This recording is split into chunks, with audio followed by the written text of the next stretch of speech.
From our fan studios, secured by DFWsecurity.com, this is Sean and RJ on 105.3 The Fan. Smith has got the basketball. They'll let it run out. And here they come. And the Texas fans have upset the number one team in the Western Athletic Conference. And the fans are charging the court. A magical scene playing out last night, and that's how we start the Friday edition of Sean and RJ here on DFW Sports Station 105.3 The Fan, with maybe the future color analyst of Tarleton State, RJ Choppy, with his college basketball color debut on ESPN+. Oh, man. I would do every game if I could do most of them from the house. I don't know if I can make this midnight home every night, every Tuesday and Thursday. But that was fun. That was fun. Let me tell you how tired I am right now, okay? Nobody cares. But I could not believe that your car was here as early as it was. I would have sworn you were walking in about 2 minutes ago. So I'm just paranoid of not having my alarm go off. So I was up. I was up before the alarm. I'm so tired that I'm looking at this cut sheet that Peyton puts together, and all these names are all in capital letters here. And I keep seeing, like, because it says the cut and then what it was about. And I see lost 40 pounds on cocaine, and I'm like, what the hell did I say that last night? No, that's not me. That's the Manziel stuff. Manziel stuff. Little Manziel. What time did you get out of there? What time did you get home? The game ended around 9:15. And, you know, people want to say hi. They hadn't seen me yet, or, you know, and I hadn't really talked to Byron yet that much, so we left the there. play-by-play guy you didn't really talk to? Not 4 That's hours wasn't fair, enough? That's fair, but he hadn't met Bobby yet, and so ain't missing much. we got out of there around 10. So we didn't get out at about 10 o'clock. Yeah. And I did as fast home as I could with one eye open, bloodshot. With one eye open. There was a massive wreck on 377. It's dangerous too because my eyes are going back and forth. Deer. Good job. Looking for deer, right? My mom taught me how to see them. Yeah. And by the way, there is a massive pandemic of people refusing to turn their high beams off. Off. When you're because these are 2-lane roads, just one each way, or it's a single lane road, right? And no one's turning their high beams off. They're coming at you. It's like, dude, I'm blind here, man. Yeah. Are you the flasher guy? Do you flash yours to let them know? Yeah. Sometimes I did last night. Now normally I don't like to because I've seen those urban legends where they turn around and then they come and get you. What? Yeah, there's the urban legend where, like, if you flash your disrespecting. No, it's like so it's a gang initiation. So are you serious? Yeah. So if you're driving and you're going down the other way, and then let's say it's like 8 o'clock at night, it's dark. The other person doesn't have their lights on. If you flash them, that's their cue to turn around and get you. Like that's the whole thing. It's like they're supposed to wait until somebody flashes their lights at them, and then they go around and kill them. Like, that's the urban legend. Why would I flash you to give you the sign to come kill me? No, you flash them to give them the sign. Hey, your lights are off. You have no idea that they're part of a gang. Yeah, you have no idea they're part of a gang. Yeah. That's this urban legend, and I believe all urban legends. Just like I believe all trends on TikTok. Let's talk about the comeback, the scene, the atmosphere. Bobby was there. Pei was tuned in. I check in at halftime, and I'm like, all right, we're going to get RJ unleashed in the second half because this is a beatdown. This thing's over. Yeah. RJ is going to give us all the radio gold, drop all the lines, all the references, and then all of a sudden, Bobby Belt starts tweeting out the updates. Comeback, down this. Now they've drawn even. And Tarleton State in Stephenville come back and get the W as they rush the court. They rushed the court. They jumped right over top of me. Some dude lost his wallet. His wallet, all the cash was all over the place, all over the floor. Fives everywhere. Oh, it's like in Irving. Fives everywhere. Cases of cash out on the road. $5 bills everywhere. And the students they're throwing water bottles. I'm getting soaked. My hat's getting all wet. And this is fake suede. Okay, you can't get a lot of people love the hat. Oh yes, thank you. I enjoyed. It's tough to wear a hat with the headphones though. Ryan, we're gonna have to go ahead and get some of the choppy outfits live on the Fan Cam, Twitch, and YouTube. So it was it was a great comeback though. They did a really nice job coming back on Grand Canyon. And I I thought Grand Canyon played a terrible game plan in the second half, Sean. Oh. Just dribbling everywhere. What was it? They were just dribbling. They were just dribbling everywhere. And that's better. That's just as good analysis as when Bobby heard you say, "Hey, that veteran leadership. Where's the rebounding?" Or that veteran. Yeah, leadership. I don't know what he's talking about there. I don't remember that play. Good line, man. It was a good line? I thought it was good. I don't remember that play at all. I hope he got everything in here. I hope he got me. Oh, we had Tolos quoting you. Okay. We did. Good. Yeah, because I hope you talked about my halftime meal. What was that? Hot dogs. Okay. I hope that's in there. Here it is. He's got to use his leadership here and rebound. What a line. Got to use his leadership. Don't remember saying that, but sounds like a great line to me. So how did you do in terms of the worry of not knowing the players? Obviously, you're not studying. I still don't know any of them. I know like 2 guys on each team right now. I couldn't tell you what they do. What was your strategy and how did it play out with the X's and the O's, analyzing how much time you had, stepping over each other, all the broadcast mechanics? I tried to keep it short, 8 to 10 seconds. Right. I tried to keep it short on the commentary. Sometimes I went long. If I felt there was a lull in the action, I could go a little bit longer. But I was just trying to be very, very generic. Okay. Very generic. Let's hear a little bit of it. All right. I can't wait. These are the first time that I'm hearing these. Pepe, you suggest like we just like pick 2 in order? Start from the top, or you want to take it away? Let's start from the top here. Okay. Choppy. I'm just gonna read the descriptions that Peyton wrote down. Choppy talking about a player letting all of the legs out. Moore decided to go without the spandex under the shorts, letting all the legs show. Well, if you're athletic like that, you can do it. Okay. Yeah. The spandex observation. Most of the guys had quite a bit of spandex showing, and very, very short shorts. Okay. He did not go with that. All right, you said you wanted to get in some of the new school kids phrases. So here's Choppy combining analytics and, of course, Riz. 0 for 8 from the three-point line for GCU to start this game. Keep shooting them. That's the game. It's the game today. You got to keep shooting them. Eventually, you hope they fall in. Analytics, right, buddy? It never fails you until it fails you. I like War, though, man. He's got some riz to him, as the kids would say. Yeah, I'll have to look that one up on the Urban Dictionary. All right. Byron. Analytics and Riz. Analytics and Riz. Pepe, your observations of Choppy in action last night. You know what? I give it an A-. I thought it was really good. I really did. I was like, I don't know if the stutter was going to happen or if if they were going to talk over people. Because Byron, I mean, he was a pro out there. You would finish your sentence, he'd jump right back into the action. Yep. I don't know if you guys had a system going off air, but it seemed he would really tap me in the leg. He would tap me on the leg when he wanted me to talk or shut up. And that was my cue to kind of go. I did make a nice Rick Pitino reference. Where because he said in his clip when he was killing his team, he wants to have bounce passes. Bounce passes. Patino said that. Patino said that. The kid made a bounce pass. Let's hear it. Backdoor cut. Couldn't get it, and they're going to call a kick on GCU. A bounce pass. See that? It's Rick Pitino is going to put that film in his next film session. All he wants his players to do is throw bounce passes right now. Why is that? I don't know. He said it in his press conference the other day. He goes, I can't get these guys to throw bounce passes. Well, we got one there. And it's like, that's why you don't throw bounce passes, Coach. You're in the Hall of Fame. I'm an idiot. Oh, very, very timely, too. Thank you. Very good reference. So, the end of it, how you feeling? You feel like you did a solid, good job? You happy with it? I do. Sarah said I was very uncomfortable early on.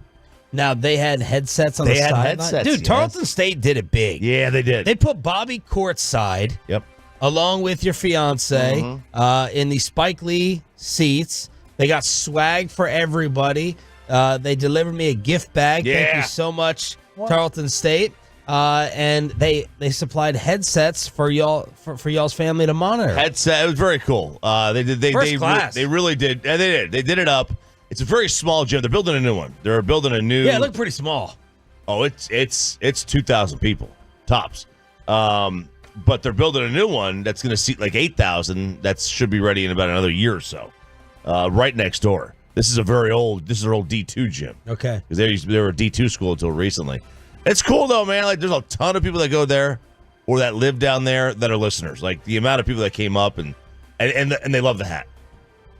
Even the students really love the hat. Yeah. Love the hat. So you were getting some Tolo love out there. Yes, with the absolutely. mentions, Bobby. social media. Where's Bobby? Where's Sean? Oh my God, where's Sean? I'm like, dude, Sean's vehicle shirt turns off when it goes past 360. Once it goes west of 360, his vehicle turns off. Yeah, and at like 11 a.m. At 11 a.m. I'm not leaving my house after 11 a.m. unless I'm going to pick up Little Man. So there it is. Nice job. Thank you. And he is here somehow running on fumes. We're going to carry him through the morning show if he needs it. Thank y'all for turning it on, leaving it on. There is RJ with the hat on the fan cam, Twitch, and YouTube. So did you put the headphones like behind it? So you tuck them backwards? I did. What I did was I put them back, and I had to hold it right here. The whole time? No, I just for the spots like that. The beginning. I wanted the beginning shot. Yeah. I wanted the beginning. How shot. did your opening player analysis go? Your 90 seconds? I think pretty awful. I was trying to be very, very generic. Like you could tell. I hope that I had no idea who I was talking about. I really hope you could tell that because I did have no idea. I don't want to fool them that bad. All right, I want to get that ESPN Plus feedback. I want them to see the viewership and the subscription shoot up because of this game right here on DFW Sports Station. We also had, can we make it 3 for 3? RJ's college team won.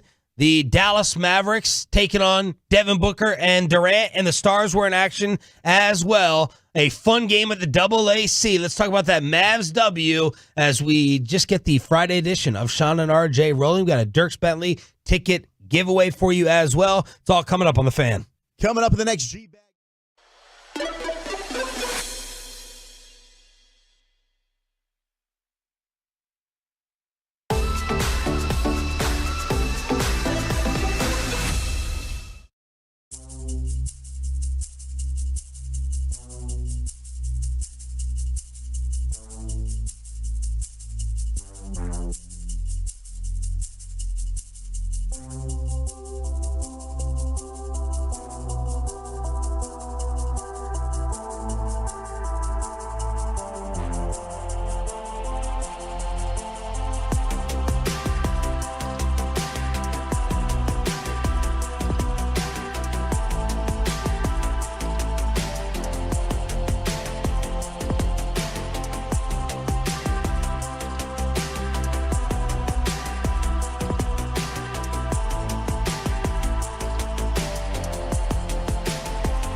Oh, what a play by Kyrie!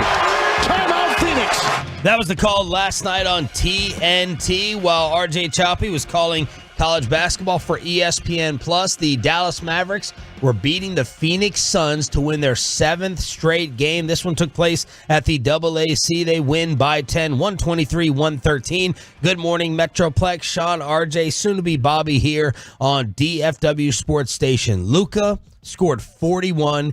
Kyrie had 29. And now the Mavericks have pulled even with Phoenix in the standings, and they take the head-to-head tiebreaker with a 2-1 record if it comes down to that in the playoffs. So this game early on, it was just the stars in different orders. Devin Booker starting off. Then it was Kyrie Magic. He just took over this thing. Luka was over there on the bench for a little spell, and Kyrie helped bring the Mavericks back. And then it was Luka just picking apart, scoring and picking apart. I know he scored 41, but his passing, just finding wide open guys, the amount of threes that they hit in the third quarter as the Mavs opened up with a 15 or a 16-0 run. And then Devin Booker tried to get going again. And I'm sitting there watching this game, and I'm like, man, they're playing pretty well, and Gafford and PJ Washington not even doing anything. PJ Washington has been a disappointment. He's been a little bit of a disappointment. Now I guess you could go back and say, you can catch him with our interview on the Fan here. Sorry, Fan.com. Sorry, PJ. I mean, I got to tell the truth. No, I'm just messing. How you're playing. Yeah. I know you're up watching Bluey right now with the kids, but I was like, is Gafford even active? I had to go and look at the box score because Phoenix was going small. The Mavs were matching that, and then all of a sudden, Gafford showed up with his presence in the second half, and the Mavs used that 16-0 run in order to get that 7th straight win. They get it done over the Suns. I know you didn't get a chance to watch this. Did not, but I did see, I saw some highlights of this one and obviously the Kevin Durant situation. But, I mean, look, PJ Washington, it was when they traded him for Grant. It was a 16-0 run in the second half. It was their problem for ours. And it was a change of scenery. And then you were hoping it was going to get a change of scenery. I mean, PJ was inconsistent, and so was Grant. That's what you're going to get. You know, you're going to find inconsistencies when PJ Washington's shots falling. It's going to be great. And when it's not, as long as he's got to be active, though. He has to be an active player, and same for Gafford. Absolutely. Like, that is all about activity with him. And he did score 12, so that's his second highest outing as a Maverick. And I know everyone's going to talk about his defense. I know Bobby's been citing his defense, but I guess when you just compare it to Gafford, it feels like a little bit of a letdown because Gafford's supposed to be, he's the more unknown player in this deal. But PJ Washington helping to contribute last night, and the Mavs get the win. By the way, and we're going to get to this later on in detail, Grant Williams scored 24 last night, and the freaking Charlotte Hornets are undefeated with Grant Williams in the lineup, and he is playing well. What the hell? Yep. 6-13 from beyond the arc for him. That's a homecoming for him. I mean, he's a Charlotte area guy. And look, this could have been simple as you just wanted to change the scenery. That's it. Change the scenery after like half a season. I know. It's Good obvious. gosh. It's obvious him and Luka didn't play well together. It's obvious it was in his head. Just the fact that he couldn't shoot when he was here, because there really is no rhyme or reason. And I gotta say, like, if he was here and we played like this, let's just say he played this kind of game, these 4 or 5 games he's played in Charlotte, he played like that here in the final 4 or 5 games before the trade deadline, maybe they don't trade him. Oh, they definitely don't trade him. Unless him and Luka's relationship was that bad. He is right. He has bumped his scoring average up 10 points. He was scoring 8 for the last 2 years. 8 in Boston, 8 here. Now he's up to 18.8. He's doubled the rebounding, and he's shooting 8 percentage points better from the field. Shooting 41% for us, 49% from the field. He was shooting 30. Now, look, it's only 4 games, right? Yeah. So maybe it's new coach, new player theory. 37% from 3. He's shooting 43% from 3 with the Hornets. So Grant Williams is thriving. He is happy. Mavs and the Hornets undefeated since the move. Yeah, it sounds like they're both happy. It really does. And maybe it's a little bit like the Porzingis situation where like it behooved both teams to move on. And, because Porzingis is done. He's done fairly well for himself since he left here, and the Mavs have done fine without him. Grant even got a tech for hanging on the rim. I'm like, he's dunking too? What's Dunking? That? He's dunking? I didn't even know he could dunk. I know. Are you kidding me? So could we make it 3 for 3? We'll get to the Kevin Durant fan incident. Kevin Durant deserves all the props. I know we don't say that very often, given his thin skin and firing back on social. He deserves all the props for dealing with these drunk goobers last night at the AAC. We'll get to that at 6:20. Could the Stars make it 3 for 3? Tarleton, Mavericks, hockey? Sanderson to it in the corner. Matheson lets it go. Tip the front, they score! Josh Norris breaking out of a 5-game slump and makes an impact. No, they could not. That was the call on Ottawa TV. Stars lose their 4th straight. Pete DeBoer after the game, quote, "We weren't in the game tonight right from the drop of the puck. There's good losses and there are bad losses, and this is about as bad a loss that you can have.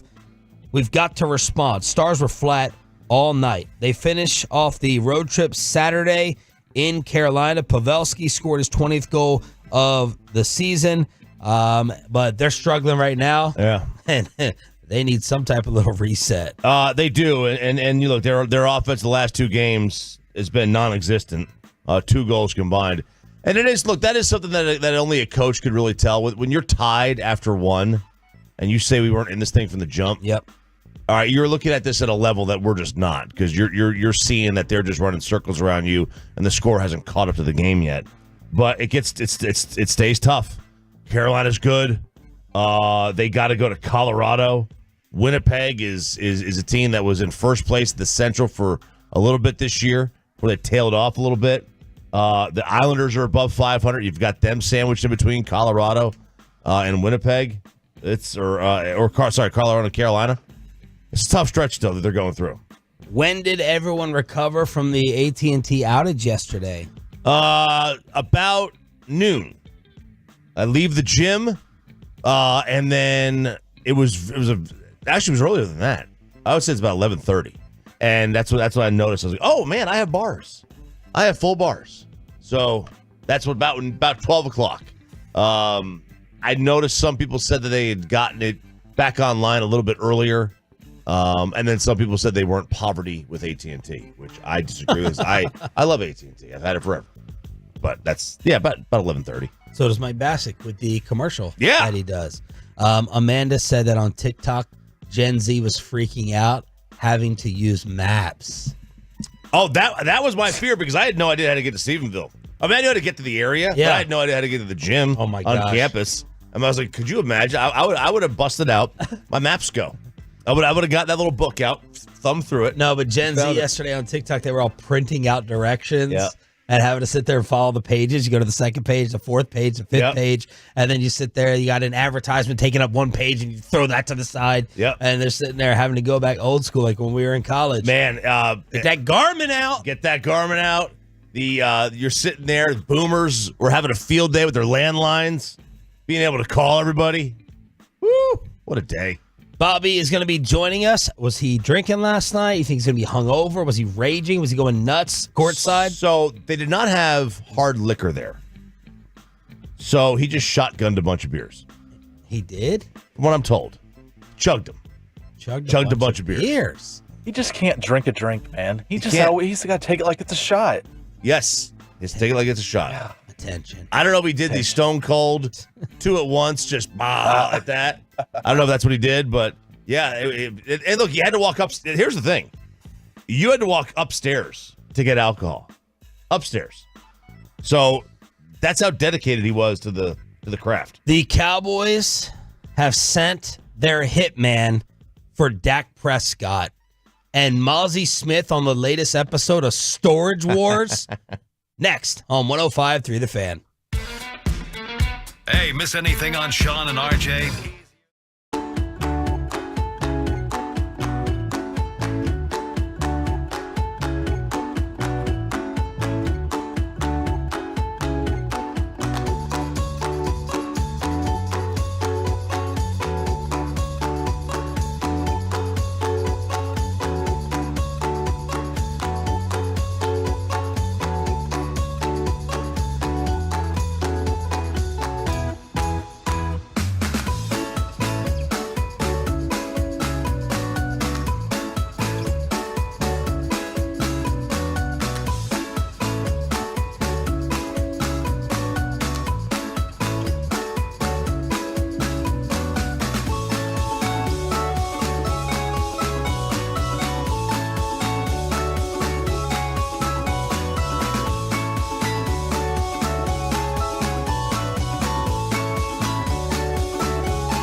From our fan studios secured by DFWsecurity.com, this is Sean and RJ on 105.3 The Fan. Good morning, Metroplex. Shout out to the 6 a.m. Club, our best audience of the entire show. It's Sean Sharif, RJ Choppy, now joined by our Cowboys insider Bobby Bell. We got Peyton and Rai in the back. More of the RJ Choppy highlights at 6:40 from the college basketball call last night. Bob, how are you doing? Showing up, sitting courtside as an awesome, fantastic teammate. Well done. It was great. It was a yes. It was a wonderful time. And I told you didn't him want to hire this guy. Look at this. I didn't say that. I don't remember saying that at all. I told him. I was telling everybody there last night. That was spittle. Yeah, I told everybody last night. Like Byron and all the Tarleton people that were walking up. There were a lot of people who came up and were just like, oh, love the show, listen every day. Some Kids? College kids? Well, yeah, college kids. You had people there for the game. You had Tarleton people who listen and stuff like that. And so, but I did tell everybody last night, I was like, yeah, I will do this again. I'll just drive out here on a Saturday because I want to properly get slammed before the game and then hang out and scream at people, scream at the opposing team and then, hang around and go nuts after the game. But it's great. They looked like they had fun in there. They had courtside seats, like floor seats. Yeah. Yes. Front row. Yeah, every photo I saw of Sarah, her eyes were half closed. So I said that she must have been having some fun. She had two beers. She got caught in a bad snap. Yeah, so it was it was great. It was I mean, energy was awesome. Yeah. You had I was next to the Jabberwockies or whatever they had there. The they call them the Purple Poo, which I don't like. The Purple Poo. I don't care for that name. The mascot people. Yeah, all those people in like the QAnon masks and stuff. Yeah. And you don't care for that name? You love poo. I do, but the name stinks. Oh gosh. So it was what I found out is they're not allowed to reveal their identity. Like they're seniors. They're all seniors. They're not allowed to reveal their identity. If they luchador masks. If their identities get out, they get kicked out of the group. Are you joking? No, I'm not joking. And so they have to conceal their identity. When they talk to you, they talk like this. And I'm like, yeah. You didn't interview one? Well, no, it was so loud in there. When the lady was explaining to me, one of the people was explaining what it was. It's like, I can't even hear what you're saying. I just hear how your voice is. And I was like, doesn't this make your voice tired to talk like this all the time? And she's like, these are voice boxes in these masks. She's like, I'm talking normal. This is a voice box. What? They conceal your identity. If you get found out, they kick you out of the group. I need much more on this. And then you get that's too harsh of a penalty. They should just give you pink eye. That's your punishment. Your punishment is you get pink eye. They give you pink eye, and then you got to deal with it. Another poop reference right there. All right, more on acid. Good job, Peyton. Venetian. Nice job, Venetian. All right, more from Choppy's night with all the audio highlights at 6:40 this morning. Let us know if you checked it out and what you're grading the Chopster on the truckwreck.com text line 877-881-1053.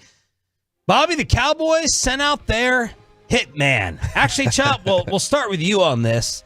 Because you were kind of explaining the finances of it, but David Moore, who it feels like Jerry and Steven, they hand their information to, go ahead and relay it for the Dallas Morning News. We really have to pay attention when David is spreading a message, and he did last night about not having to sign Dak Prescott. So here's his here's a blurb for what's behind the paywall.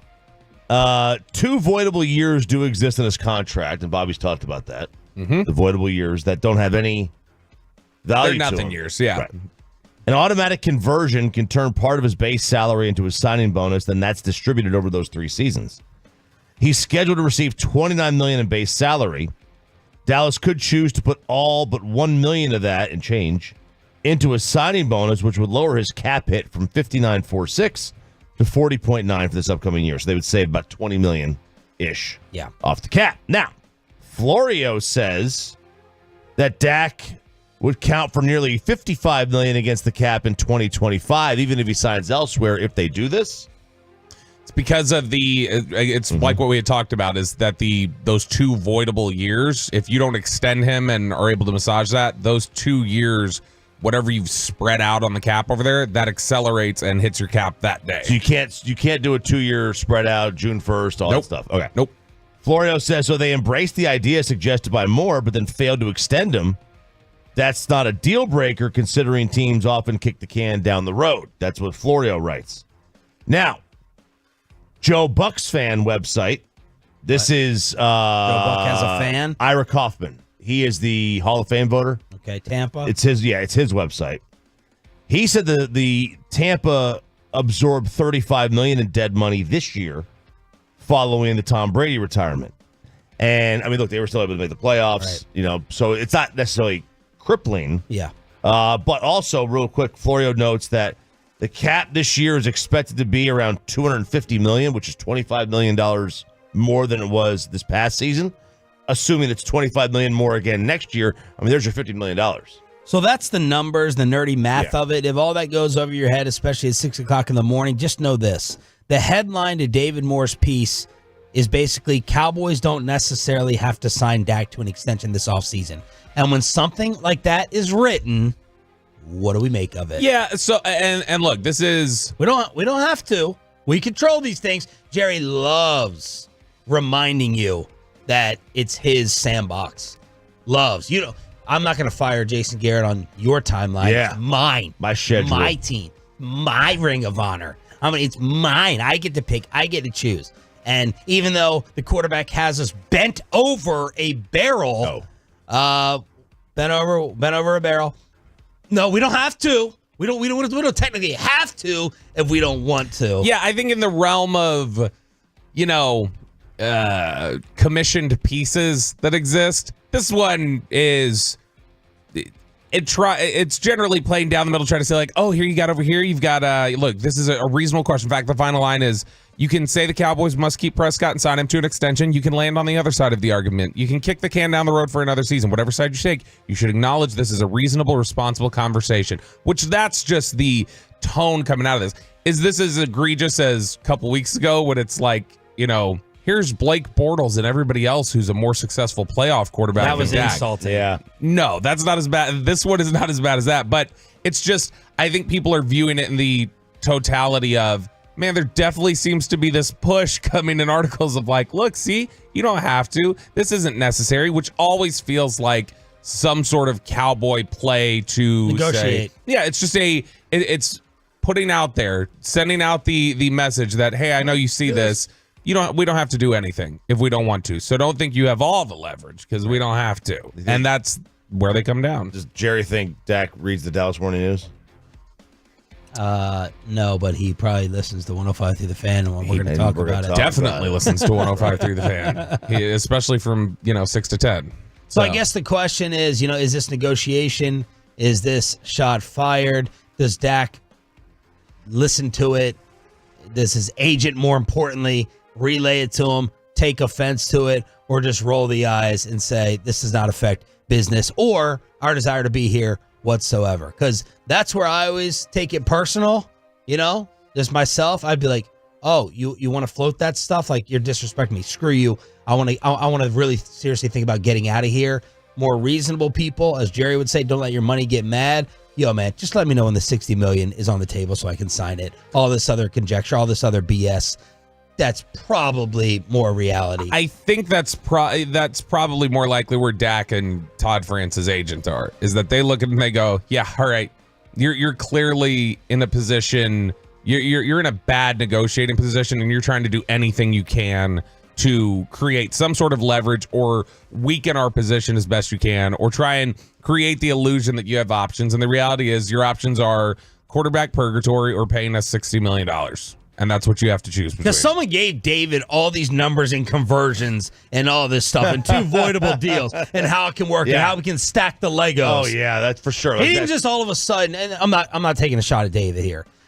It's good to have this type of connection. I've said that. We just need to acknowledge that he is a mouthpiece for the Jones boys or someone in the front office. He didn't just all of a sudden go, you know what, let me look up the conversions and let me look up the 1.2 one of the signing bonuses and the cap hit. We all look at the cap hit, but to go to this level of it, he was pushed or nudged. Yeah, right? Yeah. I mean, that stuff about the conversions and things like that, you're generally... Now, is it something where the question could be, was it something that was like, hey, we can do this? Or was it more just, David, through his reporting, went and asked somebody and said, hey, what are your options here? What do you? And then they gave him the answer. I think the reality is it's an option that's on the table. They can do it. We've talked about the ways that they can hear the switches they can flip, and they can do this to the salary cap to free space without, touching Dak's contract at all. But it just, I think the reason why people have the reaction to it that they do, because there was a reaction last night that I saw on social media of people just saying like, oh, here it is again. This is another push trying to lay the groundwork for this. And I think that the reason that the reactions there like that is because it's a series of messages coming out of these types of articles. So the bottom line question is there a split decision or a 60-40 in their mind over doing it? Or is this just a way of reducing the financial damage to the inevitable? That's the big question here. Are the Cowboys thinking about not giving him this extension right now versus riding it out? What do you think the reality is? I think the reality is that they want to get the best deal with him on the roster today. Agreed. I don't think they generally want to move on from him because I don't think they want to start over. Yeah. Whether they think he is a guy that could win them multiple Super Bowls or not, I don't think that matters to them right now. I think their number one goal is we know we can win 10 to 13 games every year. Yeah. We know we're going to get in the playoffs every year, and we're hoping that, the whole team figures it out all at once. And if they do, then great. It's like I've said about friends who are in a relationship that they're not loving. Like, they're not truly happy. They just don't want to be single. The Cowboys don't want to be single. The Cowboys are terrified of the dating apps. They're terrified of being Peyton Russell before Mackenzie. And they would rather just go ahead and hitch themselves to someone, even if it's not their ideal partner down the line. That's what it is. Yeah, and when it comes down to... They're happy, they're satisfied, they have fun. Yeah. But it's not the dream bride. If Kansas City, for some reason, tripped into the number one pick and Patrick Mahomes' contract was reaching expiration, are they taking Caleb Williams? The Chiefs? Yeah. No. Are the Bills? No. Bengals? No. Oh, no. If Dallas is in this position right now, if Dallas has the number one pick this year and Dak's contract is running out, do they talk about Caleb Williams? Oh, that's a great question. Do they talk or do they take? They Say, talk. do they take? I think they internally debate. I don't think they know easily right away what they want to do. Yeah, because there's still the absolute situation where Caleb is a bum. And that's the thing. Not that they think, but they look at it as, this is a potential lottery ticket, and it does not cost $60 million a year. Right. I could see them approaching it that way. Well, but they don't have those discussions over Trey Lance. But the reality is they don't have that option. And so they tried to create it as best they can. They try to create that leverage, try to create that option and those avenues. But the reality is your option is Dak or reset and suck for a few years. That's your option. That is the option. Now, the question is also, you don't want to suck for a few years. You also don't want to be on this hamster wheel that you're on. Yeah, so and that's to get away. But their third option, in their mind, optimistic Jerry would be, we can find C.J. Stroud, we can find the second Dak Prescott, we can go and get Kirk Cousins to replace. So this team should be confident in their ability. I don't want to pick a fight with you. We've had a good week. I'm not going to have a fight. You always leave out the possibility. It's less that you can draft Dak Prescott again or get Jordan Love a little bit lower or quarterback in 2025. It is a possibility. Sure. That's something that they would throw out there as, look at these successful rookies. It's a possibility in the same way that I could say, like, in trying to, plan for my future, like, I could buy a lottery ticket. I could win Mega Millions. Yeah, you could find Dak Prescott again in the fourth round. That is not a feasible team building strategy. That's something you would have to luck into. You wouldn't be able to say, all right, we're going to move on from Dak because we drafted this guy in the fourth round. Let me ask you this. When they were talking about drafting Manziel, that was right before the 2014 draft. Mm-hmm. All right, that was the year they went 12-4, the Dez catch year. Were they really looking to replace Tony Romo? I think they thought Romo was going to break at any moment. And so they just knew, like, I think they sort of at the position they're at with Tyron Smith right now, where it's like, if we draft a tackle in the first round, he's not necessarily playing this year, but not for the next year. Who knows? Right. Yeah, never next year. But like, it was the Romo succession plan. Yeah, it was and I don't know. The Cowboys are like they're too all in, Jerry, to do something like that again. I think. All right, the Mavs get a fun victory at the Double AC last night, except there was one problem. Mavs fans, what are you doing? We got to praise Kevin Durant for these drunk goobers in the Double AC crowd. We'll talk about what happened before the game and RJ's college basketball.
for car and truck wrecks and DFW. If you or a loved one have been in an accident, contact the Frankels for free at 214-817-333-3333 or go to truckwreck.com. Irving, Allen sticking right with him.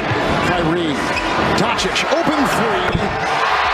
The nail right there. It's over 41 points.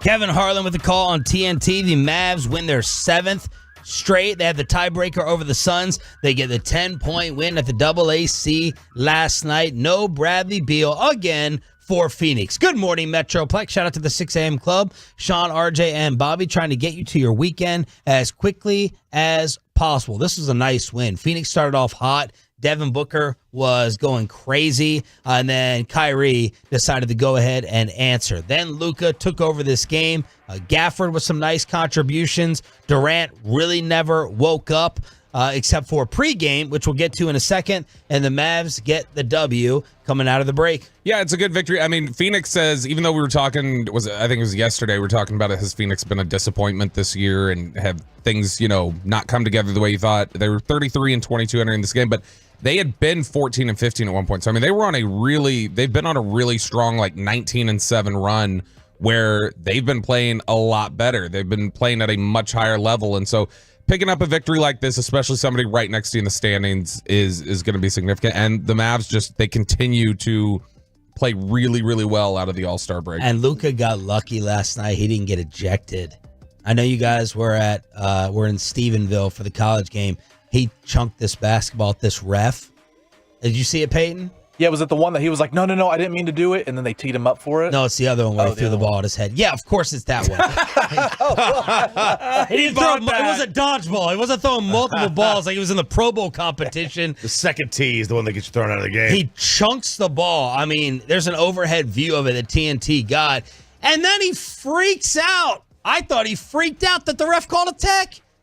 He was like, oh, sorry. Then they're like, T. He's like, how dare you? How could you? And Reggie Miller's like, if that was on the road, Luka's tossed. He got lucky he didn't get thrown out as he picked up, I think, his 12th technical of the season.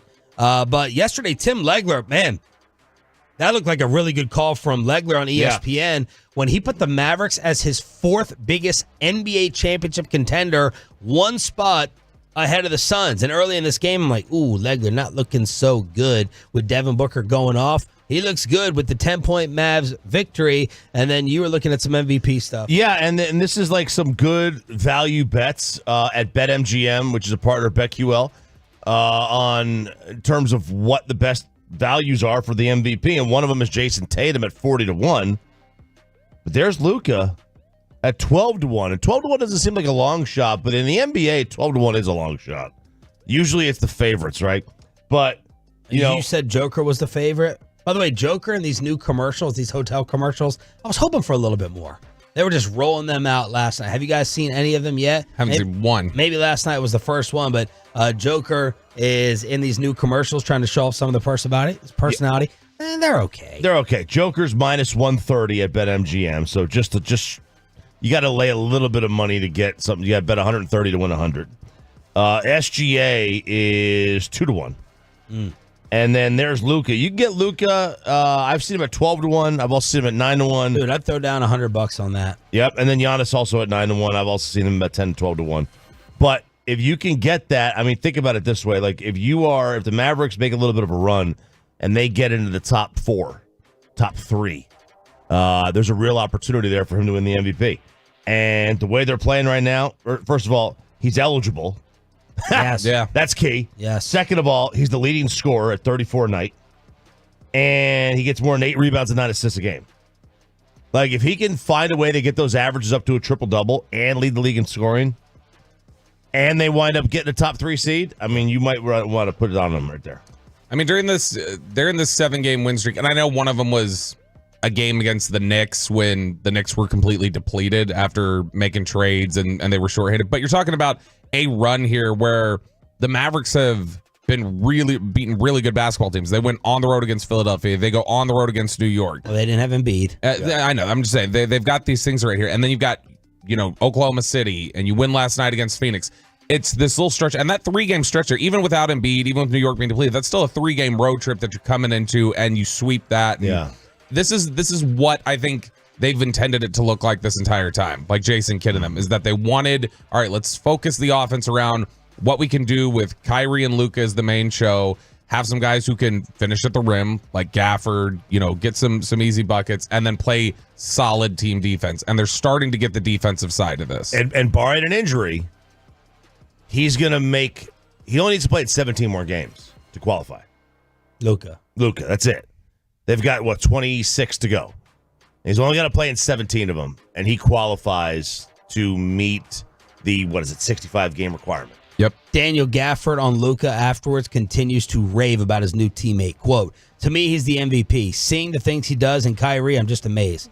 It's like I'm a kid in the candy store because I'm seeing two great players just go out and dominate." So Luka with 41. Kyrie was spectacular in moments as well. They overcome Devin Booker and the Suns. And Kevin Durant overcame some harassment before the game.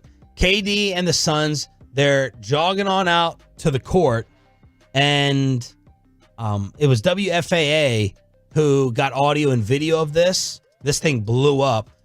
Someone calls Kevin Durant the B word. And it is a man and a woman out there early with pregame, full beers in hand. Durant stops abruptly from jogging on out to the floor and goes right over to them with security. And basically, you can pick up little tidbits of the conversation. It's like Kevin's like, "Did one of y'all just call me a bitch?" And the woman's like, "Hey, what's up? Hey, come on." That's the rest of Richard Sherman handshake. Yeah. It's like, "Hey, I'm extending my hand. It's all good. Like, we're cool and everything." And Durant's like, "There's like no need for you to have said that. Like, we're not cool. What you don't just call me the B word." And then the guy is like listening with a little bit, full beer. And then he starts being like, "Hey, let me explain, blah, blah, blah. And I have a podcast." And as soon as he said the word podcast, Durant is like shooing off, like, "Get out of here. Give me a break." But he does not eject them from the arena. Yeah, he comes back. Oh, did he? Yeah, he can't. So there's another video of him coming back. I didn't see that. And you could the ushers go to throw him away, and you could tell him saying, like, they don't need to get thrown out. Wow. Basically stopping them from getting thrown out of the game. And of course, everyone compared that. Take notes, Luka. And Luka getting people thrown out of his home arena at the AAC versus Durant. This is a go overboard thing. You drunk goober. I'm talking to. I think it was the woman who did it. Really. And Kevin went over there, handled it like a professional. Props to Kevin Durant for doing that. Bad look for those two Mavs fans. Very bad look. I had a podcast. Yeah. I wonder how. I host a podcast. I thought he was trying to say something like, "We got these tickets because her brother passed away," and like, so it was some type of sympathy story. And then I have this podcast. Like, KD's actually going to care about that for 1 millisecond. And then he's like, "Screw you guys. I'm going back to the floor." Yeah, and I mean, look, Kevin Durant probably has a lot of experience with things like this being hurled his way. So Russell Westbrook, you would have been sent to another country. Yeah, I mean, Russell Westbrook, you wouldn't. That is the go get on the treadmill, Luka. That's the kind of stuff that Russ wants you thrown. Remember, Russ was like, You're abusing my children by calling me Westbrick. Yeah. You're embarrassing my children, and people call him Westbrick. And Durant is, I think that Durant gets too much hate at times. Like, that dude has, and a lot of it brought on himself with his decisions, but that dude weathers nothing but constant attacks on his legacy and his personality and his character and everything that. I think it's impressive he doesn't snap more often. That we don't see it. 5.5. Oh, I didn't turn off my so loud. This has 5.5 million views. Oh boy, 5.5 million views. Yeah, I stream on Twitch. I got this podcast, but Durant just stopped abruptly and went back on over to the fans, but they did not toss him out. So props to KD for showing the restraint.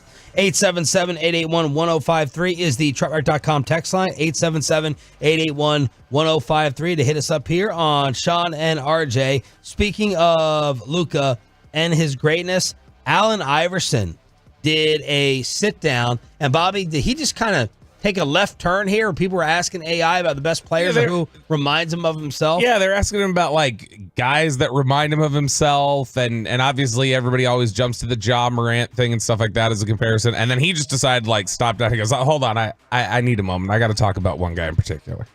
Man, let me talk about this guy. What the hell is wrong with Luka? Luka's different. Yeah, 73 in Atlanta. Ball on a string. You can go there, but I didn't even want to go there. You know what I mean? That goes without saying, 73. Sure. I'm talking about his style. Like, it's kind of like street ball mixed. I mean, like mixed in with the street ball. And then I don't want nobody to take this the wrong way. He's slow as hell. No, hell. I mean, yeah, he move at his own pace. Right. But I won't gonna say that. I'll let you say it. Man, he's so cool out there. I mean, everything's just slow in me, just major moves, and a wet ball. I mean, he shoot the blood out of that thing. Shoot, I've never heard that phrase. I should have used that last night. You should. Where was that? AI, he shoots the blood out of that thing. There he is on the Shaq podcast. Yeah, I've not heard shoots the blood. I think I have heard wet ball. You have? Yeah. In basketball terms? Yeah. Wet ball? Yeah, like a Meaning splash, what? like your wet. jumper's wet. Yeah, your jumper's wet. I haven't heard wet ball, though. Like, he's wet. You know? Wet, yeah. Not wet ball, but there's AI. I mean, getting wet is usually a different thing. Yeah. That's what I hear. Yeah. But, yeah, That's what we were trying to reference. I know. But look at Choppy. That's not even, I was talking about something different, actually. You guys were talking about a completely separate one. But in general, like AI, to me, AI complimenting your game and talking that glowingly about you. I don't know that there's a better player that you'd want just glowing and raving about you than Allen Iverson, because just the perspective of how intensely he was as a competitor and how talented he was, and to get that level of appreciation, I think is massive. Mavs are going to start a 4-game road trip now. At Rick Carlisle and the Pacers on Sunday. At the Cavs, at Toronto, at the Celtics. Ooh. So at Indiana, at Cleveland, at Toronto, and at Boston. Hopefully that goes better than the Stars road trip that had them lose against Ottawa last night. They have lost 4 straight. Speaking of RJ Choppy and his basketball knowledge, we have all the audio from last night on ESPN Plus. Let's see if Choppy produced some more basketball gold. We'll play it for you next for the 6 a.m. Club right here on The Fan. Let's get you over to Platinum Ford in Terrell. It is, of course, a Stephen Gilchrist-owned store. Gilchrist Automotive. We're going to hook you up with that brand new Ford car, truck, SUV, Platinum.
Classic Chevrolet. Why do so many Texans love Classic Chevrolet in Grapevine? Because they've got the goods. More new Silverados than anyone with incredible savings. Why go anywhere else? Go see them today or visit ClassicChevrolet.com. This is Texas. This is Classic Chevrolet. Relax, enjoy the difference, and find new roads. I can tell you this. Sometimes you worry about cooling off at the half.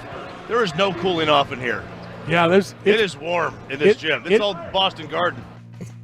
RJ Choppy, last night on ESPN Plus, I saw Bobby rush up to you after the Tarleton State comeback victory over Grand Canyon, and you look like your head needed to breathe taking off that cowboy hat. Oh, my God. It was so hot in there, man. Take a shower last night. I did not. Oh.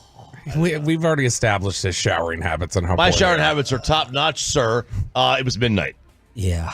It was midnight. I would just think after that one you would have had to. Well, I'm gonna have to. So I had just gotten that suit dry cleaned. That suit stank. It stunk. And so I had just gotten it washed and dry cleaned.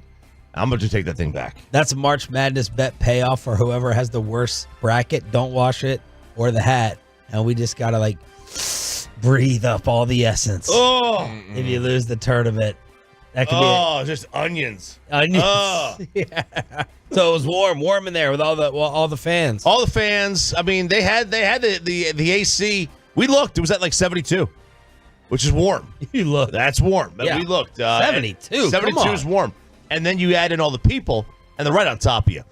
By the end of the game, the second half, I could not see where Bobby and Sarah and Jay and Byron's wife were sitting because the fans had crowded our area so much. I could not even see the scoreboard on that side. I had to look around them. I was like elbowing guys back. They were just all over me. I had somebody's you-know-what on my arm, on my back of my shoulder. They're Drake? Yeah, they're Drake. Half the second half. Don't top my joke, Peyton. I just said Drake, and then you said the missile. I added to it. I'm saying it's a missile. That's a Bobby right there. Bobby? Yeah. I was told to be like Bobby. Got to top it. You know, it's an You were obvious, told to be like Bobby? By who? not by I the guess- boss. Yeah, Probably The definitely boss not. tells Bobby not to be like Bobby. Exactly. How was the scene, Roberto? It was awesome. It was intense. There was everybody was. We got the classic every awful ref call. You got the entire student section chanting the bull S, bull S. You got that. You had like I mentioned earlier, the little Jabberwockies that were their little the purple poo. Who were the guys that you were all thrilled with in the chaps? Oh, the Plowboys. The Plowboys, which that I was not. I did not have. Plowboy. I did not have. Yeah, like farming. So The that was plow. their initial mascot name. Gosh. That was they were the Tarleton Plowboys No. until the 69 or 70. Until 1969. 1969, Okay. yeah. I'm They're like, the Plowboys. There's a lot of reference, a lot of innuendo here. Yeah. No wonder you guys man. get along so well with this Tarleton State crew. The Plowboys changed in 69, and now we got the Poo-Doo or the Poo-Poo.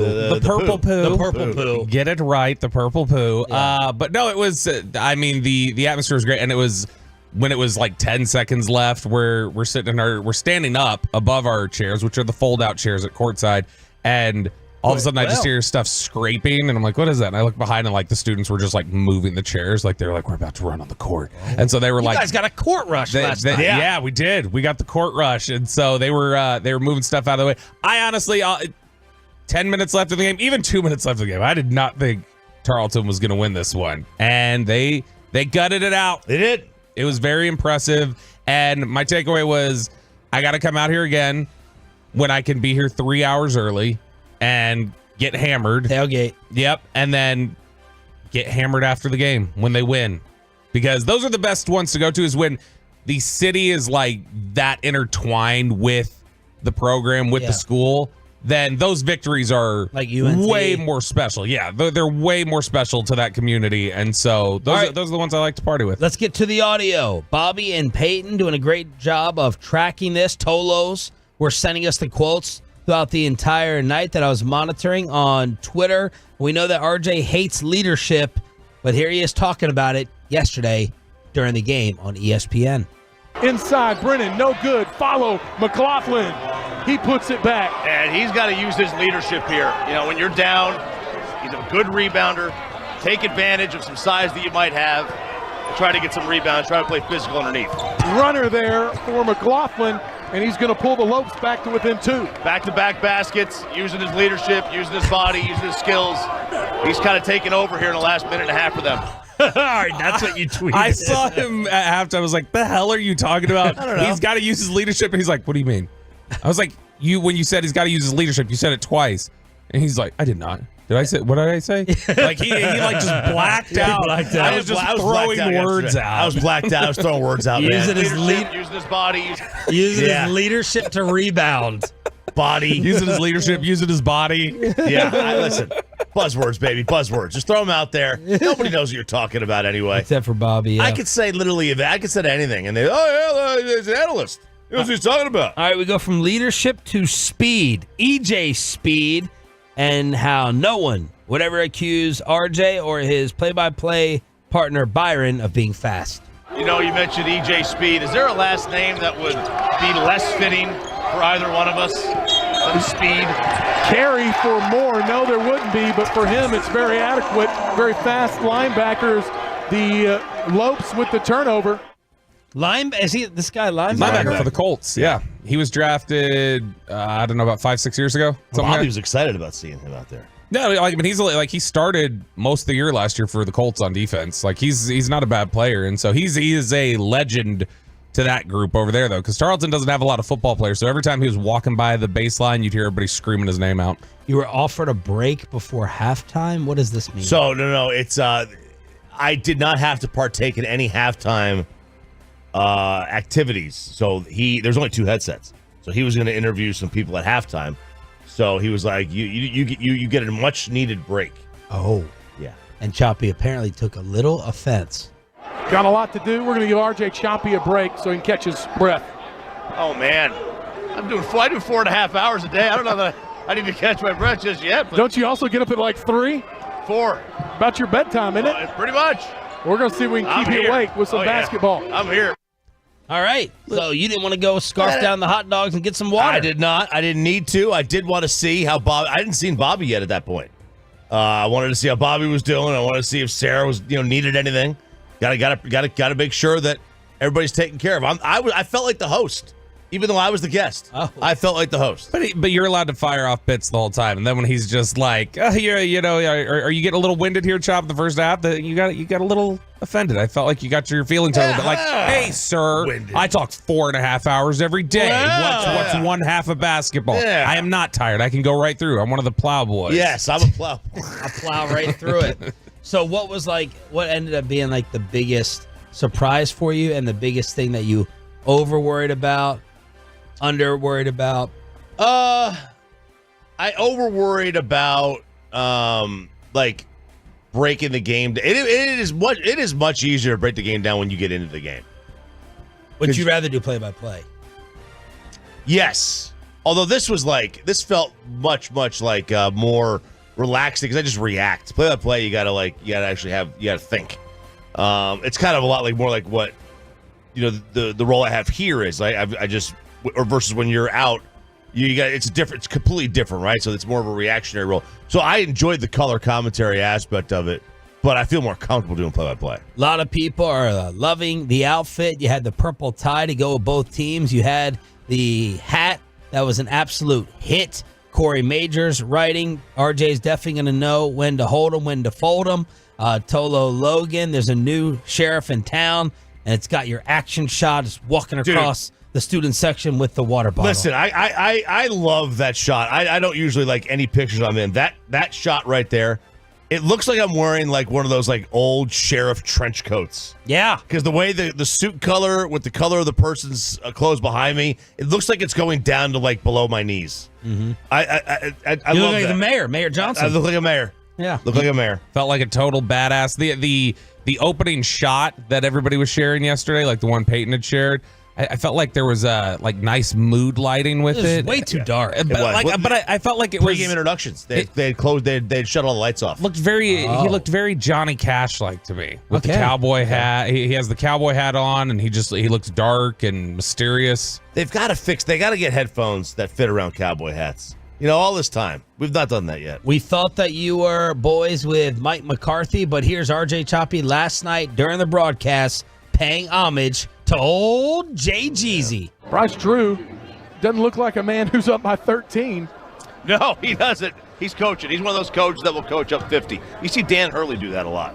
One of those guys, always about the process, doesn't care about the score.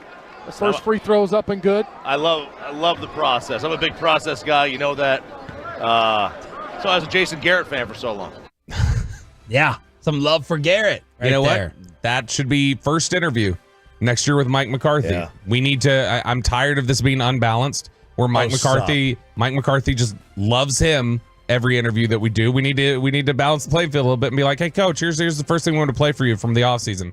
I can like Jason Garrett and Mike McCarthy at the same time. I'm just kidding. You don't have to. It's I'm not Dak. just It's kidding. not He's Dak on no Romo. sleep. He's a little wound up. It's not Dak Romo. Chop. I'm kidding. We won't have to play it for him. I know McCarthy's probably already heard it. He's probably had somebody scour for it and play it for him this morning. Of course, Choppy loves Jay Jeezy. He loves golf, and we got a little bogey reference with someone on the free throw line. They always say the first is the big one to get. Takes a little pressure off you on the second one. I don't know how true that is, but they say it. Well, you can't go 2 for 2 if you don't hit the first one. That's true. I always say that when I play golf. You can't bogey them all if you don't bogey the first. Dynamite drop in, Choppy. That's right. So it was a family atmosphere, right? It's a family game. What I really wanted to say, you can't take a shot on every hole, like a shot of whiskey, if you don't do it in the first. Mm-hmm. You know, I want to go alcohol. I don't know what ESPN feels about alcohol. Did you hear about? Could you tell like it was a big time ESPN production? Were there people like looking at you sideways? Like, is this guy gonna pull a stunt on air or something? No. It's because it was like, Tarleton put the broadcast on. Like their people they were the producers. Mm-hmm. Byron is in charge of all that stuff. So no, I didn't feel anything. I think I did hear you pause though when the production director or whoever talked in your ear at one point. Yes, because he was like, "Hey, the crowd just got a warning because somebody threw a bottle onto the floor after a foul was called." See, it wasn't that much of a family environment. They're throwing trash on the floor, but somebody throwing a bottle on the floor, and so the production director just in the middle of Choppy doing his analysis says, "We just got a warning," and like you could hear Choppy go, I like pause, like he was not expecting somebody to talk in his ear in the middle of him doing analysis. It wasn't so much. It was part of the talking, but he was trying to explain what was going on. But every time he would talk, and you guys know this is total nerd stuff, the massive echo hit.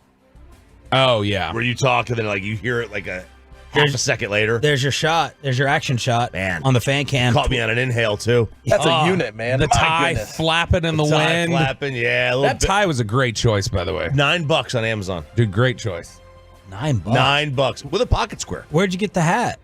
The Justin Boot outlet and Justin. That was like $90. Okay. You get a lot of really nice suede hats are $300-$400. That's a fake suede. Your timing and your pacing sounded good. Thank you. Kind of like your cadence. You're squeezing in the comments that you needed to. Now, if I only knew what the hell I was talking about and what I was watching, because I didn't. Leadership, baby. Take notes, Tom Brady. All right, the punt god is back. Could the Stars make it a perfect local night? And we got a final Dirks Bentley ticket giveaway to hook you up with during the Expressway next on Sean and RJ. But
in studio, secured by DFWsecurity.com. This is Sean and RJ on 105.3 The Fan.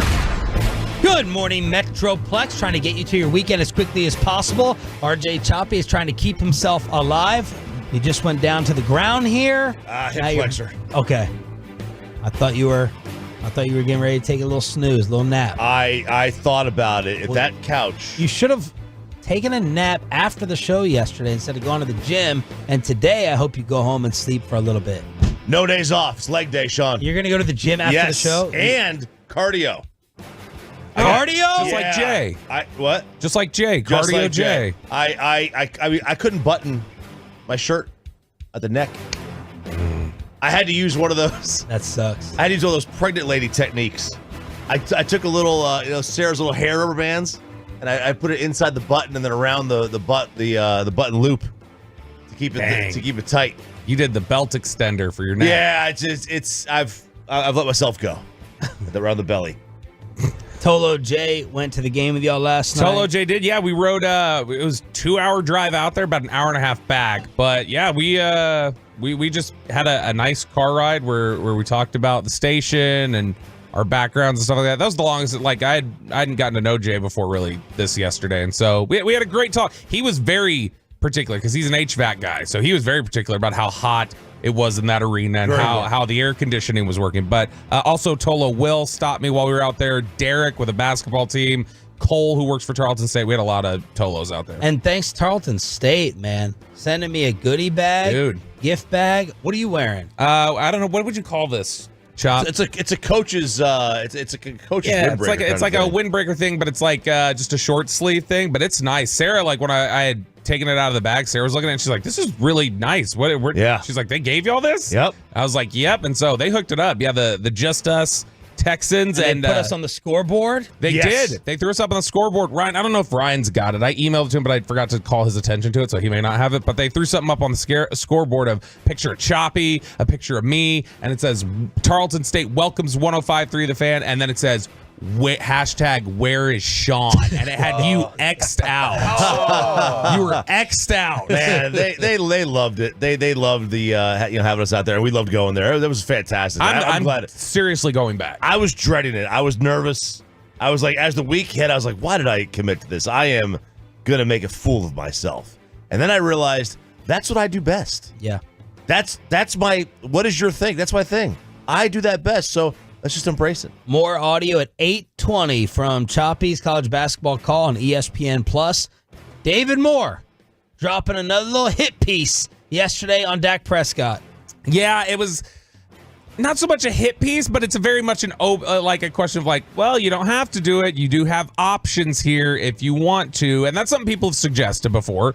Like, I mean, there have been different suggestions. It's just this is another in a series of articles that seems to suggest like, hey, the Cowboys are thinking something different than what maybe the big Dak Prescott fans are thinking or what the national analyst community is thinking, which is Dak's got you guys screwed. There's no option for you. You just have to pay him. You're going to have to pay through the nose for him. Yeah. And this is what you've set up. But yeah, David had said, look, they can restructure. They can shift money around. They can do that. They can play it out if they want to. They don't have to make any decisions. They can ride this out. And so they can basically have, instead of the $60 million cap hit for next year, it'd be an $18 million cap hit, but then it would be a $55 million cap hit the next year in 2025.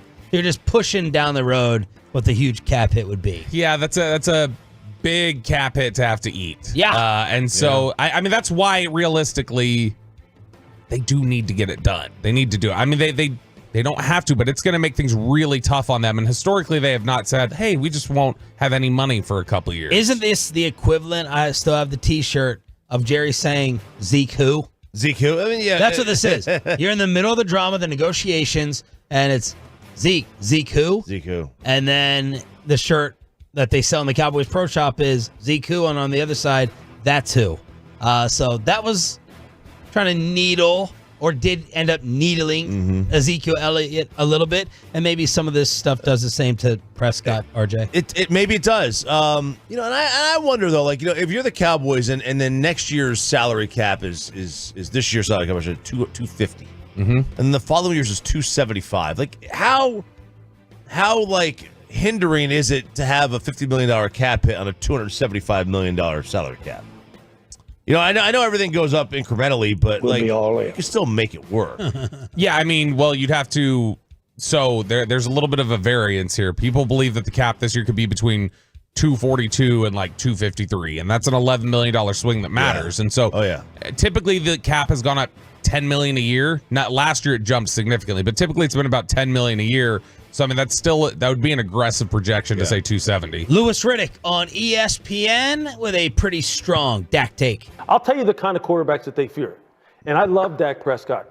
Didn't nobody fearing Dak Prescott? Right. They fear Josh Allen. They fear Lamar. They fear Joe. They fear Joe because of his mind, because they feel as though he can duel with Patrick on the same level. They fear Josh because they think Josh is just a freak, and it's hard to really defend. So when he's talking about that kind of stuff, that's just, you're right, that's just good media I can stuff. say Jordan Love. It really doesn't do anything, though. It's not doing anything. Yeah, okay. Do they fear him? They fear Brock Purdy? No. They fear Jared Goff? No. Not a fear. They're good quarterbacks, Yeah, they're but good nobody quarterbacks. fears them. That's okay. They can beat you. They can beat you.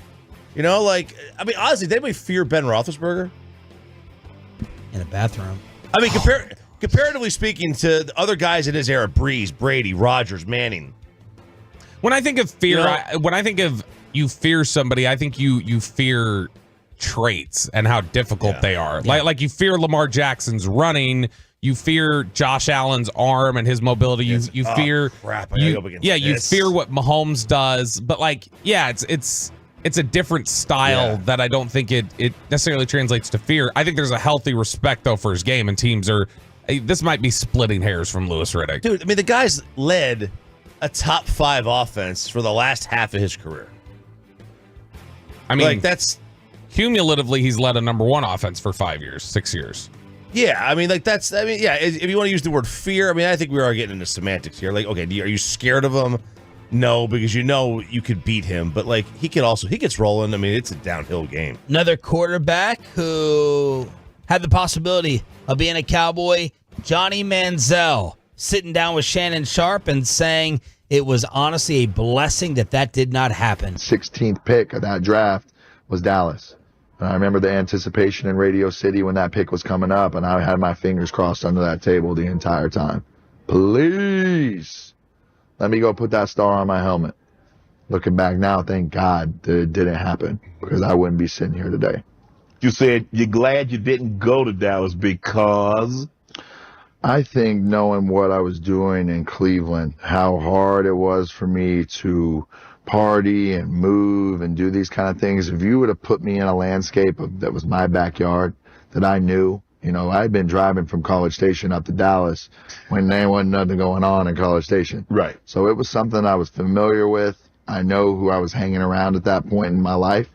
And I think it would have been just an absolute disaster, to the point of it wouldn't have been suicide that would have been the issue. It would have been drinking and driving. It would have been taking a bag from somebody you shouldn't take it from, and just boom, could have been over in an instant. So I think I know myself well enough to be able to say that it would have been bad in its own right. And luckily, thankfully, it didn't happen, even though at that time it's what I wanted.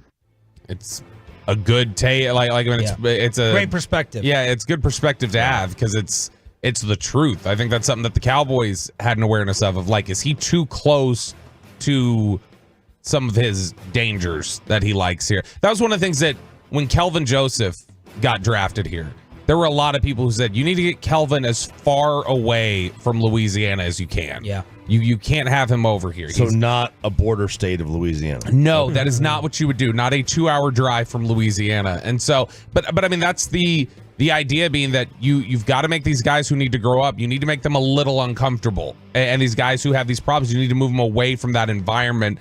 And it probably was for the best. Johnny then talked about the end in Cleveland. I was 210 pounds when I left Cleveland. I was 170 pounds sitting in Vegas that August, that September, October, whatever it was later in that year. How you lose 40 pounds? You're on a strict diet of blow. Get Get that as a drop. That's what I need then. My gosh. I'm coming after Jay Ochoa right now at his body weight. Good diet of blow. That's good diet of blow. Here, and that's the one thing, because you mentioned, like, if he had said this if he came here. You could get in trouble anywhere, though. Sure. And sometimes you could argue that you get more in trouble in a small town. But to his point, it was hard for him to move in Cleveland and do the things that he wanted to do. It is harder. If you move somebody out of their comfort, it's harder. He's not going out to as many clubs and drinking and driving and steakhouses in Cleveland as he was here. He doesn't have his. He doesn't have his. I don't know if there's a Hotel Zaza in Ohio. There's his favorite spot at the Jewel is not in Cleveland. Like, we all know a spot. We all know a spot where we've seen Johnny. Yeah. Yes. Right? I saw the Varsity in Fort Worth, which I do believe is now closed. Yeah. Dang it. What's the big, huge place right down the street from the AAC? That huge bar, second deck. Hero. The Ghost Bar? Not Hero. That's right in the AAC. No, right down the street. Dang it. It's escaping me. Sandler has a charity event. Happiest Hour. I saw him at Happiest Hour. Citizen. He was always at the Jewel. Is that the one we got thrown out of? Citizen, or is that Candle Room? Candle Room. Right, okay. Yeah. Don't ever go to Citizen with those owners. Yeah, I don't think he was going to get the same kind of trouble at the Cuyahoga Inn. Yeah. Or whatever it is. Right. He told Shannon Sharp he was so depressed. LeBron would send him weekly texts. Come watch the game. Come over with the fellas. Come play some cards. He wouldn't even get out of bed for LeBron to go hang out. That's how depressed he was. I go through a tube of toothpaste a week. Speaking of someone who's gone through some troubles, the punt god is back. Man, I feel happy. I'm happy right now. Matt Ariza, the punt god, who was with the Bills, and then he got caught up and accused of sexual assault of a 17-year-old at a party. And through the process of prosecution, they decided not to press charges because it came out that he wasn't even there at the time that the assault took place. This doesn't mean that he didn't have a relationship at some point with her that was consensual. They don't know. They haven't gone down that road. But, I mean, from a court of law standpoint, he didn't do anything wrong. And the Chiefs, who don't need a punter, by the way, they don't need a punter. I mean, they can roll the Colquitts out of the grave, for crying out loud. Right? They've had them for 25 years. They can roll them out there at 70 years old. They're my age, for crying and be fine, because they don't punt. Yep. They never punt, but they just got a cheat code, a guy who could boom at 80 yards. Now, is he a little overrated because all he could do is kick far? Who knows? But he never should have been kicked out of the league in the first place. Put him on the commissioner's exempt list. I thought that's what they should have done. It's, I mean, if he's, the fact that this has all been kind of fleshed out and settled, it's good that he gets another opportunity. I didn't think he would, just because it was like, it seemed like if he was going to get an opportunity, it already would have come around. Now, what I wonder, it's a different sport completely, but I wonder if like somebody like Trevor Bauer looks at that and says like, hey, like look, here's an example of a team can do this. Like, you guys should take a similar shot on me. I've had my issues settled. Dallas Stars could not make it a perfect local night yesterday on the road. Sanderson to it in the corner. Batterson lets it go. Tip the front, they score! Josh Norris breaks it out of a 5-game slump and makes an impact. That was not good. According to Pete DeBoer, he said that was about as bad a loss that you can have. We have to respond. There's good losses and there are bad losses, and this was bad. The Stars lose their 4th straight on Ottawa TV.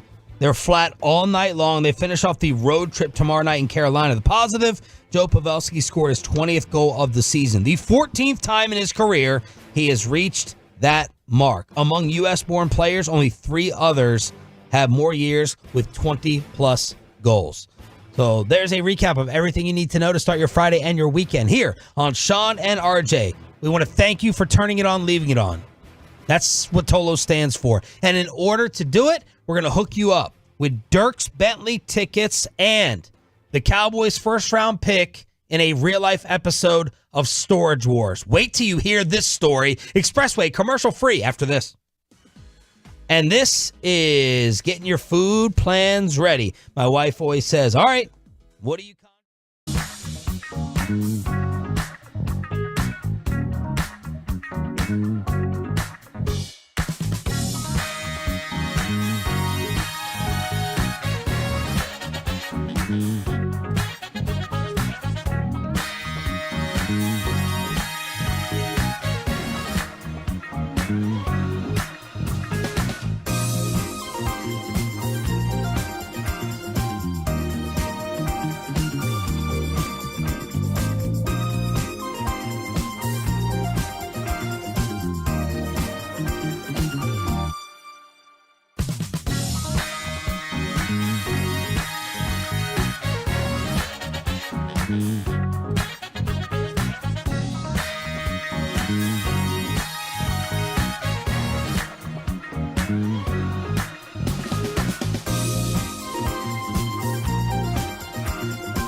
105.3 The Fan. It is the Expressway right now on The Fan, and it's brought to you by the On Time Experts.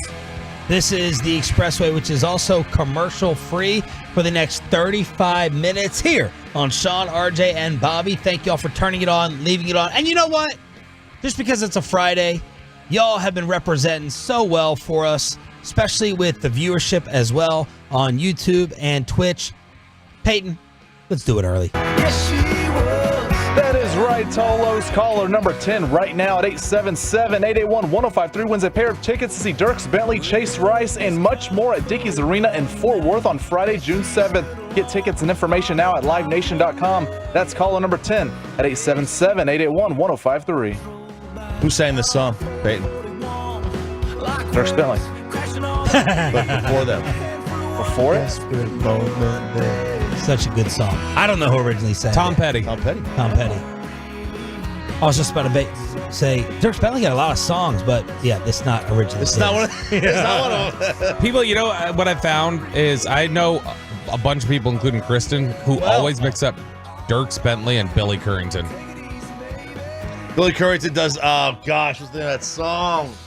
It's something about the guy like in the Good Directions. He gave all his money to the stranger in the bar. Oh, yeah. Yeah. This old man and me was at the bar and we... So, it's a good song.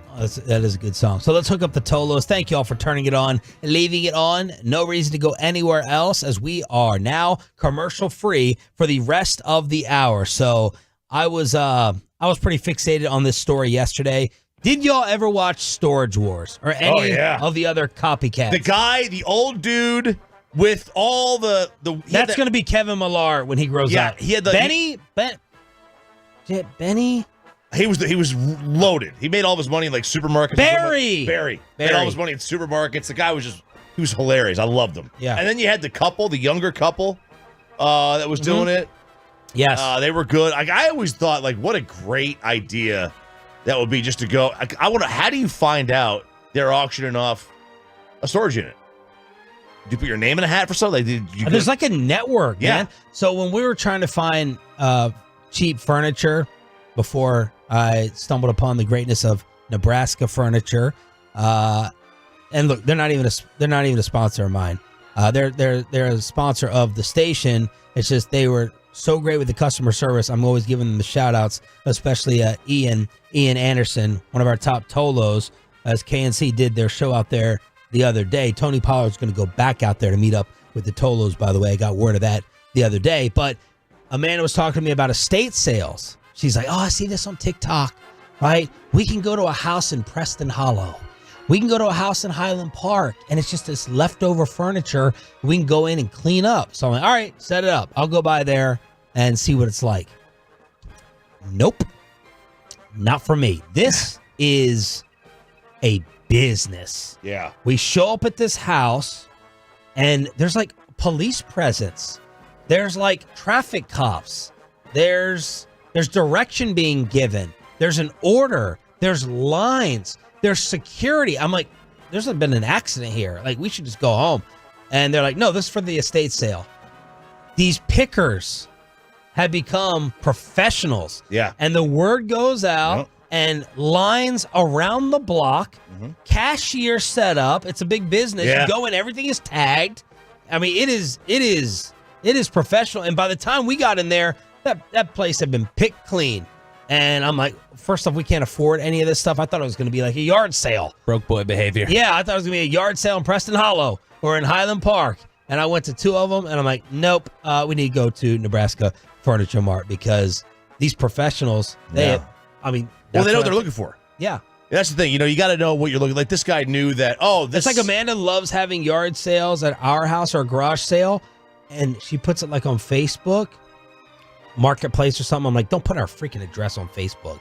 But wham! Yeah. I mean, the word spreads like wildfire, like a Rockwall community group. It really does. Which, by the way, side note, Choppy, I saw you get a shout out yesterday. I saw that. How about that? That was a major day. Oh my goodness! And then the comments kept blowing up. I think we're up to like 40 likes now on it, like 10 comments. What happened? Tell us what happened real quick. Yeah, so yesterday on the payload, I said I joined a Rockwall Facebook community page. You know, it has 62,000 members. And just people talking on there, you know, talking about Rockwall itself. And someone gave me a shout out on there. Said I was listening to the payload, and Peyton Russell mentioned us on the fan, and so he put it there for 62,000 people to see, and people were commenting and liking it.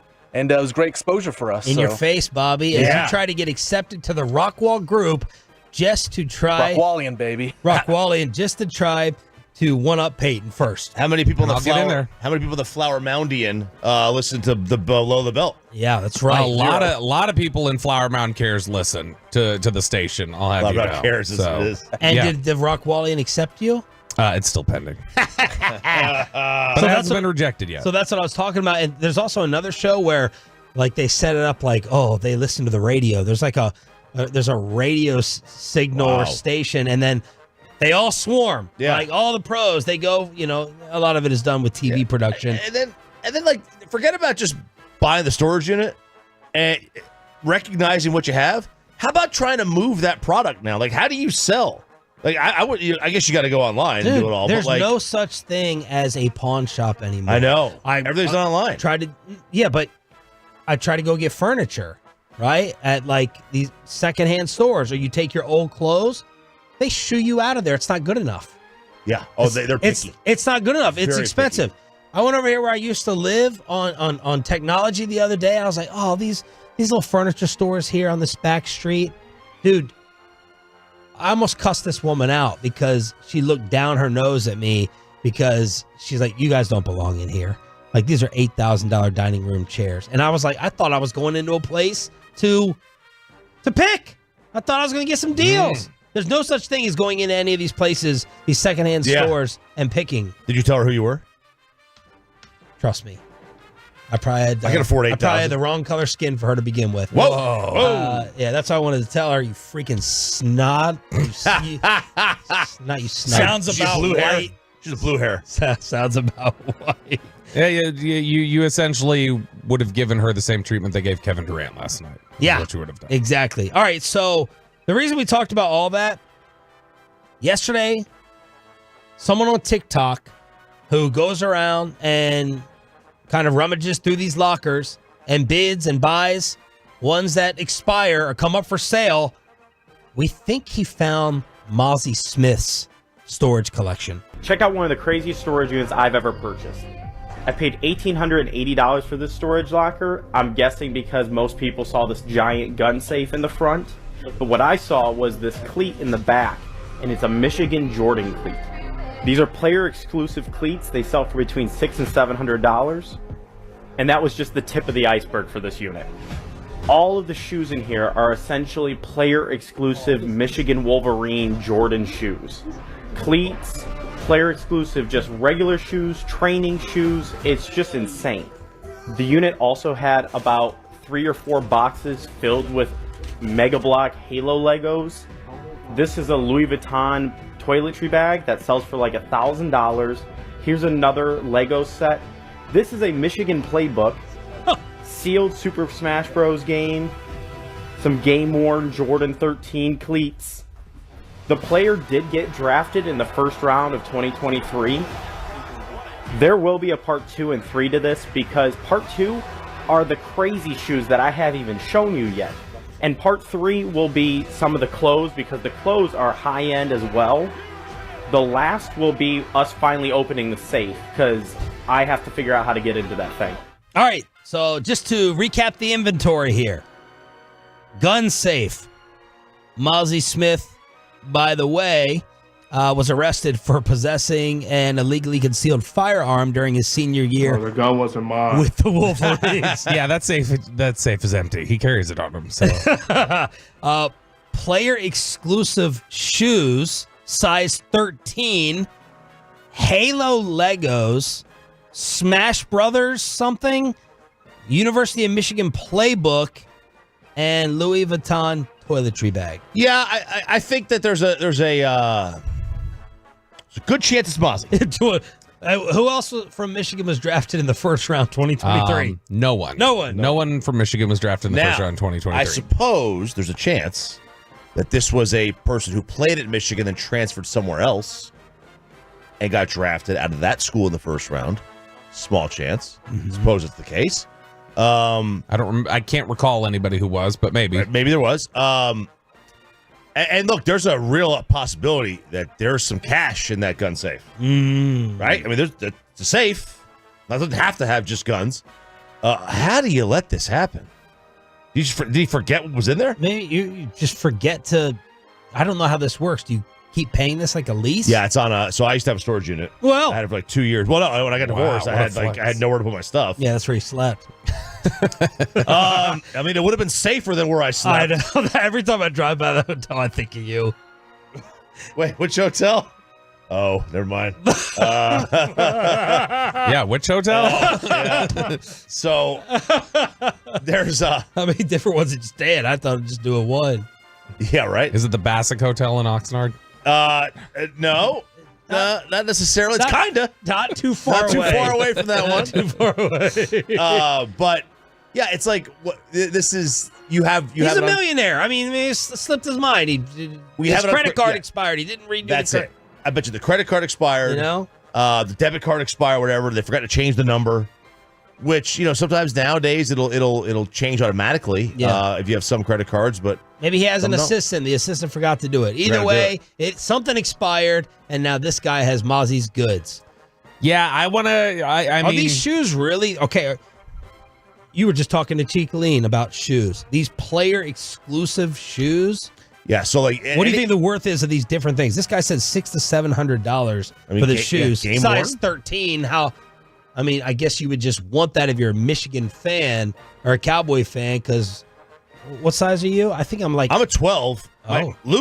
My son's a 14 now. Unit of I'm a child. 13. I could wear them. What up, Drake? Yeah, You're right. what? I'm 13. I could wear them. Oh my god. But yeah, like by the way, that's concerning. A defensive tackle with a size 13 shoe. That should be bigger. I think it should be at least 16. I would. Yeah, everybody looks at the bench. That should press. be a metric. Bench press, hand size. I want shoes. 6'3". You think 13's too small? I think 6'3". I mean, I don't know. I mean, Broadus is 6'3". He's a size 14.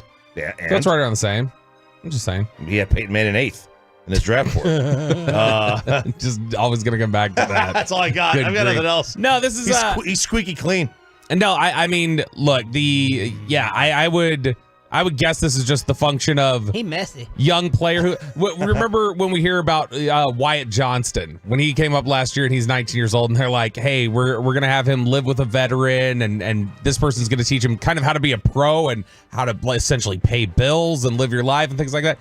Because this is a problem with young players when they enter the league all the time is they fail to pay bills or they forget about this money here or this there. It becomes a little overwhelming. I'm betting that's what happened. There's no way you would just willingly leave behind school cleats and Louis Vuitton bag and gun safes. Just from a financial perspective, you wouldn't leave that behind.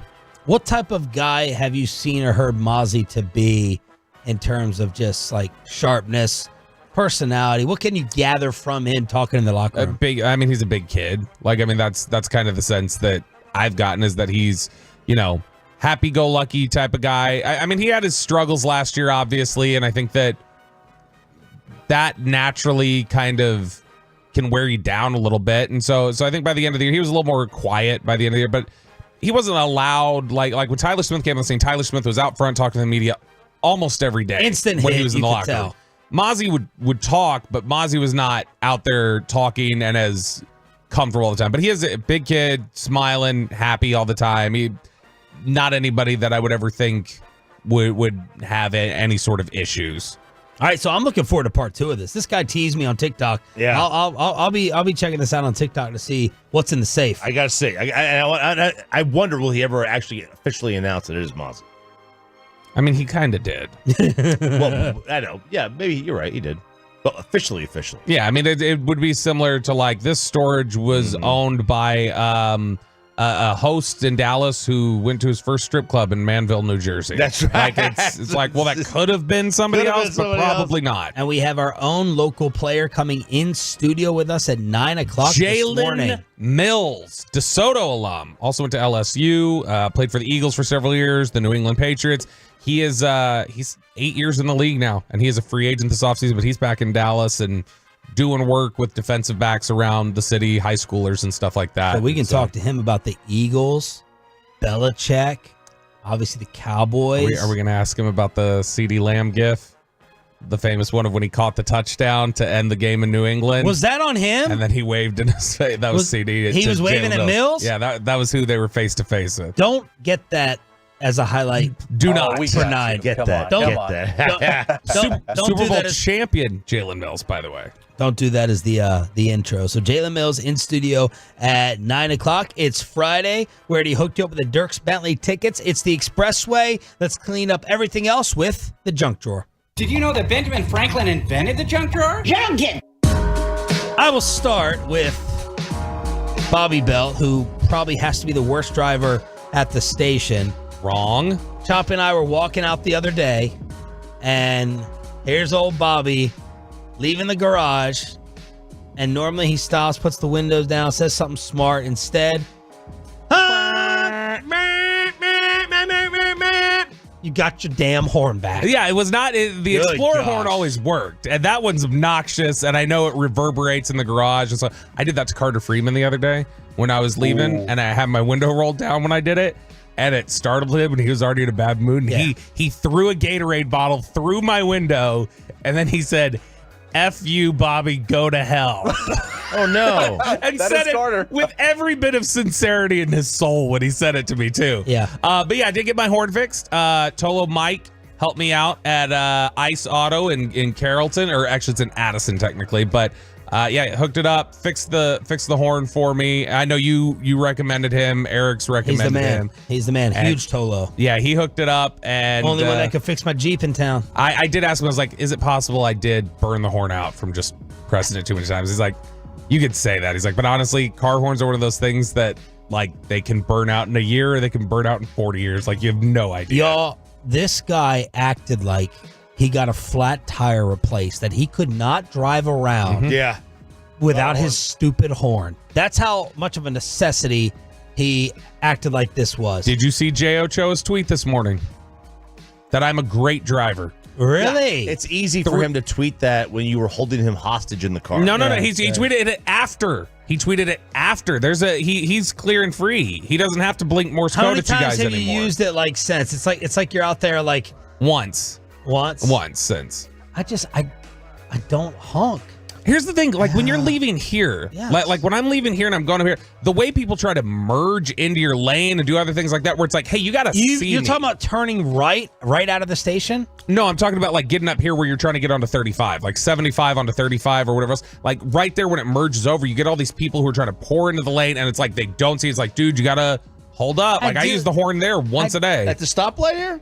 No, on the highway. Okay. On the highway. All right. I'm thinking to myself, wait a second, they have the right of way. How are you using them? When you're talking right here at 75, when you take 75 up, you get onto 35. Yes. There's all these people trying to merge over in bumper to bumper traffic, and people will just rip over and almost hit you, and you I've got to let done them know that I'm right here. multiple times. Okay, so and you I are the don't bad honk driver over. then. You are the bad driver. How am I the bad driver? If you're the one who's Learn to multiple times merge. ripping over. I don't think it's every other one, rule, Bobby. baby. Learn to Zipper merge, rule. so don't rip over the double white line before it's your merge Listen, turn. I'm And they not do it honking. every day. I welcome people bumping me. I'm driving an I've got a Oxnard car this that's year. paid off. Yeah. I've got hail damage all over that thing. It looks like it was beat with a bag of pennies.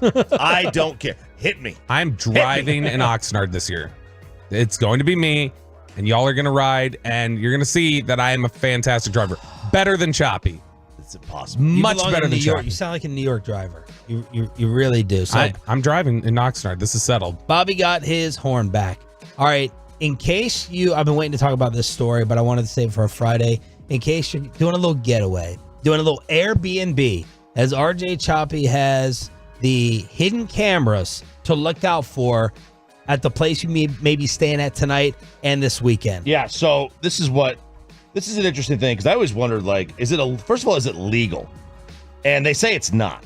It's not legal to have those cameras in your Airbnb, hidden cameras. It's not. No, you can't have hidden cameras in the Airbnb. Okay, but right? you're telling me if it's like the size of that big. camera, if it's out in the open, it's fine. They say it's more acceptable because you're I don't not think you trying can to have conceal. that. You shouldn't be able to have that in my bedroom, though. Oh no, yeah, for sure. But so private investigators have revealed like what you want to look for when you're in an Airbnb. So one Airbnb host admitted back, a few years ago to using hidden cameras to film guests, and then swapped these videos with other users. So there was like a black market, voyeuristic type. Hey, look, I got a video of this couple doing this. You got a video of this couple doing that. Let's swap videos. Oh my god! Okay, and you and Sarah said, just ask, guys. Just ask. Just ask, right? So some of the most common places you got to look for. So what you want to do is you want to look in places that are up above. They want to get, in order to get the scope of the entire room, look for places that are high. Seems pretty obvious. All right. So also look for things that are out of place. Like why is there a why is that urn doesn't look like it belongs up there? That urn doesn't. Why is there a teddy bear in front of the TV? Look for like a clock that isn't moving. The time never changes on it. Something out of place, right? Something a little bit out of place. So if it seems anything out of the order, very, very, even the most simplest things out of its natural position, a hole in the wall. There's a hole in the wall. Oh, it's a somebody knocked something through the wall, right? They just never fixed it. Okay. No, they fixed it. They did it on purpose, so you would just not really look at it. Oh, and there's a hidden camera that's sitting there. So also, they say take your phone. Your phone is the best way to figure it out. Yep. This is the way I know somebody who found it this way. So you just take your phone, you walk around. And when your phone starts doing that little buzz thing. What? Oh, no. My phone doesn't buzz like that. That's not how they found it. You can find, if you've got the hidden cameras and the infrareds, if you hold your phone up, you put your camera on and hold it in front of, you will see a red, it's the camera your phone camera will pick up the like red light. So I was just trying to see if it'll do it on this. It doesn't. But if you have a remote control and you were to film it, pressing the buttons, you'll see on the camera a red blinking light that you don't see to your naked eye. So what the article says is the electromagnetic interference will make your phone buzz, but also turn off all the lights. And like you said, use your camera. And then you could also use the flashlight on your camera in a dimly lit room where you can see the glass of the camera lens. See, I feel like a lot of times people want you to know there's a camera so you don't be stupid, right? Like with the Airbnb I got in Malibu, it was like, we got a camera here on the back porch. Like, don't be sitting here doing anything stupid or dumb. So you can either have that or the hidden ones. I guess. Then it also says, it doesn't really explain how, but there's a way to test a two-way mirror too. All right, so you can touch your finger to it. And I think it's something to do with the gap. It's like if there's no, I can't remember which one. It's either if there's no space, it's like, I don't remember. If you touch your finger to the mirror. One of them is supposed to look normal where it looks like your finger is touching your finger and there's no space in between. And then the other, if there's like a little gap, that's not good, I think. All right, that's what to be on the lookout for your next Airbnb stop. Ndamukong Suh, I'm finding him to be pretty fascinating on Twitter. He's posted long diatribes before, whereas before you just thought he was just this all-time bad boy villain going around as like this football thug. No, Ndamukong Suh has some insight, some thoughtfulness, I think. He posted a Twitter mega thread on the history of tipping and how we as Americans are getting screwed. Here's how he started off. This year I spent a lot more time abroad and got used to not tipping. Got back to the US and had sticker shock every time I had to add plus 20% to my bill. So I did some research trying to answer the question. Why are we one of the few places in the world with tipping? Turns out we got it from Europe. There was a long history there of rich people leaving a little extra for lower class service people. In the 1800s, American tourism exploded in Europe. Many travelers thought this was a commendable thing and wanted to bring it back. Unfortunately, it was quickly turned into a way for businesses to hire the immigrants and new freed slaves that were entering the American labor market that hired for basically nothing, asked customers to make up the difference. A lot of people didn't like it. Few states even, okay, blah, blah, blah. There's the history. And he said, the real question is tipping a good thing? In a perfect world, probably not. Is it realistic to think it's going away in the U.S. anytime soon? The answer is no. Restaurants are hard businesses. I know. I own a few. Many people argue that getting rid of tipping will make it even harder for restaurants to make any money at all. Sure, a lot of high-profile restaurants are removing tipping, but they're already likely to be successful. My opinion, after spending time abroad, tipping is not the service incentive people think it is. Most folks would rather have a higher steady paycheck than an income which relies on pandering. In a perfect world, people would get paid fairly, restaurants would make money, and we'd all get great service. I don't know if it can be done here in the U.S. I'd like to see it tried with more seriousness. Some of the costs of restaurants might be offset by staffing stability, and folks would certainly be happier. And Dominican Sue with his thoughts and the history of tipping. I 100% agree that we have gone tip crazy. Didn't you all both send a story about like a wedding dress tailor or something? Yes, the wedding dress. Yeah. Do you tip the wedding dress tailor?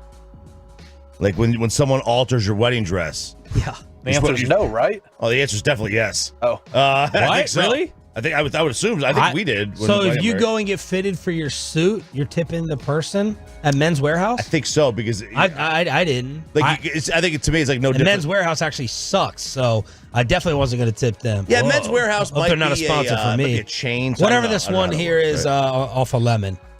That whole business. But that's a fair point. That's a fair question. I think I would assume more goes into a wedding dress than a suit. Maybe not. I don't know. I just never thought of that as a tipping job. But like, I mean, now if they would have if they turn around an iPad at me and go like it's going to ask you a question and offers the option, I'm probably going to do it just because I feel bad. What's the difference in the amount of work that a tailor does for you versus a server? I've been conditioned, Sean. I don't know. I'm just a dumb animal. That's what I am. I know. I'm just asking. I have no. Honestly, it's just whenever somebody says, "Yeah, that's a job you're supposed to tip for," I go, "Okay, I guess I'm supposed to tip for it." That's I think a tailor does quite a bit of work. I agree. So I think you should. Who does more work, a tailor or a valet? How far is the car away? Is it raining? Like, do you change your valet tip if it's raining, like at all, or? No, not really. I don't think I do either, but I probably should. But I don't. But we've gone tip crazy. Like I'm sorry. Like if I go to a Mavs game and I ask for a bag of peanuts and you turn around, grab the peanuts, and you turn the thing around. Like, do I need to tip you 20% for that? Like, no, I don't tip at any concession stand. That to me is where we've gone a little bit overboard. But I asked Sarah this question because she was. But that's because I feel like I'm getting ripped off at a stadium. I take out. This is wrong. It's wrong. But I take out like, okay, I'm going to your business. Yeah. You guys already rip us off. I'm not gonna go ahead and give you extra money, even though it's probably going to the server. You know what I mean? Yeah. So I asked Sarah this question because I saw this article and I was like, all right, because she was a server at, a very classy establishment. It's kind of a lot of wood around you. Couple peaks there. Yeah. And then at Riata. So she was at Riata at Fort Worth. Oh man, I loved Riata. And I was like, would you rather have gotten a salary or tips? She said tips 100%. Like even if she got like $20 an hour, let's just say as a server she'd be like $20 an hour.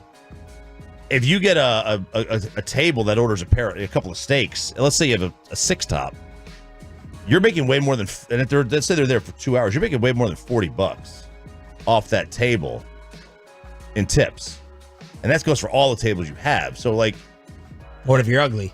I mean, well, I'm not trying to.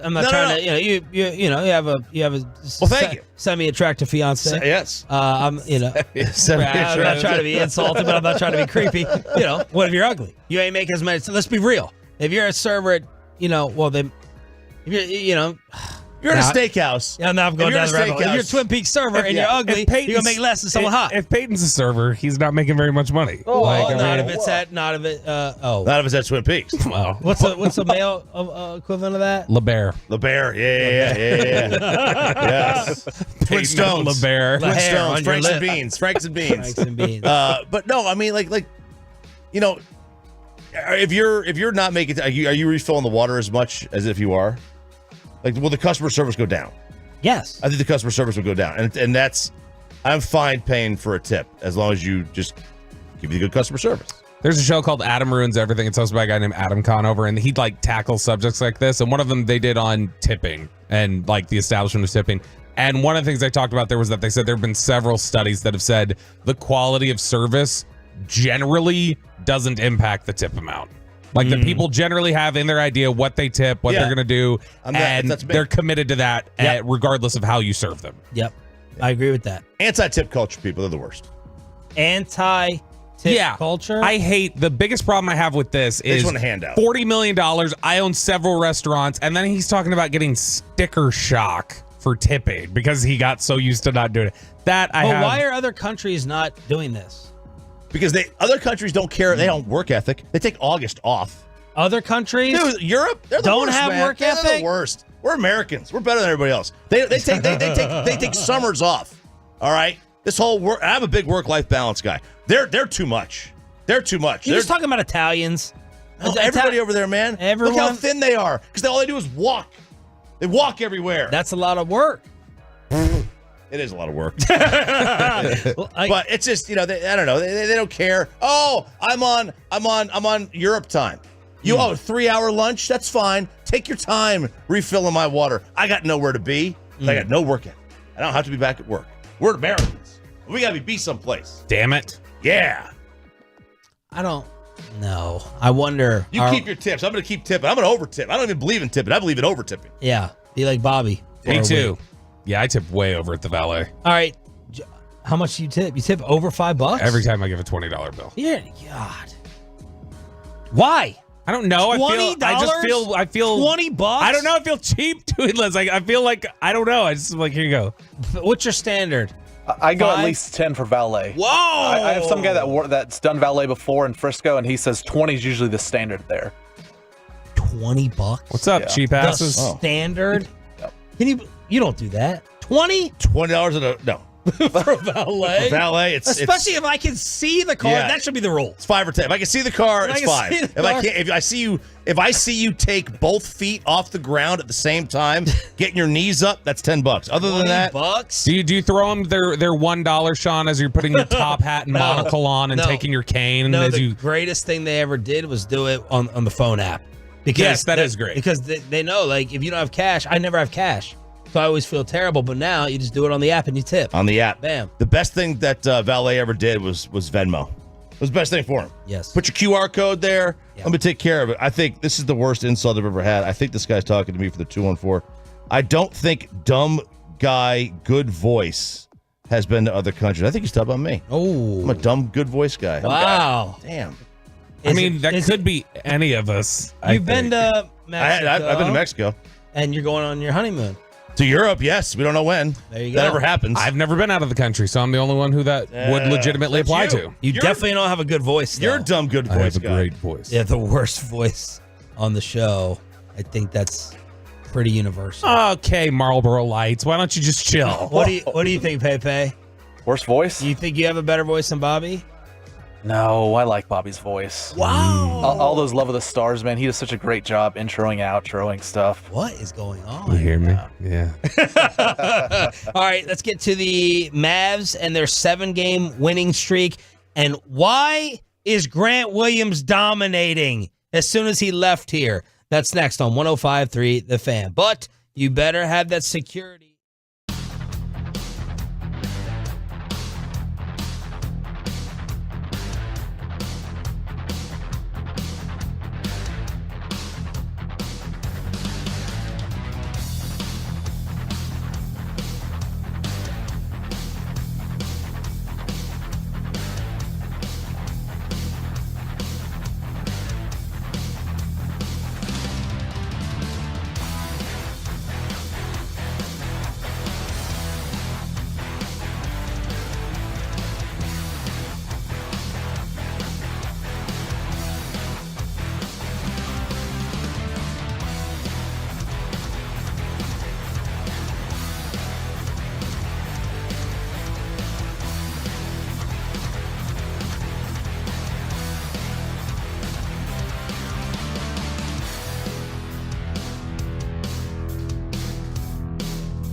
From our fan studios secured by DFWsecurity.com, this is Sean and RJ on 105.3 The Fan. Deflected, good hands, good defense by Dallas. Moving the other way behind the back and into Grayson Allen. Oh, what a play by Kyrie. Timeout Phoenix. The great Kevin Harlan with the call. The Dallas Mavericks catching fire. They win their 7th straight game. They beat the Phoenix Suns without Bradley Beal by 10 last night at the AAC. This game started off with Devin Booker doing whatever he wanted. Then Kyrie answered. Man, he had a sweet layup there in the second quarter. And then the Mavs went crazy from 3. It was a 16-0 run to start the third. Luka took over, and he was just, as Reggie Miller said, he was picking the Suns apart with all of his passing. And then Gafford reminded me that he was actually in the game. He made his presence felt as the big man, and Kevin Durant did not get going. His big highlight was pregame going off on these two idiots in the Mavs crowd, these two Mavs fans who called Kevin Durant the B word. And KD handled it very maturely, did not end up tossing them out of the arena. If they got tossed, would y'all have had a problem with it? They very clearly screamed the B word at Durant running out for pregame warmups.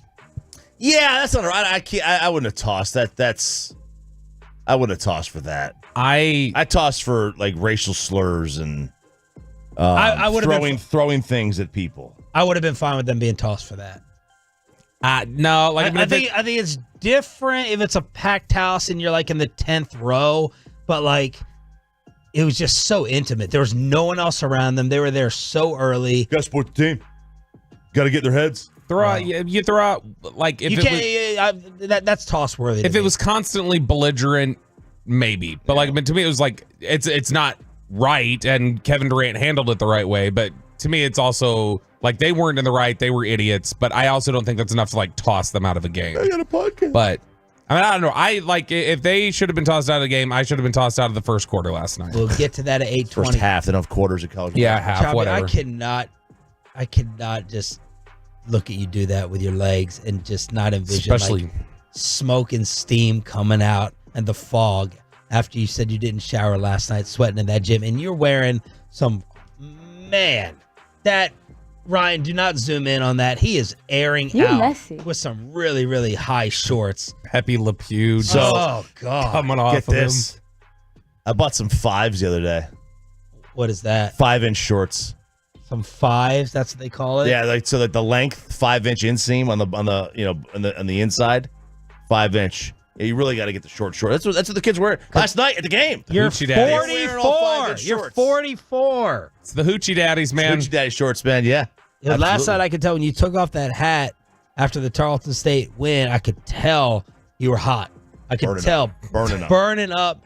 And I know you didn't shower last night, and now you just lifting that leg up there, Captain Morgan style. You ever see that SpongeBob Krusty Krab meme where it's like just the vibrations on the side and he just looks like rattled? That's what Chop looked like sitting there in just the chaos of everything. It was nuts. It was nuts. Now listen. Did you sleep naked last night? Absolutely. Oh, what? Poor girl. Poor Sarah. Just because I'm naked next to her doesn't mean that I'm going to subject her to my advances all the time. It's not the advances. No. She has to sleep next to you after that stench just airing out from every crevice of your body. She was in the same building. It was warm in there. There's no way that girl sweat like you did. No. You had a full suit on. I had a full suit. And a cowboy hat. And a cowboy hat. Now listen, the suit jacket was what took the brunt of it. My legs, I don't feel like got that sweaty. I did not sit there think I've got swamp right now. I never thought that at any point in the game. Oh, you didn't? Pit sweat, absolutely. No doubt about it. The neck was the worst. I'll bet you. What neck? Right, exactly. What neck? I'll bet you, though, if you could find a neck and I had some creases there'd be some black marks in there of just dirt. That's like that. Gross. My son, his face so fat. Unfortunately, I screwed him over. My fat ass cheeks. We'd have to lift his head up and like take a wipe and get the crease. And then there'd be a dirt crease in my poor boy's neck, and his neck rolls and his chin rolls. Listen, I took a baby wipe this morning and I did do my neck and my underarms. Okay. but nowhere else. Yeah, nowhere else. All right, let me ask you this. Uh-huh. Shouldn't even do it. It's Friday. I'm bringing Tenactin up here tomorrow, and just you need to put that in your tomorrow. bag. Let me ask tomorrow? you. Yeah, tomorrow. You need to put it right. If you wanted to mess around last night when you got home, would Sarah have? Oh yeah. Okay. Yeah, I was. So your stench or whatever, your stink would not have been a no-go. I don't think I necessarily. I didn't smell anything. She would have. She would have told. She has no problem telling me when I stink. She would have told you. She would have told me. Okay. I think she was willing. I was just because you're friggin' ESPN Plus star. Yeah. I right. Absolutely. Yeah. I was like, man, I'm tired. I gotta go to bed. And to bed. You know, I didn't take my Blue Chew. Yeah. So I just wasn't. It wasn't gonna work. It wasn't gonna work. All right, so we'll get back to that at 8:20. I just had to pause. Literally, it wasn't going to work because you didn't take a Blue Chew. Not gonna work. What else was he referring to? He was talking about the situation wasn't going to work. I drilled down further. Yeah. I thought he was talking I did about not drill down at all. Not working, yes. Anyway, Allen Iverson wanting to give some Dallas Mavericks praise, talked about Kyrie and the wizardry of him out there on the floor. And AI on the big pod with Shaq said Kyrie probably has the best handles ever in NBA history. Steve Nash was asked recently comparing Kyrie to you. And I think he was saying that Kyrie has a more complete handle package. Is that something you agree with? Hell yeah. He got the best. Kyrie has the best. He's the best. And Steph handle is crazy, but Steph and Kyrie jumper is wet too. But Steph, his jumper get him over a lot. Because he hit you with the You're hands so up. afraid of the jumper. Exactly. Yeah. And then he cross half court, he can let it go. So you think Kyrie has the best handles ever? Ever. Wow. Ever? Who you think? Kyrie will have you beat and then bring it back and play with it. Like he toy with people. You know what I mean? Like he can still just go. You know what I mean? But if he feel like playing with you. So where's my boy falling into that white chocolate? He high up there. That's who I would say had the best handles ever. So that's Shaq throwing white chocolate up there from Sacramento. Wow. I have no problem with anyone saying Kyrie has the best handles ever. No problem at all. He's a wizard. They call him a wizard for a reason. Peyton, when he says white chocolate, do you know who that is? No idea. Oh, that hurt. Sacramento guy, I hurt. think. Yeah. Good. All right, I'm yes. going to throw out. What'd he say? Sacramento guy. I just said Sacramento. Oh. See, he knows he can get it by you today. I mean, mostly every day he can, but especially today you're in the fog of your crotch. All right, I'm going to throw out some other all-time great ball handlers. I want to see if you know who they played for. Okay. Isaiah Thomas. Which one? The old one. Pistons. Yes. Good. Okay. Very, very happy. Dan Marley. He wasn't an all-time great. handles? He never dribbled. That's an all-time great Never dribbled. name. All-time great name. We're not talking about names. Listen. We're talking about handles. Not Tim Hardaway Sr. Warriors. And? Oh. Doesn't matter. That's all that counts. Give me that. Killer crossovers. Mavericks. That's all that matters. Good job, Pepe. I'm proud of you. God Sham God? Yeah, that's what I thought. My mic was off, sorry. Give me his college. Give me his college. Syracuse. Close. Oh? That region. Virginia. Rhode Island. Pistol Providence. Pistol Pete. We'll end with this. Pistol Pete, that's Oklahoma State. Well, I'm sorry. That's the mascot. Pistol Pete. He's technically correct. It is, but Pistol Pete Maravich. Oh, I didn't know that guy. Okay. Oh. He's like the all-time leading scorer in college basketball history. Oh, great. Do you see the attitude he's getting? That's good. What I like attitude. it. Oh, good. That's good for you.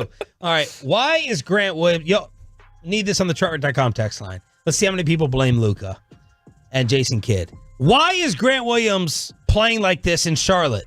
Since going to the Hornets in the PJ, he's playing better than PJ Washington. 15-8-1 in his debut. 21-4-3. Now, probably not defending better than PJ right now. 15-10 with a double-double. And then last night against the Jazz, he had 24 points. He's averaging 18, 5, and 2 on 49% from the field, 43 from 3, 93 from the line. He had a dunk last night where he was hanging off the freaking rim. Grant Williams dunking. The Hornets are 4-0 since the deal. Mavs are 5-0. What gives? Why is this happening? Refresh. It's the classic refresh. It's the change of scenery guy. That seems to impact basketball players more than any other sport, where the change of scenery just kind of wakes them up. Sometimes it's temporary, it's short-lived, but I mean, other times it's like a legitimate one. You remember Spencer Dinwiddie got here, it clicked for him. Porzingis left, it clicked for him. Like, guys, generally, it feels like the culture and the surrounding area is as important in the NBA as it is anywhere. A lot of it is he is getting more shot attempts per game. Okay, so that's helping some of the numbers. But like his offensive rating was a 110 when he was here. It's a 126 there. It's by far the highest of his career. Usually he lives around like the 114 mark. His defensive rating is the highest of his career right now in those 4 games. Again, small sample, but Bobby's right. I think a lot of it is situational in basketball. Like, guys, they get out of the rhythm. They're in a spot they don't like, or they're not with the players, they're not in tune. I mean, that could really impact them. Grant Williams was asked about it last night. Shots fired? Feels like home.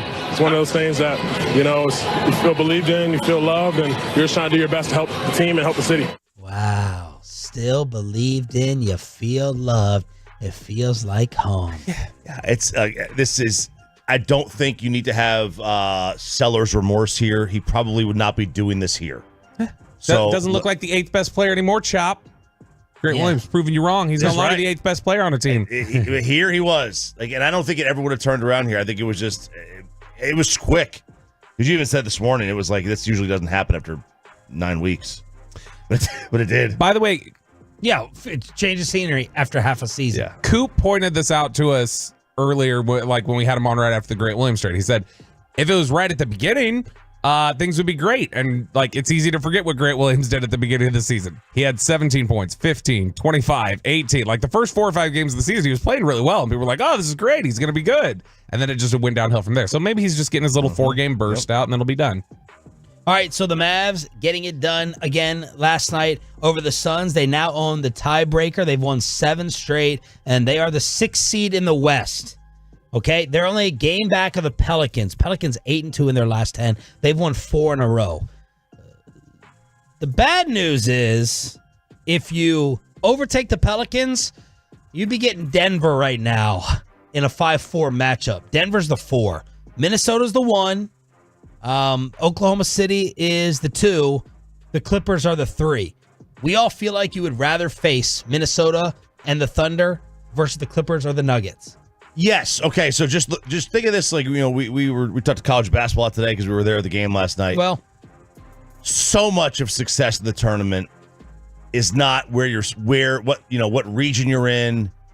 I mean, a lot of it's your talent, obviously, but dude, the draw you get is by far the most important outside factor there is. Your draw. And what upsets happen in that draw. If you could find a way to avoid Denver, by all means, do that. Why Bobby should have been thrown out of the Tarleton State win last night, and RJ Choppy shouting out the Tolos, and Glizzy Balls, the audio from ESPN next. Let's get you over. Oh, this is perfect. My good friends at BlueChew.com. There you go. Promo code RJ. I messed up. Sarah was willing last night, and I just didn't have the energy. I didn't have to pick me up. I should have known better. I should have prepared by taking a chewable from Blue Chew. First order is free, $5 shipping. That's all you pay at BlueChew.com. Promo code RJ. When you're in a long-term relationship and she's ready to go and you're not ready for the occasion, you missed a chance. Do not be one of those guys that misses chances. And don't just give her the weak stuff. That's when you go and you use Blue Chew and you give her the really good stuff. It's a pick-me-up. It's a PED for the bedroom. BlueChew.com. Promo code RJ. They are chewables from Blue Chew. The same active ingredients as those other pills. And you can get them in a chewable form at a fraction of the cost without going to a doctor, without going to a pharmacy. BlueChew.com. Promo code RJ. Fix your ED. And if you don't have ED, just give you a little pick-me-up. It's vitamins. It's an energy drink for the bedroom. BlueChew.com. Promo code RJ. First order's free. $5 shipping. You get your confidence back. And your little fella feeling big again.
personal injury lawyers Frankel and Frankel. Life is unpredictable. Accidents happen. Frankel and Frankel are the go-to attorneys for car and truck wrecks and DFW.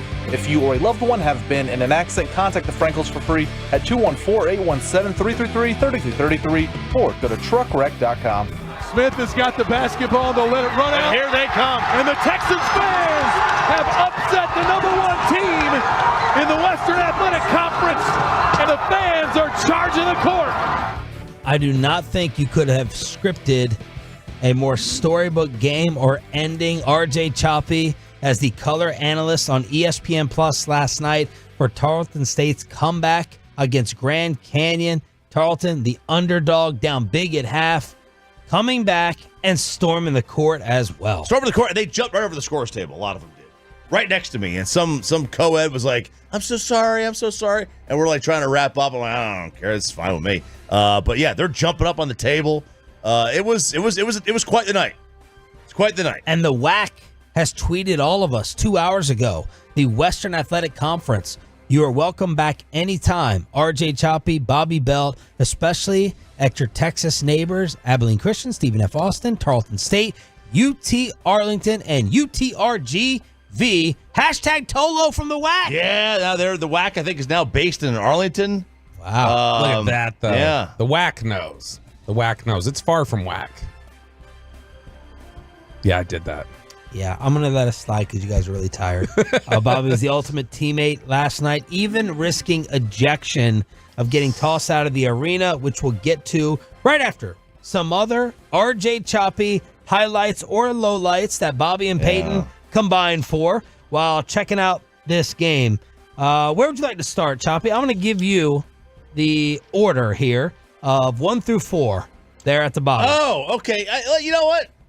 Let's do number 13 last. Okay, let's do the Tolo last. So let's just start right off the start here with the guy getting hit in a spot that you don't want to get hit in. Now, Bobby, I don't think you heard this yet, did you? No, I don't believe so. Okay, this is when you get cup check. It's cup check time. Mitch cup check. Best winning percentage in the country. Oh, yeah, he got hit in a spot. Yeah, he is not wearing a cup. That one didn't feel good. More of a baseball thing there, RJ, as they'll take a timeout. Just trying to go for the ball there. He needs more than a timeout, Williams. Take a look at the replay here. We're going to see this. Oh, yeah, there. Oh, there it is. Hope he's okay. Moore. He's not. Headed to the sideline. The old car keys got him. The old car keys? What's that? Yes. So my kid used to like, all do this to each other. They would reach at somebody else's crotch, and like turn the keys. They call it the car keys. Twist? Yeah, this was like they were like 5, 6 years old, right? They would do this like kindergarten to other kids. Oh my! I'm surprised. Listening to that cut when when Byron said he was just trying to go for the ball, I was totally expecting you to say, well, he got 2 of them, and you didn't do it, and I was a little disappointed you didn't hit that line. Okay, fair. All right, what do you want after that? Okay. I tried to work in as many youthful references as I possibly could. What did we already do today, Pate? We already got in the Riz. Riz. Yep, we got in Riz. So I wanted to make sure I got in that one. Glow Up. I think we got Glow Up on already. So now I wanted to do a reference to somebody's rear end. And here's the replay of the foul. It's a good look for Smith. Moore throws him to the side there. All over him. But that's what you got to do if you're Gaddy. Use your cake. Back him out. Get him out of there. Use your cake? Your butt. Caked up. So this was in the second half of the game. Yeah. And I was not, by that point, I grabbed a couple beers. I was starting to be belligerent, so I was not like totally had the earpiece in all the time, but Jay Ochoa had it in, and he like tapped me, and he's like, RJ just said cake. He said he just uses cake to push you out there. I was like, all right, let me mark that down. Listen, I might have been the first person to use cake on a college basketball game. That's good. I might be. I'm hopeful that I am. Right at halftime. Byron asked how halftime was. Because remember, before halftime, he talked about me getting a break. A little bit of a break. Now, I had about 16 minutes of halftime. to go say hi to Sarah and Bobby and Jay and Byron's wife. So I did that. And when you get back, he asked how halftime was. I had to drop in another very Gen Z type reference. I love college basketball. It's my favorite. It's one of my favorite things. I know I am so happy to be here.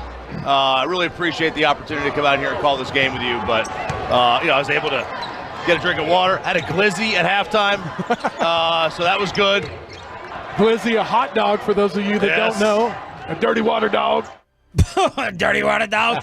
Glizzy sounds like a type of seltzer. It does. A glizzy, well, it's a fizzy, right? Those are fizzies. A glizzy's a hot dog? That's what they say. I don't know. A dirty water dog. I just learned that not too long ago. But yeah, glizzy. A glizzy. Yeah, glizzy. So we left, Luke had a basketball game a couple weeks ago, and they were giving away hot dogs at the end. They were like, okay, here, look. We have like 10 hot dogs left over. Oh. Just take them if you want them. So Lucas says, I'm gonna go grab a glizzy. And I didn't know what the hell he was talking about. Yeah. And he comes back and there's 4 hot dogs he's got in his hand.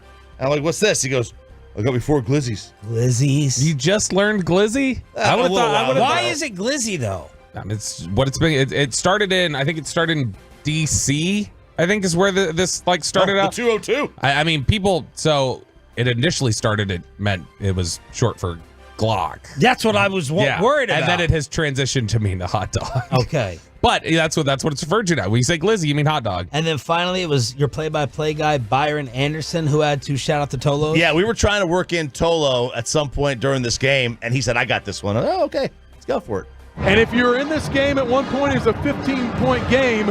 We're glad you, Tolo, turned it on and left it on for us. Here in this one, we really appreciate that. Nice job, Byron. Very nice. Good job. Nailed it. Absolutely. Well done. All right, so Choppy working in everything. We had the new school, Gen Z phrases. We got the local shout out with the Tolos. Did you do any, though, Stephenville, like cowboy country shout outs? No, not really. He didn't even bring up the cowboy hat at all. I didn't want to draw attention to it. I drew enough attention to it myself. Yeah. But yeah, it was, we did talk about, he did one time. Because, when you crowd surf, yeah, they don't call it crowd surfing there. They call it crowd riding. And his goal is to stay up there for 8 seconds like you're riding a bull. Okay. You get on somebody's shoulders, you crowd ride. And there's a couple people there with cowboy hats, not many. Not as many as I thought there was going to be. And Bobby Bell being a tremendous teammate. Yes. Showing up, getting the Spike Lee courtside treatment. And unfortunately, or maybe fortunately, maybe this did contribute a little bit to the Tarleton State comeback. You decided to heckle like Spike. Dude, yeah. So, by the way, first off, I want to point out that when Chop says he took a break at halftime, we're walking on the floor, and Chop's coming over, and I was like, all right, Jay and I are waiting up. We're like, we'll wait up for him. And as we're waiting up, a listener, Will, is standing right there, and he's like, oh my gosh, 105 through the fan, Bobby's like, this is so cool. And Choppy walks up, he's like, this is so cool, I love you. And Choppy walks up and goes, him? You love him? That was Chop's response to it. Wow. Yeah, just like I was like, what the hell is this? I'm just kind of rude. Yeah, it was funny. It was funny. It was funnier in my head. It was. It was funnier in my head before I said it. You're prettier in your pictures. It was funny. Yeah. It's did I say that too? My wife. Oh, that's right. We're watching the first half of this game, and I felt the boys needed to pick me up. Like, it started out 12-6. Grand Canyon couldn't hit the broadside of a barn. They were awful. They couldn't knock down anything. I think they would start at like 1 of 10 from 3. They were just brutal. And then they started going on their run, and they started turning around to the crowd, and they were just doing the shh, or like number 8 who got cup checked there, Moore. He was talking all night to people. And so I was talking to Byron's wife, and I said, I told her, I was like, what time do they stop selling beer here? And she was like, I think it's like, midway through the second half or something. I was like, all right, well, we're getting close to halftime now, so I'm going to go get a few. So went and got some special edition, like purple Tarleton State beer cans, which I wish I would have saved one of them because they were cool. Those were cool. They I think it was like it was called Texan IPA or something like that. Yeah. I mean, it was good. And so I was like, all right, I'm not going to get lit up here, but I am going to make sure I drink a couple real quick and tap into some belligerent attitude. And so we knew Grand Canyon would be coming down to our end of the floor in the second half. So I was going to scream everything I could, even if it was stupid. Like, I mean, a lot of it was just F the Grand Canyon, like you're just a product of the Colorado River. Like, I mean, that kind of a thing. He was thinking about, can I say in the commercial break? What you were thinking about saying to them? Yeah. Tom Chambers, and he was going to throw out some John McCain jokes. Yeah. But they don't know John McCain. Yeah. I was just trying to think what's thoroughly Arizona. Bobby Trump over here. He's a loser. I was like, he's a loser. Who's their sheriff? You should have made their sheriff. Maricopa County Sheriff. Joe Arpaio. I should have thrown out some Arpaio. I was going to say Sheriff some John Arpaio. Yeah. You guys are worse shots than Sheriff Joe. That's what I should have thrown out. But no, where they came out, and I was trying all night. Like, one guy had a hyphenated last name, and I was just like, he was right in front of me. I was just like, their best player, Grant Foster. I told him, I was like, hey, F you hyphen. Is this the guy that was on video on the sideline? Moore is the one, number 8, who got cup checked, ran down, and he was all night chirping at the crowd, and he's standing right in front of me, and I just like right behind him, I went, busted ass jump shot. And he turned around, and I could not hear him. It was very loud over there. And he's saying something. He's smirking. It's like he enjoys it almost. But he said something to me, and I just kept going, busted ass jump shot, busted ass jump shot. And then he just kept talking. And then, it's in the middle of a play, and he's turning around to talk to me. Then the foul's called, and he stops down. He turned around and said something else. Couldn't hear what he said. You can clearly see in the video he is interacting with Bobby. Yeah, you can see that. I could not believe. Did he struggle after, or did he hit like a big shot? Did you get him going? No, I was actually I was curious if he hit a big shot, if he was going to come back around, because he was all night. If he would do something, he'd come back over to the crowd and talk to him. Yeah. So he didn't. I think I got in his head. This was about 1:54 left. This was a 3-point game. I think me drawing him off sides pushed them over the edge. May have, because they had both teams. They started the game 0 of 16 from 3. Both teams? Both teams combined. Right. Wow. And then the first team, the first guy to make a 3 was Grant Foster, right in front of the Tarleton bench. He turns around, he blows a kiss right to him. I'm like, you can't start 0 for 9 and blow a kiss. Boy, the referees, though, they did not like the purple poo. They did not. The little Jabberwocky type people that are running around on the sideline over there. The anonymous Dude, crew. They're lining up for a free throw in the final minute or something like that. And one of them was, they said, the old boomer ref came over and whistled and was like, stop. And he's like, move. He's like, you're too close to the eyesight of the shooter, and like stopped it down, made everybody boo. It was a great time, though. And my whole goal in second half was like, I need to support Tarleton State. Yeah. I need to support the Texans and really drive home my troll-like behavior and get in the heads of the Grand Canyon. And I did it. Well done, Roberto. Well done. Do you want your San Fran, Kansas City challengers or your play callers? Which one do you want? Ooh, let's do the play callers. All right, you want to go ahead and tease it up in your sultry, great radio voice that Peyton loves? Why Mike McCarthy isn't one of the 15 best play callers in the NFL, according to the 33rd team. Next, in Below the Belt. Good job. I thought you were going to say 105 through the fan, Thank but you. hey, that's not good. What is also not good is your job situation. Look, we're all happy.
Here brought to you by Classic Chevrolet. Why do so many Texans love Classic Chevrolet in Grapevine? Because they've got the goods. More new Silverados than anyone with incredible savings. Why go anywhere else? Go see them today or visit ClassicChevrolet.com. This is Texas. This is Classic Chevrolet. Relax, enjoy the difference, and find new roads.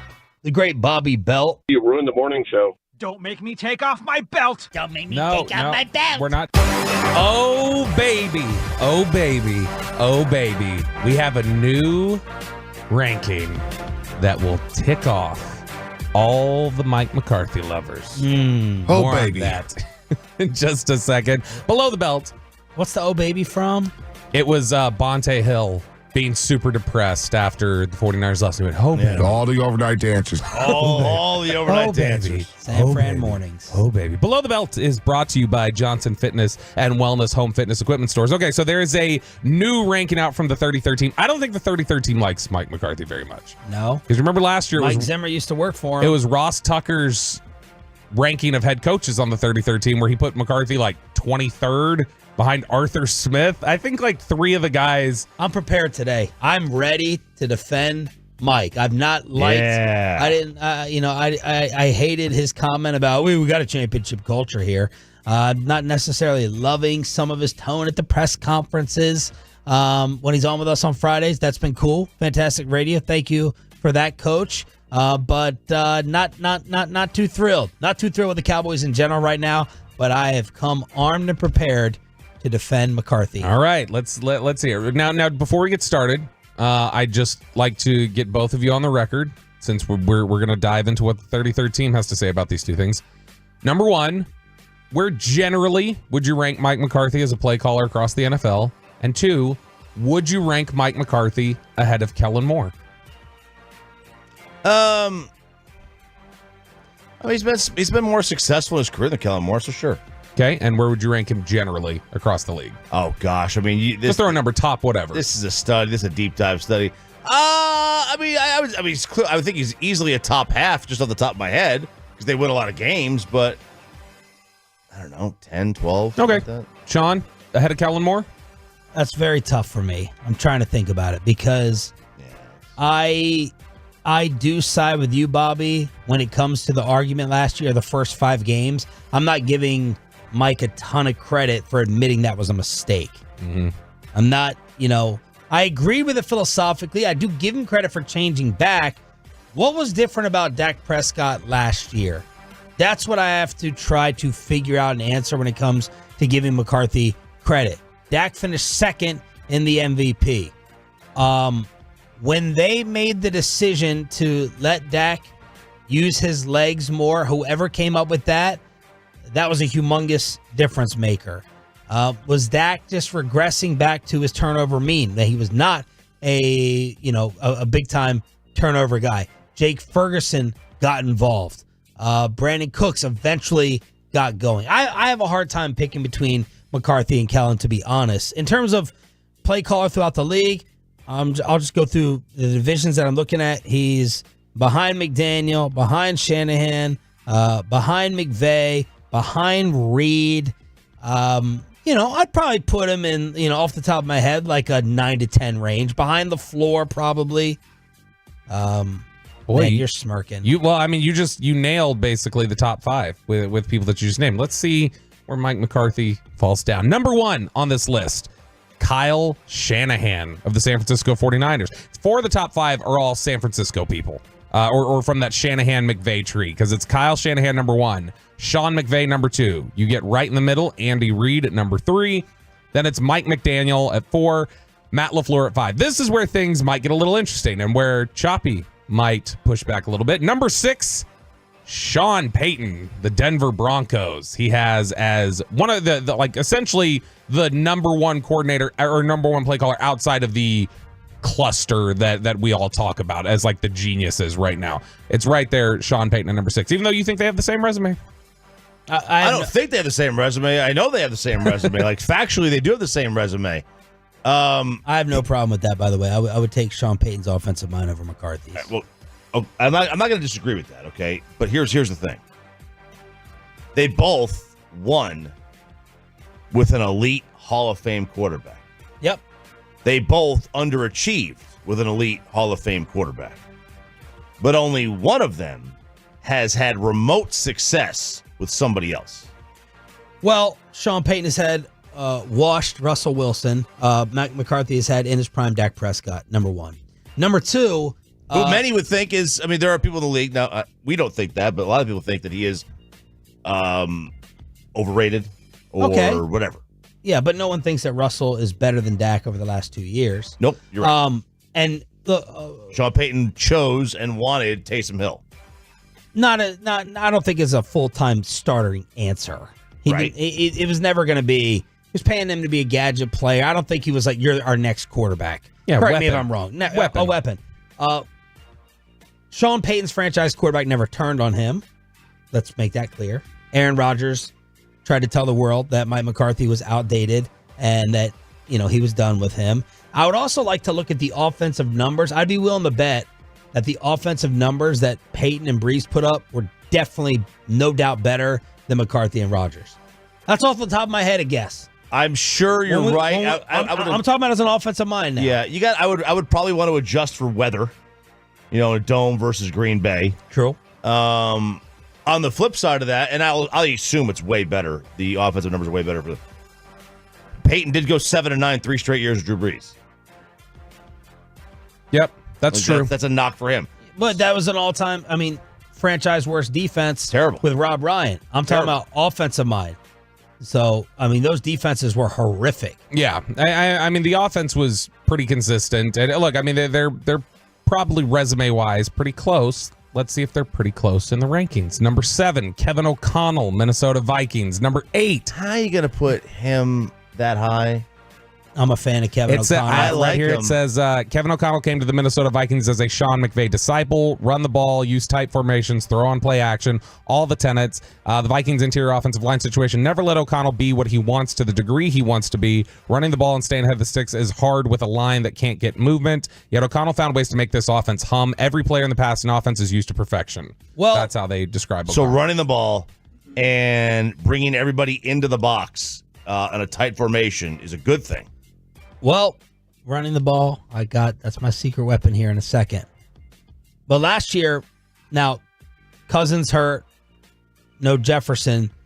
They scored 20 points a game. That was 22nd in the league.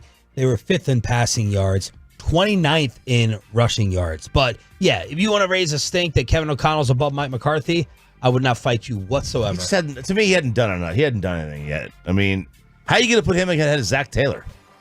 Well, I mean, let's see if he's ahead of Zach, or let's see if Zach Taylor's ahead of McCarthy. If McCarthy's ahead of him, there's plenty of names that we may be running through here. Shane Steichen, Indianapolis Colts at 8. Number 9, Kevin Stefanski / Ken Dorsey at Cleveland. By the way, Ken Dorsey, who was fired by the Bills in the middle of last season. Wait. So Steichen was okay. Steichen got named. Hell of a job in Indy. Who was after him? Kevin Stefanski and Ken Dorsey in Cleveland. Ken Dorsey. He was just fired.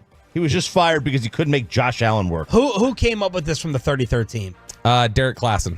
Okay, I don't know. Yeah, I like his pickles. Number 10. Pickles reference. A Pickles brand reference. Number 10, Ben Johnson, Detroit Lions. Ben Johnson is no lower than Mike McDaniel in a real world. Well, Dallas, Carolina Panthers. 14. Dave Canales. Dave Canales was just hired there, though. Where was he? Buccaneers. He helped Baker. Okay. Yeah, he helped Baker. Great. Bill O'Brien. Are we ranking porn addictions? This is oh gosh, this is where you're gonna love this. 14. Arthur Smith, Pittsburgh Steelers. I think Arthur Smith's a good coordinator. I think he's a above average coordinator. He's too high. He's not better than McCarthy. Here's one that I think is too low. 15. Bobby Slowick, Houston Texans. Oh, that's one. Thanks, Bobby, for giving us one. One is too low. Bobby Slowick's too low. Yeah. Okay. All right. Number 16. Brian Daboll, New York Giants. The only thing Brian Daboll has going for him is that he, like me, has no neck. We have no neck together. This is trash. That's the top half of the league. This list is supposed to be comprised. That website is supposed to be comprised of Brian Broadus trusted crusties. And they are freaking stale. This is embarrassing. Hang on. Geezers. Listen to the. You know what? Send Mike Zimmer back. I don't want Mike Zimmer as the defensive coordinator anymore because he wrote for Zimmer left expired website. Listen to the last line. Listen to the last line. That is so disrespectful. Of the Daboll write-up. At their best, Daboll and Kafka are probably top 10. No, Kafka. They're not Mike top Kafka. 10. Yeah. Now we're in the back half of the league now, so we got through the top half. There's Ben McAdoo. Number 17, Doug Peterson and Press Taylor in Jacksonville. With the guy that we all doubt now is the savior of the franchise, Trevor Lawrence. Number 18, Mike McCarthy / Brian Schottenheimer, Dallas Cowboys. It really is amazing. And number 19, right behind him, Kellen Moore, Philadelphia. It really is amazing. Yes. First line here. It's hard to separate the coach from the quarterback in this scenario. Excuse me. The second MVP? Yeah, it's hard to separate you separate the coach with the quarterback when you're talking about Sean Payton when you're licking every part of his body. Okay. You separate everything with Sean Payton. Jalen Mills just walked. He's like, "What the hell?" Yeah, he's like, "What have I walked into here?" Yeah, he's like, But 18, not a circus. 18, but one spot ahead of Kellen, so he does finish ahead of Kellen Moore in these rankings. But he's back half of the league, and I knew as soon as I saw number 16 and the Giants, y'all were gonna. I need a meeting. I need a meeting with Mike McCarthy.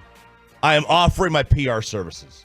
You need a better PR team. It needs a better branding team. The only difference, replace Laura Oakman. Yeah, the only difference between Sean Payton and Mike McCarthy is Sean Payton has better PR. That's it. It's the same thing as what the Cowboys were when they were trying to run. The only difference with them and the Titans was better marketing. Yeah.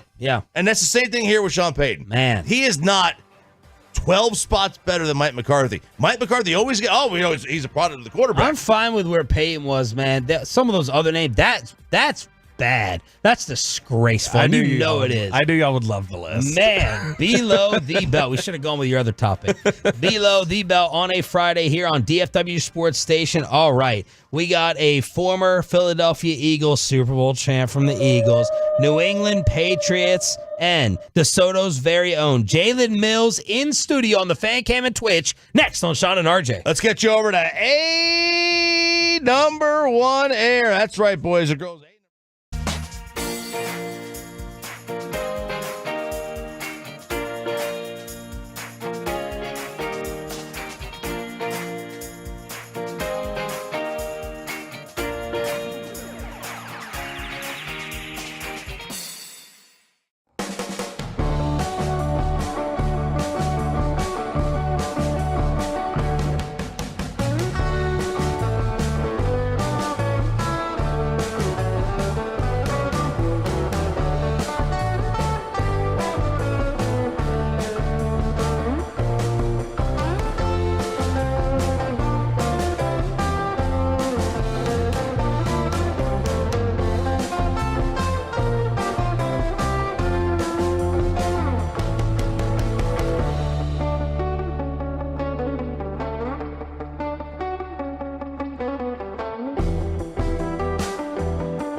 From our fan studios secured by DFWsecurity.com, this is Sean and RJ on 105.3 The Fan.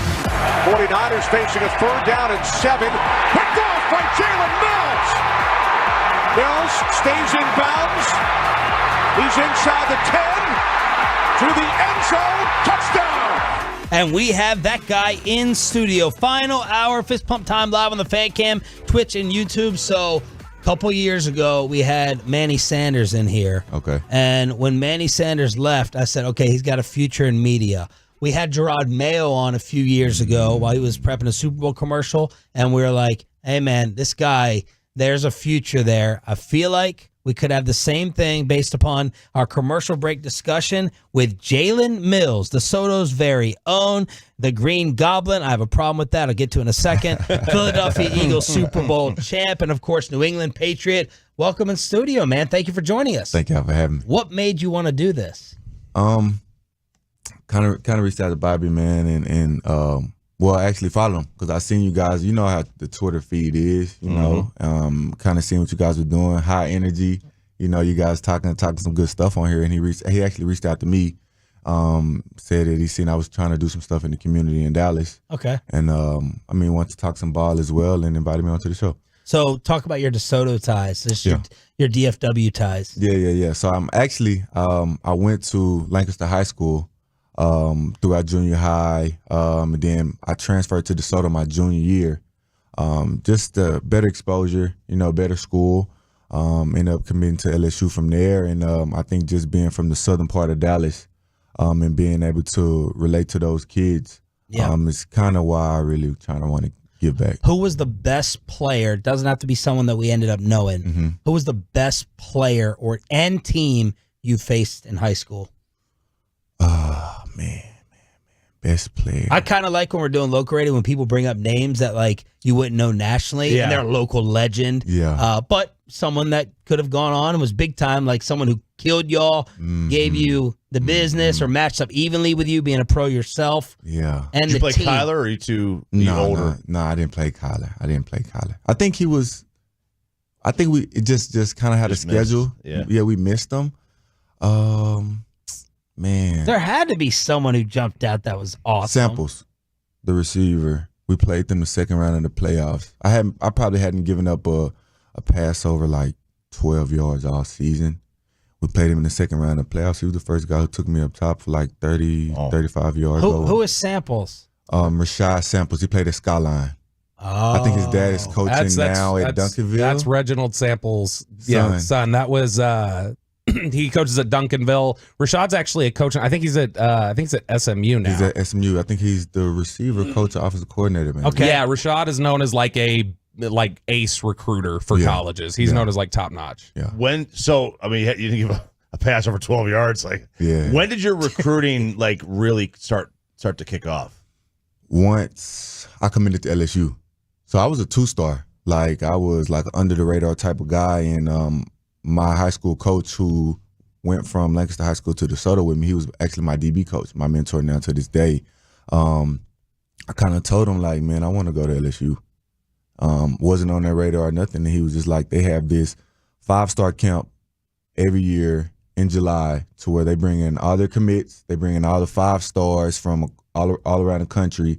And it's literally like doing one-on-ones for an hour and a half. Les Miles was there at that time. Coach Cooper was the DB coach.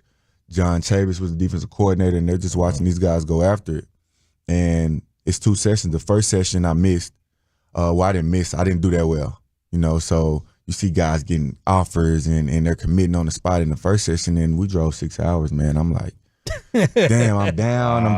My mom's there and stuff, and then you get an hour break in between, and then I go to the second session and I just cut it on, and then from that point on. They said, Les Miles, once you come upstairs, he said he wanted to offer me, and I committed on the spot. Wow. Yeah. I know that you we have a mutual friend, Clay Mack, I know, who played around here, played high school ball around here, and has made it his whole life to help train DFW area DBs and stuff like that. Yeah. You worked with him for a long time. Since when? High school. So is that work that you've done with him and the way that he poured in the community, is that where you said like, oh, okay, I want to do that myself. Like I want to come back. I want to help pour into the community. Was that sort of work that you had with Clay something that like led you to feel like you wanted to do this outreach? 100%. I think the influence that I have on, like I said, the southern part of this community in Dallas, and then knowing how to train. You know, like you said, I've been with Clay Mack since high school. I've been in the league 8 years, going on 9 years now. And, you know, just being able to give these kids, you know, a free game. We didn't have anybody, you know, of any type of NFL statute come back to the schools and try to train or give game. And I think I'm the best guy to do it right now. Who was your college and NFL mentor? Kind of the one you looked up to or took you under their wing? Yeah. I would have to say I can do coaches or players, or it doesn't matter. Player. Okay. My first, it's crazy because I was at LSU for the summer, really and a half. But Tyrann Mathieu really helped. Okay. Yeah. Now, you obviously have spent the last, we already know, in Philadelphia, won a Super Bowl there. Yeah, we're all very bitter about that, the Eagles Super Bowl. But I'm curious, you know, you've spent the last 3 years playing in New England, playing with Belichick. Yeah. We've all had this discussion in the room ourselves of like, we're stunned, like a whole hiring cycle went by and Bill didn't get a job. Yeah. What did you think about just not only Bill deciding to you know, hang it up, basically come to that parting ways, but that he didn't end up, you know, getting a job this offseason?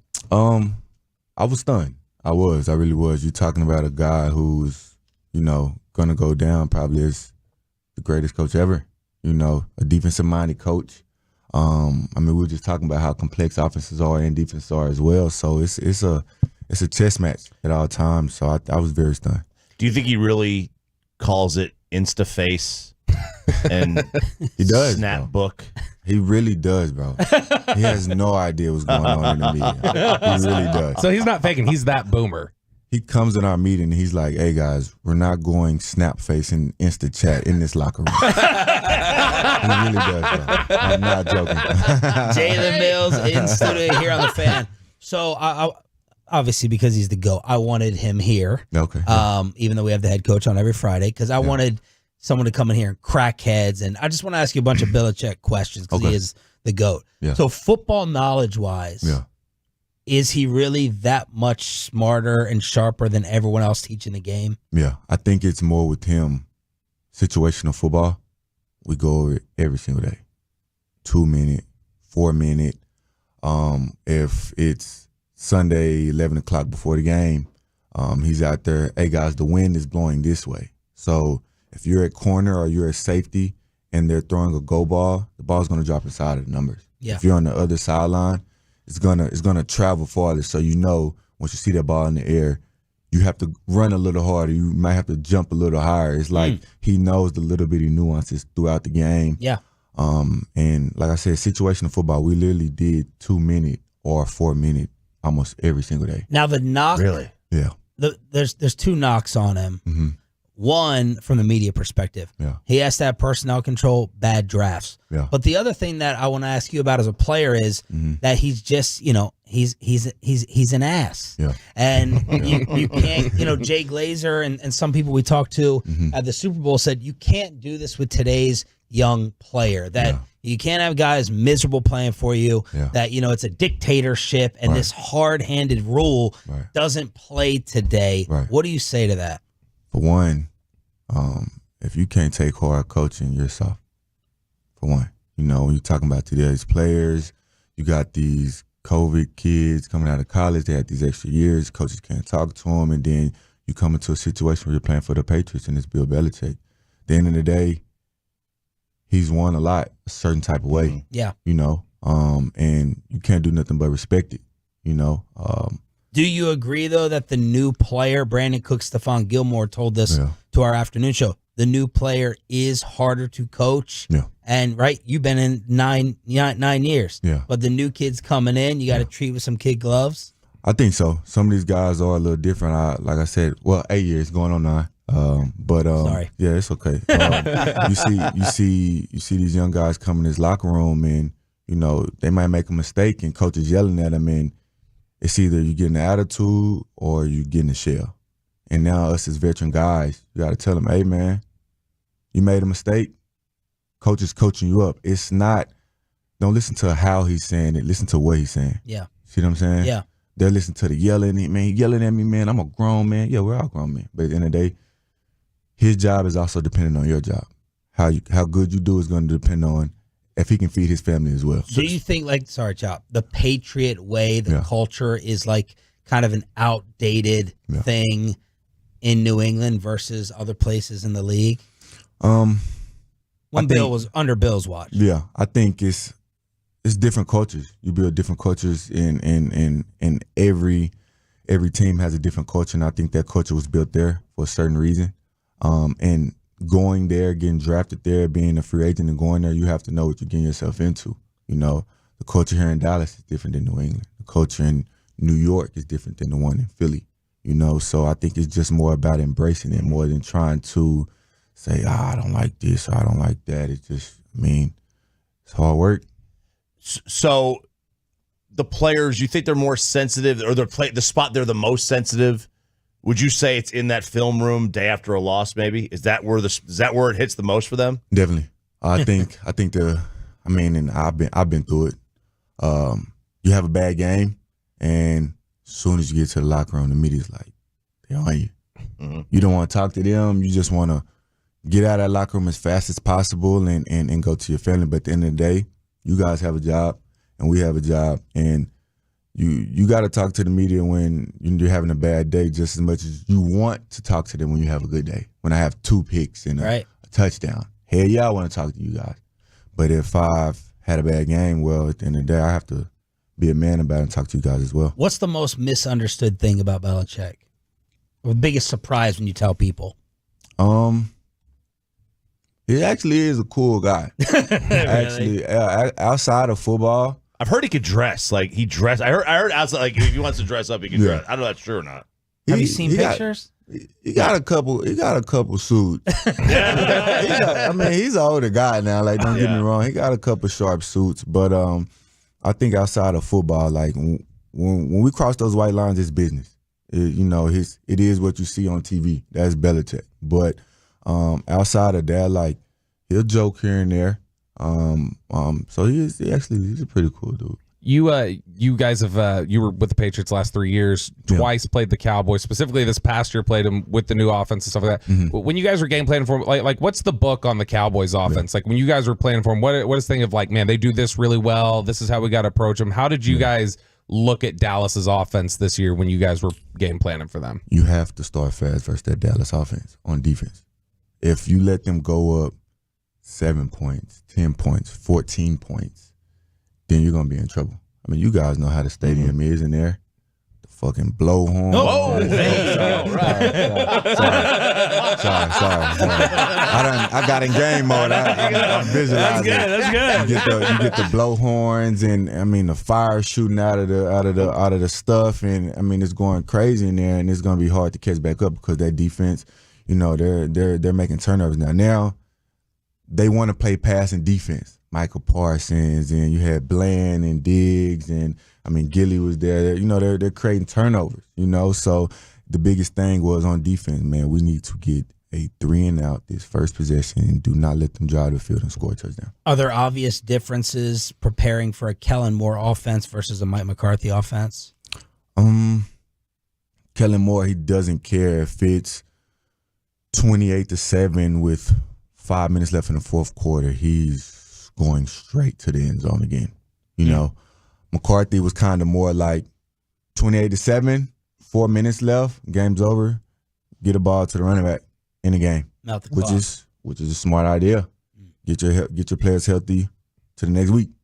So kind of a game management situation of let's run it up versus let's melt the clock. You got the game won. Yeah. Finish the game off. But nothing crazy different in terms of X's and O's, routes, scheme, motion, all that stuff? Nah, you see it with the top guy on offense within CeeDee Lamb from last year to this year. Granted, he did have a crazier year this year. Yeah. But, if you're talking about production, he was still most productive person on that offense as far as when you're throwing the ball, So, I mean, they're still throwing the ball. All right, let's continue to pick the brain of Jalen Mills in studio, DeSoto's very own. We got to talk about his work within the community. He'll also answer some fan texts on the Chartrack.com text line when we continue in studio here on the home of the Cowboys with Sean and RJ. But are you heading on?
Accidents happen. Frankel and Frankel are the go-to attorneys for car and truck wrecks in DFW. If you or a loved one have been in an accident, contact the Frankels for free at 214-817-333-3333 or go to truckwreck.com. All right, let's really dive in now with NFL safety Jalen Mills, the Soto's very own. Give him a follow at Green Goblin in studio with us live on the Fan Cam, Twitch, and YouTube. Now, the green hair still cannot be for the Eagles. No. Okay. No. I was hoping not. So it's okay. Can I give you a rundown? You want to get a rundown how it came about? Yes. Of course. All right. As long as it's not for the Eagles, I want to hear as long as it takes. Yeah. So I was a big, like in college, big Dragon Ball Z fan, right? So our bowl game, my last bowl game, we played Texas Tech in Houston. And I wanted to dye my hair purple so bad. Like I wanted to be like purple, like Super Saiyan, right? So of course, it didn't happen. I get to the Eagles. I do dye my hair green, and then like the Green Goblin, like the persona, how I play, the energy, the attitude, it kind of stuck. And like now kids are like spray painting their hair, right? I go to New England and they're all just like same thing, like you can't, green hair, Philadelphia, whatever. And I'm like, bro, you still like the Eagles? No. That wasn't it. It was more of, bro, I have young kids now looking up to me. I have kids in Dallas dyeing their hair green. I have, kids in the stands on the sidelines with green hair. And then also it kind of turned into a thing. I lost my uncle in 17 or he was 18 to liver cancer. Wow. Liver cancer, color for liver cancer is also green. Right, so it's kind of now. It was kind of more of the Green Goblin persona, and then also just keeping that green hair because my uncle. Also, why I wear number 2. His name was Akutu. Everybody called him 2. Wasn't a big football fan, but always watched me. Bro, hates football, hates sports. He watches the news all the time, but everybody called him 2, and then I ended up changing my number to 2, have my hair green. So that's kind of like the whole story. Awesome story. Yeah. Thank you for explaining that. What was it like playing in Philly? It was tough, bro. Tough. That media there, bro. Because you said growing up here in DFW, you know the Cowboy pressure. Very well. Is it similar? How is it different in Philly? Yeah. I mean, it's really kind of the same. The expectation is high. You won a championship, like they won a championship. Dallas, we won a championship here, but it's that pressure of going out and really, if you really just boil it down, Dallas and Philly are kind of the same as far as how the fans, they want guys to go out there every week and play as hard as possible. Yeah. Of course you want to win, but if you're going out there and you're busting your tail and you're giving it your all every Sunday, they're gonna love you. Do you find that their fans, like in the game, are more naturally like? You see a lot of stadiums, they try to get the fans up on the third down. But like their fans are just more naturally into it on every single play. Yeah, I think so. It's a defensive. Along with Boston. Yeah, defensive city. Philly is. Brian Dawkins, all those guys. It's so when it is third down, they want that defense. They're on fire. First and second down doesn't matter whether it's 3rd and 1 or 3rd and 15. Like it's time to go. Speaking of defense, you told us in the break that you think we're going to be happy with Mike Zimmer here. Yes. Why? I think he's a guy who not only holds himself accountable, but holds his players accountable as well. His defensive scheme is really, really good. He's able to put guys in a lot of different positions to win. And I like Zimmer. I've played against him before, been on the opposite side of it, but I think he's a really, really smart guy. He's a leader. One of the things that is talked about with Zimmer is they talk about the way that he disguises coverages and some of the stuff he likes to do with like double A gap blitzes and just some different things that. Yeah. Whereas Dan Quinn kind of just showed you static what he was going to do. Right. Just as a defensive player, how do you look at the pros and cons of both those things, disguising things and trying to disguise things pre-snap versus just hey, we're showing you a static look and we're going to just worry about execution. So this is kind of how I think about it. When it's a lot of disguising going on, you're going against a quarterback who doesn't really know what's going on. So we can go double A gap and make it look like blitz, drop everybody out. Now he's Mike check one of these guys in the A gap, and now you got a guy like Michael Parsons one-on-one now, right? Or we can go double A gap and we blitz both those guys, and you may drop a guy over here, and the quarterback knows that the blitz is coming, and he's trying to throw this hot route on the backside, and now he's throwing it to a drop coverage over there, and now a play's being made.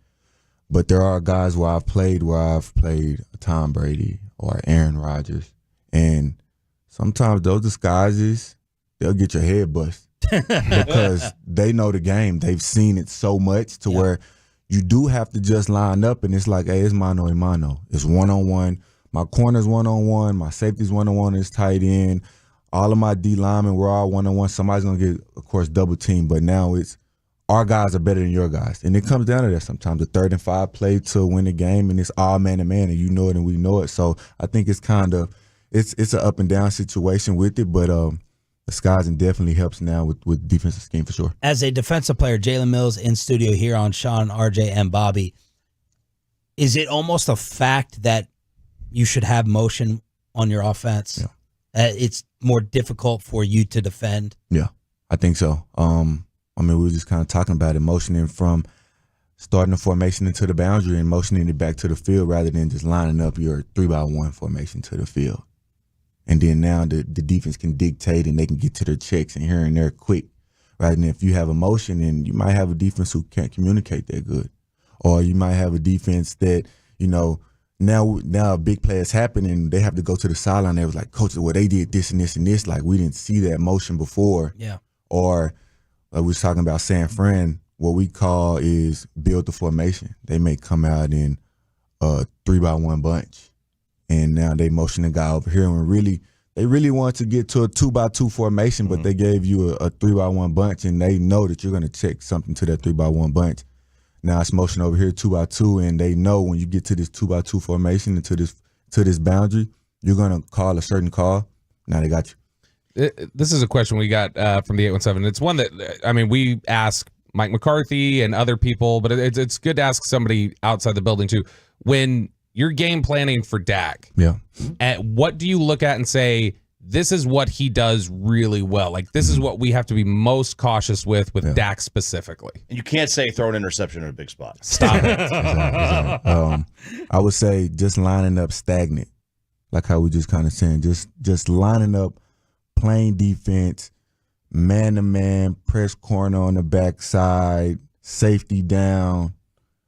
The scheme is too good. The offensive players that, whether it's running or passing the ball are too good, and he gets to his checks. Now he's going to fry you. You have to show it too high. Now it's on the snap, we're going to 1 high. Show 1 high. On the snap, we're going to 2 high. Trap the corner on the backside, have him off on the snap, roll down, put the safety over the top of him. Give him something to where now he thought he seen something. He has to pat the ball, and now he has to go through his reads. Like, that's defensive scheme. Like, you can't just, like we talked about it, the scheme is too good. They're going to run the score up on you. You have to make him hold the ball for a split second and think. Does he catch too much heat? I think so. I watched that last playoff game versus Green Bay. We always talk about ball security. As a team, any team should talk about ball security. The life of the team, whether it's on defense, you intercept the ball and you see some guys fumble and they give it right back to the offense, or the offense turning over the ball with an interception or a fumble by a guy. But I think when there are big games, of course you want your quarterback to win the game. Yeah. But you also need defense to take the pressure off him as well. I want to ask you about a couple of NFL trends and see if you think they're stupid, they're legit, the way the game is going. The first is that the devaluing of your position and the linebacker. Right. What do you think about that? Yeah. Now, we're never going to have Emmitt Smith come in here and admit that it's right that the running back position is devalued, but your position and linebacker are kind of that running back discussion on the other side of the ball. What do you think of it?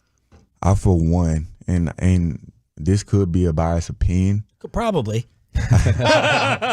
Outside of playing quarterback, I think the second hardest position is cornerback. Corner. Yes. Okay. Corner for sure. Corner. Yeah. Right? Yeah. But as far as safety and linebacker, especially deep in the season, when it starts getting cold, you know, it's almost like playoff time. Yeah. Teams are running the ball. Your strong safety's in the box. He's technically a linebacker now, fitting those run gap schemes and how teams are going to attack you within the run game, pulling the guard, swapping the tight end back, motioning guy here to where now, you know, it's a bigger formation rather than how it started. I think it's definitely it's needed, and I mean it's wanted all the way around the league. Do you say corner because like if you make a mistake at like strike up the band, right? Yeah, if you make a mistake at corner, it's 6. If you make a mistake at linebacker, there's some help behind you. Is that why? Safety's behind you. Yeah, you see a lot of times a D lineman can get out of his gap. A linebacker can shoot the wrong gap, and the last person you see is the safety behind you. And if he misses that tackle, the D line and the linebackers might get heat in the locker room or in the film room. But at the end of the day, us, the media, the fans, all they see is that safety missed that tackle and their running back has went for 40, 50-yard touchdown. The next one is the run game. Yeah. These two, call me the old dinosaur, not just because I drive the speed limit, but I wanted McCarthy. I wanted I believe the Cowboys in key critical moments cannot stop the run and cannot run the football. Right. Is running the football prehistoric, outdated? Talk about facing the run, the importance of it being overrated or underrated in today's NFL. It's essential.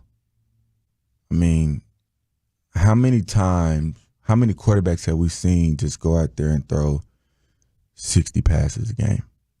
You know, Tom Brady. Yeah. You're usually losing. Drew Brees. You know, we said Aaron Rodgers. You know, you're usually losing if you're throwing that much. Yeah. Right?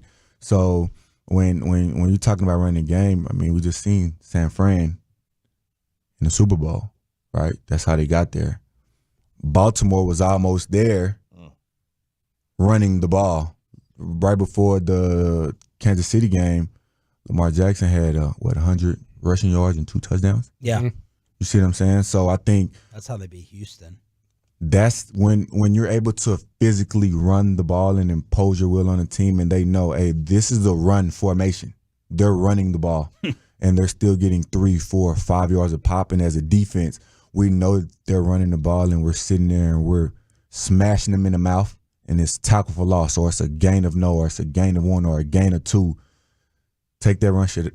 Take that run stuff out of here. Sorry, I got in football mode again, bro. I get engaged, bro. I tell you, I'm serious. Take that run stuff out of here, bro, and pass the ball. So I think it's essential to be able to run the ball and stop the run. Does it make a difference to you? Like, it's a clear difference when you're taking on a physical team that week versus a finesse team? 100%. And you're like, I'm not looking as forward to the physical one. Not me, but there are teams that are like that. Because now when you're able to run the ball and you're able to do it at a high level within the game, now you're able to run play action. Now when we're able to run play action and we're faking this run on first down because we've had 2, 3, 4 first downs on a single run plays before, and now we're able to bring those linebackers in and now the middle of the field is wide open. Now you get those 15, 17-yard pops at a time. And then you get right back to the run game again. It's crazy. You're a free agent. Talk to us about a fit that you would like to see happen for you with your skill set, the things that you're looking for. Yeah. I think me. You want to keep playing? Of course. Of course. I want to actually play. I've seen guys, Malcolm Jenkins, I think he played 12 years. McCourty played 13. I think I want to do 13. Body still feels good. I feel young, but I think for me, being a strong safety, being able to be in the box, something kind of I did my last year in Philly, and then I kind of did a little bit this year as well. But being able to cover down on the tight ends, being able to be in the box, blitz, but I'm able to, because of my corner background, I can play in the slot. Yeah. You don't want to go the Jamal Adams route. I want to be a cover safety that guys are like, hey, if it's the wrong personnel, and it kind of happened this year, if it's the wrong personnel and we have our safety out there, we can put them on the slot receiver for a down and we'll be good. Yeah. Let's talk about, again, the community work that you're doing, how people can get involved in it, follow you for all of it here in the Metroplex. Yeah, I think I'm just out here trying to give back, man. Train a couple young guys out here, give them some free game, and I've actually already reached out to DeSoto High School and Coach Mathis, and we're going to get going in, I think, like a week and a half. Trying to do a couple more schools, more on the southern section, because there are a lot of great trainers on the in the northern section of Dallas. So whether it's my other old high school, Lancaster High School, whether it's Carter, DeSoto, Sock, man, guys, man, reach out to me on social media, man. I'm trying to get going. Well, your Twitter account is very entertaining. Yeah. We didn't even get into the tight end debates. Right. You're looking for the great pickleball runs around here. Yes, I am. Of course, Dragon Ball Z. If anyone wants to talk it with you, we don't have enough time. You're welcome back in anytime. Yeah, of course. We definitely don't have enough time. Thank you so much, and come back whenever you'd like. Yeah, man, thank you. Jalen Mills, only 2 dump buttons here. He is. As Belichick talk like that, Belichick teach him that mouth. Crosstalk with KMC after this. And first.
autos than anyone with incredible savings. Why go anywhere else? Go see them today or visit ClassicChevrolet.com. This is Texas. This is Classic Chevrolet. Relax, enjoy the difference, and find new roads. Irving. Allen sticking right with him. Kyrie. Doncic. Open three. The nail right there. That's over 41 points. What a game. And what a couple segments there with Sean and RJ and Jalen Mills from DeSoto. Cool dude. But the City of Champions are in the building now. Mike walked right in and said, "Is it all right? The City of Champions is greeting you now," to Jalen Mills, NFL safety. I do love that Cedar Hill. No, I'm not trying to take a shot at Cedar Hill, but this kind of is. Like you in are. the 80s and 90s, Cedar Hill was a podunk country little town to us in like Duncanville and DeSoto. Now, Cedar Hill has become a lot bigger, and they have state championships too, and I'm pretty happy that they do, because there's kind of that Duncanville, DeSoto, Cedar Hill kind of triangle that we're all very proud of. And Duncanville and DeSoto have been a rival, I'm going to assume, since about the 60s or 70s. But that's a big deal for Duncanville and DeSoto to always have bragging rights in that small area. Do those schools take kids like redistricting and stuff? Like, could you live in one and go? So I won't give my friend's name. It doesn't matter. They're 45, 46 years old. So if you had parents that were divorced, there was a good chance maybe one of them lived in DeSoto and one of them lived in Duncanville.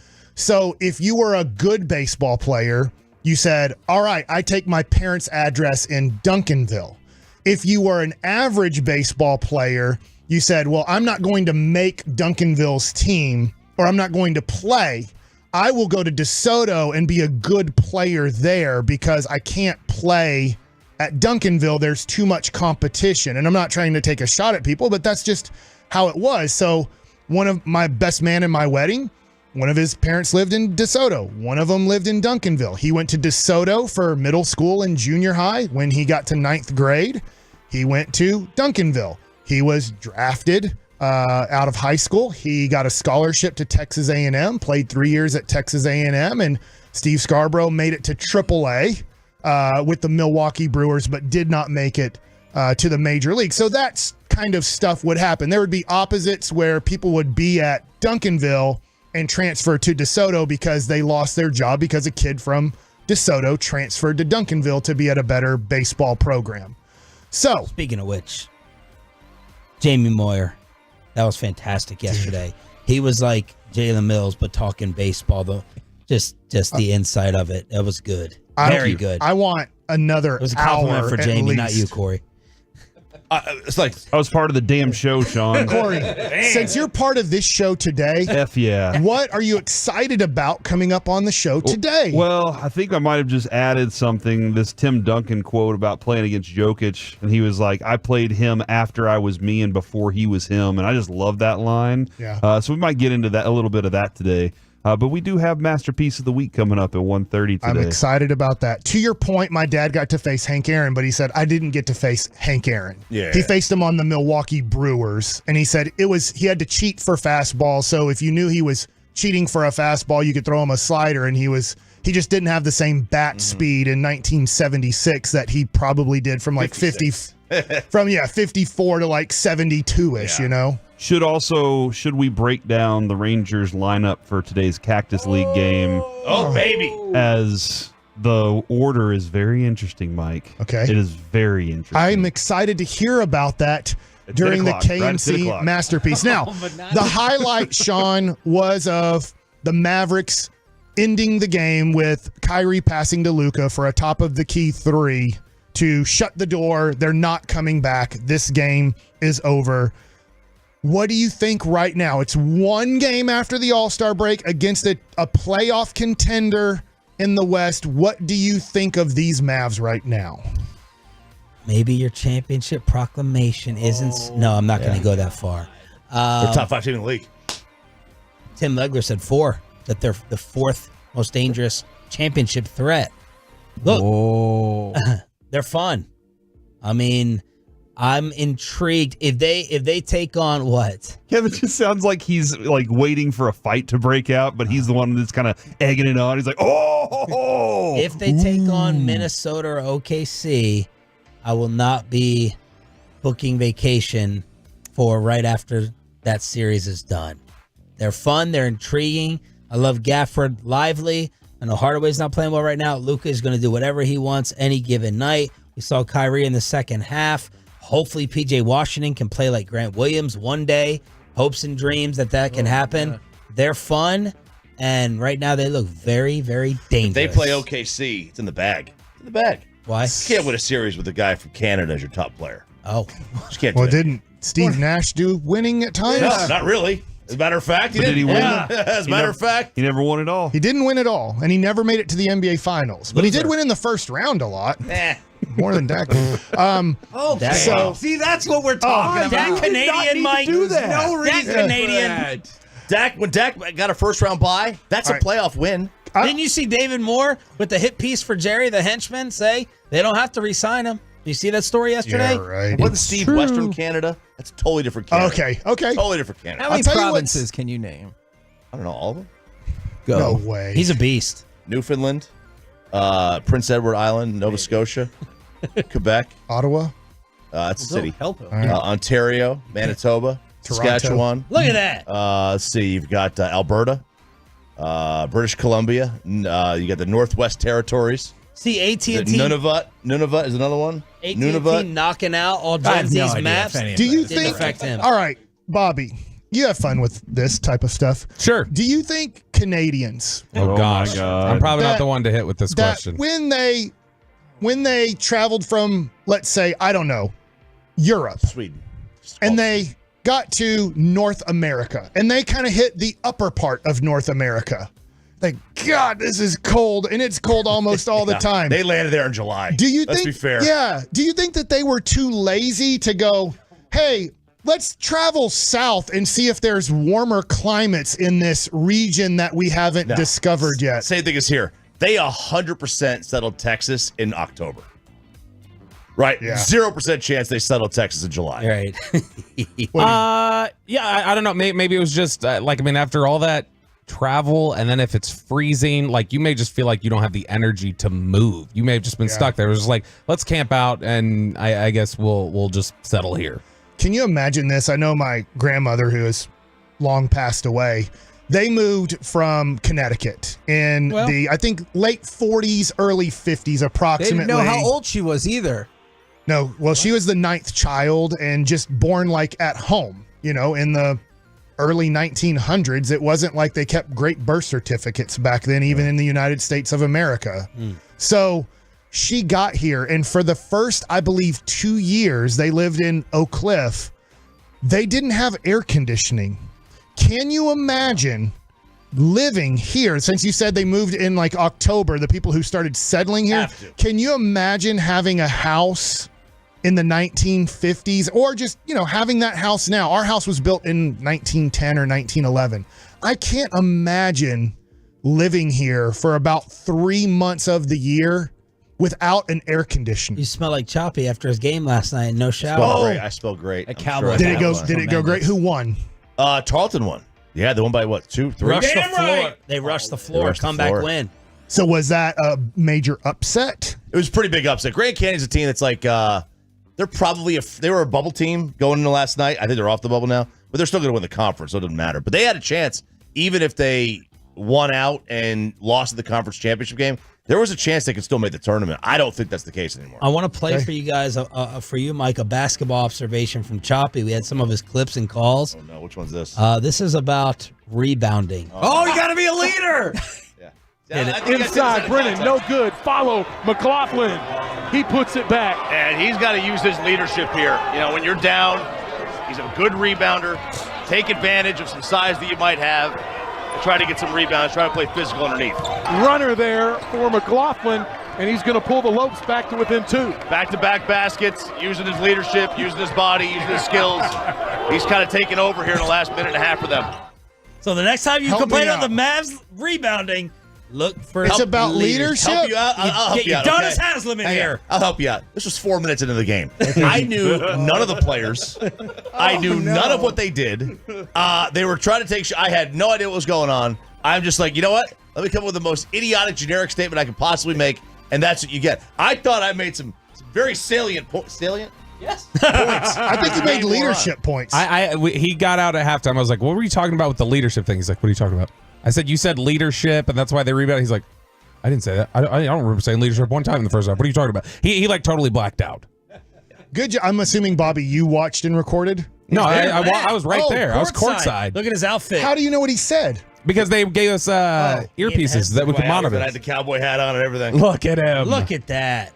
Look at that. Hey, congratulations. Best color guy at the station. Hey, what conference is that? Oh, Whack. dang. Hopefully you just start doing all the whack games. I'll do all the whack games. Whack, whack. Bring me down to UTA. I'll do the UTA games. I'll do the Taunton games. You looked like you were going to rob a riverboat last night, dude. I wanted to rob a riverboat. Yes. I could definitely see that. Let's stay on time. You got to go. Let's get Sean and RJ and Bobby to the weekend. Yes. And Peyton. Shave your mustache. Coming up next on 105.3 The Fan is the K and C Masterpiece with Mike Bassick.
Fan Studio, secured by DFWSecurity.com. It's the KNC Masterpiece on 105.3 The Fan. KNC Masterpiece right here on 105.3 The Fan. It is a shout out Friday, 877-881-1053. You got me, Kevin Hagelin, Corey Majors, who might have just injured himself with the mic stand again. I'm fine. Mike Bassick and Chris Strong. Chris Strong with the unbelievable, I believe, throwback Ferguson Jenkins 1970s jersey. Yeah. We've had Fergie on before on our show, yeah. Yes, we have. He talked about his beer and everything. He was phenomenal. And then shout out to us. It's our last show in the studio. Yep. Wait, what? Before spring training. Yeah, Okay, good, thank you. I was like, if we're moving, I did not know this. Next week. I know there's been talk about it, but I was like, I didn't know that was happening when we get back from Surprise. And nobody knows what happens whenever we try to leave the desert, you know? Weird things happen in the desert. What the hell does that mean? Like the first inning of the Dodgers and Padres opening up spring training. What happened there? Well, the highlights are on. It was almost a run rule in the first inning. Yeah. Wow. It's only 2-0. How's that a run rule? That being said, now it was it's 8 now. it was 8-0 in the first inning. Okay. Wow. That's fascinating. I remember the year I got released. I went to Kissimmee against the Astros, and I gave up 6 runs and got one person out. And at the end of spring training, they said, you can go home now. Oh, no. I should not laugh about that. It worked out in the end. Okay, that's but true. The Nationals said, after that game, you were dead. They didn't tell me that, but that's what happened. Let's go to cut number 3. A team that is very much alive and well, your Dallas Mavericks. Eubanks and a turnover. 6 now. 3. Okay, Kyrie. Now, 3-pointers were the story of the night. Specifically, we can go anywhere y'all want with this game because I do want to talk about their defense as well. But specifically, I want to start with the beginning of the third quarter. It was obviously a close game, and it looked like it was going to be a battle all night long. And then the Mavericks start the third quarter on a 16-0 run. 3 threes from Luka, a 3 from PJ, a 3 from Josh Green, and then Derek Lively made 1 of 2 free throws. But still, a 16-0 run with those 3-pointers raining down. I don't want to take away from that because that was awesome. At 63-60, you said at halftime, I thought the Kyrie moment, though, was early in the game. Phoenix was hot. Yes. The Mavericks weren't. Kyrie usually goes out at about the 7-minute mark or 6-minute mark of the first quarter to get about a 3 to 4 minute rest and then comes in to finish off the first quarter.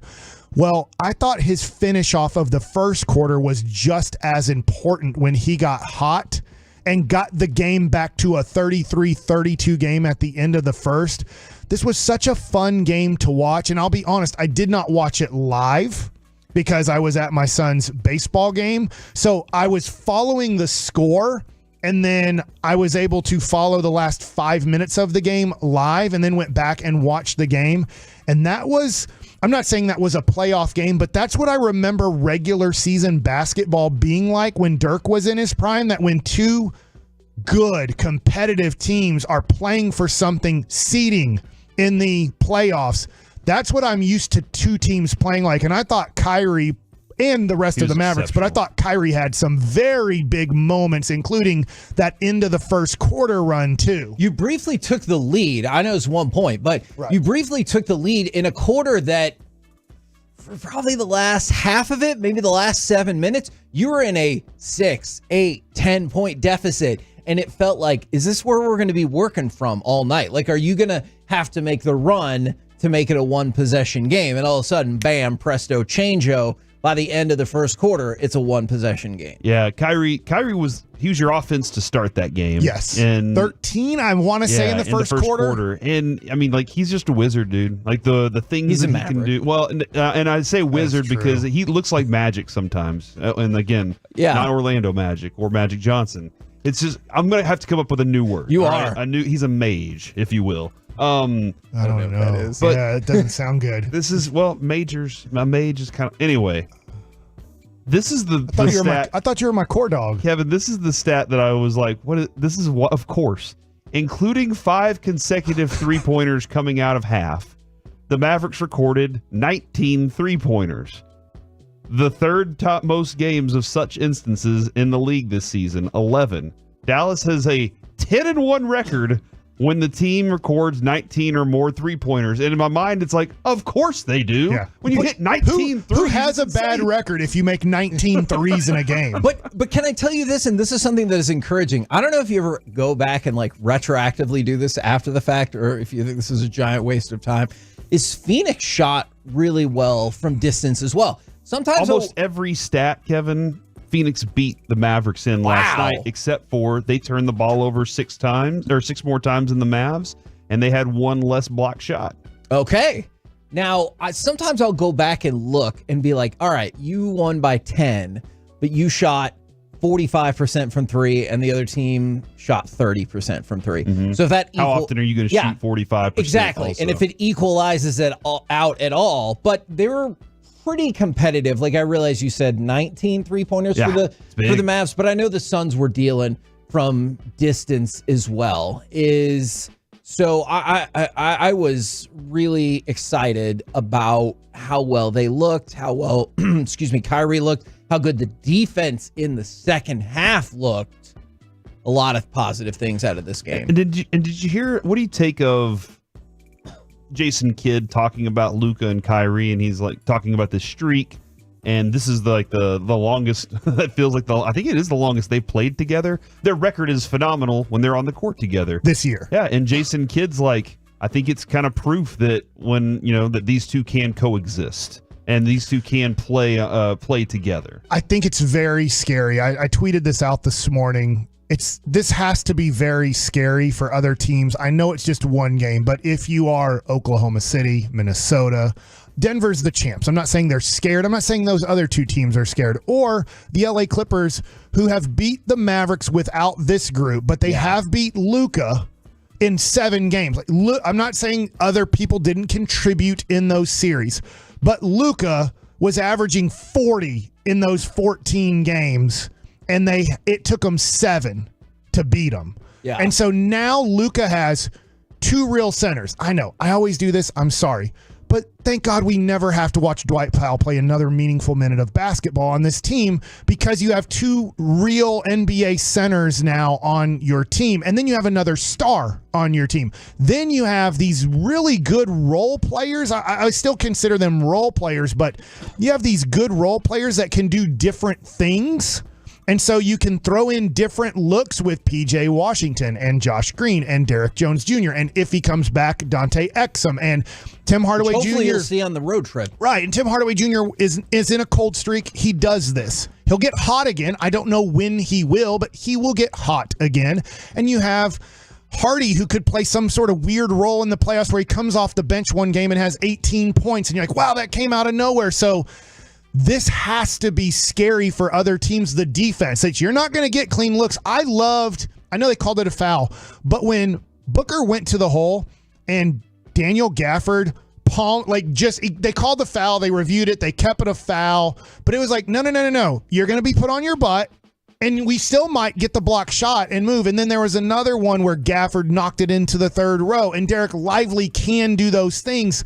So this has to be scary for the rest of the Western Conference. So you're telling me during this 7-game win streak, they've held all their opponents under 115 points. Okay. And they've been winning games? Yeah. What? What a magic theory that I'm glad that they're finally following. Maverick theory. And yes, there you go. And I just want to point out for the record, like if you haven't followed the broad trends in basketball for the last, 8 to 10 years, under 115 is quality. Like if you can get under 110, I think people will be like, oh, wow, that's a good defensive effort Cleveland tonight. is at 109. Minnesota, who's first in the league, is at 106. Yeah, those are the only teams under. Actually, I'm sorry, the Knicks are also at 109. There you go. It's not the way it used to be. Like if you took all the players from those Spurs and Pistons finals, I wonder how they feel watching modern day basketball. And even back in the day, those teams right there, or the teams that were in like last place, they were still only giving up like 90-something points a game. It wasn't like this right now. It's wild. And you gave up 50 points in the second half. And something that we were just referencing, there's a specific quote from PJ Washington that I really liked. He said, "We have two really good shot blockers in Gafford and Lively." And we're like, sure, we've seen that. We understand that. But then what does that mean for him? Quote, "That makes it easier for us in the perimeter to switch and be aggressive and try to force the ball into them, make people take tough shots." Because that's one of the fundamental things about perimeter defense. If you don't trust your interior, how bold can you really be? Because you're thinking, oh man, if I get burned by this, that's an automatic too. But now, if you're like, you know what, I trust Gafford or Lively, I can be a little bit more aggressive, maybe go for the steal or maybe to close out potentially. You could get a foul, but you feel like you can risk it a little bit more because of what's inside. So one of the main factors I heard Gafford talking about whenever he got here was, I'm going to chirp. I'm going to be talking all the time. That's my job. I'm the eyes for everybody else. And Derek Lively he's been very vocal. But I think one of the major factors in his ability, like his decision to do that, was working and talking with Tyson Chandler.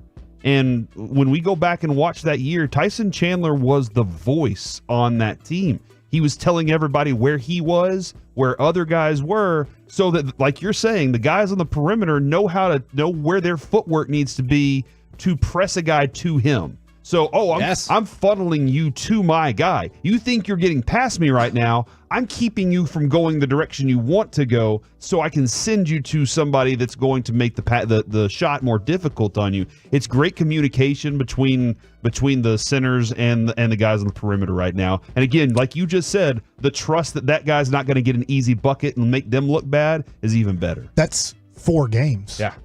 That's all they've had to do. It's like, I don't know. This is the point. I don't know, with 26 games left, it should improve. I'm not saying the whole team's under 100 or anything, but to your point where it looks good, it looks like their rotations are sound. It looks like how much better can they get by the time the playoffs start? And luckily you're in the real playoffs right now with a lot. You're close, but let's talk about that, because that is an interesting point. Is somebody asked, are you worried that they could peak too soon? I am not whatsoever, because you know what getting into the real playoffs means? Extra days of practice. Because if you're, because you got to wait out 7, 8, 9, and 10. And I'm not saying it's a training camp or anything like that, but if you can get a little mini break to have more practice with these guys together, because you know it, practice time is tough to come by in the flow of the season. And so I like it because, first of all, you're in the real playoffs. Second of all, you can get some extra days to work out the kinks. The main thing I'm worried about, and I don't want to get into this too much, is Kyrie's health. He is so important. If they're going to have any success in the playoffs, Kyrie has to play Scottie Pippen all the games. He has to be available for 40 minutes a night in the playoffs.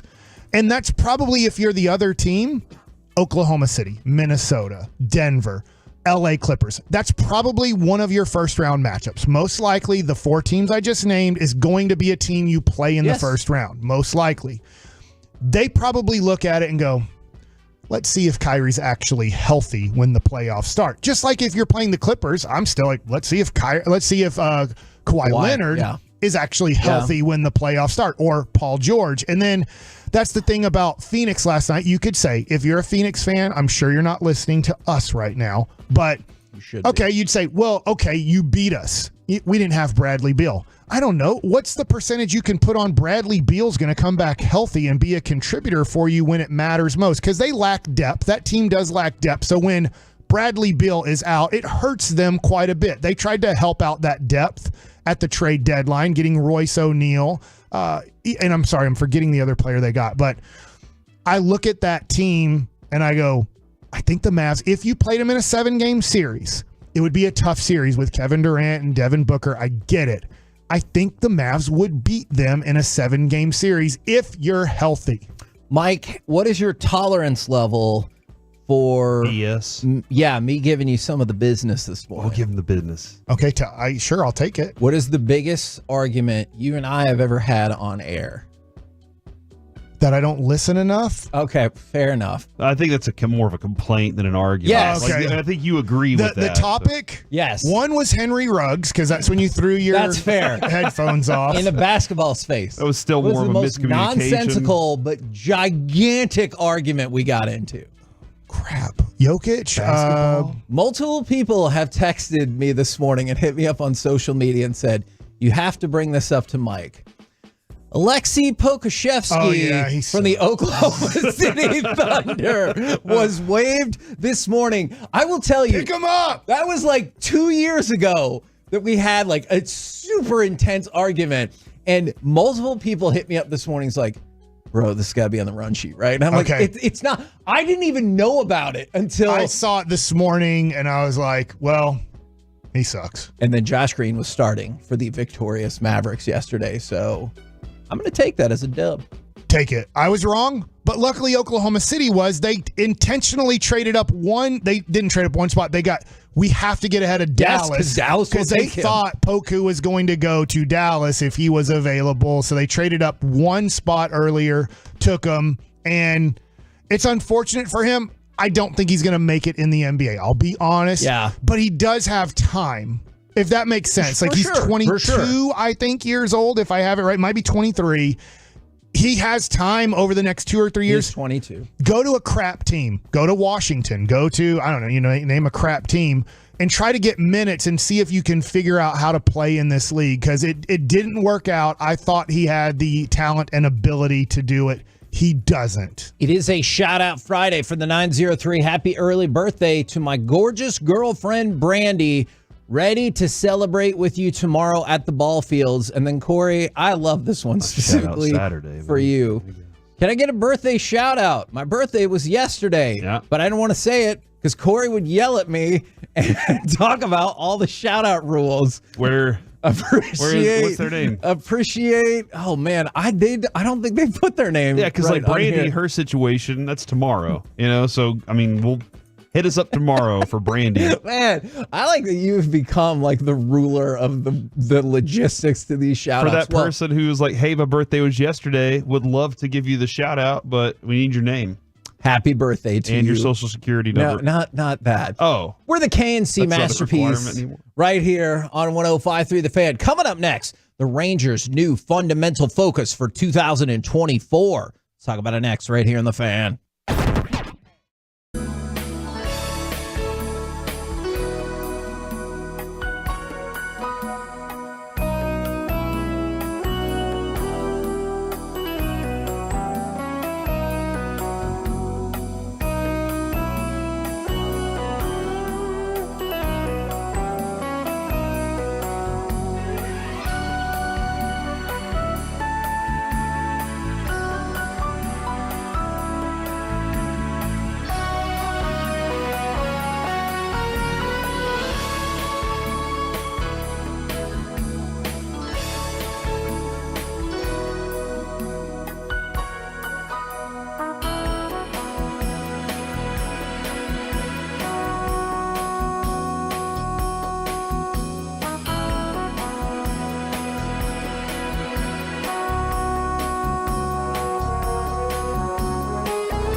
This segment of the KNC Masterpiece is brought to you by Frankel & Frankel. Life is unpredictable and accidents happen. Frankel & Frankel are the go-to attorneys for car and truck wrecks in DFW. If you or a loved one has been in an accident, contact Frankel & Frankel for a free consultation at truckwreck.com or call 214-817-333-3333. Now 2 outs. Carter the batter with the runner at third. And that one is swung on and hit deep to right. Way back there. That ball is history. The kid has done it again. Evan Carter with a laser 2-run homer. KNC Masterpiece right here on 105.3 The Fan. Curious, the power rankings between Jake, Cal, and Evan Carter. That's what I'm curious about this morning. As when he said the kid, because Mike goes, Ken Griffey Jr., and he goes, Evan Carter, oh, my kid. And then I was like, I wonder how he would fit in to the power rankings. The great thing is I think my wife also would like to adopt Evan Carter and his wife into our family. Excellent. She doesn't watch much sports, but she also fell in love with Evan Carter and just his game and his humbleness, really. I mean, when he threw on the Jesus Wins shirt, I know a lot of people love that. It is also a shout-out Friday from the 940. Can I get a shout-out to my little sister, Angelica? She's getting married in Vegas this weekend, so I now have an excuse to get debaucherous. Then, in parentheses, it says, however you spell that word, I don't know. I didn't go to college, Kevin. It looks right to me. I didn't spell check it, but I knew exactly what word you were trying to get across. So congratulations to Angelica. Hope this weekend is a blast. And it was Daniel's birthday, Kevin, by the way. That's the one who didn't want to violate your rule book? Real quickly, I have a problem with this shout out. Because it does need to go into Forgiveness Friday. Okay. But this person gave a first and last name. However, I don't know if they're saying, here it is. Shout out to my backstabbing friend. Oh, no. And look, not all shout outs are positive, Kevin. That's true. Shout out to my backstabbing friend. We'll just call him JR, all right? And we'll just say that. And he lives in a city around here. I don't know if the person is JR or if the backstabbing friend is JR. Oh, and so, yeah. But again, Forgiveness Friday coming up at 11:20. Yeah, that does not sound. 11. That does not sound positive. 20. Whatsoever. And then from the 682, shout out to my brother. He has lost 10 pounds. Congratulations to your brother. And remember, y'all, you can always throw in names if you want, but congratulations nonetheless. All right, I wanted to talk about the Rangers' new fundamental focus. Last year, do you know what their fundamental focus was? I don't know, but I would guess defense. That is correct. And they were because they were not good defensively the year before. In 2022, that was a below average. They had trouble. I'm not Steve Buechele. I'm not Mark McLemore. I'm not a former big league infielder. But they were very confused on just lining up for cutoffs and relays in balls that were in the gap. That was the fundamentals. That was not fundamentally sound from the 2022 Texas Rangers, and then yes, their hands weren't good. Communication in the outfield. I know we forget about it because they lost almost 100 games and it wasn't fun to watch. But they'd have guys almost running into each other, catching fly balls or not catching fly balls, just like these small fundamental things. Like, what's the communication happening in the outfield? What's the communication on cutoffs and relays? And last year, a lot of those things, I don't want to say were perfect, but cleaned up tremendously. They were pretty damn good. The Fielding Bible says that the Rangers saved 30 additional runs in 2023 over 2022. That's amazing.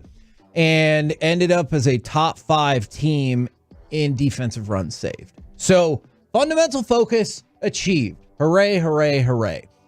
What would you make the fundamental focus this spring training? And then I'll dive into what it sounds like the Rangers are attacking. Gosh, I mean, I can think of a lot of things. Not like they were bad at things, but could it sacrifice bunting? Could it be? No, I don't think it's going to be that. All right. Could it be plate discipline? But then that's individual more than a team aspect. Man, and plate discipline, I thought they look at Evan Carter and just say, just do what that dude does. They were solid base running, but I wonder this. is with Evan Carter now being on the team every day, with Wyatt Langford most likely being on the team every day at some point, whether it's opening day or May or June, like he's going to be an everyday player. You've added two very fast guys. Remember when we talked to Bruce Bochy about stealing bases and how low they were in the league? I think they were last. He didn't want to run, and he said, I don't really have a team that I feel is a good running, like stealing bases type of team. Okay, one thing that we were really excited about a lot of times was you have guys that you think can get from first to third or even first to home. Oh. And we did talk with Bochy last year. There was a moment last year where we were like, should you have bunted in that situation? And he said there's 5 different ways to get that runner from there to there. And so, Kevin, I'm not sure, but I do think that learning that if you have your foundation as defense already and you're going to add to your team, scoring, it's not just scoring runs from third base or from second base, being able to get to places and knowing why you're doing it. A smart one you are, Mr. Majors. So it is base running as a whole, but I want to talk specifically about one of the things that you just brought up, because that is spot on. So the Rangers stole just 79 bases last season, 4th fewest in the majors. But I feel like that's my Twitter. That's true. I feel like we knew that, right? Here's what I didn't realize. The Rangers went from first to third on a single, which it's not an automatic, but it is a thing that should be maybe in play. 74 times out of 302 singles. That is the lowest percentage of advancement in Major League Baseball last year. And it's not going to happen every time. I mean, there's plenty of times where going from base to base is the only thing that you can do. But for sure. But that's, in the low 20 percentile. And so probably like 23.5-ish. So that's not going to work. And so that's problem number one. Then you look at base running to get to home. There's a couple of different ways to look at it. They rank 9th in stolen base percentage. And so they had the lowest number of people make outs on the base paths when trying to steal. So you're like, well, that makes sense. They didn't steal a lot of bases. They don't get out a lot. It makes sense that they would be pretty low there. However, they got 13 outs at home plate where they made the outs, not where they got because Adolis threw a ridiculous run or whatever. So that's one of the highest figures in Major League Baseball. So I want you guys to take a look at these two particular things throughout spring training, but especially in the regular season. How effective are the Rangers at getting runners from first to third on a single, because they were the worst in baseball at that last year? And then how many outs do you tally up at home plate, because they were at in the bottom of the league at that as well? And for as good as that offense was, these are some things that could pop a bigger number for sure. Somebody just texted Mike and said, why take risks with our lineup? And I get that, but if you can steal a run because you have fast runners on and they understand where the ball is. And the other thing too is it does look like Tony Beasley is back as your third base coach this year. That's where I was going, because I do know this. Since the season's over and everything, I think it's okay to say something like this. I think there was, I don't know when, but some point, I think before the All-Star break, they said, let's get more conservative on sending runners home. Okay. Because think about this. The third base coach is the only coach, I think, in all of sports, like literally, now help me out if I'm wrong on this, that gets to make an in-game decision while the ball's in play on if we're scoring or not. An offensive coordinator in football calls a play 30 seconds before the ball is snapped, approximately. And then he has to sit there and watch. Like, he doesn't know what's going to happen. Your third base coach, the ball is now most likely in the outfield, is having to make a real-time decision on, are we going to try to score this run? Yeah, he can't look at Bochy and ask. Right. So it's all up to him. I don't think people understand how tough of a job that is. And there's no other job, I think, in sports like this. I can tell Luka and Kyrie on a timeout what I want to happen on this out-of-bounds play to win or lose the game. Once the ball is in play and in possession of those guys' hand, I can only watch and hope that they make the right decision and make the right call. It's up to the player. The only time it's not up to the player, I think, in all of professional sports is when the runner is rounding third. It's the third bases coach in our time here, Tony Beasley's job to say score or don't score. Yeah, absolutely. And also, I think they got more conservative as the season, because I wonder if that breakdown would be they got thrown out at home in the first half. Yeah, and then it dropped 10 of the 13 I can times, look into that. And because they got way more conservative on sending runners home. And Mike, we had a pretty avid discussion during the World Series whenever Arizona's was it catcher, first baseman, rounds third, and Adolis throws him out at home, and we had a very long discussion about it's the third base coach's job to throw his hands up, but you have to look up. Your eyes have to come up and see him because the practice, this is what we practiced all the time. My coach was like, y'all are running from second to third. Once you hit third, your eyes come up and see me. I'm going to be about halfway down the line. So I'm going to be right in your eyesight. I'm going to be telling you to go, go, go, but I might throw my hands up at the last second. You fall on the ground if you have to and get back to third. Yeah. I'm not going to put you in a bad position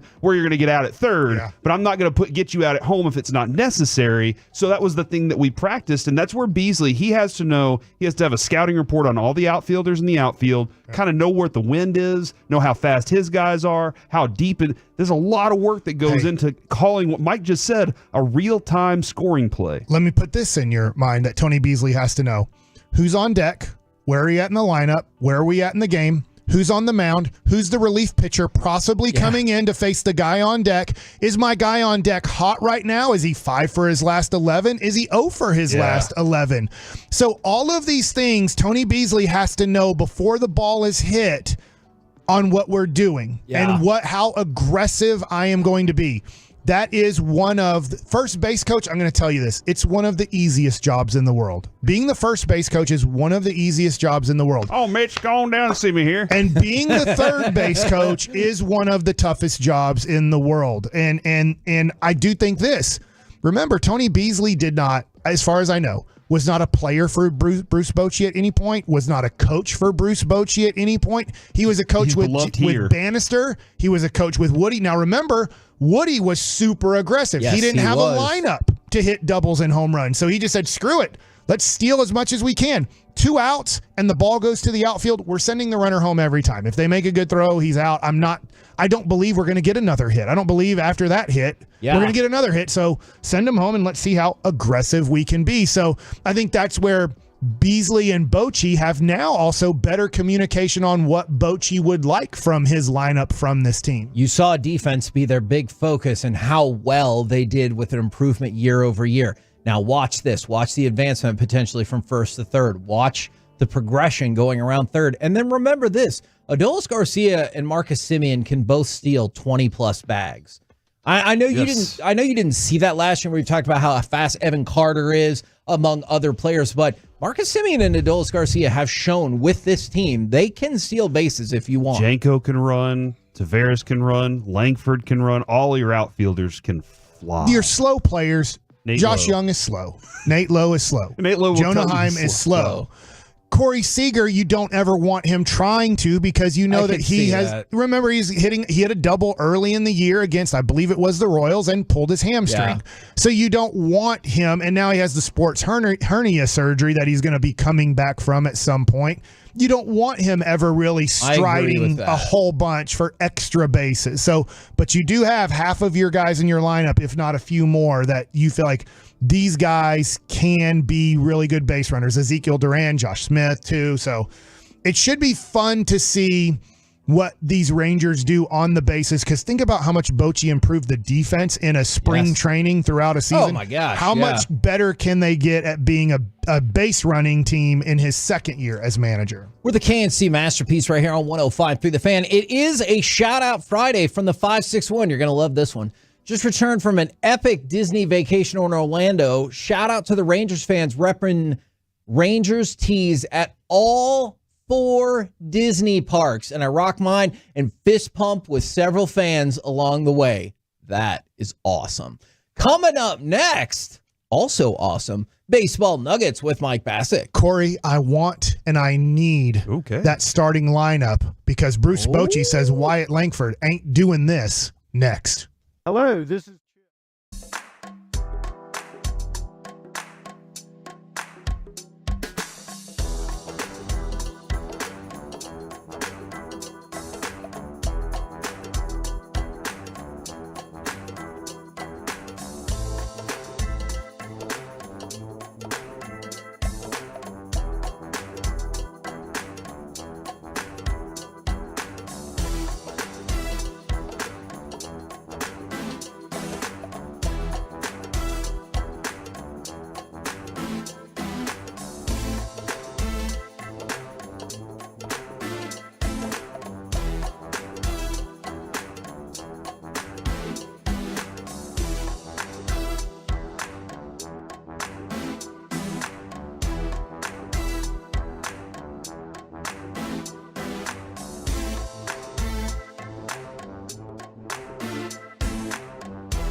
This segment of the KNC Masterpiece is brought to you by Classic Chevrolet. Why do so many Texans love Classic Chevrolet and Grapevine? They've got the goods. More new Silverados than anyone with incredible savings. So why go anywhere else? Go see them today or visit ClassicChevrolet.com. This is Texas. This is Classic Chevrolet. Find new roads.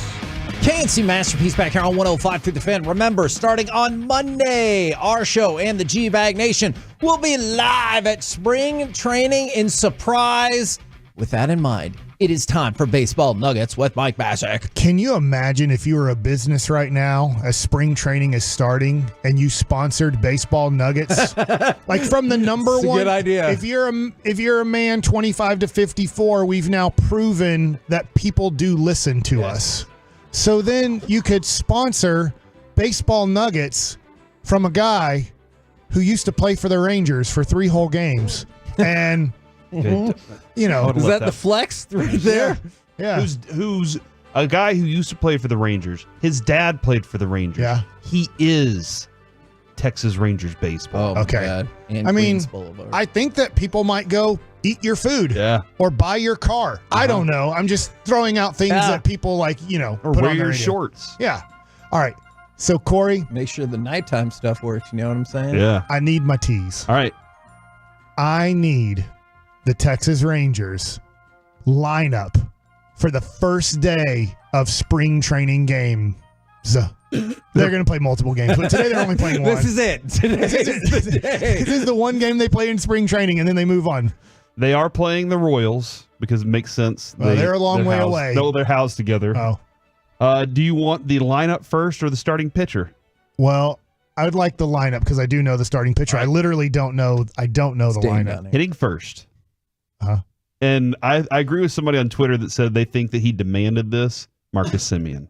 So Marcus Semien is leading off. Oh, coming up at noon. We're going to talk a lot about that. I want to play every game. All right, Marcus Semien hitting first. Hitting second, Not Evan Corey Carter. Okay.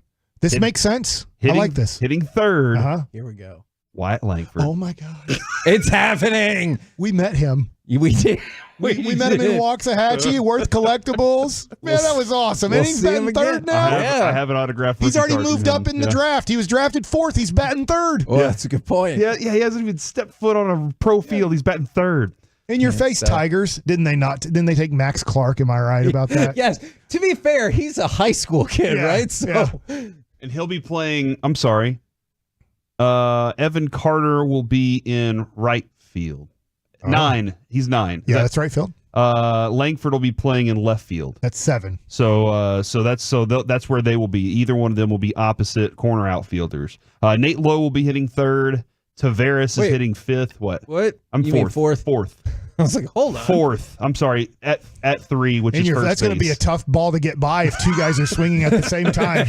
They are in other batters' box. Langford and Lowe, they're like, dang it, you messed it up. I was going to hit a homer on that, and you hit my bat. If we're doing bits during spring training, the only thing I conceivably want to see is one right-hander and one left-hander go up to the plate in one at bat. Just one time. And they just have to say, hey, you swing high, you swing low. Otherwise, one they're hitting time. the bats. Yes. And if they foul it off and it goes to the left or right, it's hitting you. Yeah. All right, so there's a lot of danger involved. But that's our Agreed. middle name. All right, so Semien, Carter, Langford, Lowe. Yes. Tavares in center field at 5. right. Sam Huff catching.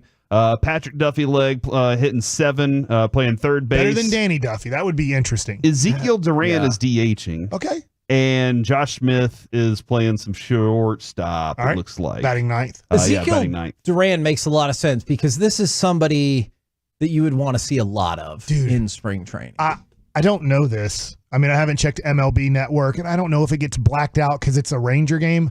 They show a spring training game, I believe, every day. So I don't know. I haven't checked the guide or anything. I'm assuming it's not on, but why not show the world champs, on MLB Network to start this season off so we can see Evan Carter and Wyatt Langford batting 2nd and 3rd to start this spring training off. Man, I'm pretty pumped about that. I have a very serious question, Mike. When it comes to the extras and the pitchers, does order matter on this list? Like if you have a guy at the top of it, does it mean he's more likely to go in first? Usually, I don't know this. Usually it's when I was playing, it was in the guy would usually try to write it in alphabetical order.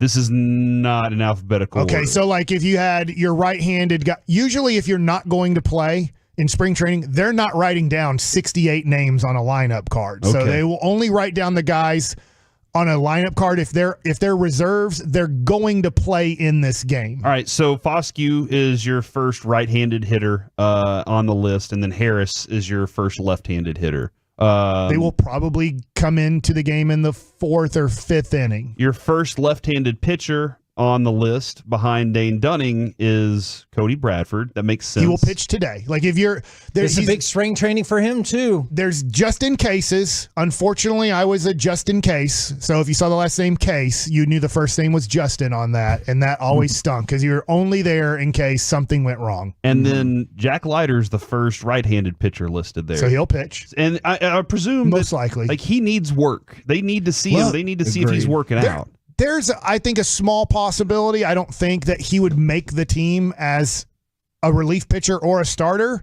The starter would only be because of injury happened in spring training. But if you had a great spring training and somebody wasn't ready to start the year, there'd be a small chance that Leiter would be in your starting rotation. By the way, you can hear that Rangers game tonight on a delay at 8 p.m. If for some reason you can't get enough of those Texas Rangers, 8 p.m. right here on the Fan. Yeah. So there, that is. Did you need any more out of this? No, I'm good for that. All right. Dunning's going to pitch, and it sounds like Bradford and Leiter are going to each pitch an inning, if not 2 innings today. I want to go to this article on Wyatt Langford from Kennedy Landry on MLB.com. So Bochy talked about Wyatt Langford, and what's going to happen here is, I'm trying to find the quote. He said, Bochy, he's going to get his time. You'll see him. He needs reps in the outfield. That's how you get better. He is early in his professional career here, but it is critical for him to get play out there. I do think Bochy sees this as old school the way that I see it. I don't want a 21-year-old being a designated hitter when he's that talented in the outfield. So it doesn't say he's not going to DH for the Texas Rangers during the season. But I think it says, now Bochy doesn't say this. This is just adding. Look, we all know Evan Carter and Leote and Garcia are not fighting for any job. Yeah. So you'll have every day you can have him playing in the outfield and giving him reps in whether it's left field, right field, or center field. They want to give him as many reps as possible in spring training in the outfield. Can I ask you a baseball philosophy question? Yes. I tell you that I can play Wyatt Langford 4 times a week as a starter. 2 in the outfield, 2 at DH.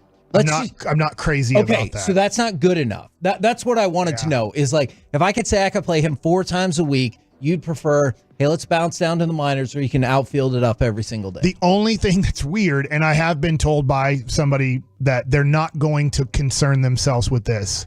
They're not going to concern themselves with the rookie of the year, you get a first round pick, or second or third place, you get international compensation, international pick. But you have to be on the team 172 days, which means you pretty much have to be on the team the whole season. Yeah. I've been told that they're not going to worry about that rule. If he needs to go down for a month and he wins rookie of the year and they don't get a first round pick because of it, they don't get a first round pick because of it. I just think that it's really tough. Now, this is interesting because he hasn't really played professional baseball because he went from college to playing 44 games of pro baseball. He has been playing 4 days a week for his college career. Tuesday, Friday, Saturday, Sunday. Yeah. But usually if you have a guy that you think is going to be a phenom or a cornerstone of your franchise, you want him playing every day. Okay. And when it's time to play every day, he comes up to the majors like, you're playing every day.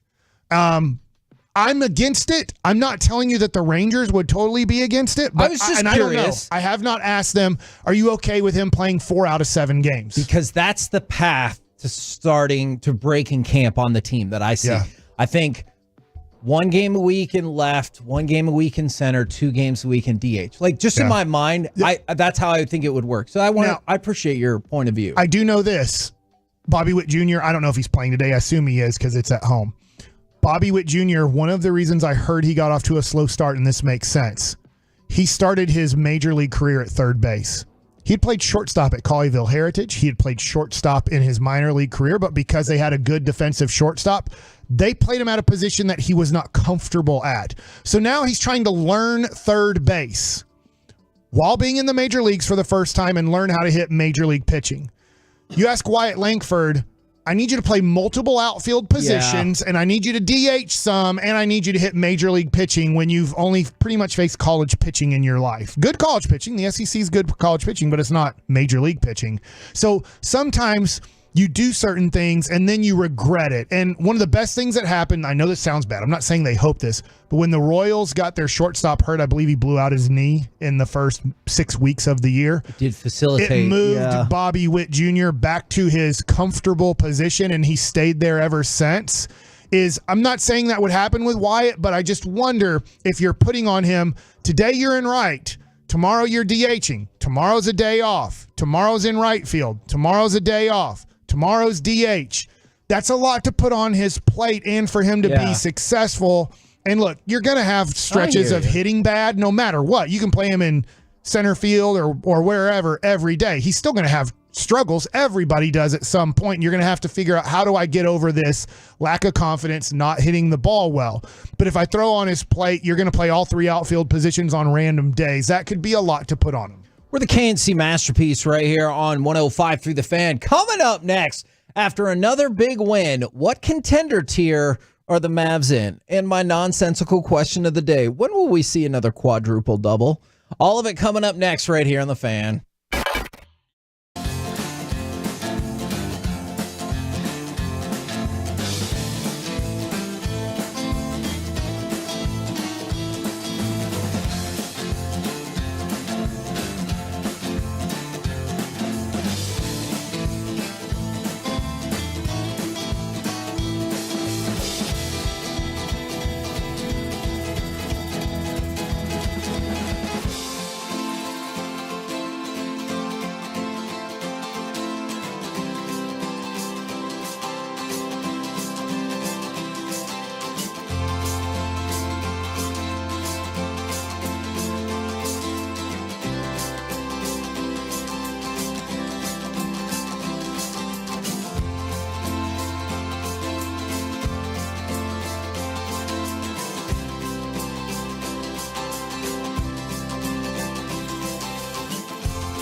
in studio, secured by DFWsecurity.com. It's the KNC Masterpiece on 105.3 The Fan. KNC Masterpiece right here on 105.3 The Fan. We're going to get back to the Mavs in just 1 second. But while we were telling you about your Rangers fix right here on 105.3 The Fan, remember the game today, you can hear tape delayed at 8 o'clock. But tomorrow and Sunday, live Rangers spring training baseball, 2 p.m. right here on 105.3 The Fan. It is also a shout-out Friday from the 682. Shout out to my girlfriend, Lindsay, for publishing her first book this year. Holy crap, that's freaking awesome. And you're inspiring Corey Majors along the way. From the 817, shout out to me. I rewarded myself with 8 Prism hanger boxes after work tonight. Fingers crossed for a 1 out of 10 gold CJ Stroud. Hey. That would be awesome. Since you said that, I watched a whole video on this morning. Anthony Richardson falsified his autographs, possibly on those. Yes. People sent them into PSA, and PSA said, this is not Anthony Richardson's autograph. Just like when Dak in 2016 didn't want to sign all the cards for all the money they wanted to give him, so he created an auto pen to do all of them. Anthony Richardson and possibly some other players decided to have moms do it or whoever, but there's a big issue with the Prism autographs now that they might not be as verified as possible. And I saw that they were pausing grading some of those because of it. But right now, we're all still super hyped. Go ahead and give me that cut number 4 because it's time to talk about those Mavericks again. Deflected, good hands, good defense by Dallas. Moving the other way behind the back and into Grayson Allen. Oh, what a play by Kyrie! Timeout Phoenix. Now, I want to talk about, we could talk about the win yesterday, 123-113 over the Suns, but that's also what we kicked off the show with. So I kind of want to move the conversation along and ask you guys something else. Is this article came out, I believe it was 2 days ago now. I want to know if you already think things have changed. These are the tier statuses for contenders per ESPN. The favorite, one team only, the Boston Celtics. Okay. Make sense? I would put Denver in that, but I understand. Inner circle contenders, tier 2, the Nuggets, Clippers, and Bucks. Acceptable? I accept that. The Clippers, hey, if they're 100% healthy for a whole 6 weeks to 8 weeks in the playoffs, they could be really dangerous. I've never seen Kawhi Leonard since, the Toronto Raptors situation be healthy for that. And this is where I think the change comes because the Mavericks were listed in tier 4, the long shots, along with the Warriors, Lakers, Heat, and Pelicans. But what I want today they were or yesterday? Remember, this is 2 days ago. 2 days ago. Okay. All right. But what I want to know now is, do you put them in tier 3, which is the hopefuls? These are the other teams in there, and I think they're firmly now in tier 3. The Cavs, the Timberwolves, the Knicks, the Thunder, the 76ers, and the Suns. Well, obvious thing first, you just played the Suns, and I realize it's a regular season game, and it was a home game, but you did win that game. So you said tier 3 has the Timberwolves in it? And the Thunder. And you're just not ready to believe in the Timberwolves yet, that they're one of those teams yet? No, I am. I just think the Mavericks belong in this tier. Gotcha. Now with them. Okay, all right. And tier 1 and 2 only have a total of 4 teams. Yeah, and I was feeling like the Timberwolves are that legit, could be one of those top 4 teams right now. I could see that, and I understand if the Timberwolves feel disrespected. They have the best record in the West. I get it. Denver's still the favorite in the West to me. Makes sense. I would say this. Anthony Edwards and Karl Anthony Towns, their 2 stars, have not proved they can win anything yet. They haven't even won a playoff series in their life. Valid. So I look at this. The Mavericks have definitely, I would move the Knicks out of that. Look, Jalen Brunson, I love Jalen Brunson. I root for Jalen Brunson. I hate that he's not a Mav, but I root for Jalen Brunson. He did nothing wrong when he was here. He was great. You have to have a superstar to win a championship. A team does win it, but a superstar you can't win a championship without a superstar in the NBA. That's been proven my whole life. They don't have one. Jalen Brunson's an all-star. He's not a superstar. You can't beat 3 to 4 teams in 3 to 4 series and win a championship with Jalen Brunson and Julius Randle being your best 2 players. It's impossible. It's never been proven in the history of the NBA. The closest we've ever had is when the Pistons won with Chauncey Billups and Rasheed Wallace and Ben Wallace and Rip Hamilton. I think it is Richard too, and Tashawn Prince. Here's the deal. All 5 of those guys made the all-star team. So if you do have 5 starting all-stars without one of them being a superstar, you can do it. But in the history of the NBA, you have to have a Luka Doncic. You have to have a Jokic or a Giannis or a Kawhi. You have to. You think Tatum's a superstar, right? I think he can win it as a superstar. Okay. Yes, he's made it to the NBA Finals as a superstar. He hasn't pushed it over the top. The Knicks don't have that. The Mavericks do. So I would push the Mavericks in that. I would push the Knicks out of that. I think they're a good team. Even the Cavs. I don't think Donovan Mitchell's a superstar who can lead a team to a championship. OKC with Shea. I think he's but it's superstar. In that point. If the Mavericks took on Oklahoma City in the first round, it would be interesting because Shea Gilgeous-Alexander's never won a playoff series. Chet Holmgren's in his first year in the NBA because he was hurt his first year. Josh Giddey is a good player, but I don't think he's superstar or all-star status. So I look at that team, go, very good. They could beat the Dallas Mavericks. But come playoff time, it's really tough to beat a team with the star player is better than your star player. The second player, I know, very different. Kyrie Irving and Chet Holmgren, very different players. But I'm not saying, the Mavs would definitely beat Oklahoma City. I'm not saying that. Do you think star for star? I've seen the NBA since 1984-85 when Magic and Larry took this sucker over.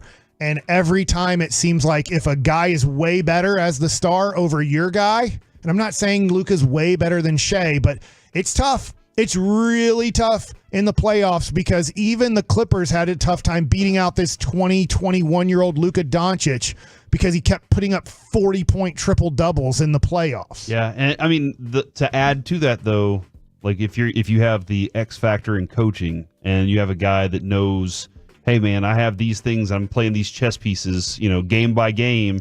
By the time we get to game 4, they're out of moves, and I have plenty left. That's a difference. So, making sure you have the right guy running that part of it. I think the Mavs can get into tier 2 by the time the playoffs start. Okay. I'm not putting them in tier 2 yet. They are in tier 3. I know they're in tier 4 in this article. I would put them in tier 3. They're in tier 3 to me now, for sure. But I think they can get to tier 2 because if you get to the playoffs and you're completely healthy, Kyrie Irving has made deep playoff runs. Kyrie Irving has won an NBA championship. He made the shot to win the championship. Hey, LeBron was the MVP. I'm not saying he wasn't. Kyrie was the one who made the big shot down the stretch to beat the Golden State Warriors. So you have a dude who can take the big shot, make the big shot to win an NBA championship. And then you have, to me, I can't argue this anymore. He's the best offensive player in the game. I'm not saying Luka's the best player in the game. Jokic, to me, is the best player in the game. Giannis is very up there in that category as best player in the game. Luka's the best offensive player in the game, and to me, I don't think there's an argument for somebody's a better offensive player today in the game. So you have the best offensive player in the game. You have a dude who's won a championship, who's made big shots in the championship, and now you have all of these role players that kind of really fit in with these guys. I don't know if it's going to lead to anything special, but to me, this thing could get to tier 2 by the time you start the playoffs. Do you count special then as what we saw a couple of years ago in terms of the conference finals? Because when the Athletic was doing their little capsules for each team in the last, 25, 27 games, they said, don't miss a second of Luka. This team has the potential to make it to the conference finals. Do you view that as special, or you're like, it's awesome? I did just see that a couple of years ago. I think to go from the jump of, in a weird way, we're not going to make the playoffs. Because even if the Mavericks would have tried those last 2 games, they still wouldn't have made the playoffs. Yeah. I think people need to realize that. Like, I can't believe it. Okay, well, guess what? If they would have won the 2, they wouldn't have made the playoffs. To do that and to look at all the chaos going into the offseason, and if they made it to the conference finals, and let's say lose to Denver, I would pick Denver for sure in a 7-game series. If both teams are healthy, I'd say I think Denver in 6 right now. That's what I would pick. I hope I would be wrong, but that would be what I'd pick. I think that would be the Vegas betting line would be Denver would be favored to win this series. I'd agree with that. So if you lost to Denver in the conference finals, I'd be like, dude, we just lost to Denver in the conference finals, and I get they'll be around for a while. But you have a whole bunch of 25-year-olds on this team and a dude in Kyrie who's not out of his prime. We just need to keep him healthier longer. You have a chance. If you made it to the conference finals this year, you wouldn't look at it and go, that's a fluke, and Jalen Brunson might leave. And now when Jalen Brunson leaves, what do? You don't even have any cap space to figure this out. So I think that if they make it to the conference finals, the NBA's on notice. It's about to be Luka's turn. Ooh. Did you guys get chills from that? And I felt like we were getting ready for that to happen. Yeah. But I feel like we've been getting ready for that to happen for so long, and I'm ready for it to be here. But we've also been realistic looking at the team going, if he did it, it would be the biggest drag to a finals since LeBron James drug his Cavs. That's what it would feel like is he did it without any talent. Now he has talent, and so it feels more real, I think, than usual. Like this is like when we were trying to go, the Rangers right now feel like a real contender, but we couldn't believe it because we'd never seen anything other than 10-11. And we were like, okay, are we really that? Is it that feeling that we're having right now? Are you prepared for my nonsensical basketball question of the day? So the quadruple double is the rarest statistical accomplishment, or among the rarest, in NBA history. Now, keep in mind that before 73-74, they didn't record blocks and steals. So maybe Wilt had quite a few. And maybe Bill Russell. Like I can't speak to that. But other than that, how many quadruple doubles do you think there have been? Like 6 maybe total? Okay. Corey, will you go higher or lower? Is the last David Robinson? I'm just throwing that out. We'll find out in a second. I know he had one. Quadruple doubles. You go higher or lower than 6? Higher. That is incorrect. Lower. That is correct. 4? The correct answer is 4. Okay. You have named one of them. David Robinson, I know did it. You've got baseball on the brain. I like Robertson could be our closer. That's true. He did it for San Antonio. I can remember that because it was super. I can't believe this happened. 34 points, 10 rebounds, 10 assists, 10 blocks. 4 years earlier, another individual did it. Did Hakeem do it? Hakeem Olajuwon, 18 points, 16 rebounds, 11 blocks, and 10 assists. Who before that? The other two are tough. It's Alvin Robertson and Bucks and Nate or San Thurman. Antonio. Yeah, I think it was the Bucks at the time, and Nate Thurman. But that's it. Those are the only 4. And Nate, did he do it with Boston Celtics? I think so. He had 22 points, 14 rebounds, 13 assists, and 12 blocks. Oh, blocks. Blocks, yeah. The only person who I believe did it with steals was Robertson, who had 20 points, 11 rebounds, 10 assists, and 10 steals. Good night. Exactly. And so some chump dribbling the ball across from him. So I was reading an article on The Ringer, and it is essentially talking about in the last 10 to 12 years, you've seen a freaking explosion in triple doubles. Now, obviously, you've seen Westbrook hit the triple-double for the season, Harden. So you've seen an explosion in triple-doubles, but still no quadruple-double. Do you think you'll see it again? And is Wemby the most logical person to hit it? Yes, because of the block shot, obviously. Now, I think he'll have the issue with the assist. I know that block's very tough, too. Don't get me wrong. But probably not going to get points and rebounds. That'll be the easy one. He gets almost on a nightly basis. It will be in that game. Can he get 10 assists with the 10 blocks at the same time? He is the best candidate. I agree with you. I don't know this, but right now Wemby has nobody on his team that's really that good. Chet does. Chet Holmgren does. And I'm not saying the blocks. Wemby looks like a better shot blocker than Chet. But Chet might have the ability to do this too. Does that make sense? Yeah. I don't think he does. Not as good as Wemby does. But if Wemby all of a sudden they start signing a free agent here and there and they take the ball, what I mean is out of his hands more where he's getting set up more than having to create more, then that could be tough. Does that make sense with the assists? No, absolutely. Can I throw out Anthony Davis as a consideration because of the assist factor? He'll have an easier time getting to assists, but his block numbers have started to dissipate. I would guess at this point in his career, I would guess no. Like he would have done it maybe already. I'm not saying he's out of his prime, but I would say he would have done it. Like, I don't know. Like, I don't see how in the world Luka's never getting 10 blocks in a game. So I don't think he's getting 10 steals. I know that he'll create triple doubles left and right, but I just don't see the defensive stat ever working out for him that way. You said dissipate. He's still at 2.5 blocks a game. No, it's amazing. I'm saying the number of games where he hits 8 blocks to like get in that conversation. It's dropped a lot. No. He's still a prolific shot blocker. In his second and third year was 2.8, 2.9, which was really special. And coming out of college, I was just like, I mean, just what you saw in college, you're like, this dude's a block machine. But I guess the one number that keeps popping up there is how many missed games. So that number's low. And then multiple people are saying Wemby could do it. And then if somebody asks, has anyone ever had a quintuple double? Not at the NBA level. You sure? Yes. Well, that would be. You sure about that? I'm positive. What'll be interesting too is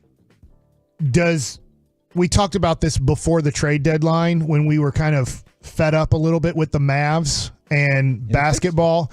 And it's just like, dude, I get it, man. Every game there's 125 points by both teams. Yeah. And the stats are getting out of hand a little bit. It's tough to compare this era to because of the rules. Talking about scoring, And it seems like I don't know what Adam Silver is going to possibly do in the next few years to maybe make it not difficult to score, but not as easy. Like, it's amazing to me. And Luka had an amazing shot on the baseline last night, about a 15-foot jumper, and we're out of time. But it was like, he has a pivot foot, and then he does the one-step fadeaway by taking his pivot foot off of the ground, then creating his other foot as the pivot foot. And everybody does it now. And I'm like, I don't see how this isn't traveling. Like, it's not a fast move. It's the super slow move. Like, here's my pivot. I've now picked it up off of the ground. That would be traveling, and change my pivot foot. And they're like, nah, we'll keep doing that. It's my favorite thing about the nowadays it's just league. I don't know. It's my favorite part of the league today is that you can do those things. I really There's no love such thing as a pivot foot anymore. It's my favorite part. We're the KNC Masterpiece right here on 105.3 The Fan on a Shout-Out Friday. For the 956, hey, just to piss off Corey, could I get a shout-out for my birthday in June? The name is Frank. That's sorry, Frank. That's too far. You're not getting this is a long way away. Coming up next, Lucy's birthday is in June. All right, so I'm not even wishing her a happy birthday shout her yet. out now? Nope, not yet. All right, coming up next, Matt Barnes, MLB uniform makers, and the Stars. Do any of these folks deserve Forgiveness Friday? Do you? 877-881-1053. We'll hit it up next right here on The Fan.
This segment of the KNC Masterpiece is also brought to you by Frankel & Frankel. Life is unpredictable, and accidents happen. Frankel & Frankel are the go-to attorneys for car and truck wrecks in DFW. If you or a loved one has been in an accident, contact Frankel & Frankel for a free consultation at truckwreck.com or call 214-817-333-3333. Sanderson to it in the corner. Batterson lets it go. Take the run. They score! Josh Norris brings it out of a 5-game slump and makes an impact. Blow that horn! That is not for us, Mike. Dang it! By the way, hey, you ever heard about peeing in the wind? I can't say the real word. Yeah, that's what the Stars have been doing for about a week. That is pretty true. By the way, we also learned a fun fact. If you start singing the return music and there's two of you and you're singing it to somebody else who doesn't have any headphones or earbuds in, they have no idea what the hell you're doing and think you look like a crazy I thought y'all were person. nuts. I was like, Kevin was like, tell me what you want. I was like, is he doing a... What you really want? Are you doing a Spice Girls? So what is happening here? And then Mike started and I was like, okay, I need to go. I'll tell you what I want, what I really want. My apologies for not picking that up. Yeah, because then you wanna. I was not smelling what y'all were stepping in. Really wanna zig. It's time for Forgiveness Friday. 877-881-1053. Does Chris need forgiveness yet again? The strong man. Actually, I don't think he needs forgiveness whatsoever. I appreciate the level of effort that he put into this. For some reason this morning, Corey and I were talking about the 1990s ABC sitcom Step by Step. It's because they rode a roller coaster to start that show. Yes. I went through the Rangers lineup and I said Patrick Duffy leg. And then we started talking about Patrick Duffy. And that's how we got into Step by Step conversation. And the other one was doing the Thigh Master. That is correct. The woman. That what is was her name? Suzanne Summers. Yeah. And so Chris comes in and he's 23. She died? That's 23. just a few months ago. Doing the... I don't... People can die and move on with their life and not do the exact same October thing. 15th. I cannot confirm that she died doing the Thigh Master. And so Chris is 23. We come in and we say, hey, do you know Step by Step? And he starts kind of singing the New Kids on the Block song. Yeah, that's and we're like, yes, it's a different Step by Step. Does Chris need forgiveness for not knowing that? Or are you just flat out impressed that he was able to get any of that information that was all before he was born or like the year he was born? Yeah, any shows that my parents way watched. before he was born. I guess there were a lot of reruns of shows that my parents watched. But that show, like TGIF, that just disappeared. You know, that was a big thing for us back in the day. You're probably back in the day. Here's how we did it. We got a Little Caesars pizza. I would peel the cheese off the top, eat the crust, then eat the cheese because that was the best part. And then I'd be excited to watch all the Friday night stuff. Agreed. And Step by Step was one of those. If he wasn't around for that, I wouldn't expect him to know it. Just like Nickelodeon.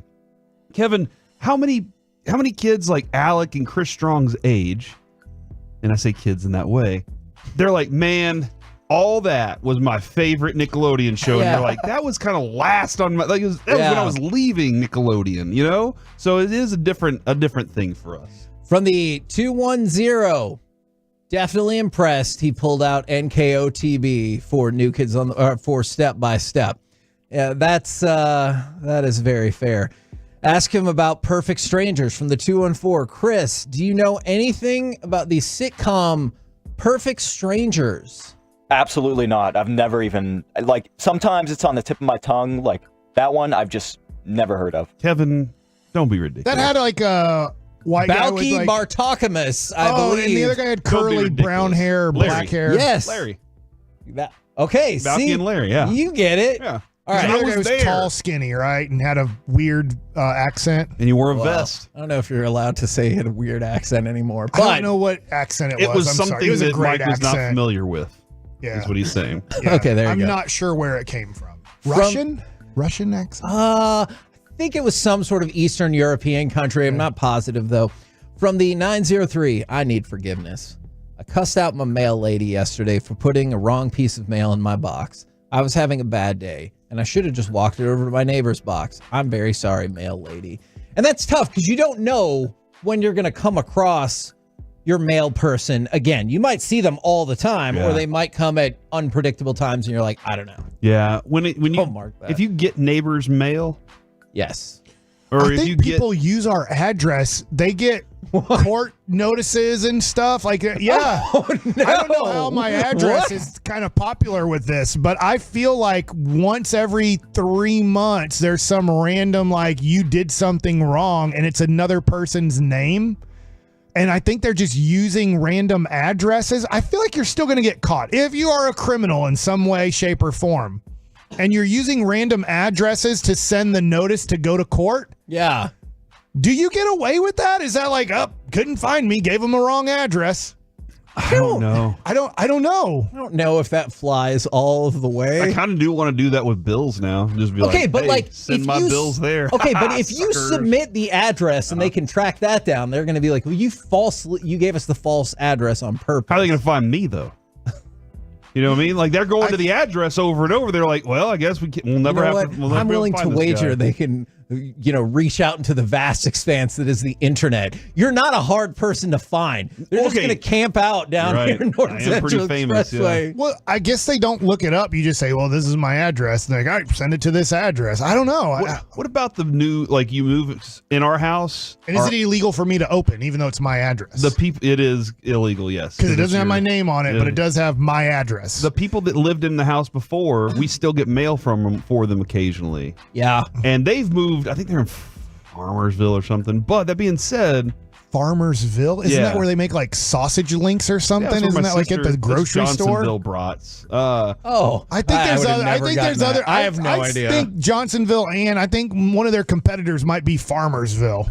That makes sense. I just throw their stuff away. Is that okay? Can I just throw their mail away? Yeah, if you've been there long enough, that is not your problem anymore. Okay. It's been too long. To your point, I used to have a contract with Reebok. I was big time, okay? Mm-hmm. So they'd give me so many dollars to spend on Reebok product. One time, I ordered all this Reebok product for Christmas gifts, okay? And the product never came to me. And so I look it up and everything, like 2 weeks later, I'm like, why isn't, I need this for Christmas presents.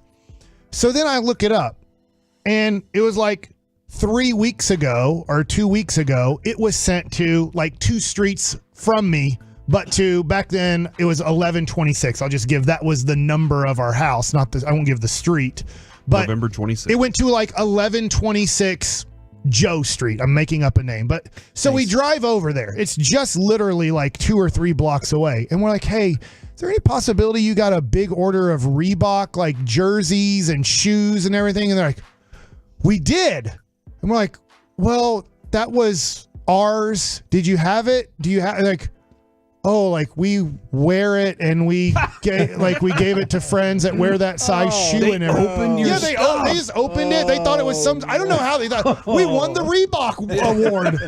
And literally like nobody Reeboks harder than you. I Congratulations. don't know what to say, but I called up my rep with Reebok and I said, so here's the deal. I used like over $1,000 of my Reebok money, and the UPS person or whatever gave it to the wrong address, and those people decided to use them as gifts for themselves. So they did refund me. Like, they're like, all right, well, we'll refund you $1,000 because they don't care, like, for them, but they refunded me the $1,000 to spend. But I thought it was the weirdest thing that they just opened it up like, we did it. We won the Reebok award.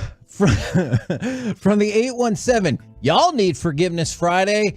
We need to talk about that Little Caesars pizza eating strategy like that wasn't insane. What? Hey, for the record, you heard me. I was like, what? What? That you peel the Hold on. cheese off and eat it last. Back Is that in the how you day. make a murderer? Back in the day. That's a fair question. I watched that show on Netflix. It's really good.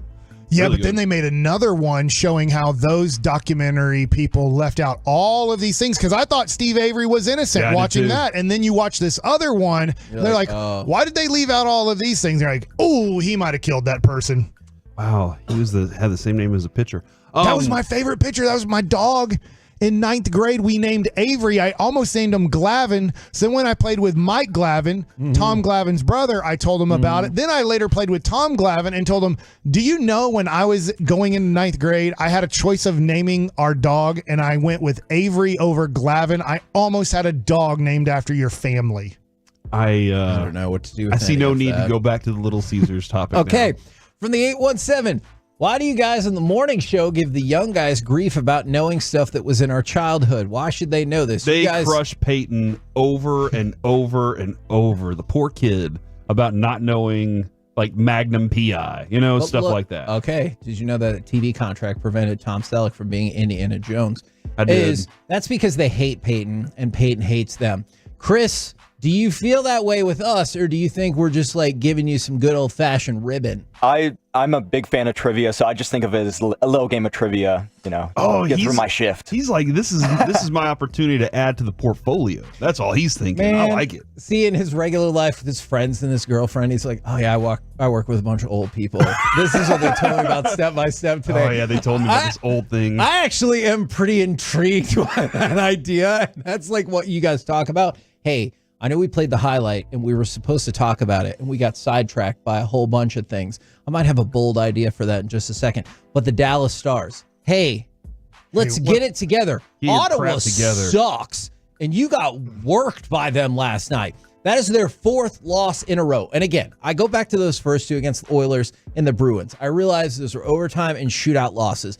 Last 2 games, you've got outscored 7-2. I realize empty net goal happens and stuff, but Ottawa's not good. And you got pummeled by them last night. And I am officially concerned about what the hell is going on here. Yeah, they have I think we've discussed this at length, Kevin, a stylistic problem in that they are very good at one thing. And then whenever you can stop that one thing, what do they turn to? That's what they need to continue to add to. That's why they need another piece. There's a piece missing. And if you look at the Central Division standings, Winnipeg now Colorado's 1 point back, but Winnipeg's only 3 points back. They have 4 games in hand against you. It's over. Actually, you know what, Kevin? It's not over. It's not over. Here's why. They better get hot. And at the right time. The Rangers waited until the very last second to get hot. Mike said it the other day. They waited to the playoffs to get hot. And maybe that's what the Stars are like. You know what? Never saw it coming. We don't want to peak too soon. All right. So we're going to wait until it's the right time to get hot. I will always remember my wife in mid-September asking me, I want to go on a little mini vacation. If I make this vacation like October 14th, 15th, and 16th. And I said, at that point, I said, yeah, I think the Rangers still might make the playoffs, but I don't think they're going to go very far. And I'm glad I was wrong. Hell yeah. You know what? Here's my promise to the people. Let's promise it. We're going to have more Forgiveness Friday somewhere in the show. I can't say where it's going to be, but we have a lot more stuff to discuss right there.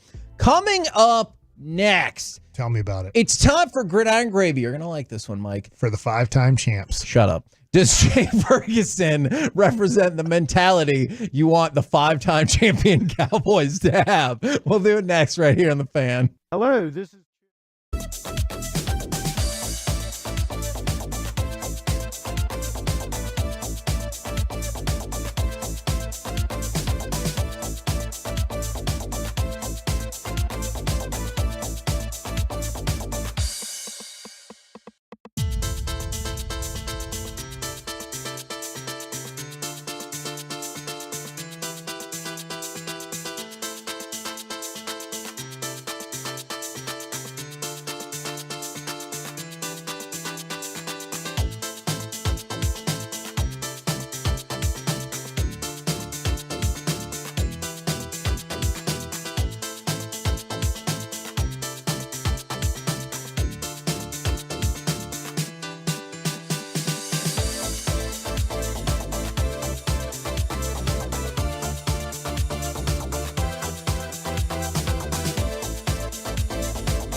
This segment of the KNC Masterpiece is brought to you by Classic Chevrolet. Why do so many Texans love Classic Chevrolet and Grapevine? They've got the goods, more new Silverados than anyone with incredible savings. So why go anywhere else? Go see them today or visit ClassicChevrolet.com. This is Texas. This is Classic Chevrolet. Find new roads. Pollard to the right of Prescott in the shotgun. Play action to Pollard. There's Jake Ferguson on a slant. Now he hurdles a defender at the 30-yard line. But that's the second time we've seen Jake Ferguson go airborne. KNC Masterpiece back here on 105 through the fan. We got Gridiron in just 1 second, but don't forget, we're heading off to spring training on Sunday. Our show, the G-Bag Nation, all of it brought to you by Sonic. Sonic. Good. Are we doing this again? Oh, Sonic.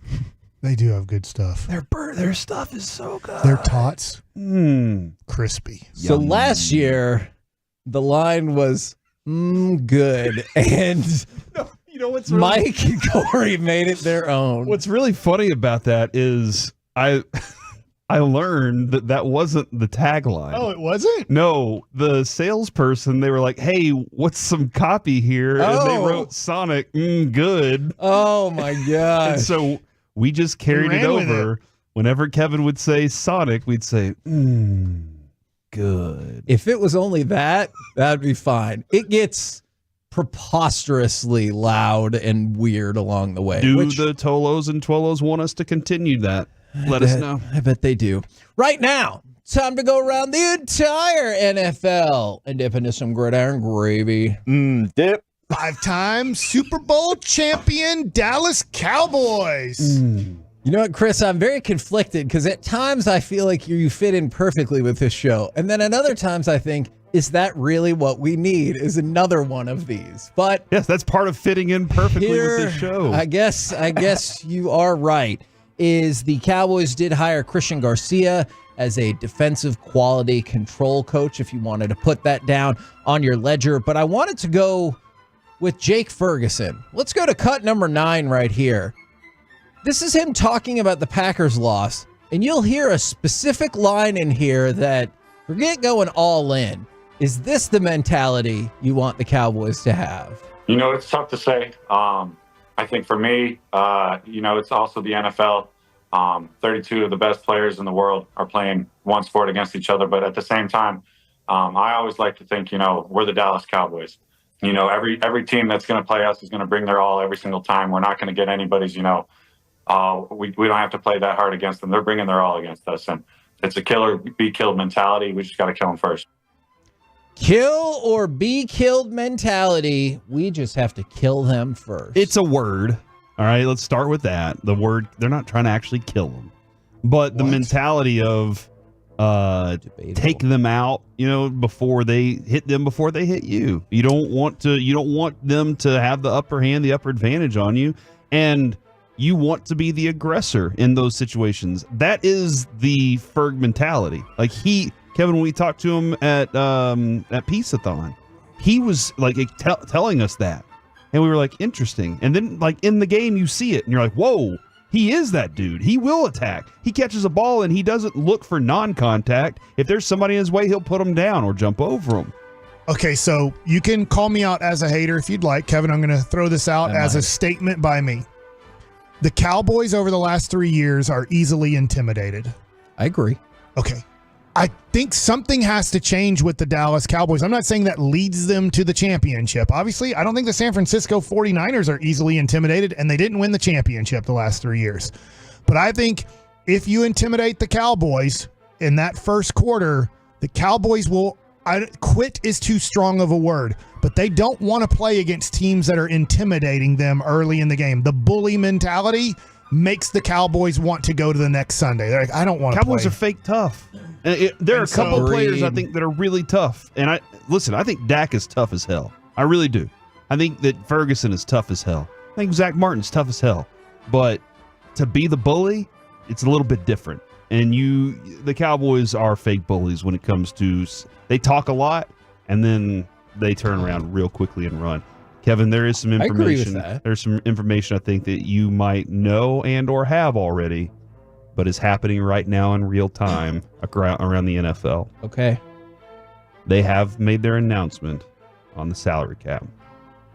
Is it 250? 255.4, with an additional $74 million per club payment for player benefits, which includes performance-based pay and benefits for retirement. The unprecedented $30 million, according to Tom Pelissero, increase per club in this year's salary cap is the result of the full repayment of all amounts advanced by clubs and deferred by players during COVID. Which, if you remember, a few months ago, we brought up with Stephen Jones how much was still logged back on there. And look, I know that Stephen Jones, those interviews agitate people for a variety of reasons. But one of the things he did say in that interview was, he's like, all of those are paid off and up to date. And so we had a conversation about what that can mean for this, for the salary cap. But yeah, $255.4 million. Does that mean we have more room to work with? Means you'll have less not room. I don't know. Because you're over right now. I don't know if that is what you were looking for, but all right. Couple of things. How much would you bid for the Super Bowl 58 game flipped coin? $500. Okay. That's probably way low? You're I'm gonna assuming. $500,000. Oh my God. Okay, I feel like you would win. I'm going to guess this. Somebody would do 5,000 maybe? Is that close? Right now, current bid, it ends in 5 days, is $20,100. Do you know what it landed on? Heads. That's what we said too. We predicted heads. And then do you know what it landed on in overtime? Then it was tails. Then it was tails. Yeah. And we didn't predict that. So, hold on, how does there's no such thing. We didn't know it was going to go overtime. Yeah, how does Vegas handle that? Do they have a bet? Heads is the starting game. Heads I don't know. The bet. I don't know if they can quickly put that on a board, or if they had it on there just like as a just I'm in sure case. they can. If it goes into overtime. Well, hold on. You're going to break that. They just fixed it. Sorry. Leave it alone. Okay, bro. fair enough. on. Sorry, fair enough. Who won that Super Bowl, Mike? 58? The Chiefs. Yeah. Did you see who they just signed? Yeah. The punt god, Matt Ariza. You know what I do like about... They had amazing punting in that Super Bowl, too.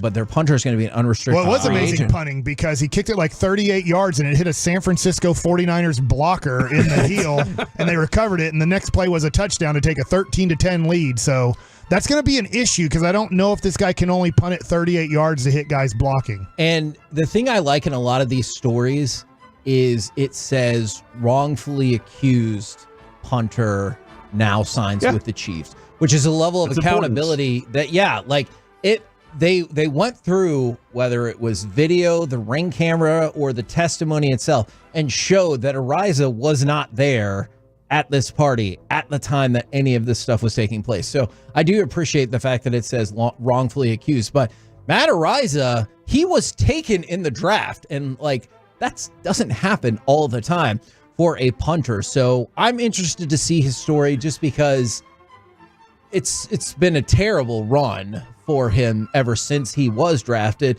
and now he picks back up with the defending two-time Super Bowl champions.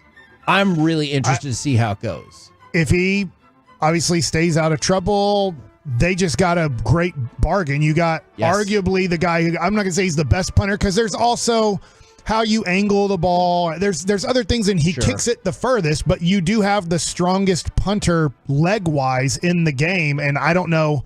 Obviously, you love when a guy can kick it 38 yards when you're at midfield and he kicks it to the 8-yard line or the 4-yard line. So there's more to it than just kick it far. Yes. No, I agree with that. Punt it far. I didn't get a chance to mention this yesterday, but Bijan Robinson said his goal for for next year is to have 2,000 yards rushing. So not all-purpose yards, 2,000 yards rushing. I like goals. Absolutely. We're the KNC Masterpiece right here on 105 through the Fan. Coming up next, to sit or not to sit. Does the Rangers fan base and the team itself want Simeon playing every game this season? Let's discuss next on the Fan.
in studio, secured by DFWsecurity.com. It's the KNC Masterpiece on 105.3 The Fan.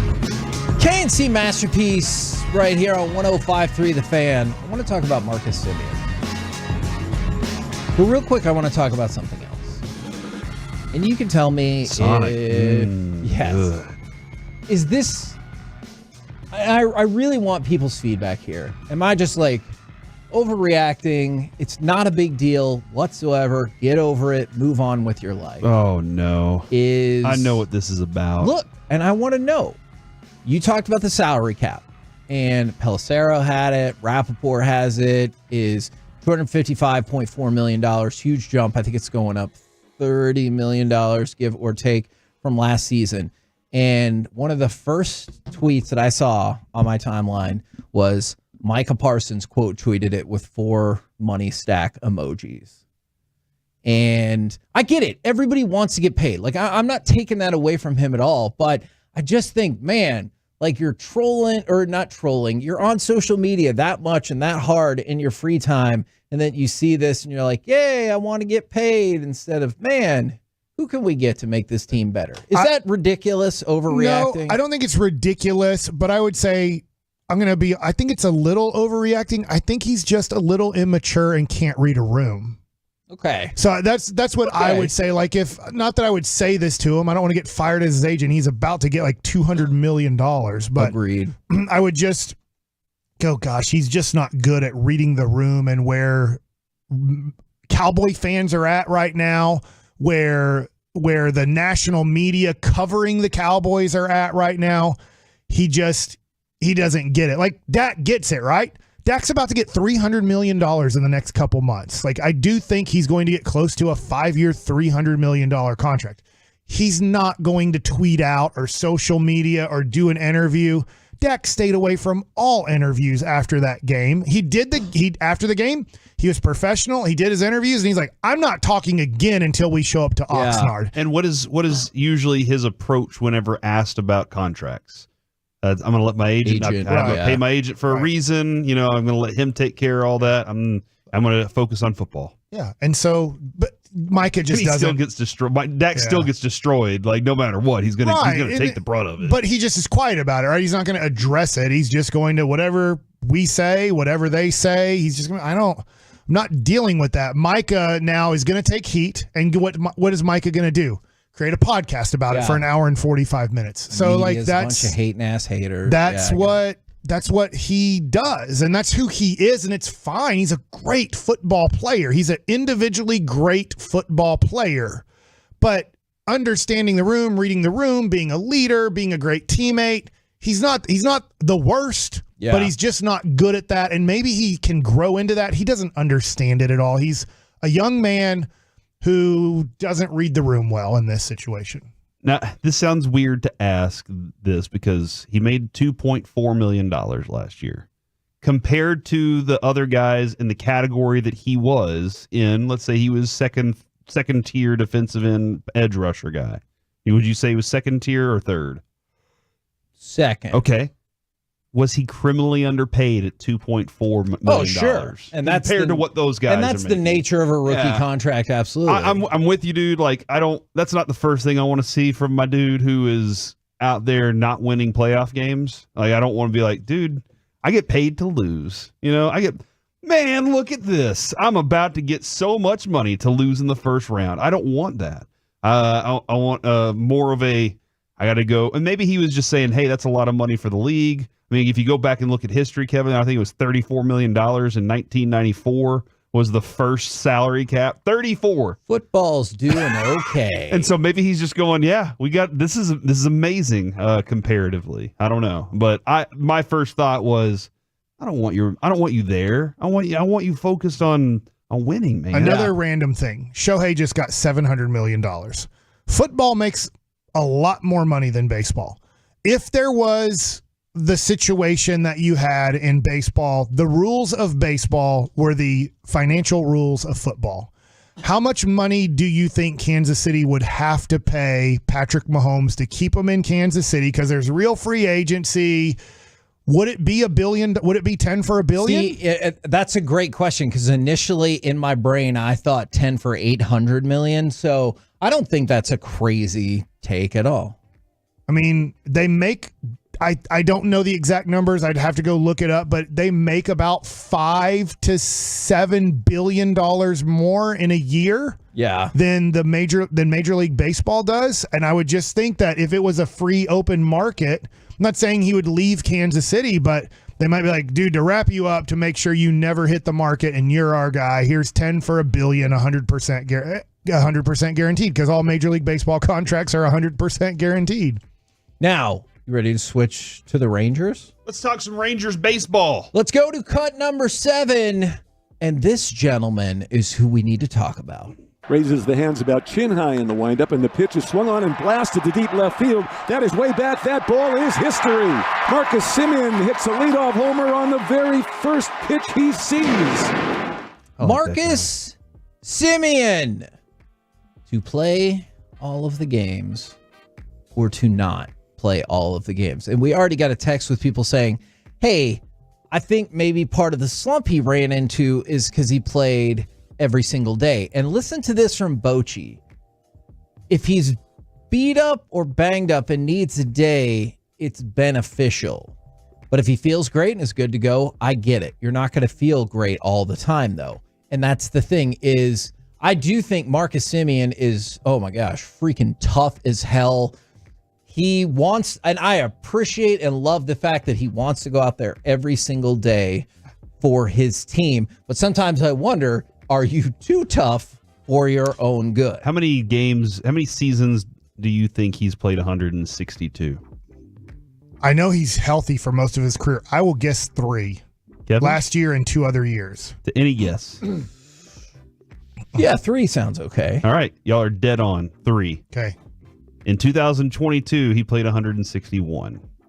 Like do you remember how mad he was? Yes. He got, I don't want to say he got benched, but Woody felt like, look, it's best right now. You're not hitting great. There's no discussion here. You're getting a day off. Yeah. And it did not go over well with Marcus Semien because he feels like, I'm here to play baseball. I love playing baseball. I'm not hurt. I'm in the lineup. Yeah. That's a great attitude to have. I want every player on my team wanting to play 162 when they show up for the season. It doesn't mean they are going to play 162, and I want them to be healthy all year. I want everybody to be discouraged on the day I give them a day off because they want to compete that day, but it's best for my team to give a guy a day off a month. I could see that. I took this line from Tony Romo a long time ago, and I was like, man, he's got a really valid point here. And I know there's a lot of games in baseball, but Romo said there's a finite amount of time that you get to spend in your career playing games. And we only have a few of these. I have 16 games at the time. You have 16 regular season games. I want to try and play as many as I can because I can't do it after a certain age. I won't be able to do it anymore. So in this time span that I can, this is when he had his broken ribs and he's playing against San Francisco. He's like, in this time span that I can play, I want to, because I want to take in the moments. These are the fun moments I get to. This, I know I get paid to do it, but it's a blast to go out and play this sport as a job. And so I think that's where Marcus Semien's mindset is I only have my career for as long as I have it. I don't want to miss a thing.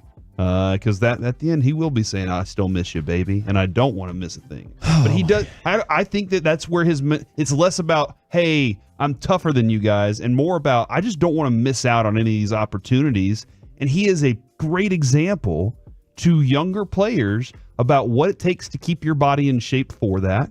And the mentality of, I'm here for a grind. The grind is not just, hey, I'm playing 120 games this year.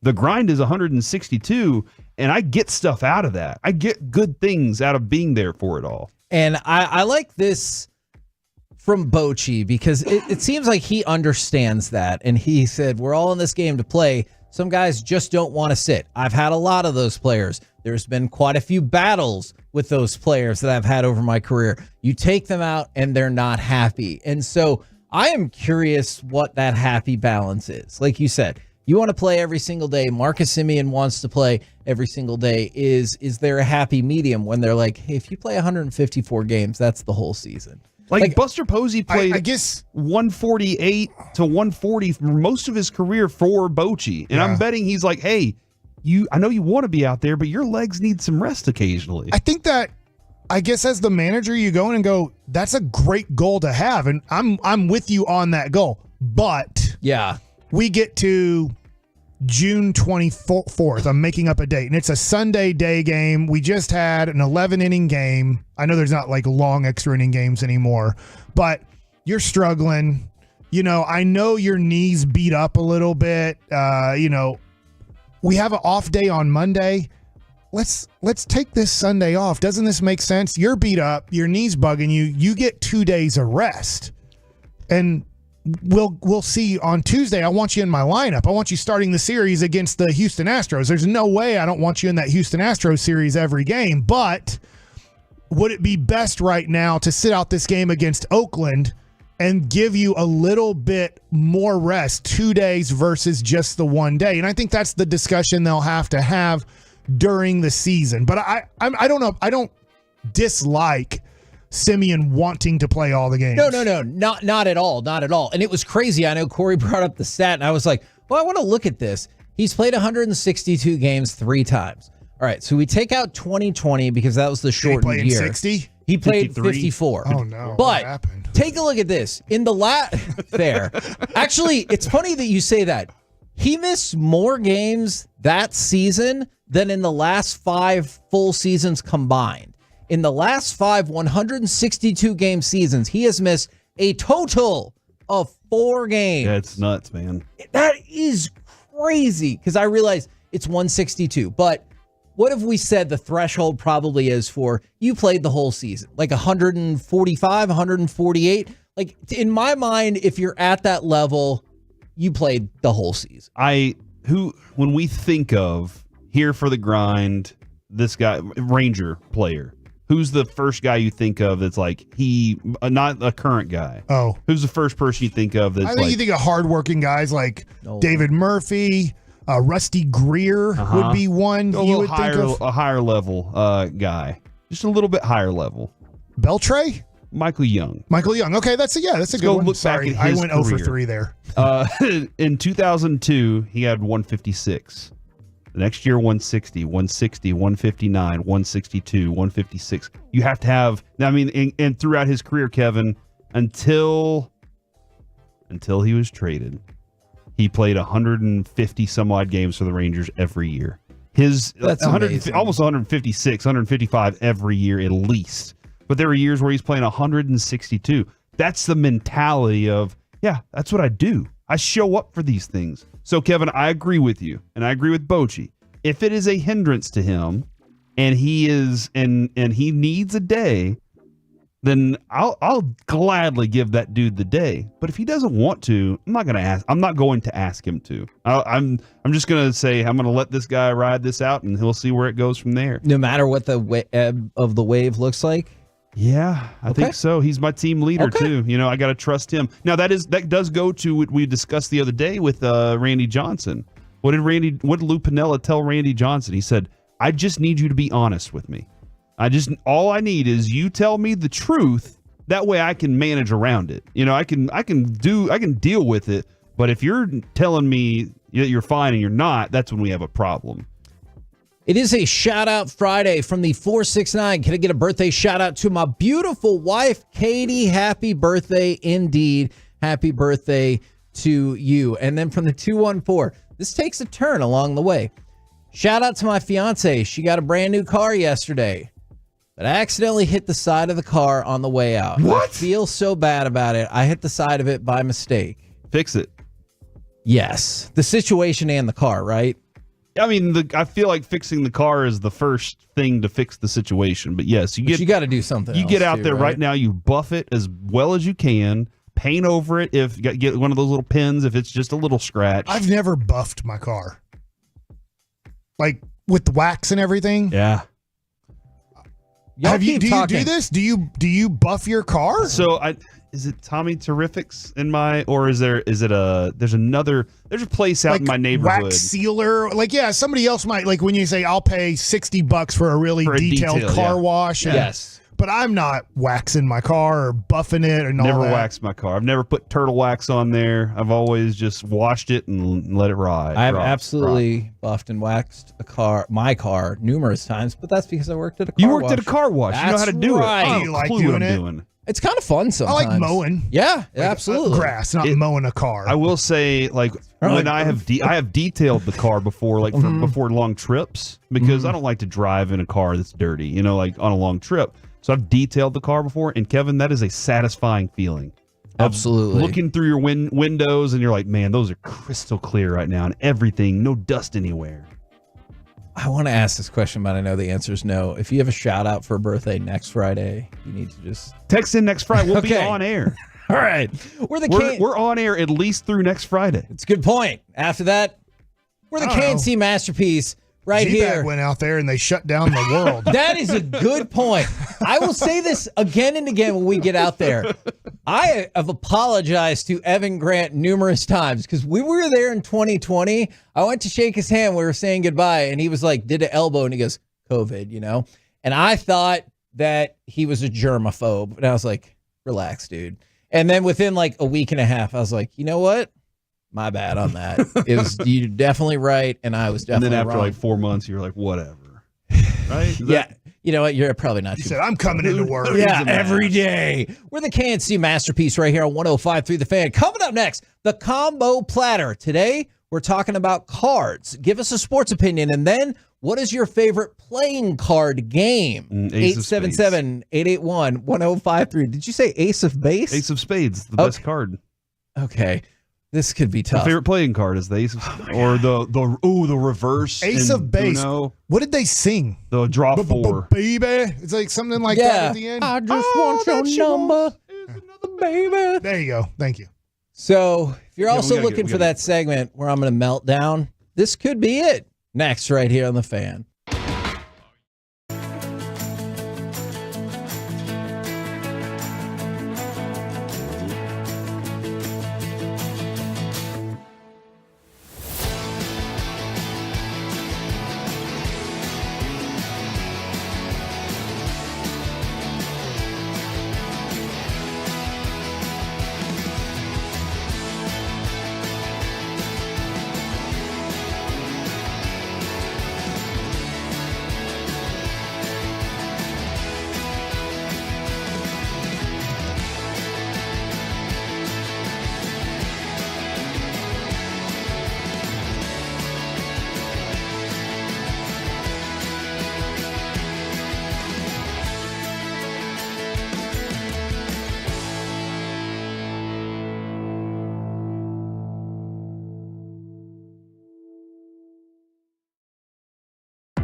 Is also brought to you by the On Time Experts. Mavericks, as we said, 6 consecutive wins. Kyrie Irving 3. KNC Masterpiece back here on 105.3 The Fan. I am fascinated about how this segment is going to go because there are already people who are trying to circumvent the rules. So I'm curious about how this is going to play out. Yesterday was, yeah, Corey is a rule circumventer for sure. Yesterday was National Playing Card Day. And so our combo platter, give us a sports opinion, and then what is your favorite playing cards game? Someone has already thrown out Uno. That is not a playing cards game. We might expand to that in just a second. I'm talking about like just regular cards. Oh, like those but are not playing pinochle cards because they eliminate the 2 through the. As long as it's still played with actual playing cards, that's fine. I have no idea how to play pinochle either. I think you have to be 88 or older to know how to do that. What about cribbage? You ever played cribbage? I have a lot of times in the clubhouse, so I haven't played in a long time. Is there like a little? Yeah. You kind of okay. I've seen this on a show. Things that equal 15.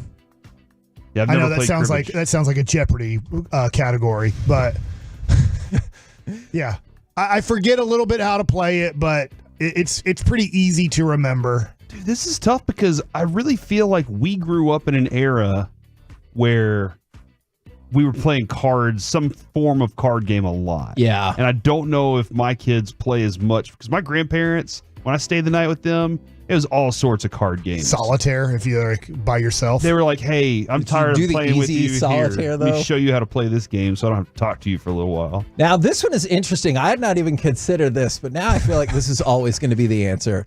From the... Man, there are a lot of texts already. From the... I don't know. From somewhere. From the 817. Sorry, the text came in faster than I anticipated. From the 817. The Mavericks will reach at least the Western Conference Finals, and strip poker is the best playing card game. Look, it is true. I did not think about that. It feels like that might be our landslide winner. Who wins at strip poker? The person that gets to take off all their clothes first, or the person that... Whoever wins is the less attractive person. Because if you've got someone in the strip poker game who's objectively more attractive than you, good for you. Like, because... Even if they just take their shirt off or whatever, you're like, that's better than me. But then if you are the one having to take your clothes off, you're still winning because they have to look at you if you're not as attractive. You don't play that with family members. Maybe your wife, if you count that. That's I know. I'm betting there's some family reunions. No. Game over. Yeah, I'll take the loss. I think I played strip poker a couple times in my life. When was this? Mike, have you ever played strip poker? No. I thought not. Yeah, in the clubhouse. We all just put on a jock strap and we go, whoever loses, good luck. One hand, I don't know. high card. Like you're playing without a jock today. No, it was when I was working it on the border in Garland. And after our shift, we would all... Did your wife work there? No, she did not. What? We would all play lots of poker. Well, we played a ton of poker, and everybody had different games. And then occasionally, as some of the people lost money and left, the people that were left over would all kind of get into the other games. Let me ask you a follow-up question about that. They've been around a couple times. If you're playing strip poker, it's because you're hoping that you'll hook up with somebody in the game, right? Yes. Or you're super drunk. Yes. Okay.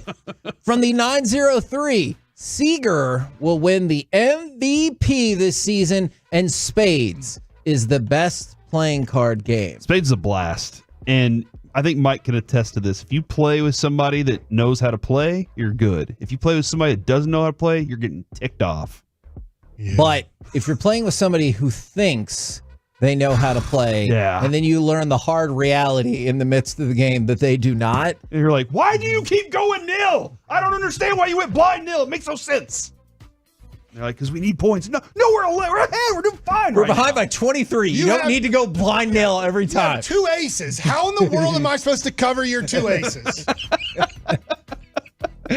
Okay, so my story about this is, and Jess knows how mad I was when we left, is we played spades with a couple of her friends, and they were like, oh, hey, do you want to play spades? And we're like, oh, yeah, I haven't played that in like 5 years. So that's a fun game. And they're like, we play every week at, I don't know, some kind of rec league or some such. They barely won in the first game, like barely by maybe 11 points or something.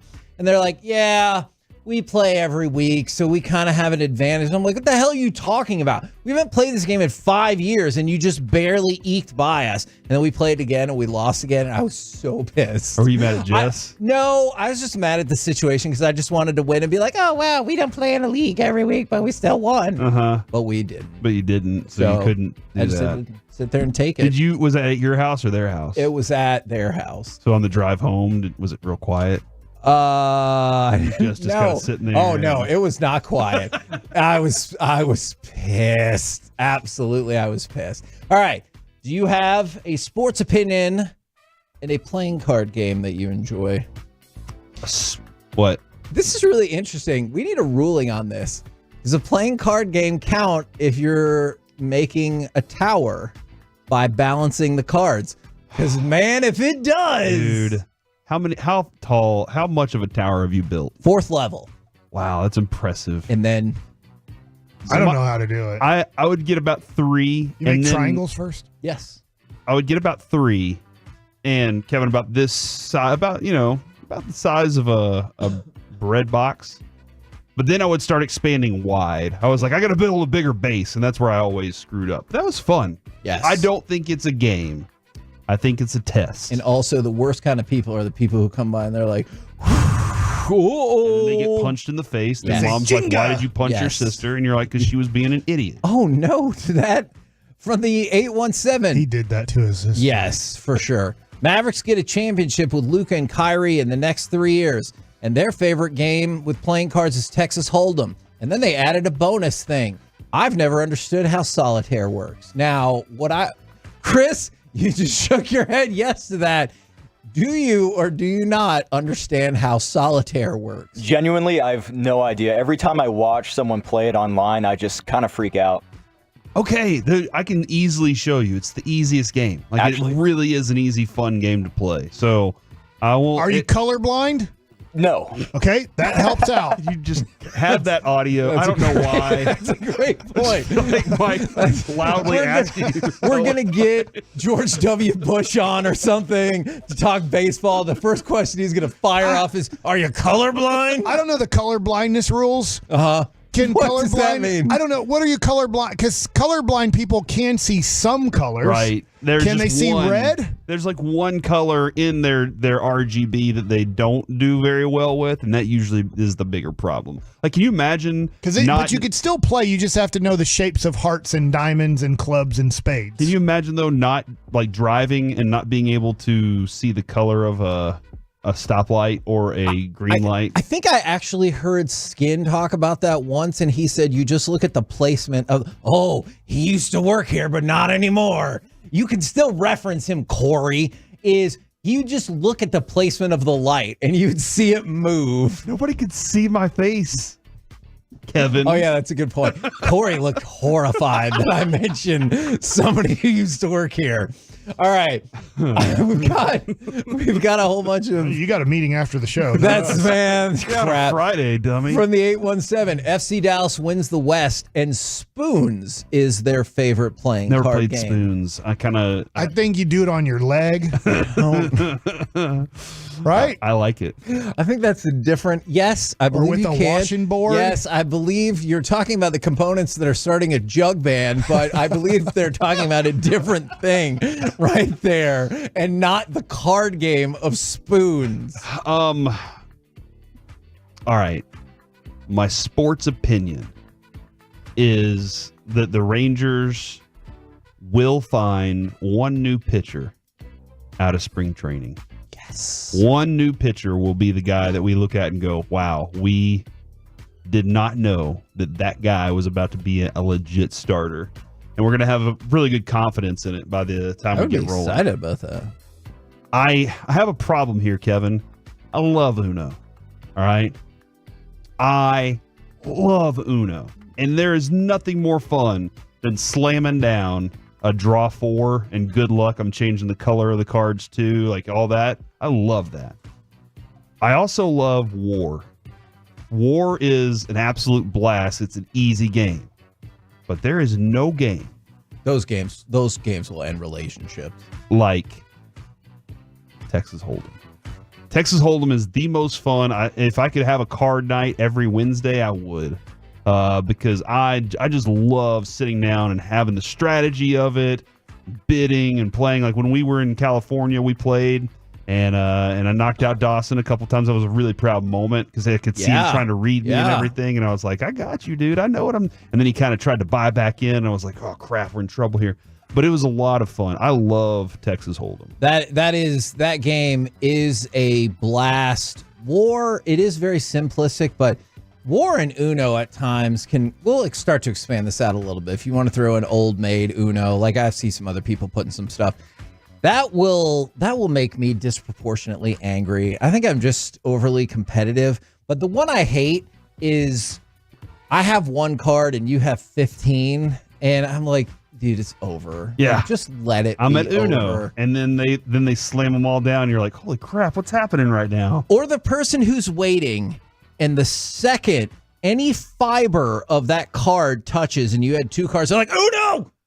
Like, hey, I haven't even really played the card yet, so let's just relax, okay? Okay, are you ready for my... I am. This is a hot sports opinion here. Ooh. I'm a little bit nervous about saying it. Oh, dear.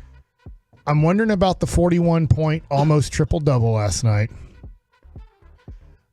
I think Luka's going to win the MVP of the NBA. Oh, my God.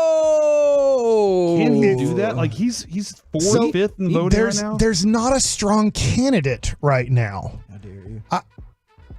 They killed Shea in Oklahoma City. I don't know if that's going to matter that much because it was before the All-Star break. It wasn't considered like this huge game, but it was a little bit of like, whoa, the Mavs are different here, and they beat 2 crap teams along the way in that 3 games. Right? Then they now just beat Phoenix, and that was on national television for a 41-point, I believe 11. Was it 11 assists, 9 rebound? I'm forgetting the other 2, but it was really, he's 1 away from a triple double. Where do you think he sits in betting odds right now for MVP? 4th or 5th? He is 3rd. So he's moving up, right? And Embiid is off the board. He can't do it. So it goes Jokic, Shea, and then Luka. I think that there's a real legitimate chance that you get to the end of the year, and if he has some big games here down the stretch and the Mavericks get to like that 4-5 seed mix, I think he has I think all of a sudden with the shine being off of him, and I'm tired of Luka, and then the Mavericks jump up into a category like, dude, since he has this team, I'm not saying they're going to win every game, but if they're down to 25 games left. Is that right? I think 26. But okay, if they go 20-6 the rest of the way, I can see that. And he's averaging over 35 points a game and pretty much a triple-double type of average, I think the voters are going to go, why shouldn't he win the MVP this year? It's not like Jokic has had, I'm not saying Jokic shouldn't. I'm not saying, but it looks like Milwaukee is playing so bad. Yeah. Since they fired Adrian Griffin, they hired Doc Rivers. They're not playing great. It's not like Giannis is having a great year. Shay's great. I'm not trying to take anything away from Shea, but I don't know. Like, am I biased here? Like, Luka's better than Shai Gilgeous-Alexander. Well, like, the fact that Luka's never won it definitely helps. Because he had won it, and I can be like, hey, Shai's coming up in the world. But so I hear you. And if you go 20-6, I think you're going to grab a top 3 seed. At 53 and 29, I think you're going to get it. Okay. And I'm not predicting they do that because literally Kyrie and Luka have to Scottie Pippen it and play all the games. Okay. But if he plays this stretch of games and the nationally televised games, they win all of the nationally televised games against these big opponents, and he's putting up 40-point, close to triple doubles. I don't know how you don't go, dude, this stretch since the trade deadline, I have to give him the MVP. Yeah. I think there's a legitimate chance. I wish when we were in Vegas, I had no clue they were getting PJ Washington, you'd put Daniel down a Gafford. Season bet. Yeah. Like, I'd be like, $20 because his probably odds were like, he ain't going to do it. And probably like 12, 13 to 1. So anyways, that's my hot take. Okay. Card game. I don't love cards. I don't dislike cards. But look, I go with Topps. They have cards numbered. So should have known. Every day he's looking at Topps. That is true. I just told you all about. Look, I'll ruin it for you guys, but Topps right now has an exclusive card out of Evan Carter. It only costs anywhere between $8 and $3.75 to order. If you order more, the card goes down in price, down to $3.75. Like, they might make a max of 10,000. They make as many as you order, but like, it's a really cool card. That's what I like. I like Topps. Okay, we will accept that. I like Panini too, but Topps is the baseball. I was always brand. an Upper Deck guy, but they didn't carry over. They still Like, make they Upper Deck. look It's just cool. hockey. If you want to collect hockey, Upper Deck is the hockey. That's true. They were glossy and thicker, you know. They had metal packs. From the 214, the Mavericks win 75% of the rest of their games. We used to play Speed back in the day. A lot of people voting for Speed and Gin Rummy from the 254. So you would like get on a bus and play cards until you got to a certain Not the MPH? Sandra Bullock and Keanu Reeves, and if so-and-so didn't win 50 games, your cards would explode. Somebody said 52 card pickup is That's the best. Did you ever have a friend do that to you? Yes. And you're like, I oh, heard you know what 52 card pickup is. You want to play? And then he did that, and he acted like I needed to help him pick up the cards, and I was like, no. And his mom came in and was like, yeah, you idiot, you need to pick up those Before cards. computers, and if you didn't have an Atari or a Nintendo, you'd learn solitaire. Like for Chris, he wouldn't learn solitaire because what's the point? There's so many different things to do. Yeah. But I remember one of my grandparents or somebody got me the game of Jacks, where I had a rubber ball and some things so much fun. And you I just love that game. Drop the ball and pick up as many of those things in your hand as you could, and then catch the ball. And I remember doing this a few times and going, "Man, the olden days must have stunk." Oh yeah, the paddle, the paddle with the ball. and I hated that. And then that was us as a kid. Like, how do you not like this? 20 years ago, Jacks and paddleball. It's like, Jesus stinks. Slapjack was fun. Thank God we got. Oh yes, Nintendo. Lucy loves Slapjack. What is Slapjack? You slap. You lay a card down, keep laying you, and then you go, and then I go, then you go, then I go, then you go. You just keep slapping a card down? Once a jack has been thrown down, you slap your hand on top, and now the first person to hit it gets all those cards. And so the goal is to have all the cards by the time you're done. So you slap your hand. What would happen if it was a king and you thought it was a jack and you slap your? I think the other person gets. So if you ever slap your hand down and it wasn't a jack, you lose all the cards. Yep. It's it was a fun game. You had a good reaction time. At our house, I bet Brock Purdy was we really do good at play the game Bull S at times when like Mary Grace is back. So that's based off of that movie. How to Lose a Guy in 10 Days. Yeah. So we have played that game at our house, and we have our kids yelling BS. Do they say the word or just BS? No, they say the whole word.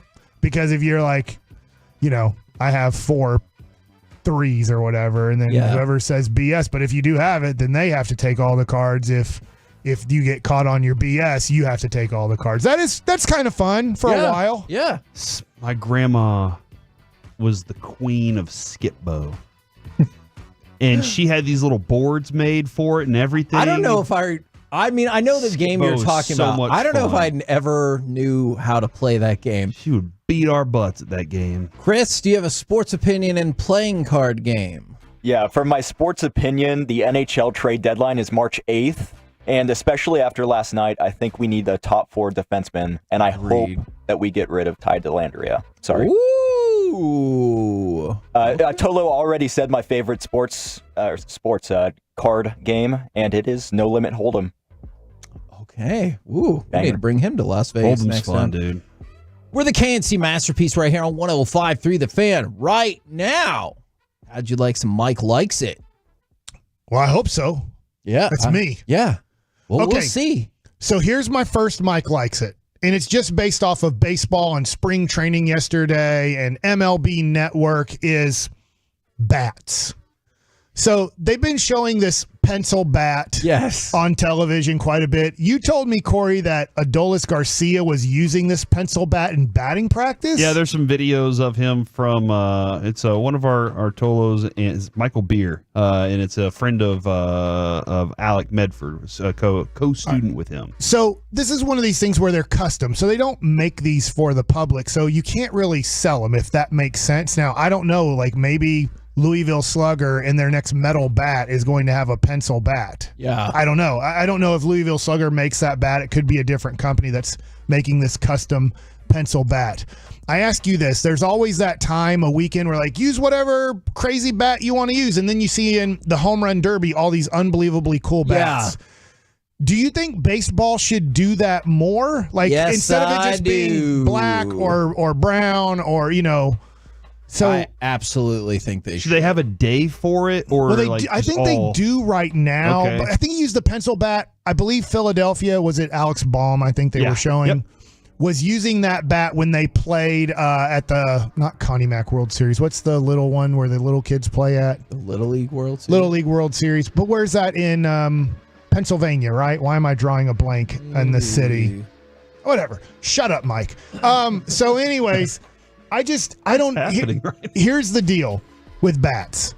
If people don't know this, you get paid to use a bat. Okay. So when you make the major leagues, when you're in the minor leagues, your agent pays for you to have bats. Or if you're just not good enough, like no agent wants to take you on, the team provides your bats. Oh. Now, I know this is going to be different probably than when I played. They would give you what they were called pro stocks. If you were in the minor leagues, that's Louisville Slugger. That's just an okay bat. It's like, it's a pro bat, but it's not their best wood. Okay. When you get to the major leagues, whoever you're signing with, whether it's Louisville Slugger or Marucci or whoever it is, you're getting their premium bat. You're getting their premium wood. And then you get it however you want, size, weight, and all that stuff. But I'm just wondering what the cost would be, because I think it'd be really cool if Louisville Slugger, all of a sudden, I'm using this as an example. I have no clue what bat Corey Seager used. I just never have. I know it looks like a bat that's been used 7 million times and never broke. Yes. But I just wonder how cool that would be, but yet you couldn't buy that bat as a consumer. So then how does the bat company make money? Because it probably costs a lot more money. I'm assuming, I don't know this, I'm assuming it's costing them about $50 to $60 to get the premium wood, shape the bat, and then give it to and usually they come in a box of a dozen to a player. So in spring training right now, I'm going to use Corey Seager as the main example here. He probably has a shipment of 24 bats that his bat company sent to spring training that he has ready to use during spring training / during the season. He will ship those bats that he likes. And sometimes those guys will kind of use the bats. They'll knock on it with their hand and stuff. And then they're like, I don't like this one. It feels too heavy or whatever. And like they'll use that. Did you say Corey Seager uses 2 bats a year? I don't think he does. Last year, but I felt like it. Yeah, you were like, dude. But I'm just wondering like how cool it would be. But then I don't know the cost benefit of the company doing custom bats that they're not selling. Yeah. But a lot of times when a player doesn't like their bat, they'll just sign that bat and use it for charity. They're like, it feels too heavy or whatever. Yeah. So, and then sometimes they will ask their bat company, hey, make me 50 bats that I will give to the Rangers charity, or that I will give to my charity, or that I'll use for, let's say, Peace-a-thon or whatever, that I'm not going to ever use. So I don't want you using your premium wood for me to use an autographed bat that I'm not going to use in the game. But I was just wondering, those bats look so freaking cool, and how many different ideas could you come up with? They've showed the pencil one several times, like we talked about, and it's just unbelievable. And I could see so many people wanting I that. wonder what the color situation is that would mess up the ball off the bat. The players have to see the ball off the bat. Because what if you did a lightsaber? Oh my God, Mike, I will. But then the neon part of it they might say no, it's too neon-y. I will say this: go to Victus, because that is who made the pencil bat. Okay, it's Victus. That's a good company. I know for metal bats, they're a good metal bat They companies. have a section on there called Limited by Design, and the Victus Limited series represents the intersection between expression and performance by creating exclusive limited products. And a lot of them are locked in vault, but Mike, they have a ton. They have at least 30, it looks like, that of wild, really cool designs. Yeah. That would be awesome, but again, like you said, I don't know how they're getting them out there. They're about $300 a piece. So they're about $300 a piece for one of these bats. That's an expensive wooden bat. And just to tell you're paying for the art. Like Yes, you're paying for the art more than anything. But even good wood bats now, most of them, when I played, almost everybody used ash. This one's a cigar. Wood. This one is built like, it looks like a cigar, and at the end of it, it has the cigar ash. I think you would really enjoy looking at this. I'll send you the link here. I hate when kids play in wood bat tournaments. Because they break. Because then you have to buy another bat, and then when it does break, you're like, and it's not like it's $50 a bat because it's wood instead of metal. They're like, yeah, it's $120, and you're like, please don't break this bat. Yeah, and then they break the bat, and you're just like, okay, so now I got to spend another $120 on another bat that could possibly break if they don't hit it well. But it is what it is. I want to move on to my last Mike Likes It. My Jake played yesterday in a baseball tournament at LD Bell. It's a JV tournament. He did great. But what was interesting to me is the influence we have as parents, and we just sometimes we realize it at times and don't realize it at other times. And I don't want to get into my court case. My lawyer has advised me, look, it's over, but don't get into details of it on the radio station. But I did tell my son when I got home from it and I had to take the stand, I said a little prayer before I went up there to make sure like I was speaking the truth and the truth would shine. And I won't give you what I said, but I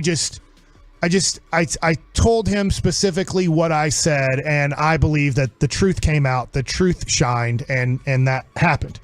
So yesterday when he had a great day pitching, he said, Dad, I took your advice and I said, this isn't me pitching today, God. This is you pitching today. Thank you for letting me be on the mound. And this is you. This isn't me. And I was like, wow, like, the influence we can have on our children at times when we're just giving them our story and what is happening in our lives and how, whatever it is, I'm not telling you to believe or not believe. I'm just telling you that's my faith. That's what I believe. And it makes you feel really good as a parent that we can influence them in a negative way too. And we hate that when our traits that aren't good influence them too. And they act in the way that we act at times when we don't want to act that way. But then when we tell them about ways that we do act in a positive way, and then they're like, I really like that. And I use that way. I used it too in this way. And so it was just really cool yesterday because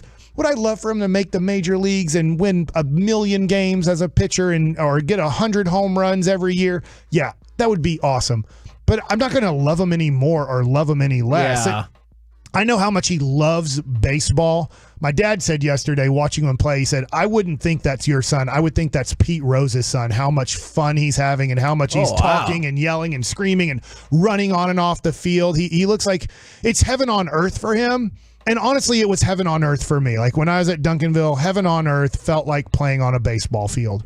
And so he is just having a blast doing it. And then, there was that positive influence yesterday. So as a parent, I was just so thankful for him. Really, and there's so many times in our lives where we're like, God, I've done bad things where I've influenced him in a bad way. He's seen me do something that's been negative. And I'm like, gosh, am I influencing him in a negative way? Because he's seen my reaction to this, which was a bad reaction. Yeah. But then when you have a positive reaction, you tell them a positive thing, and then they use it. It's like, Dad, I did what you did in court. And you're just like, that is awesome, buddy. I love you no matter what, no matter how you do, athletically or whatever. I do needed him to do more of his class, assignments, which is driving me insane too. I love you. Oh, I now get can that. you turn in your homework on time? So anyways, weird Mike likes it, but I just wanted to say that. I thought it was delightful.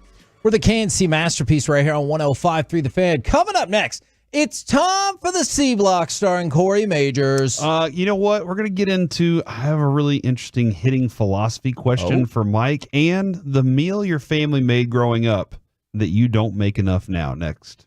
It's time.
and studios secured by DFWsecurity.com.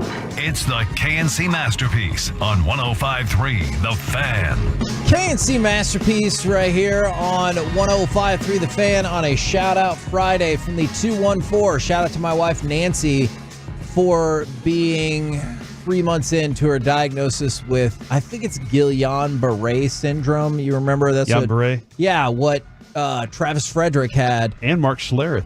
And said, now I understand why he retired. So shout out to you and that battle, Nancy, for sure. Quick shout out to Mavs fans kind of blasting Stephen A. Smith today. Him and Brian Windhorst had kind of a debate that this young kid, Shai Gilgeous-Alexander, is better than the old vet, Luka Doncic, and this kid could be better than that old guy, Luka Doncic. And they're pointing out, that kid you're talking about is 8 months older than Luka Doncic.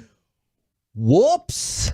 And then 682, shout out to my brother. He's going through, the separation, divorce after 16 years of marriage and 5 kids. Keep your head up, Kyle.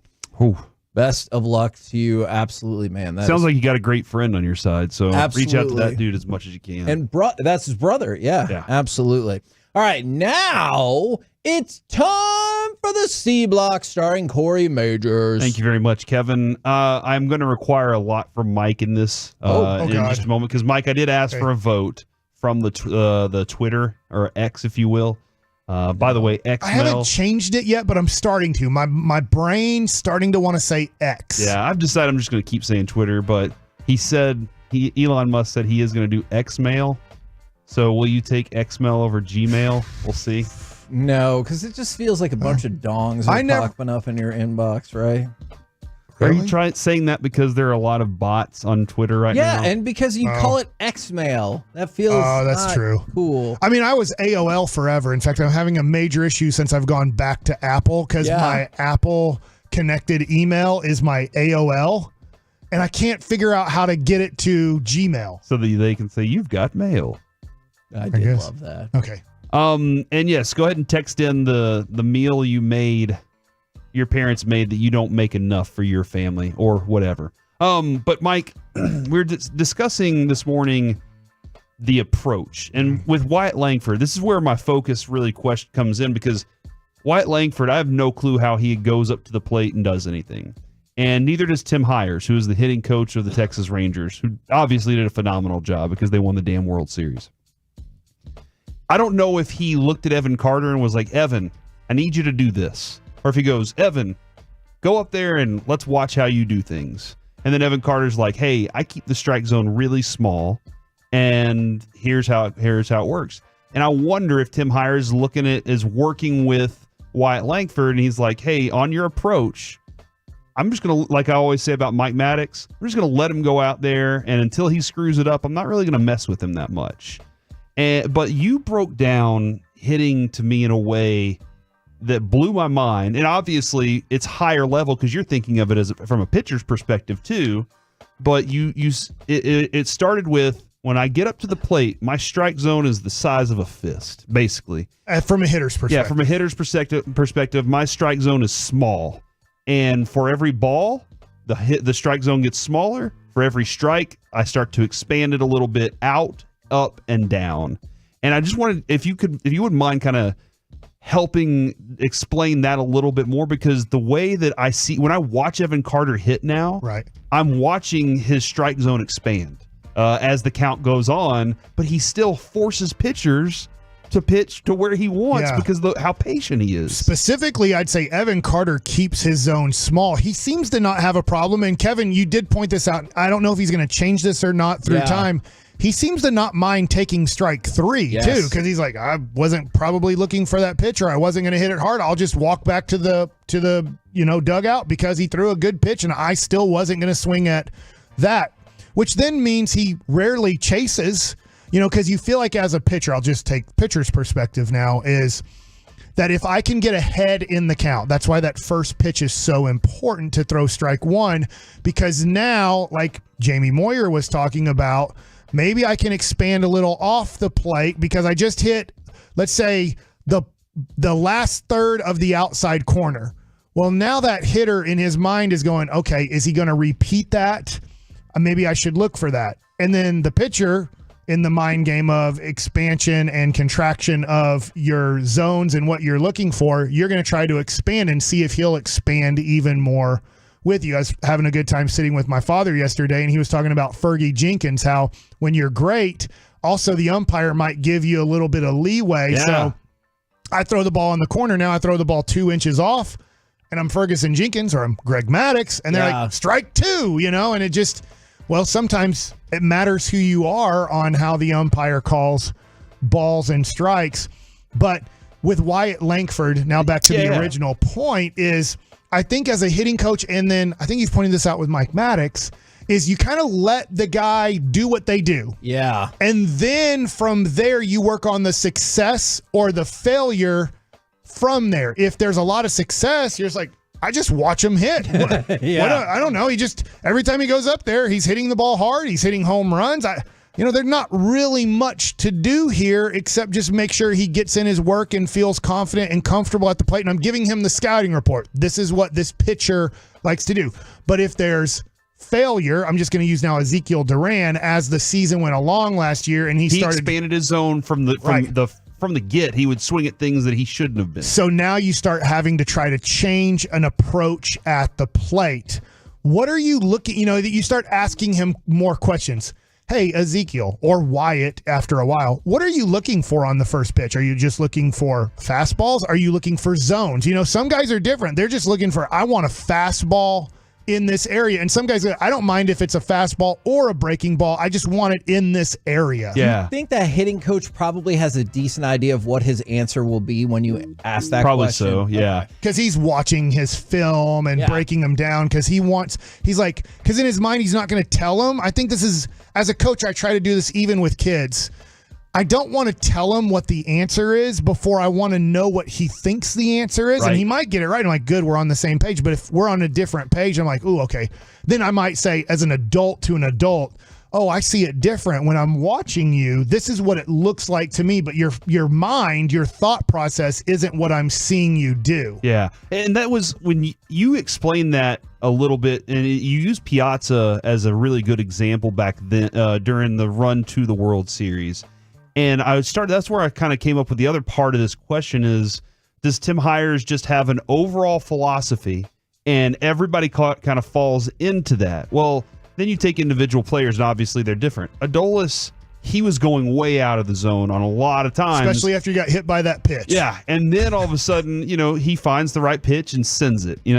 Corey Seager goes up to the plate and Corey Seager is like, I'm going to hit the first 2 pitches. And if I don't hit the first 2 pitches, well, I'm probably going to hit the third one too. But he's swinging. Like that dude's approach is, they're trying to get ahead of me. They're trying to throw strikes to me. I'm going to hit strikes even if it's an off-speed pitch because I have hands that are fast and I know I have power. So he knows he can do that. To your point, the total opposite when we were kids, Julio Franco never swung at the first pitch. I think you could underhand it and put it on a tee. Yeah, I think about that all the time whatever your scouting report is. And I was like, I don't know, I've seen this person hit like 700 times. They don't swing at the first pitch. So you can do whatever you want, throw it right down Main Street. They ain't swinging. Until that son of a gun Julio Franco with a runner on second and 2 outs. No! You throw a fastball 4-seamer right down the middle and he hits a double in the gap and you're like, I'm a dumbass. Yeah, and that's where that 5 to 10%. So you knew like with Julio, even though he's like 49 years old when I faced him, and I think he got a hit off of me, I think,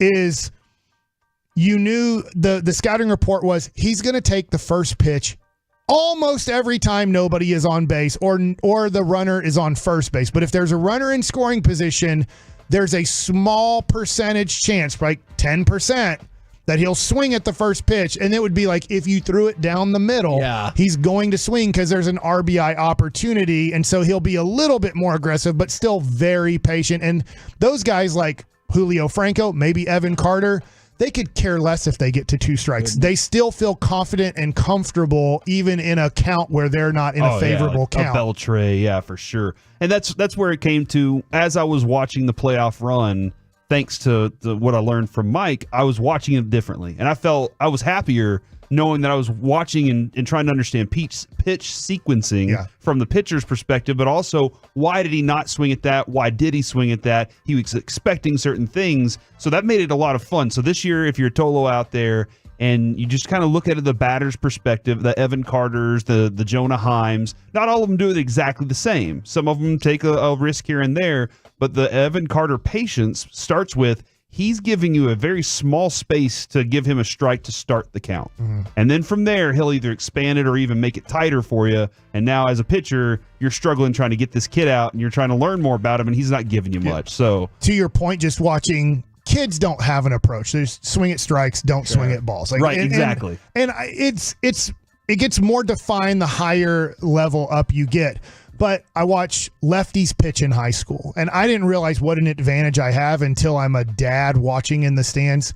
Right-handed hitters against left-handed pitchers in high school, they try to pull everything. They're not used to a left-hander, and they don't realize, even though the ball is away from them and it looks like it's coming in, as long as you stay behind the ball as a pitcher, the ball will then move back to my left side away to a right-hander.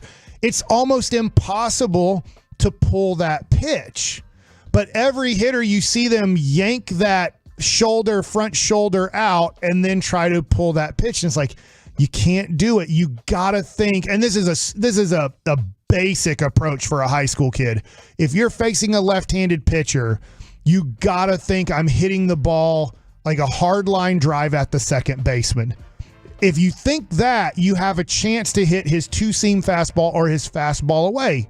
If you think he's going to eventually throw a ball inside and I'm going to pull it, the problem is if he throws fastballs and changeups and curveballs on the outer half of the plate or just a curveball down the middle, you're never going to hit the ball. You will strike out every time, but it's just really tough until you get a lot of at-bats against a left-hander to realize, dang, the ball's usually not going to move into me. It's usually going to look like that and then be away. It's going to start moving away from me in the end. And against a right-hander, Corey, because you played high school baseball, it looks like it's moving away from you, but the ball then starts fading back into your bat instead of away from your bat, unless it's a slider. And I was around Christmas time at Adrian's company Christmas party. There's a guy who runs a youth baseball instructional academy out there, school out there near Arlington, about a mile from the stadium. Amansky?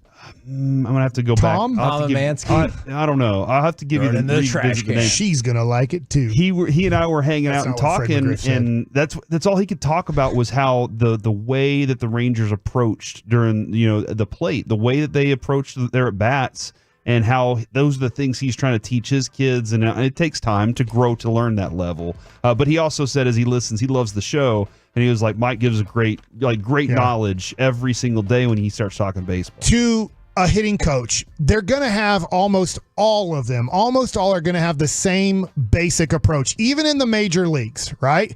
But then those guys, if you have good hitting coaches, they're really good at going, hey, Evan Carter, this is what you're really good at. This is what you struggle at. We'll work on our weakness, but let's not work on our weakness so much that we're trying to make that our strength. Yeah. Your strength is this. Our weakness is this. Mike Piazza's weakness was fastballs inside. And he just said, if you throw the ball on the inner part of the plate, like and you're hitting that corner 3 times in a row inside, I'm going to walk back to the dugout and be like, you struck me out. You can strike me out every time. But his bet is you're going to miss inside for a ball, or that ball that you want inside is going to miss more to the middle of the plate. So I'm giving you that one out to make sure when you throw the ball on the outer half of the plate, I'm on you. But if you can, and he didn't care. He's like, I don't care if everybody knows it. Everybody does. I'm not stupid enough to think nobody has a scouting report on me.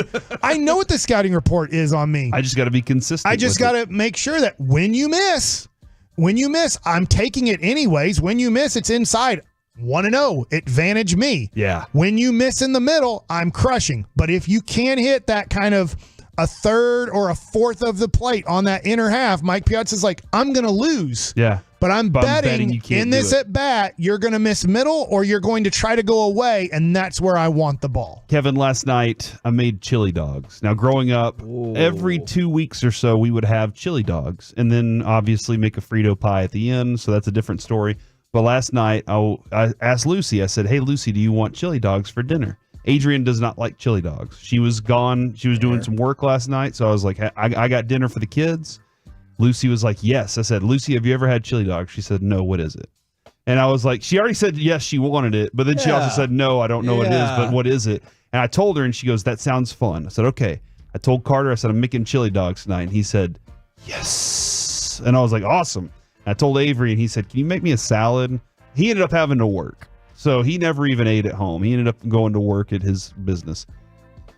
Everybody loved the chili dogs. I got Wolf brand chili to put on top. I got some shredded cheese to go on there, chopped up some onions. Do your kids like raw onion? They do not. They do not eat those, but I was perfectly fine with it. Got some jalapenos to go with it and some dill pickle relish. I know that's the way that I rock it. And the kids loved it. And I was like, man, I need to add this back into the rotation because we used to do this all the time. It was one of the great things that I loved as a kid. I just don't do it anymore because obviously there's lots of reasons. Like this morning when I woke up. Did you buy Fritos with it? I did buy Fritos. We did Frito pie afterwards. I want you to be my dad. That's the way that I grew up. That's what we grew up on. That's a great meal. Yeah, it was awesome. A chili dog. Yeah, and some Fritos. With all the fixins and Fritos on the side. You give me a big red and we got a meal. Yeah, man. And it went awesome. So I think I'm going to add that. Again, this morning, I paid a little bit for the chili dogs. Like, I don't think I didn't do this as a kid, but now if I have a chili dog, I'm putting pickled jalapenos on there too. Did you have any pickled jalapenos? I had pickled jalapenos last night. Hey, this guy. That's my core dog. There are a lot of people who answered, by the way, ground beef with potatoes, tuna casserole, fried Spam and taters, tuna fish sandwiches with Ruffles. I definitely remember. Go ahead. I haven't had tuna helper in forever, but I liked that as a kid. I can't remember the last time because my wife is like, there's no way I'm eating hot tuna fish and macaroni and cheese. But I'm like, it's really good. Somebody said on Twitter, Wiley potato. Colby said mom's stewed potatoes with fried salt pork on the side. And then there were definitely chili dogs with sauerkraut. Some people said cheese linguine, sloppy joes. I had sloppy joes as a kid. Like I said, every 2 weeks we had that in the rotation, and I miss sloppy joes. They're easy to make. Yes. And they taste good too. Mm-hmm. Somebody said hot dog and baked beans. Mine was cut up bits of hot dog in ramen. My grandmother made that. I'm sure it cost, 14 cents to make. Thought it was freaking amazing. We're the KNC masterpiece right here. Called beanie weenies, the ones you get in the with the beans. Yes, that is correct. Those are good. Coming up next, your second helping of Forgiveness Friday, and also masterpiece of the week. Woo! It is a jam-packed segment. It's coming at you next. Congratulations, right here on The Fan.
This segment of the KNC Masterpiece is also brought to you by Frankel & Frankel. Life is unpredictable and accidents happen. Frankel & Frankel are the go-to attorneys for car and truck wrecks in DFW. If you or a loved one has been in an accident, contact Frankel & Frankel for a free consultation at truckwreck.com or call 214 or 817-333-3333. KNC Masterpiece back here on 105.3 The Fan. Very important programming note for everyone listening right now, especially if you have children in the car. In Arizona next week. Mike trying to break down a joke we told about fish and fish products has created a lot of hilarity in this room. So I don't know what's going to happen sticks in this segment. Yes. Fish Do you sticks. like fish sticks? Do you like fish sticks? I do. I'm not going to fish complete tacos this joke tonight. All right. I'm trying to do the Catholic thing, even That's though right. I'd say I'm not No meat Catholic today. anymore, as I'm not meeting it. A little bit more Forgiveness Friday, because we got caught up with some really interesting stuff from earlier. Do you want the super serious and not fun, the kind of ridiculous, kind of serious? We have 2 minutes till we get to ridiculous and fun, so if you want to get serious for one more minute today, you can. All right, let's go with Matt Barnes. Matt Barnes out as the San Francisco Kings analyst because he had decided to start some S with an announcer at a high school basketball game. So this has made the rounds, and this is why he was briefly taken off the Sacramento Kings broadcast. And then Matt Barnes tweeted out to somebody, quote, "Shut your ass up. But I was talking to the ref, not you or that kid that decided to go say some slick S. Don't let that privileged S go to your head. I don't give an F who your son is." To which the response was, "Caught in 4K, buddy," at which there are numerous videos of him going up there and putting his arm on the shoulder, putting his hand on the shoulder of this kid and just browbeating him down. Was it Derek Fisher's kid? I don't Easy. Those think pop back so. up. But He told the whole story. There are multiple angles of this as well, because somebody at the table decided to go ahead and take a video while it was happening, and he's like right in his face, and so whoops. He can ask for forgiveness, but he got canned on the line. I didn't know he was the Sacramento Kings analyst. One of their broadcasters. Okay. Yeah. I used to hate him. Well, I did too. And I think since all the Smoke podcast has come out, I enjoy a little bit. I'm a little more lenient than I used to be on him, because he was a Mav killer, dude. He would get under Mavs players' skin and all sorts of stuff. Wasn't he on the Golden State team that upset us? Yes, he was. Yeah. Yes, he was. And then, does Major League Baseball need forgiveness for their new uniforms designed by Nike and produced by Fanatics? They look horrible. I don't say they look horrible, but they look a lot cheaper than what they used to make. And they're also see-through. And that's going to be problematic, is multiple people have posted pictures from these media days and everything like that. Or if you see a player like try to bend down and get a ball, and you're like, man, that outline is really prominent, and man, your pants are see-through, and they got all kinds of problems with this. And plus, people think they look cheap. They do look cheaper. I won't say cheap, but I would say this, man. It's almost like you better get a 2023 jersey. Yeah. Because they just look more professional. These look more, I hate saying this because I want to like them, but they look more like you went to like a local store and just said, hey, make the knockoff one for $20. My kid's T-ball team. Yeah. Yes. And you're just like, why'd you guys do this? Like, it can't, I understand they're probably making them cheaper to lower the cost, but dude, those jerseys probably only cost $25 to make at most, and you sell them at the team shop for $189. Like, you're making a good profit. Did you need to now make them for $12? Yeah. I don't know. I don't know why they went to such a cheaper product. Back when I played, they were a certain material that they were fine. I had no problem with them. It wasn't like I was wearing wool or anything like that. Yeah, you go back to the all wool. But then they made them even thinner and better. That was in 2008. I know the year is when they started making a really that thinner, cool base material. Yeah. That was majestic, and everybody was starting to do that. But now it looks like I want to kind of feel the jersey now to see, like, is it even better? Like, because I don't think the players are happy with them. The players have said they're not good. Are you gonna walk into the clubhouse and just walk into somebody's locker, or are you gonna walk up to a player and be like, "Can I touch?" Yeah, especially when they're totally nude, and be like, "Hey, since you don't have your jersey on yet, can I touch your jersey?" Can I touch your jersey? What if that when they're wearing their jersey, we'd be like, "Can I feel your jersey?" Will they be like, "That's weird, Mike"? We should ask some of the players, is this better, worse, the same? Do you care? That's fair. That part is fair. The rest, I don't know. What's your problem, dude? We have done a great job of not ticking you off today. That's true. I think they're iron-on. I believe this. They used to be sewn-on numbers and names. I think they're all iron-on now. We're the KNC Masterpiece, and now it's time for Masterpiece of the Week. She said, list this. What's up, guys? Crap about your iron-on story at all. We needed to get to this. Fine. Happy Friday, guys. All right. Bring it strong, Chris. This is Masterpiece of the Week. Shout out Alec, as always, for getting clips from earlier in the week. We do this every Friday at 1:30, and you can watch it back on YouTube every Sunday. Who do we want to pick on first? Kevin's the wacky guy of the show. Kevin, did you say every Sunday you can watch it back on YouTube? That's what he said. I don't think I knew that. That's awesome. Dude, shout out to the Twolos that already watch over there. Kevin, I will pick on you first. This was pretty crazy from Wednesday. The Coxman. He says stroke. That's when you're in a boat or something. Yeah. You said that. You hope. A rowboat. Look, and we had a conversation. Jimmy Graham. Yeah. You don't have to say it in a motorboat because the motor does it. Yeah, it's like. And then what happens? You pull up and dock somewhere? Yeah, it just goes where you want it. You just have to guide it with your hand. Or your, yeah. Yeah, you drop your anchor. Nope. Next one. I'll mark that too. And Mike, you said some crazy stuff this week. I can't believe you said this one on air. I've never my car. Like, with the wax and everything. Yeah. Hold on. Play that one more time. How did you do that? I've never my car. Like, with the wax and everything. Yeah. Corey supports. I didn't say a cuss word. I don't know. The version I heard sounds like why would they have bleeped it out if there wasn't a cuss All right, word so in my there? leader thus far is Mike. I found out my guy Ellis Valentine details cars. That's awesome, Ellis. So, I want to say if I want to do that to a car, Ellis is my guy.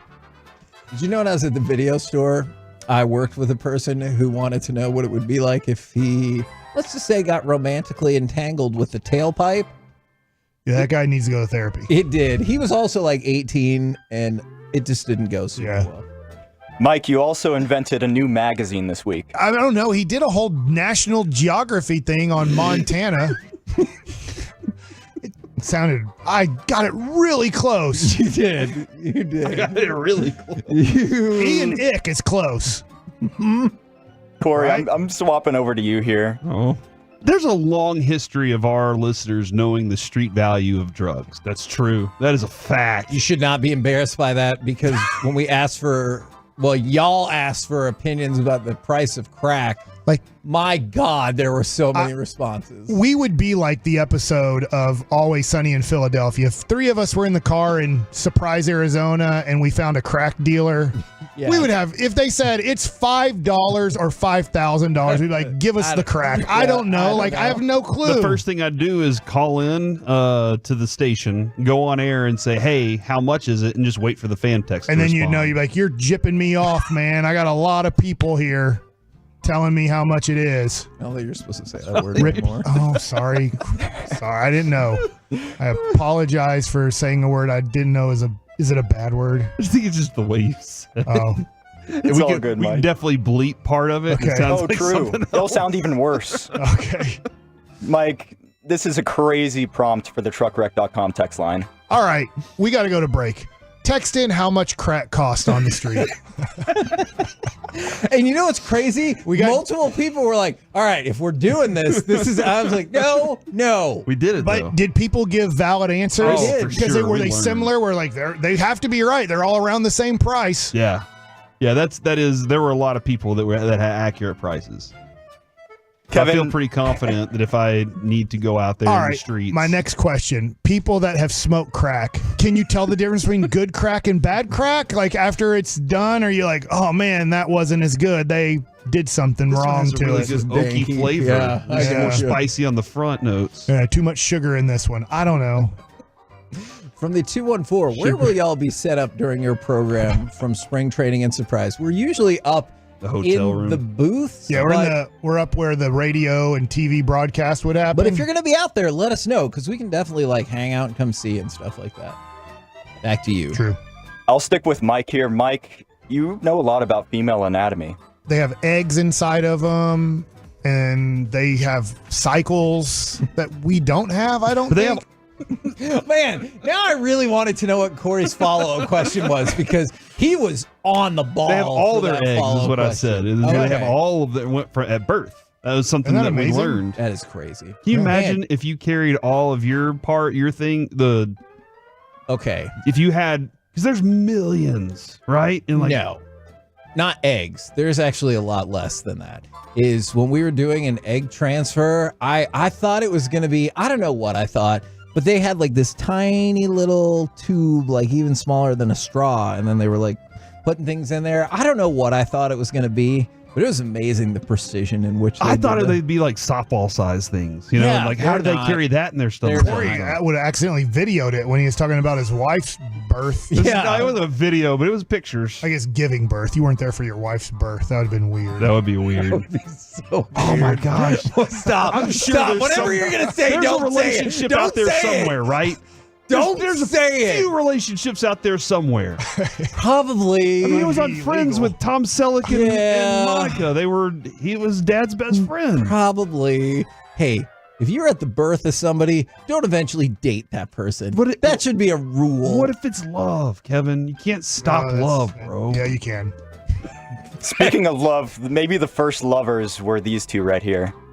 Nice. Yeah. Thanks a lot, Adam and Eve. Now I got to push this head through a spot that it is not big enough for.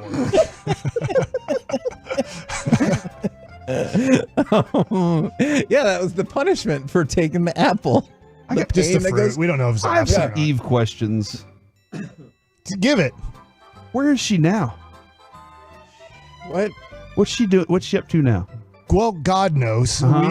We don't know that on Earth. Like, is she celebrating with her? Is she like, what's going on there? It's a great question. I think it's a valid What's the question. punishment? Kevin, my answer would be we don't know. Yes, I'll say with The punishment was you can't be in this garden anymore. It never said that she couldn't go to heaven. So that's true. That's true. I'm just wondering, like, does everybody that shows up at heaven, are they like, oh, there's Eve? I don't know if you have Thanks that. a lot. That's what you did to my thing down there. I don't know if you're Everything would be cognizant awesome. of that guy's here. Everything Bull would be crap. Wouldn't that be it is eternity if you make it to the same place? Is that one of, like, at what point in your number of questions, at what point you're like, where's Adam and Eve? Yeah, I always wanted to see them. They're the originals. I would. That'd be cool. Kevin, I'll go back to you. Kevin, you have a journalism degree, right? Yes. It's pretty crazy for Corey to ask this question then. Kevin, I know you're dealing with learning to read. I know how to read. Thank you. I'm glad I knew well enough to answer that question. No, you're dealing with learning. Baby Noah, not even close to learning how to read. One last one to bring it up the rear. I say that every week. Oh. Here's Mike and Corey. Big thighs. Huge thighs, meaty thighs. He does. He has meaty thighs. Meaty. That's that wrestler that stomps when he hits LA people. Knight. Yeah. Also, I've bone to pick with this masterpiece of the week. I believe I recall last week you said something that Oh, we I told did. you to mark. Last time I marked something that I said, like it didn't work well because it was just my voice and then my voice again. So I was like, maybe not this week. I am going to vote for Mike giving us a breakdown of the Genesis times in Adam and Eve. Nice. Yeah. Thanks a lot, Adam and Eve. Now I got to push this head through a spot that it is not big enough for. Corey, what's your pick? Dude, I forgot to write any down. So I'm gonna go with Mike going into break about crack. Ooh, that's a good one. All right, we got to go to break. Text in how much crack cost on the street. I like that he says on the street, too. Chris, maybe you can. Well, I don't think it's at the drugstore. I don't think you can go to CVS. No, I agree with that. So, Chris, I'm going to put a little pressure on you. Okay. I don't think I've ever teased going to break better than that. Like more concise. Like that was the exact way to tease something. That had right there. nothing to do with our next topic. Right. So I'm voting for that because that's unique. I've said a lot of crazy things that might be similar. That one was different. I'm voting for this one too because we actually did send it to break after you said this. So masterpiece of the week winner right here. All right, we got to go to break. Text in how much crack cost on the street. So stupid.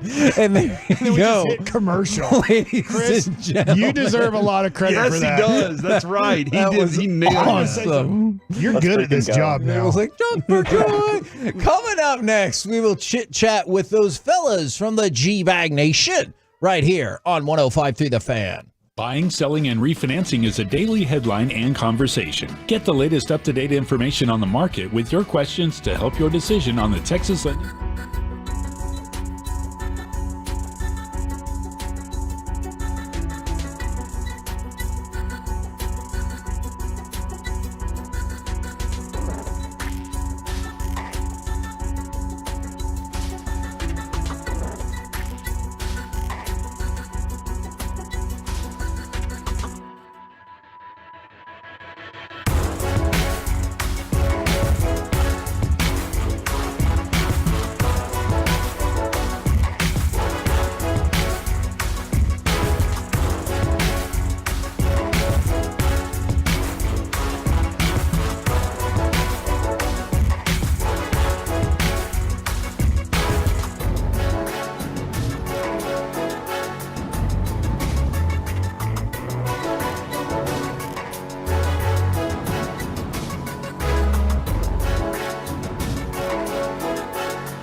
This segment on 105.3 The Fan is brought to you by Classic Chevrolet. Why do so many Texans love Classic Chevrolet and Grapevine? They've got the goods, more new Silverados than anyone with incredible savings. So why go anywhere else? Go see them today or visit ClassicChevrolet.com. This is Texas. This is Classic Chevrolet. Find new roads.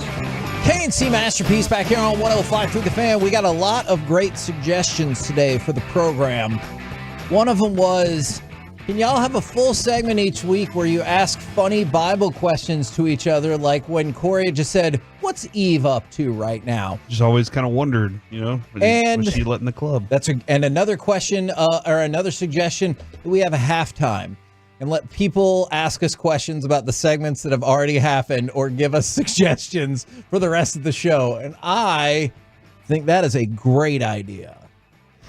Where is that, 12:20? You want to do that at 12:20? We do the 12 o'clock during the rush hour? Yeah, we could absolutely. We could get on one of those things where they pay us money after the show to ask us anything or something. Cameo?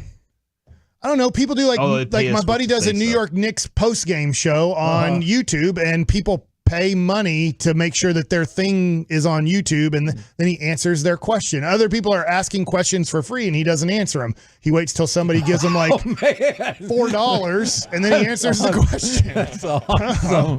Right? That's how people make money on post-game shows on YouTube. Do it, you sit there, you stare into the screen, you stare into the camera. Well, you're talking, but if somebody really wants their question answered, they pay money to get it answered. Awesome. Now, the voices and laughter you hear right there is D&M Leasing brings you our chit chat with those fellas from the G-Bag Nation. Gentlemen, how is you today? Doing awesome, Heggie. How are you? I am doing excellent, and I want to start with Wolchuk if we can and see how y'all feel, because he came rolling in here. And what was your Mavericks proclamation? The Dallas Mavericks will be your Western Conference champions. Whoa! Yes, this team is going to win the West if they can stay healthy. I don't see anybody beating them in a 7-game series. That includes Denver. I understand Nikola Jokic is an absolute beast, and he is difficult to handle. But I think the Mavericks have now the depth, the rotational pieces. You don't have to just go ahead and have Kyrie and Luka playing 40 minutes every night. Their weaknesses are now strengths when it comes to rebounding and being able to play defense. Luka is engaged. He's talking about it in postgame about the defense and how important it is for the team. They come out and do not get off to a good start. They're trying to cut into Phoenix's lead. Eventually, they end up winning that thing handedly in the fourth quarter. Luka goes out of the game with foul trouble. What's Kyrie do? I got this. I'll go score 3 straight times on 3 straight possessions. I mean, to me, I don't see a whole lot of weaknesses on this team. I think they might be the deepest now outside of the Clippers in the Western Conference, and it's all health, right? You have to stay healthy, and that's been an issue for this team. But now, without Derek Lively in the lineup, you're thinking this is an L. You got Gafford. Hell, you don't have to play Dwight Powell ever again. He can be your new victory formation now, Mike. That's when we can see Dwight Powell. You're up by 20 points in the fourth quarter. Send him out there. I am very, very stoked about our Dallas Mavericks, and I think they're looking like they're going to the NBA Finals so they can stay healthy. Gavin knows this because of Red Auerbach. The guy who comes off the bench when the game's over is the human cigar. Yeah. So we have now turned, he's great. He's a great teammate. He'll work hard in practice. He'll cheer on the team. But now we've turned Dwight Powell into the role he should be, the human cigar. And I wanted to throw this out there about Jokic. I totally am on board with all of those points. Did you see last night? 21 points, 19 rebounds, 15 assists, and 10 for 10 from the field. He joins Westbrook and LeBron as the only players to record a triple-double against every team they've ever played. And I think that's advantage Denver. They will have the best player on the court. And when that series comes to pass. However, when you're talking about the health and the depth, clearly health is something that Denver struggles with as well. I'm intrigued by your point. Eric, Dawson, where do you guys fall with that? Well, okay, so I think Denver established itself last year as pretty dang good, but I don't know if they played a team last year as good as what the Mavs will be this year, at least until they got to the finals. So I do like a lot of what Wolchuk said. I would hesitate still to pick them to get over on Denver, although Kyrie Irving's championship experience and Luka maybe being the most unguardable player in the league right now is making me think but still at the same time, I could see them losing a series to Minnesota, OKC, and probably the Clippers as well. So, I see Is that it? Is that the list though? I think so. Okay. And I see so I see the Mavs in a group of teams trying to challenge Denver, and maybe they have the best chance of beating the Nuggets at this point. Yeah, they got the recipe. I think this is very, very exciting coming down the stretch here. This is going to be a ton of fun. I don't know that I'm willing to go balls to the wall like Walchuk just did, putting them in the finals today, but I think they are one of 4 or 5 teams in the West that legitimately have that. And so I'm very excited about where this thing is headed right now. And if it all plays out like that, or anything near like that, props to Nico and the organization for moves that I remember vividly. We were excited, but there were lots of people going, who the hell are these jabronis? And you're like, they fit very well with this team. You just wait and see.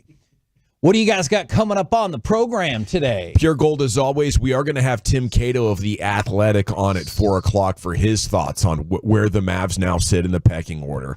I'm going to get a championship wager in online here. Okay. Before we go any further, I'll tell you that much because I like where the odds sit right now. My take was I should have bet on Luka for MVP when we were in Vegas, but I didn't know that we were getting PJ Washington and Daniel Gafford. But I think he has a good chance now to win the MVP at the end of the year. Yeah. He's third in the betting odds, and he's moving up. I think he was 5th when we were at the Super Bowl. We're the KNC Masterpiece right here on 105.3 The Fan. Roll home with the G-Bag Nation. Come back with us on Monday. Both of our shows will be live from Surprise for Texas Rangers spring training right here on 105.3 The Fan. Say goodbye to the studio, Kevin. Goodbye, studio. The Fan continues to grow because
from our fan studios, secured by DFWsecurity.com, you're rolling with the G-Bang Nation on 105.3 The Fan. Here we go. It is hour one, G-Bag Nation on 105.3 The Fan. Hope you're having a fantastic day.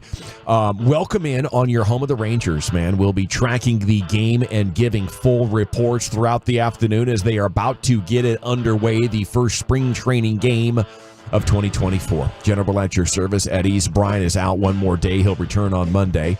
Lucius Alexander's in the Pimp Cup Master Control. You do have Wolchuk and Chiafalo here. As per usual, Carter Freeman is coordinating your video. You can watch us at 1053thefan.com, Twitch, and on YouTube. Sands is going to join us afterwards. I haven't heard back from him. I have heard back from him on text. So he is going to join us at 6 o'clock. Dane Dunning, your starter. Evaldi pitching tomorrow. And Zach Wolchuk has a full report on the lineup, don't you? Oh, man, this lineup's pretty exciting for those that are out there and surprised to get to have a chance at this thing. So you are indeed going to have Marcus Semien at the top of the lineup. Then you're going to have Evan Carter. Wyatt Langford is going to follow him. Now, I have seen, Bruce Bochy said, look, everyone wants to go see Carter and Langford. Yeah. So he's doing the fans a treat here, putting them this high in the lineup. But don't read into that where they're hitting. That's not an indication of where they're going to be. I'm reading Boch. Come starting of the season. Tavares, or Lowe at 4, Tavares at 5. You got Sam Huff, Duffy, Duran, Smith. That will be your lineup. Of course, with Dane Dunning getting the start, to be followed by Cody Bradford. Yeah, it's more likely Wyatt Langford starts the season in the minors just for a little bit longer, so you start his clock. It buys you, it's a dirty trick, but it buys you 100 more games of control over their rookie contract. True. So they'll probably end up doing that, unless they have some injuries or this guy just is absolutely demolishing and demanding, forcing your hand a little bit. But that's exciting. You get a chance to see the young players there. And, of course, Marcus Semien back at the top of the lineup. That's a very interesting story to track. Is he going to go through the entire season leading off the entire way? And is that still in the best interest of this lineup and this offense, Wolchuk? It's a good question. I know Boch has said that he expects that not to change. The Marcus Semien will be predominantly your leadoff candidate, but then you have the conversations of, do you want Marcus to be playing every day? Are there days that you want to give him some time off just to try and keep him fresh? Now, he is an absolute warrior. The dude is an Iron Man. He's played 3 seasons of 162 games, and he would have 4 if Woody didn't make him take a day off 2 years ago. So Marcus is not a guy that wants to take any days off, but sometimes you got to do what's good for the betterment of the team. That's what a true alpha does, right, man, Campbell? You got to know when it's time to concede, right, for the betterment of the team. And I think Marcus is indeed a true alpha, the truest. Wolchuk. So there might be some opportunities where it's we're going to play Ezekiel Duran there at second, or we're going to play Justin Foscue at second, and Marcus, we want you to get a breather, and it's going to be overall beneficial for you in the long run. But I could see, depending on how things go matchup wise, maybe you do get Evan Carter to lead off at times. You're getting up there in age, I think, and when he goes through a slump, I would rather have him not be playing every day through those slumps because they can last months. Yes. So I'm trying to get other players in the lineup who, number one, aren't slumping and minimize the impact. Plus, I think the rest might help him get out of the slump quicker, a perspective change, and the skipper will tell you, he really does not like to come out of the lineup if he is healthy, and that's fine. But as you get older, you have to get used to new realities. And, maybe, his amount of caring would be working him in a way, or changing his energy in a way while he's sitting on the bench to make sure he doesn't do it again tomorrow. Sure. And hey, his process obviously works. It's put him in the game as one of the top 20 players, I believe, for a very long time. So, salute to him. But these slumps last a long time.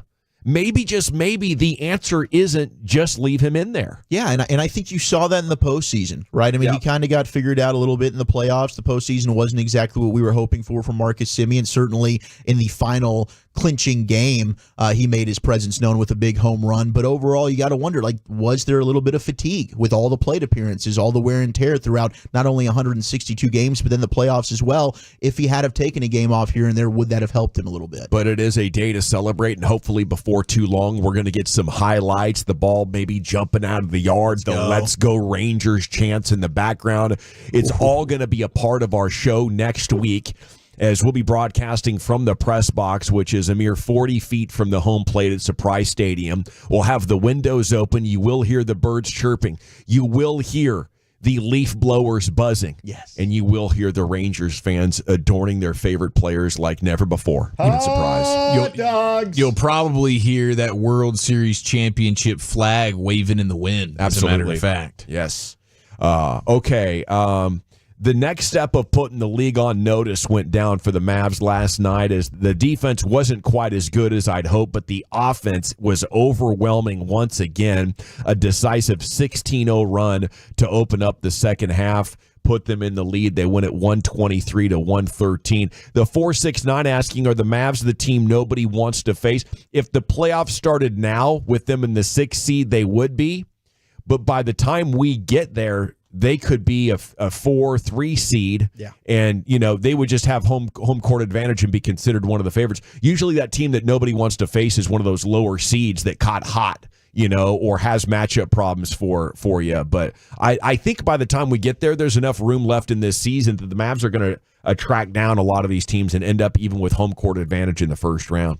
Yeah, and that would be huge. I think that'll be a bit of a battle because these teams ahead of them, they are still obviously really good teams, and there's 3-4 games separating a couple of these spots. But getting into being the 5th seed seems like a no-brainer. If you can crack that top 4, which is absolutely doable, then you find yourself in a cool spot because the Mavs are going to be on the road a lot for the remainder of the regular season. So any type of home court advantage you can garner along the way, especially in the postseason, that'd be awesome.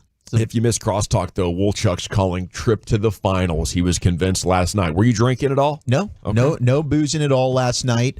Just sipping on the Kool-Aid. Super excited with what we're seeing. I mean, and I think a lot of the complaints that we've had about this team and their roster construction has been fixed. I think it's been remedied with the moves that Nico Harrison's made with P.J. Washington and Daniel Gafford. You don't even have Dante Exum, and we've been singing Exum's praises this year of how important he is for this team. Now you're looking at the lineup and just how damn deep they are. Where are you giving all these guys minutes? Where are you getting Derek Jones Jr. in the game? Where are you getting Jaden Hardy any minutes whatsoever, right? So Tim Hardaway Jr. still plays 30. That's probably going to be limited when Dante Exum comes back. You're no longer in a position where you're having to play Luka Doncic and Kyrie Irving 40 minutes a night. Kyrie has 36. Luka plays 38. And you're feeling fine about it because this team is so damn deep. Now you've got multiple bigs that you can rotate out there. Maxi's playing at a high level again. He was fantastic last night. Derek Lively only played 16 minutes. This team was dead in the water this year before they made these trades until Derek Lively was out. You didn't ask him or need him to do a ton last night.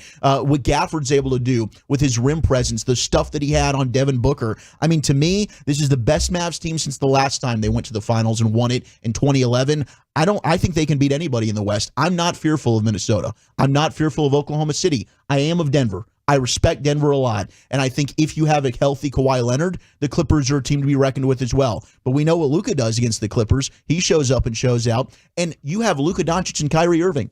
If they can stay healthy, those are two of the best players on the planet. Yeah. To me, the Mavericks are the team that nobody wants to see, and I think they will be the Western Conference champions if they can stay healthy.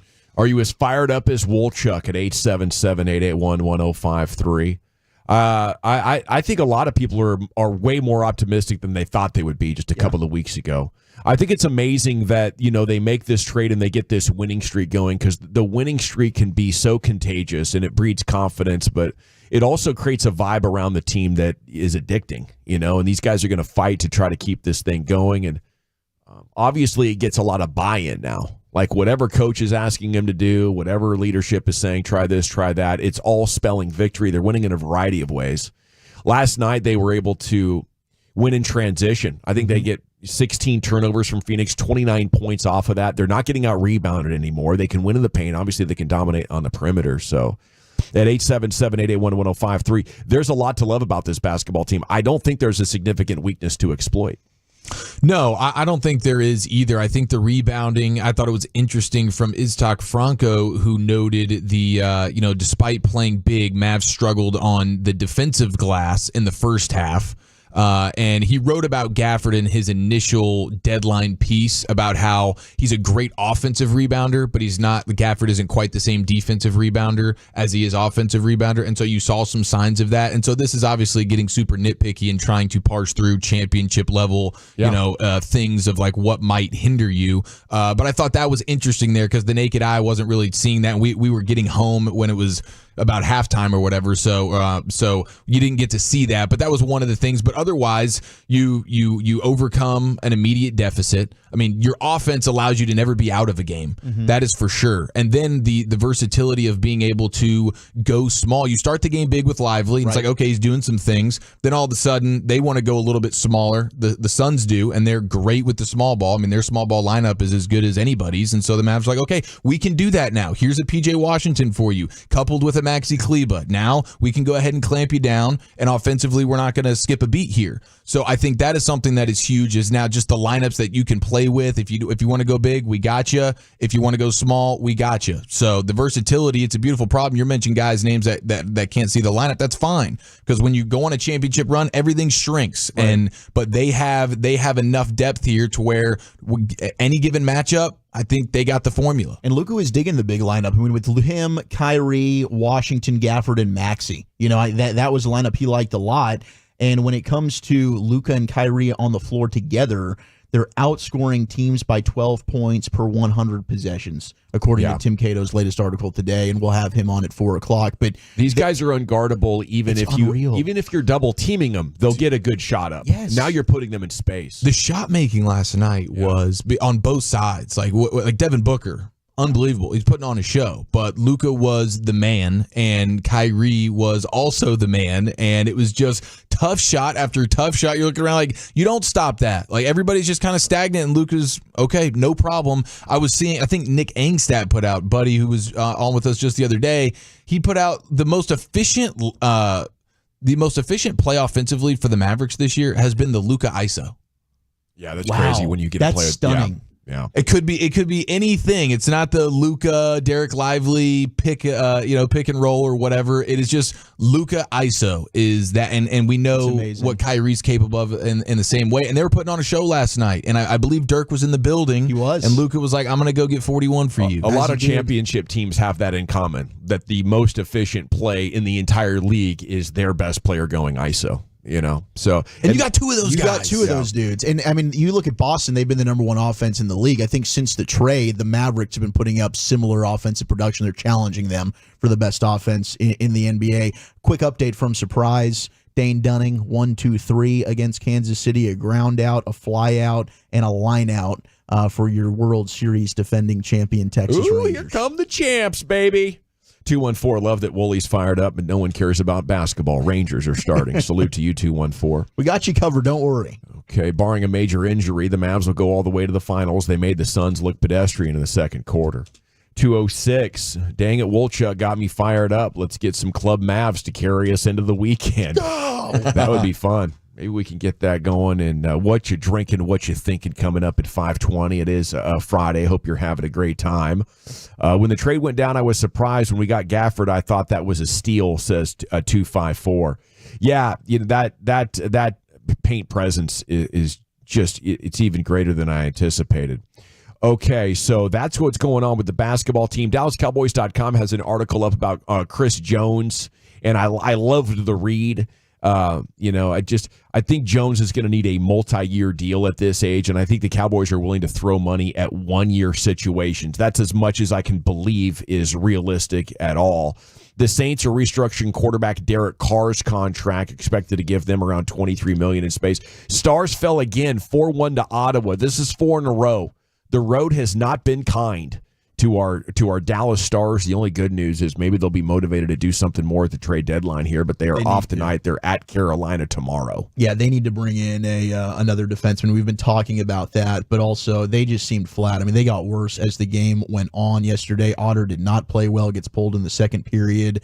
They're right. They need something. They need a little shot in the arm. They got a point against Edmonton and against New York, at least, during this 4-game skid, but they really do need to do something at the deadline like they did last year with guys like Dodonov that they were able to add. We'll tell you how amazing the Rangers are here in the bottom of the first. We have bold predictions for the upcoming NFL season, and G-Bag of the Day is coming up at 2:30 here on 105 through the Fan. I want to chat Frankels with you before we do any of that, though. Oh, yeah, because if you are hurt...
to the yard.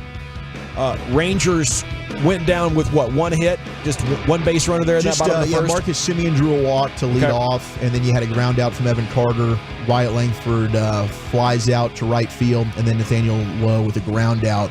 Kansas City just got on the board. You had a Drew Waters solo home run to left center field off of Dane Dunning. Or excuse me, now it's Bradford. Bradford came in for the second inning. I think the highlight of the festivities thus far, though, is the Bloomin' Onion that threw out the first pitch. We had a Bloomin' Onion throwing out the first pitch? Evan Grant has photo documentation here on his Twitter account. There was a Bloomin' Onion mascot. I mean, they're pulling out all the stops this year, man. We're champions. Of course we have a Bloomin' Onion throwing out the first pitch. So cool. Gosh dang it. Heck yeah, we do. I hope this continues. I hope it's like legendary appetizers throwing out first pitches all week while we're there next week. What should be the next appetizer? The Mott Stick. Yeah. From Globe Life Field. I'll vote for Berea Tacos. Oh. I don't know if Hurtado has been granted permission to take over all MLB ballparks, both big league and spring training facilities and minor league facilities. That's what I would pursue if I was baseball and I knew it was good for our concession revenue. But in the meantime, maybe I'll just try to pack some up and take them with me. I never like to leave home without them. I'm not gonna lie. Yeah, get you some vacuum seals. Yeah, just Berea. You're not gonna bring a suitcase of clothes. It's just gonna be your vacuum seal of Hurtado barbecue. That would be legendary. I wonder if he considered the idea if the grounds would let him or whatever. But hey man, just road tripping it, pulling the smokers. Yes, just parked right outside the stadium, saying "Welcome to the World Champion Barbecue." It would make spring training just that much more great. The smells. I mean, it already smells great out there, but you add some barbecue scents. All right, we're putting in the call. Let's go. Let's go with some bold predictions for this upcoming. Is this NFL season, Wolchuk? It is. So this is from our buddy Bill Barnwell. I'll go through some of the NFC East. The Cowboys one, not really a bold prediction. I think at this point we kind of expect it to happen, that they will cut wide receiver Michael Gallup. And, it's unfortunate because MG was a really good player. Then the injury happens in the last 2 years. He just has not been the same. And a regular cut of Michael Gallup would leave a ton of dead money on the Cowboys cap. But a post-June 1 gives them $9.5 million in extra cap space with just $4.4 million in dead money. So they need to create some extra cash. Moving on from Michael Gallup and what is another very rich receiver draft. Boom. My goodness. They all are these days. They really are. I mean, it is the golden age of wide receiver, but I think that makes a lot of sense. That's one of the moves that if you don't make, you got a real problem with this organization. I know. And you've said that. You're like, I am out. I am 100% out if you see that they bring back Michael Gallup this year. And be honest. Those are my two barometers of how much they're paying attention. Can I come aboard that bandwagon? You're on board. You got room? Yeah, let's go. Okay, how about the 817 wants to take a sliced brisket first pitch? I like that. The Jonah Heim. I'm going to have to order some barbecue, guys. Hey, if you order some barbecue, count me in. Who doesn't love a good barbecue on a fun Friday, huh? And Walchuk's dealing with bubble guts, and he's still down. I can't say no to brisket. Washington Commanders, bold prediction. This one is bold from Bill Barnwell. Trade down from the number 2 pick. The Commanders need a quarterback. There's a couple of top quarterback prospects in the class. Therefore, obvious move, take a quarterback at number 2. But that's not the bold move. Bold move would be to trade down and accumulate more picks they can use to rebuild their entire roster. Guys, if the Cowboys were sitting there at number 2, we just go ahead and flip the Commanders for the Cowboys for a second, which really isn't too far off. These are the 2 longest tenured NFC franchises to not make a conference championship game. So we're really about the same here. What the hell are you doing? We'd be like, why are you moving off said franchise quarterback at number 2, whether that's Drake May, it is, whether that's Jaden Daniels, or whether that's Caleb Williams, depending on who goes number 1. And we do think Caleb Williams will go once. It's probably Drake May. It sounds like Atlanta's got, he's the apple of their eye, allegedly, according to reports. So we'll see. Atlanta's probably going to be a team that might be willing to move up there. They're going to have some dance partners if the Commanders want to do that, but I think that would be a disastrous choice. And if the roles were reversed and the Cowboys were there, I don't know, Chuck. I'd get violent with myself. I could be talked into it if you're going to just unload a ton of picks, but for the normal value, you have to take that quarterback. If you don't have a quarterback and you're turning your nose up at possible franchise guys, you're doing it wrong, man. Yeah. It could be one of those years where like Trubisky's the highest ranked prospect and you're like, no, we're going to trade out. we're going to get a tackle this time around and then our quarterback next year. You can do that, but not in a year like this. Yeah, do that. Not in a year like this. Not here, not now. 817 Texas Twinkie first pitch. I like, dude, the Texas Twinkie is so underrated. It is like What's it is. a Texas Twinkie compared to just a Twinkie? Okay, so the Texas Twinkie, Lucius, He is couldn't wait to explain it. You see how excited he got? I knew that he had this. a giant jalapeno that is stuffed with, cover your ears, Dawson, cream cheese, and more importantly, brisket. And then it is wrapped in the most delightful thick bacon, like double, triple wrapped. Okay. And then it's got this barbecue glaze situation that you just, it leaves you wanting more. Where can I find one of those? I think Hutchins has them too. Hutchins is dominant as well. When you played Keith Lee doing the Hutchins barbecue review, one of the things, I think he gave it a 10. Yeah, he did. Was He the did. Texas He Twinkie. did. He did. Okay. And it's full size, bro. I'm serious. Pause. I'm pulling up. I don't get it. I'm pulling up. Pause. There must be a lot of brisket in there. Yeah, man. A lot of Man, brisket. Dawson's face. bro. Look at him. Yeah. Pretentious, looking down on our food. What would be your feeling? Would there be a feeling for you there other than the brisket, or would it just be the brisket? Yeah, it would just be the brisket and cheese. Cheese, you know, okay, that would be cool. But like, I couldn't imagine like eating the whole jalapeno. That's what I can't get past. In what sense? Like the spiciness of it, or just the texture of it? The crunch? Yeah, I'm here to eat barbecue, not a You know, like giant vegetable. jalapenos? Oh wow! Well, I think they take the seeds out, so it's not overly hot. I do like jalapeno flavoring a lot. Do you put Yeah. jalapenos on like your fried chicken or something like that? Maybe one or two like real thin strips, you know, Because but he's anti-vegetable. I definitely don't want the texture of it. I don't want it snapping at Standing all. on business. You know what I mean? Yeah. You're standing on business. This is they need to be cooked down. Anti-veggies. Out of principle, he likes them, but out of principle. Hey, I'll do some broccoli and some green beans. You know, I think those are all right. I'm not totally against it. I imagine you hold your nose when you eat those. When I am enjoying something Yeah. amazing like fajitas or barbecue, I definitely don't want vegetables ruining the flavor profile. Oh, so fajitas, you don't have like the green veggies and the Onions? Oh, you don't have and the the onions and peppers? everything chopped. Oh, wow! Wow. Seize him! Hold on, you're just going the meat and like what, rice Hold me and beans? back. Yeah, meat, Cheese? rice, beans, cheese, and taco sauce. Yeah. Wow. And crayons for the Maybe some beans for the menu. Yeah. Damn. Yeah. Man, I You drawing mazes or do you do tic-tac-toe? I appreciate the shot. I'm getting lots of flavor. I really like my meat. Which one would you like, young sir? I think you guys are missing out. You're wasting all that tortilla space on vegetables, you idiots. I will say though, when we delicious. were at the Super Bowl, I noticed Dawson does stay in the lines pretty well. He does. When He's he a good colors. drawer. He really, Time really now is. for the G bag of the day. Into the pimp cup. Here's Lucius. Just when you think you know someone, man. I feel attacked. Hey, I'm sorry. Let me back up. I want everybody to enjoy their space. You know, your opinion is your opinion, and how I don't know, whatever. G bag of the day. We do this every Times like weekday. this, I wish we didn't live in a democracy. It's times like these I learn to love again. Yeah, you gotta watch me say quotes, man. I got such a lyrical brain, son.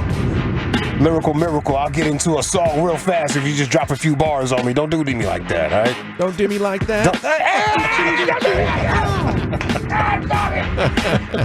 Oh no! Every 2:30, every 2:30 weekday here on the Fan is G Bag of the Day. Our champion right here so far is a hot mic situation. Dawson, can you put that sauce on there Yes, for sir. G Bag of the Day, please? It is the best audio from the world of sports, pop culture, talk radio, and or the internet. We play them all. Man. Vote on which one we like the best. It's your G bag of the day. I'm all over the place like Bird S. I know the feeling. Hey, I'm trying to down this cup of Spittles coffee, and you gotta be careful with it. And I know this. Dude, and I was going too fast, man. I think I made that mistake, and now I'm starting to feel it. Yeah. Oh, Is that why okay. you got the It can trots? get you. Yeah, it got me. You got me stumbling and fumbling in here. I feel like a tax attorney. All these papers and everything. It gets to that bloodstream. Yeah, yeah. All right, hot mic situation happened during All-Star game. NBA Live on TNT Crew. Shaq was upset that his jersey retirement for Orlando was not done on the big screen. You put it on the small screen, man. He says y'all didn't give him any respect. It should have been on TNT. Oh, TNT had a double header. That's what I told him. Yeah. I don't get mad, brother. I'm all good. But it should have been on NBA TV, but it wasn't, was it? It was. That's what he's complaining about. Okay. I never complained. You're a lie. You said they didn't show you any respect putting your on NBA TV. That's not complaining. I was just telling a fucking snitch. Just telling people what they think I think. What? Hey, first of all, they didn't have to show this. Don't matter to me. I got 3. That's my new name, Threezel. 1, 2, Threezel. There it is. Oh, what happened? I couldn't hear nothing y'all was saying. He's mad they showed this Orlando thing on NBA TV. He wanted them to show it on TNT. Why didn't they show it on TNT? So we had a double hitter on. Yeah, but A double header. I kind of agree with that. No, he's wrong. What's wrong with NBA TV? You like True TV? They should have put it on True TV. He's a company guy. I'm not a company guy. We are a f***ing company guy. That's good, Yeah, man. it's fun. We had safety Jalen Mills here on RJ and Choppy's show. Yep, DeSoto's own. When I hear Jalen Mills, I think of a battle rapper from New York. We used to watch his videos on YouTube. Oh, Jalen Mills used to tear him up, bro. He used to tear him up. Yeah, but he was in the studio, and he was talking like it was just you and me on the RJ and Choppy show. You have to start fast versus that Dallas offense on defense. If you let them go up 7 points, 10 points, 14 points, then you're going to be in trouble. I mean, you guys know how the stadium is in there. The blowhorn. Sorry. I got in game mode. I'm visualizing. I love it, man. Come on, fam. Yeah, that's great, dude. He must have been doing a lot of podcasts. And yeah, got that podcast vibe, even though everything in the studio says radio. Yes, yeah. I feel you, dog. Yeah, for Just sure. comfortable in your vibe. I get it. Whatever. They're having a lot of fun over there in podcast land. Jalen Mills. That was a great interview, though, with Jalen Mills this morning. It was awesome. Does AT&T Stadium have the big blowhorn? Yeah, after they score. Because I think of the Rangers, that one like jars me every time after a bomb Cowboy touchdowns, yeah, they'll do that. Oh, y'all coming? Okay, I didn't know. I'm sorry. I should have looked up. You guys had Seth MacFarlane here on the show yesterday. Sean, brother of Sean MacFarlane. Yes. Like, dang. We came up. I know. It'd be awesome. We can talk a lot of Family Guy with him. It could have been Seth just doing an impression of Sean. Yeah, and I would put it past him. When you see S. MacFarlane, you think Sean MacFarlane instantly. It's like etched into your brain at some point, yeah, especially if you follow the stuff I follow. But I didn't think he would ever crack this uncrackable code right here. Sean MacFarlane from the Dallas Morning News. Wow. Eric has been doing this troll for how long now? well, this particular one is a new one that just got into the repertoire. And I thought it was going to make it into the season, way into the season. Likewise. I thought this was going the distance. I did too, bro. I really did. But this guy right here, I gave him a follow just off the strength of this alone. I was like, this guy's paying attention. Yeah. Now, I have some sound here. If you're down to play a little game, name that Ranger. I got some analysis from our guy, Jared Sandler here. It's only like 3 seconds worth of analysis, but I would love for you to hear the analysis. It's sort of a hint, and then you guess that Ranger. Are you down? Okay, let's do it. Yeah, let's do it. All right, Jared Sandler, here's his analysis. You know, what he's got working there between the knee and the waist is pretty impressive. What would he be talking about? Oh, I don't even want to take a guess on knee and the... Oh, man.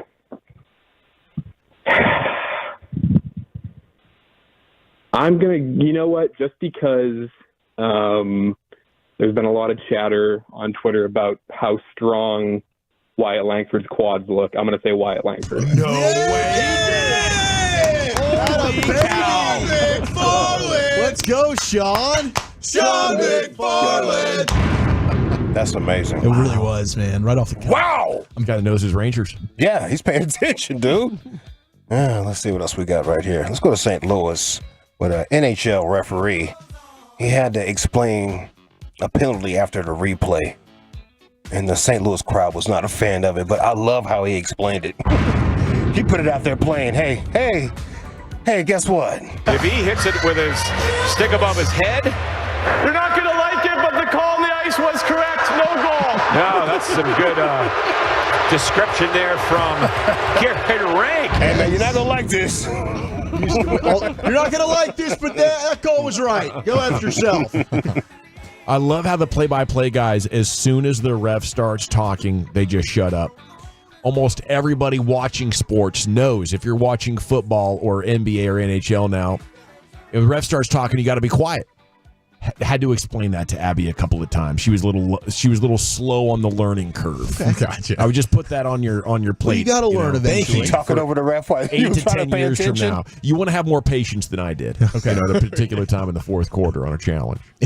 I find myself all the time wishing I had more patience. Yes.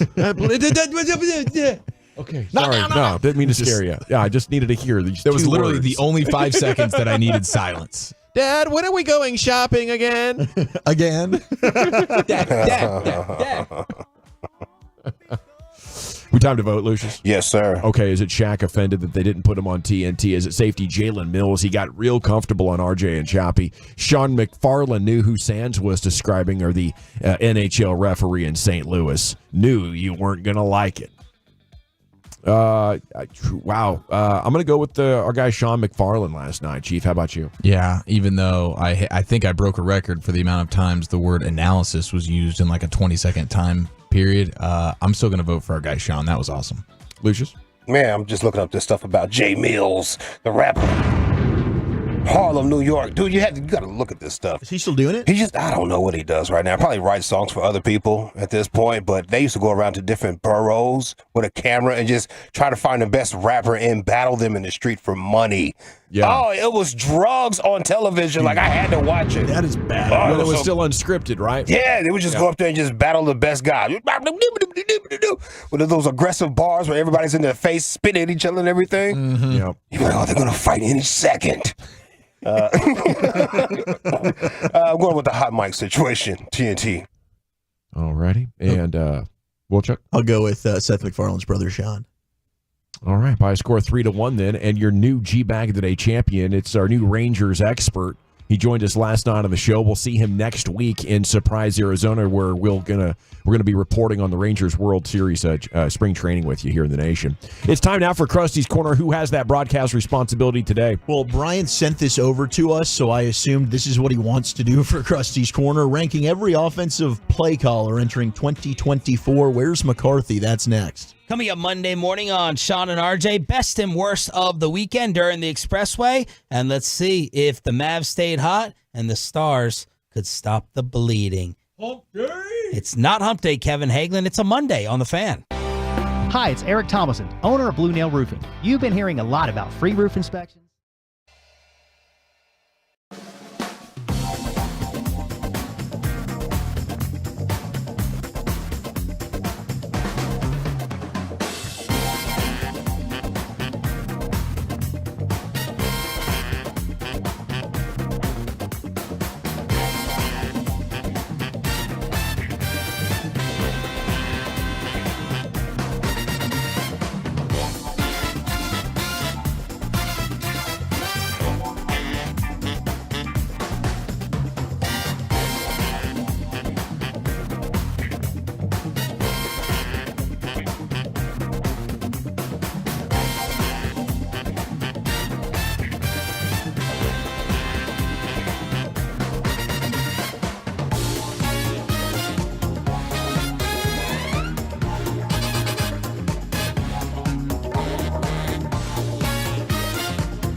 line. They've got the goods and more new Silverados than anyone with incredible savings. This is Texas. This is Classic Chevrolet. Find new roads, relax and enjoy the difference. Thank you, Lucius. It is the G-Back Nation here on the Fan. NFL News of the Day coming up at 3 o'clock. We have Tim Cato joining us at 4 from The Athletic. We're going to be talking Mavs with Tim Cato at 4 o'clock. Here's the Woolly Bully with Krusty's Corner. Thank you very much. Feeling extra crusty today, boys. We do have some Cowboy news. I want to give you an update, though, on the Rangers, as they're doing an excellent job right now in spring training. Top of the third, Rangers up 3-1. That's your defending World Series champion, Texas Rangers. They loaded the bases twice in the second inning.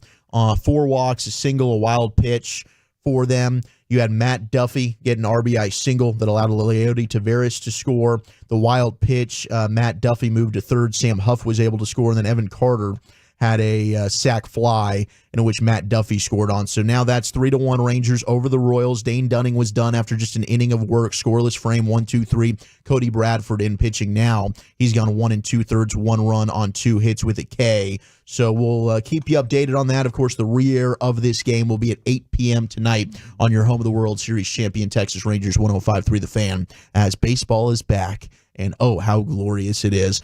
Quick Cowboys nuggets for you before we get to ranking every NFL offensive play caller. Where is Mike McCarthy? And who do you think is the worst listed play caller, courtesy of the 33rd team?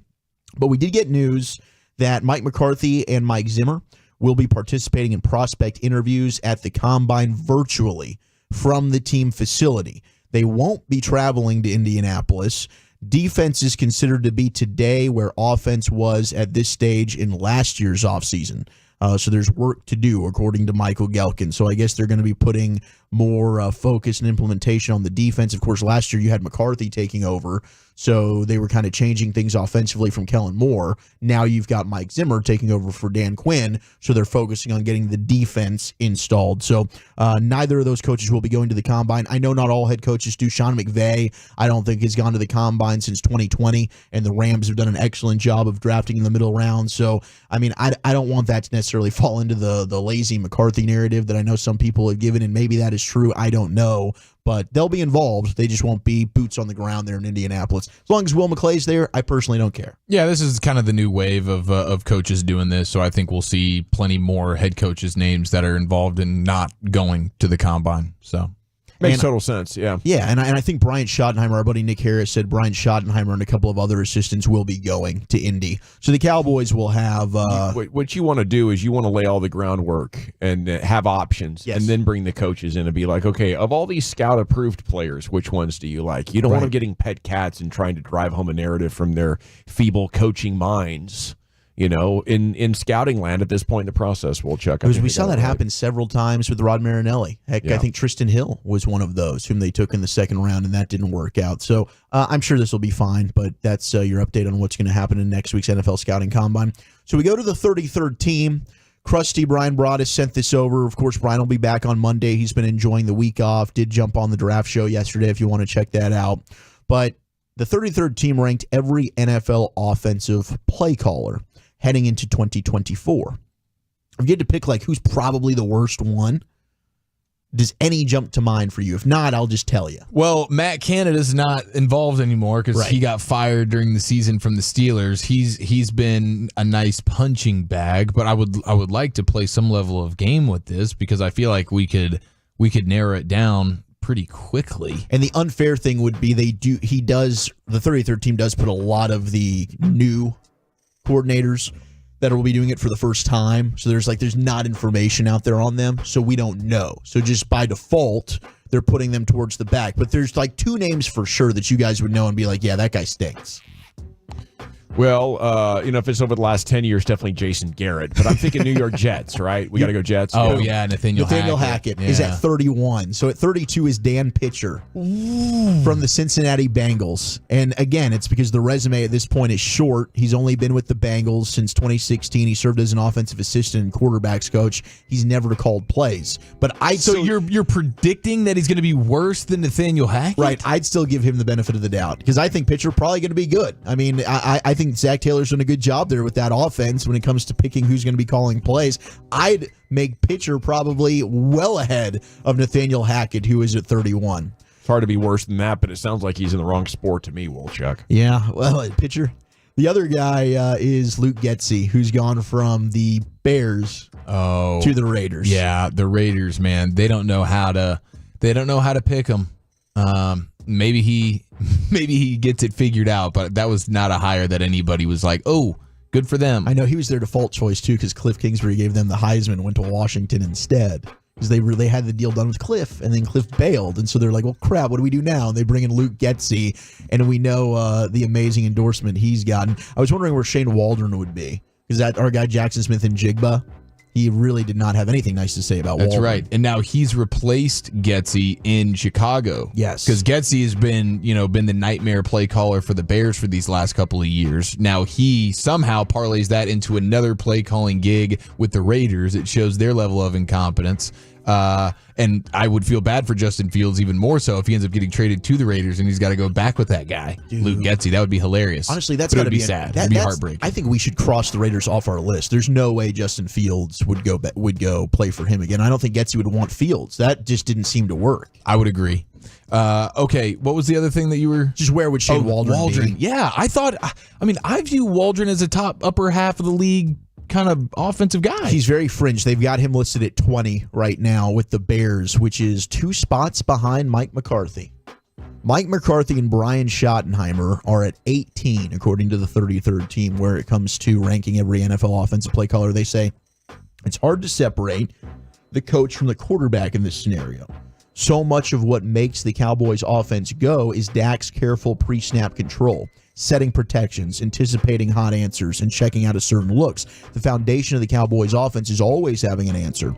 McCarthy and his crew deserve some credit for giving Dak those answers, and they're more inclined to give the quarterback the praise there, though considering so few quarterbacks handle what Dak does. I mean, I think that does speak volumes to Dak Prescott. Essentially, he's the one running their offense in their eyes. Yeah, and he's doing it at the 18th best rate that they're giving in the credit league. for. Yeah, right. And but here...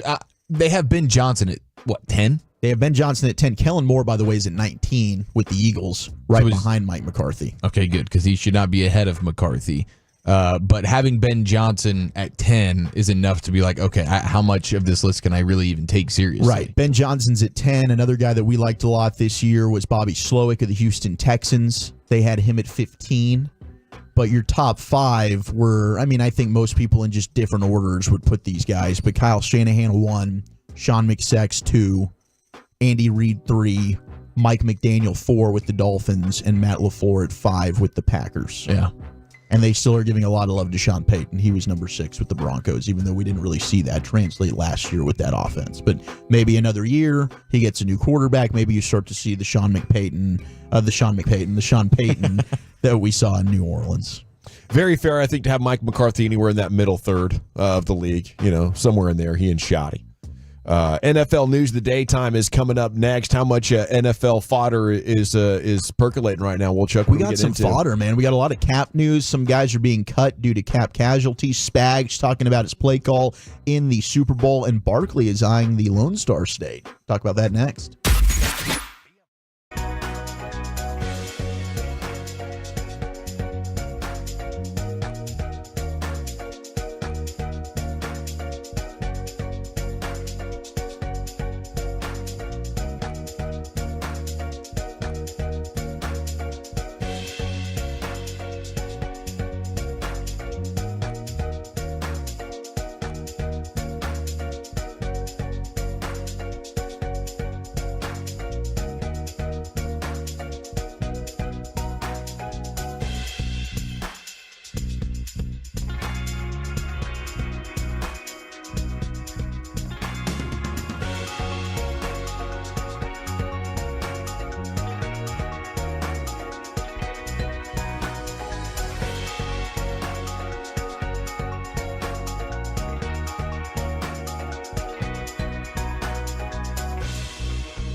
From our fan studio, secured by DFWsecurity.com, you're rolling with the G-Bang Nation on 105.3 The Fan. Here we go. It's hour 2 of the G-Bag Nation on 105.3 The Fan. Home of the Rangers, home of the Cowboys. The first spring training game of the season is currently ongoing. At last check, the Rangers were taking care of business there.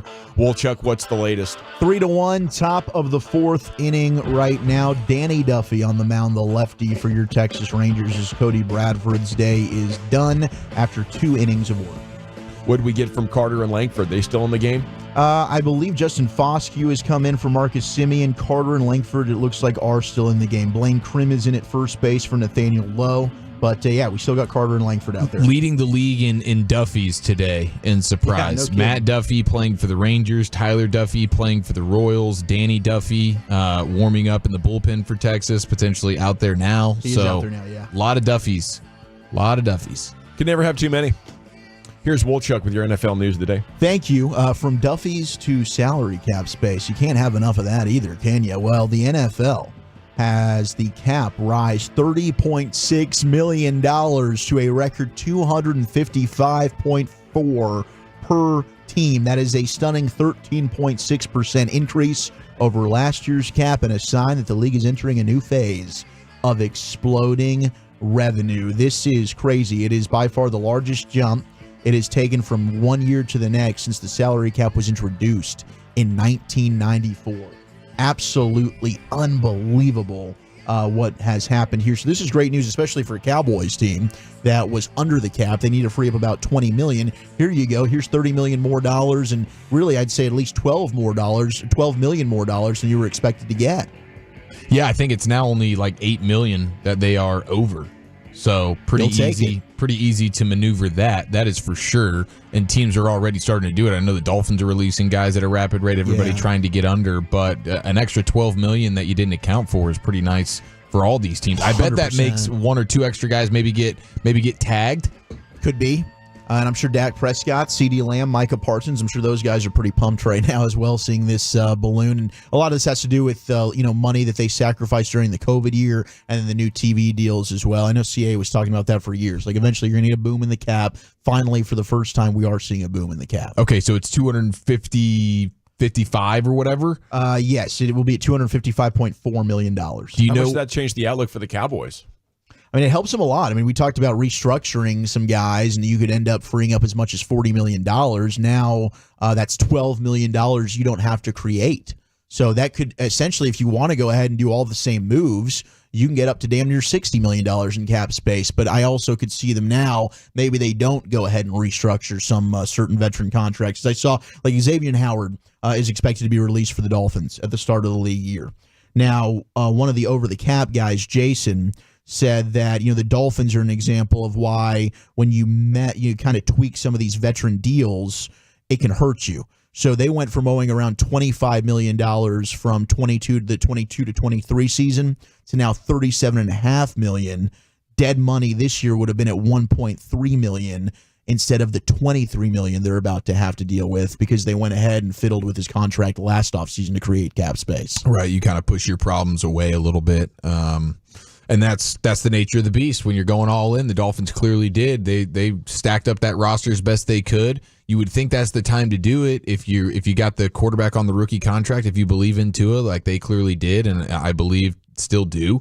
Then yeah, you go all in, and then you pay the price a little bit later. So, but now, I mean, that's a solid corner on the market as well. It is, and a Baylor Bear. So I'm sure there'll be a lot of Cowboy ties there to Xavier Howard if they wanted to go that route. Rangers get out of the top of the fourth, but not before the Royals strike. 3-2 now is the Rangers lead as Nick Lofton had a sharp line drive to center field that allowed Michael Massey to score there for the Royals. It's 3-2 Rangers, with Duffy on the hill, still waiting to see Jack Leiter's spring debut here. Yes, we are still waiting for that.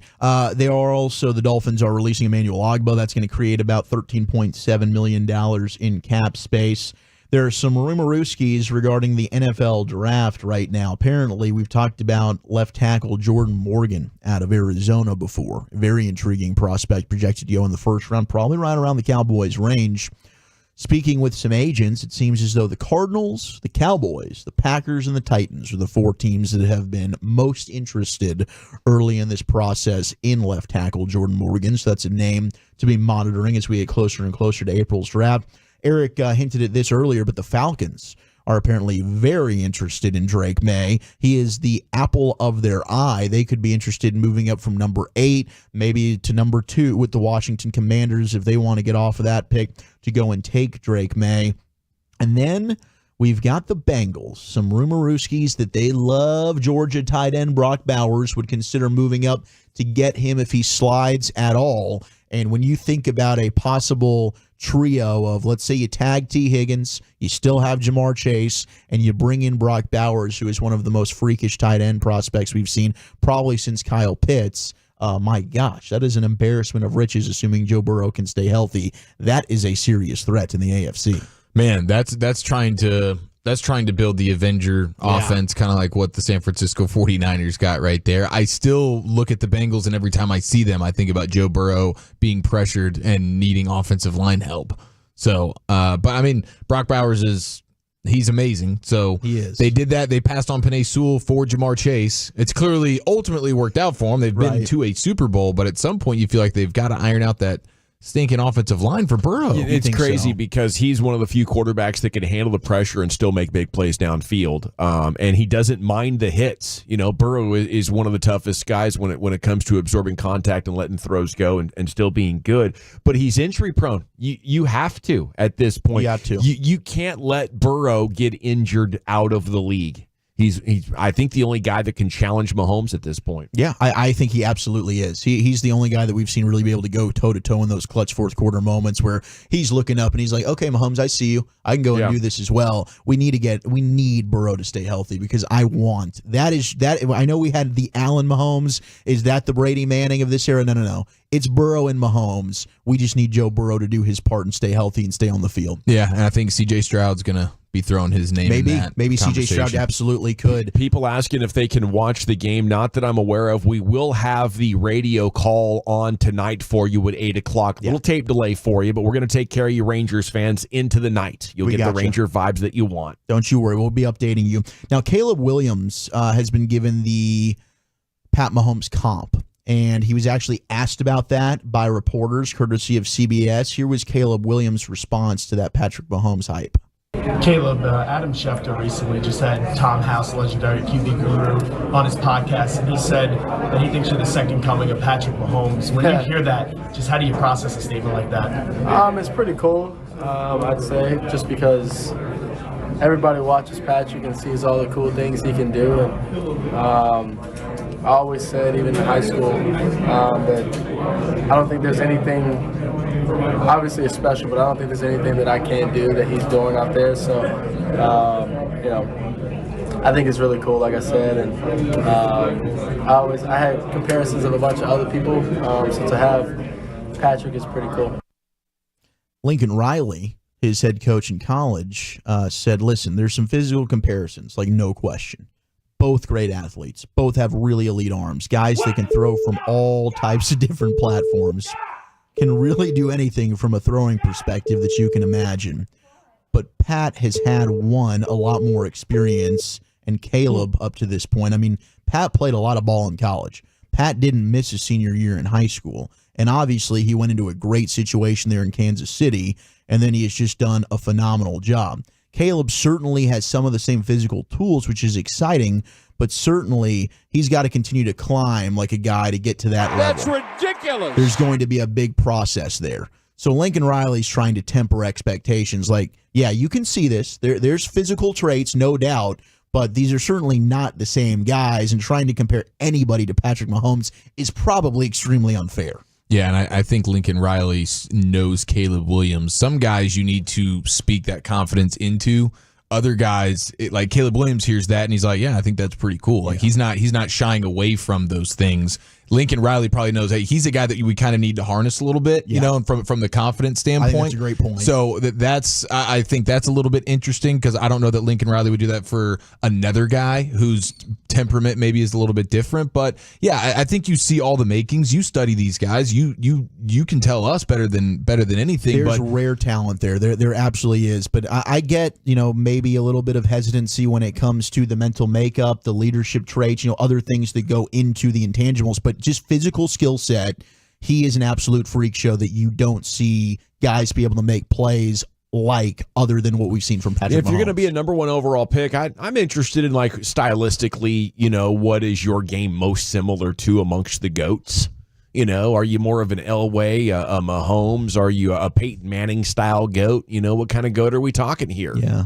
And I guess Mahomes is the most the closest one they have to Caleb Williams' playing style. Yeah, and one of the things that just from like a metric standpoint I think is a little bit different is Mahomes in college and in the NFL has been one of these guys that's been great at avoiding being sacked. Mm-hmm. And that's one of those things that Caleb Williams has fluctuated on a little bit and skewed to being less than ideal when it comes to how often you're pressured and how often those pressures turn into sacks. But that's the only thing that I've seen that jumps out to me. It would be like a difference. Nate Tice has a really good Caleb Williams article out right now that I haven't gotten to read fully through, but he's got a Drew Brees, a Purdue version of Drew Brees, which the stature, I could see. Maybe Caleb's like an inch taller than Drew Brees, but they're both a little bit of those shorter guys. Yeah, I think there's a little bit of a build thing there. there. And I guess Drew Brees, I didn't get to really watch him in college. I remember Drew Brees as a Charger. That's my earliest memory. But there was a mobility factor to Drew Brees in college that you don't really think of when you think about the NFL version of him. Yeah. And so he had some clips, and I thought that was interesting.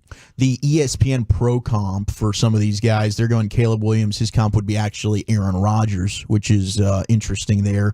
Jaden Daniels, the comp would be Lamar Jackson. Certainly running ability, you can see that. I think Jaden probably a more polished passer than Lamar was at this point when Lamar was coming out of Louisville and Jaden LSU.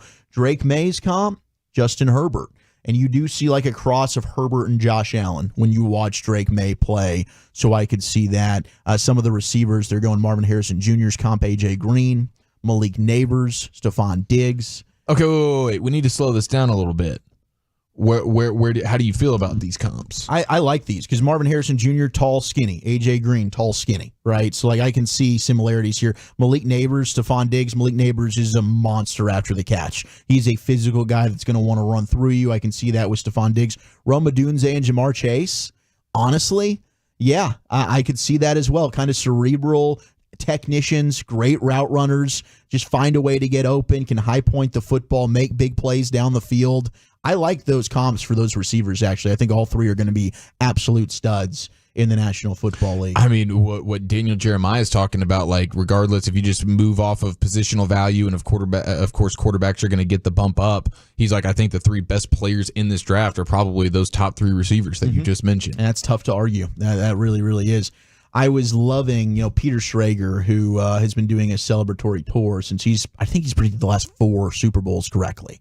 It's like, at least, it might be 5. We're talking preseason. Maybe it is 5. Yeah, preseason. Like we're talking before week 1. He does it like 30 minutes before week 1. He puts it out there, and he went Chiefs over 49ers, and he's got a streak of doing this. So he has Steve Spagnuolo on the show, Chiefs defensive coordinator, and it was an awesome back and forth with him and Steve talking about one of the biggest plays in the game. It's 3rd and 4, 2 minutes left. Super Bowl's hanging in the balance. Steve, what exactly was your thought process, the X's and O's, going into making that masterful call? What was your thought on 3rd and 4 coming out of a huge stop the play beforehand? Because if they get the first down, they bleed the clock, kick a field goal, game is over. I think that was, did Trent make that play on Kittle on a blue play? Yeah, it was a great tackle. Well, here's what happened, Pete. So if you remember on that play, there was about 2:20 or something, or 2:15 when they broke the huddle. So we made a call because I didn't know if he was going to let it come down to the 2-minute or not. And they decided to let it come down. We made a particular call, and then when it went to the 2-minute warning, of course, with the Super Bowl with these timeouts, this big break to discuss. Big break, huge break. So that's when the wheels go like this. And so it was at that moment you look up and go, okay, this is really, in my mind, I said to myself, this is real. This is a 4th down play. This is not a 3rd and 4 or 5, what it was. This is critical. I had a thought. I looked at my list and I said, I need to ask Nick about this. This is the trust I have in Nick Bolton. So Nick's on the field. Now he can't talk to me, but I'm staring right at him. I clicked the button and I said, Nick, what do you think about this? All I wanted to do was see his reaction. And he just started, yes, yes, yes. And he did the signal. And he was all in. And so I knew when he was all in that we should change it to that. So we changed personnel and put a different call in, and it was a 4th down call, or what we had on our 4th down list, and it was for the critical situation. And fortunately for us, our guys executed really well. It's amazing. I mean, so Trent McDuffie ends up making that play, but he's not calling it without the faith that he has in his linebacker, Frisco Lone Star zone, Nick Bolton there.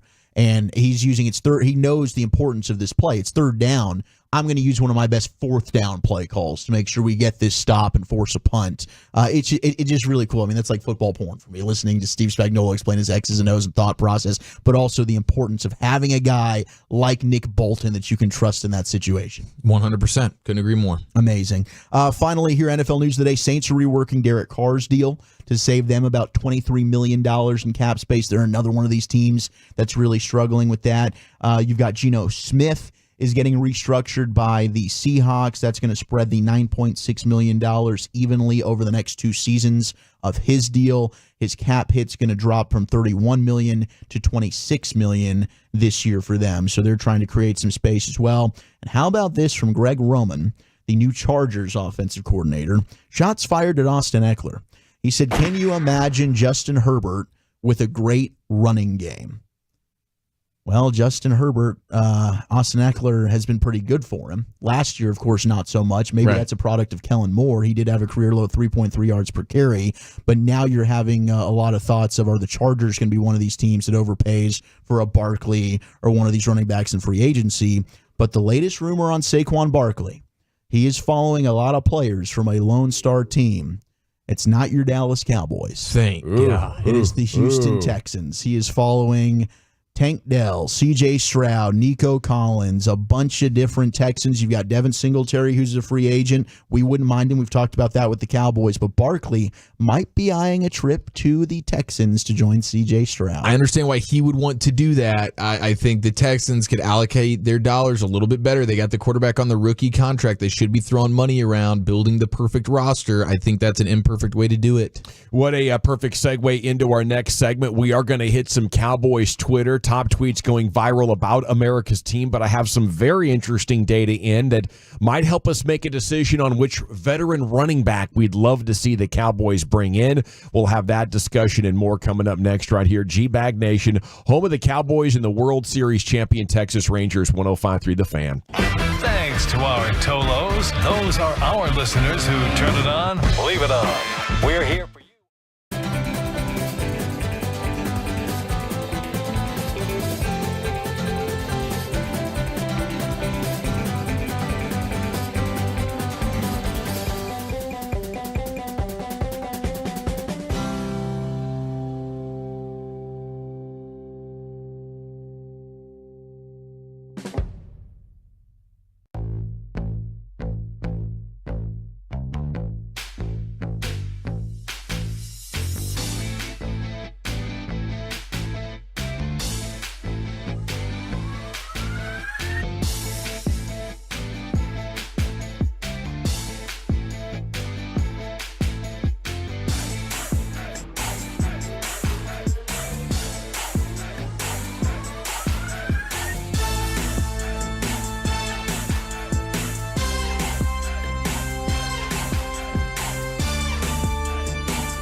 Jump online to truckwreck.com. Last couple of days before we go to Surprise, Arizona for spring training, you guys got a big weekend with the fams? Yeah. Gonna make it big? Well, Walchuk's baby showering it up. Yeah, we got the baby shower tomorrow. So we got a lot of the in-laws family coming in town. So that'll be fun tomorrow. And then we'll just fly out on Sunday. We're looking forward to it, man.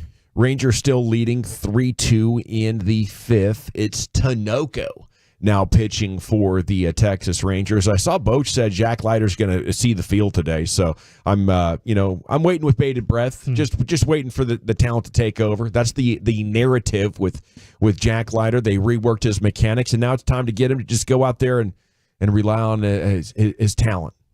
So apparently the new techniques that have been honed. So, okay, let's talk running back here, guys. Warren Sharp destroyed any open-mindedness I had towards the Cowboys going with A.J. Dillon. Holy cow. Yeah. The metrics on this look really bad for him. I don't know. Maybe he's got to be looking to the CFL or something. But A.J. Dillon had 18 touches inside the 10. He scored just 2 touchdowns. The 11.1% touchdown rate was the worst mark for any running back with over 15 touches inside the 10-yard line in the last 4 years in the NFL.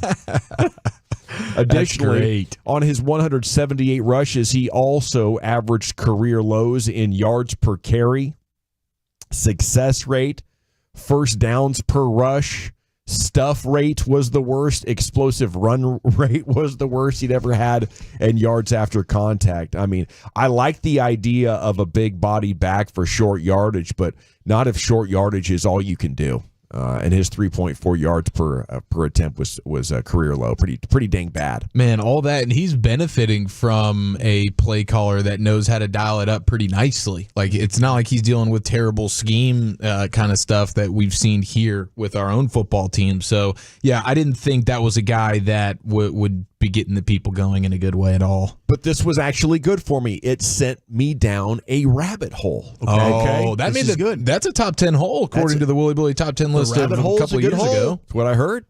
So I saw the opportunity to jump in one, been a while, and checked it out, and so I went looking at, okay, who's good at this, and Warren Sharp had a chart of that as well. Now Kareem Hunt is number one at touchdowns when getting touches inside the 10-yard line, but he also had 3 yards per carry this year, and he's ancient. So Kareem Hunt, not an option. I think we could agree on that. Okay, so you have a list of the best short yardage backs, the best guys at scoring when touching the ball inside the 10-yard line. Cool. Okay. These Was are the best goal line backs. Nose for the end zone. Your best red zone back by touch percentage. And maybe some of it is a small sample size, but Warren Sharp saw fit to doing a big thread about it.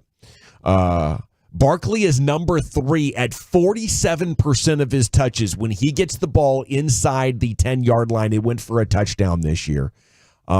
He is good at that. The problem is the price tag is going to be a little too much. Yeah, price tag and injuries. Absolutely. If I had just one game where I had to win it, I might think, man, Saquon Barkley could easily be my running back in this. As maybe Christian McCaffrey goes off the table. I don't know who the next couple of guys are, but I'd be considering Saquon Barkley.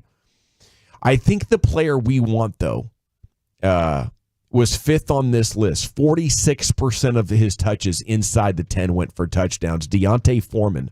He is 6 years into the league. Okay. He's carried it 550 times, 27 years old. That's why I asked you earlier, Wolchuk, is Deontay Foreman that veteran back that maybe the Cowboys should be interested in? Deontay Foreman's a guy that he's had 3 different teams the last 3 years, but 2 years ago in Carolina, he was absolutely fantastic. He started 9 games, had darn near 1,000 yards, was really, really good for them. 5 touchdowns. Last year was in Chicago, kind of running back by committee there as well. Started 8 games, ran for over 400 yards. I mean, you're looking at a guy, if he's able to start for you for the majority of the season, he's going to be a 1,000-yard back. I think Deontay Foreman, running back out of Texas, people love him here in this area.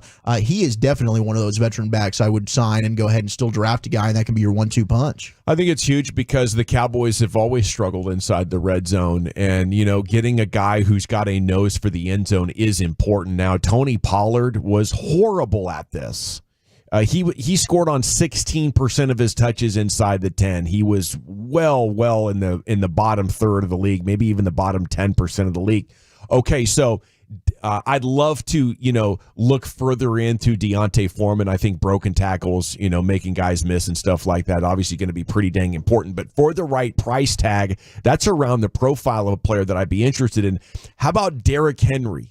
He was at 33%. That's 14th in the NFL, and Joel Corey has some additional data on him. That's our former agent turned writer at CBS Sports. I've been DMing with him, and he's going to join us on the show here before too long. Oh, heck yeah. Nice. He writes, the career low in yards per attempt by Derrick Henry this year is mitigated by some advanced running back metrics. According to the Next Gen Stats, 35.36 of Henry's carries were with 8 or more defenders in the box last season. League's second highest percentage. Henry also had that in 2022. It was 27% in 2020 when Henry won NFL Offensive Player of the Year honors after becoming the league's 8th player to ever rush for at least 2,000 yards in a season. So he thinks that, the heavy boxes may have accounted for Derrick Henry's dip in production as that Titans offense just ground to a halt other than him. He did eyeball the contract at 2-14. And he says most likely if you wanted to do that, it would be more like a 1-year deal at 11. You would just plan on a portion of the year 2 cap hit, being rolled into that and basically be avoidable second year on the deal. But you could get Derrick Henry for 2-14. Now, to me, that is of somewhat interest because I'm getting guaranteed between the tackle production. I'm getting guaranteed broken tackles and a guy that can force 8 into the box and still be somewhat productive. By the way, Zeke at 27%, Josh Jacobs 22%, and then Tony Pollard was the other interesting one that I wanted to include in that. I would say inside the red zone, Zeke was still more productive, and maybe Zeke should get some mentions as, hey, if the price is right, should he be one of the options for the veteran running back that the Cowboys consider, making a part of their backfield coming up this year? How would you guys handle that question?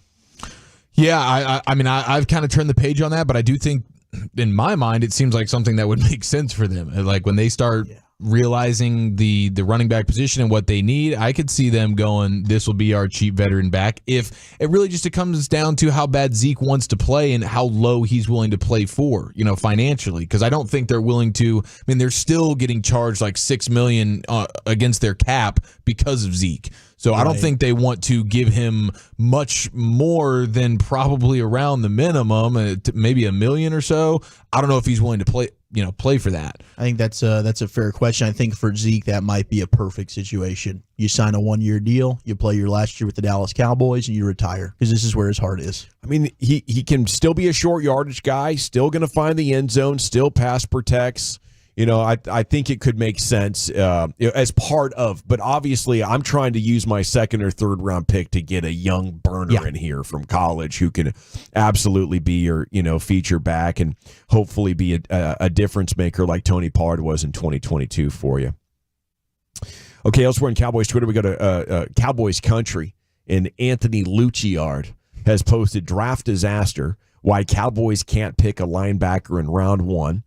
Says linebackers aren't round 1 quality in this draft. There's a handful of linebackers projected to go on day 2 with the NFL Combine around the corner. A blazing 40 time could skyrocket some stocks, but it's worth getting ahead of the idea and promptly shutting it down, writes Luciard. For one, there isn't a prospect in the class that profiles as a true round 1. Each of the prospects, yada, yada, yada, have a specific question mark clouding their projection, relegating their stock to second or third, and positional value is relevant. And I brought this up the other day, especially in the first round. The Cowboys, we think at this early stage, seem destined to choose between a receiver or an offensive lineman at 24. They shouldn't select simply for need or positional value, but in this case, they intersect well. This class has no shortage of options up front or on the perimeter, both of which are more likely to have bigger impacts in the short and long term. I totally agree with that. You got to look at, especially with your first round, like if this guy was a free agent, what would he get, for 1 year of work? And you're able to get him for significantly less if you can find a wide receiver and offensive lineman. I'd rather trade down than take a wide out, to be honest with you. I'm done with that. It is throwing money into a pit to continue to add quality wide receivers. You need 2 of them. It's not going to make your passing game any better. Not with this quarterback, not with what they're doing. Until you can establish the running game, adding weapons to your passing game is beyond the law of diminishing return for me. Yes, and with the depth of the position year in, year out, you can find really good players throughout the draft. You don't have to spend that first round pick on it, especially when you already have your bona fide number 1 guy that you're about to give all the bag to. Now you got to go real cheap with it, and you have bigger needs here when it comes to the offensive line. I'm totally. I know we're all on the same page Take an there. offensive lineman in the first round. And this draft, it has plenty. You won't be reaching to do it. You won't be reaching for need. This will be the perfect marriage of there's going to be a guy there that's worth the selection, and you need him. Yeah, I think you go veteran linebacker and Overshown for your plan next year. I'm fine right? with that, and you can still good veteran linebacker, right? And there's still some linebackers that you can take, to their point in that article, from rounds 2 through 4 that you like. but you're reaching a bit if you do it at 24. To me, this is a no-brainer offensive line, first-round class, just that's where the talent is in this draft. Yeah, and to me that makes a lot of sense, but if the best player available is a tackle and the centers are gone, I'm trading out of that as well. You know, you have Tyron Smith and Terrence Steele. You need these assets to make you better now, you know, and if I pick up an extra 2 and go back 10 spots and take a center there or take a defensive tackle or my linebacker there, you know, I would just be absolutely stunned if they give Tyron Smith another contract here in March and then draft a tackle in late April. Here we go, Nation. It's time now for a Friday staple. Chief, what you got for us? Biggest L, biggest dub, 877-881-1053. Where have you taken some L's this week? More importantly, where have you gotten those personal victories next year in the nation? One of the G-Bag's hottest segments, LA Live with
Bernard Sadler with daily reports, and the KNC Masterpiece and G-Bag Nation doing their shows live from Surprise beginning Monday, February 26th. Thanks to Sonic, On-Time Experts, and Best Buy Windows and Siding for their support of our exclusive spring training coverage on 105.3 The Fan. Why do so many Texans love classic Chevrolet and Grapevine? They've got the goods and more new Silverados than anyone with incredible savings. Go see them today or visit ClassicChevrolet.com. This is Texas. This is Classic Chevrolet. Find new roads. Relax and enjoy the difference. Oh, thank you, Lucius. It is the G-Bag Nation here on your home of the champs. Rangers now lead 4-2 going into the 7th inning. You had Carter and Langford out on the base paths wreaking havoc. Got home for the run, and then Leiter went out there, and he was dealing a little bit. I don't know if he's going to come out for another inning, but that one inning of work was clean. What did it look like, Chief? It looked perfect from what I understand. 3 flyouts, sat 96 and reached 98 miles per hour per the stadium gun. That's from Sean McFarland there, our buddy, Dallas Morning News there in Surprise. So looks like Jack Leiter. Quick, efficient, dominant work. Call that a dub, couldn't you? You could definitely call that a dub. 98 miles per hour. That's pretty nice right there. I appreciate that. Jack Leiter's bringing dubs, and hopefully the Tolos are as well. 877-881-1053. Where have you taken some L's this week? More importantly, where have you gotten those personal victories? Let's roll. Oh, yeah. Now listen here. It's time to toss things over to that silly twit, Eric Chiafalo, to give us this week's L takers and dub makers. On and off the field, no one is safe from this imbecile's tongue. It's biggest L, biggest dub. Huge dub of the week for us here, I would say, collectively. CBD American Shaman, our guy Eric. Him and his pops, big-time Tolos, CBD American Shaman in McKinney. That has been a game changer for me this week. And for many of us, many of you. Ruben told me the other day, he was like, man, one of those gummies, I slept like a baby. I woke up like a brand new man. Yeah. Like he was glowing the other day after that CBD sleep. Thank you to the Shaman. Thank you to Eric. It was a great birthday week for me here in the G-Bag Nation. Of course, my birthday was Sunday night. Saturday night, I won a poker tournament, and so did the 512 says I won my tournament Monday night. Biggest L, my backyard fence fell down. No. Oh, no. That sucks. Yeah. You got to use the winnings to fix the fence. I think so. Yeah. Those fences can get expensive. They sure can. Oh, my gosh. Yeah, I didn't realize how fortunate I am to have the steel poles throughout it to keep it engaged there. But yeah, because the wind, with how windy it gets here, I mean, I'll never forget we had a trampoline, one of the ones with the little guard up on it too, like the net around it, full-size trampoline, and it ends up 5 houses down thanks to the wind. Yeah, they'll take off like a flying saucer. Mine did that as well. Flew over into the neighbor's yard, and I was just happy that it didn't break anything. Yeah, because that thing gets rolling all the time. I mean, oh my gosh. Yeah, it's pretty big. Get a trampoline flying through the air, you would think it would only be tornadic activity that could do something like that. Yeah. But the type of winds we get here sometimes, those things aren't that heavy. 3 adults can easily carry a trampoline around the neighborhood. Yeah. So that wind with basically that giant sail, which is the trampoline surface. Yeah, once it gets up, dude, it's over. It was pretty cool. I happened to be in the bathroom with a view of my side yard right when it took off. I was like, no freaking way. What the hell? Yeah, it's kind of a sight to behold. Yes. 817 biggest dub. I finally was able to buy my husband a boat for his birthday. Wow. That's quite the birthday gift. OnlyFans paid off. Yes. The OnlyFans paid off. Yeah. Those feet, man. Woo. 214 personal victory. Get to listen to this station all week long, and I'm so grateful for that. That's Tolo Justin in the 214. Cheers to you. Big time cheers to you. And cheers to KFC. I know Walchuk mentioned this yesterday, but just in case you missed the breaking news in the world of the culinary arts, KFC taking it to the next level with their own chicken parm or pizza is what they're calling chicken pizza. Chizza. Chizza. This is fried chicken breasts with the marinara sauce, the melted cheese, and the pepperoni. It's not pizza, it's chizza. That's right. We're all in store for some greatness here. I look forward to bringing... When's that hitting? That's it. I don't think we did. You didn't see a date, did you, Wolchuk? New York is supposed to come out, I think, this weekend, but I didn't see anything for the nationwide release. Very soon, we're going to be. They're going to roll that thing out. I imagine the lines are going to be long, and the satisfaction is going to be high. Yeah, the satisfaction is not very high right now. I don't know if Wolchuk's caught a little bit of this himself, but apparently in the Northeast right now, we have what is described as food poisoning, but contagious. Spreading through the northeastern part of our country. Maybe. I don't know if Wolchuk got a little, if you cross paths with somebody who was carrying it, because I know you've been dealing with some bubble guts here, but be careful. The norovirus is just laying folks out right now. Oh, not a good situation. I definitely food did not have poisoning? a solid, guys, I'll tell you that. It's described as food poisoning, but contagious. The best thing about food poisoning is that it is not contagious. Yeah, that's the only good thing. And now we got a new spin on it. That's terrible. Okay, I got the release date. February 26th across the U.S. Wait, for the Chitza? For the Chitza. That's Monday. Monday. Oh my gosh. Monday. Surprise, Arizona. We got to find the closest KFC. There's a KFC off that street. There's got to be. Got to be one within striking distance. Got to be. I mean, I'll drive. Step 1, dispensary. Step 2, Cheats. Oh my gosh, it's going to be epic. 5:30 Monday night. Big dub for. We got plans. I think we're off at 6. I think we're out of there at 6 now. I think that the time change. Oh, okay. Is it just an hour? It's just an hour now. What I'll the take hell? It. I'll take it. Yeah, it's still. No, I'm upset. I was wanting 5:30. You wanted the noon to 5? Nah, I don't care. Whatever works. We're going to be 1 to 6 Arizona time. Still, of course, 2 to 7 here locally next week. But yeah, we'll have to find that KFC and surprise. Give that thing the old review. I know Broadus is going to be doing plenty of food reviews. Oh, the food reviews were a big hit last year. Huge hit. Leiter is no longer dealing, but that's because he only pitched 1 inning. Oh, okay. One Kelly's good in there inning now. with great velo, and we'll take him out and have him pitch again tomorrow, maybe. That's what you want, dude. Get that confidence up. Yep. No need to run him back out there. That's That dude's gonna fantastic. be starting in the big leagues this year, man. Yeah, I mean, really biggest up of the week is that baseball is back. Championship level baseball here. Heard on the Fan And coming the up Mavs. I mean, at you've 8 o'clock. You've got a potential Western Conference champion. I mean, I'm guaranteeing it because I got the balls. But they're going to the finals, baby. That's right. Wolchuk I laid put it him on down. the table. He did. I think a huge dub for Love, as apparently Martin Short and Meryl Streep are getting cozy. Really? Doing some alleged dating. Meryl still got it. How about that, dude? Martin Short still got it. That's pretty gross. For both of them.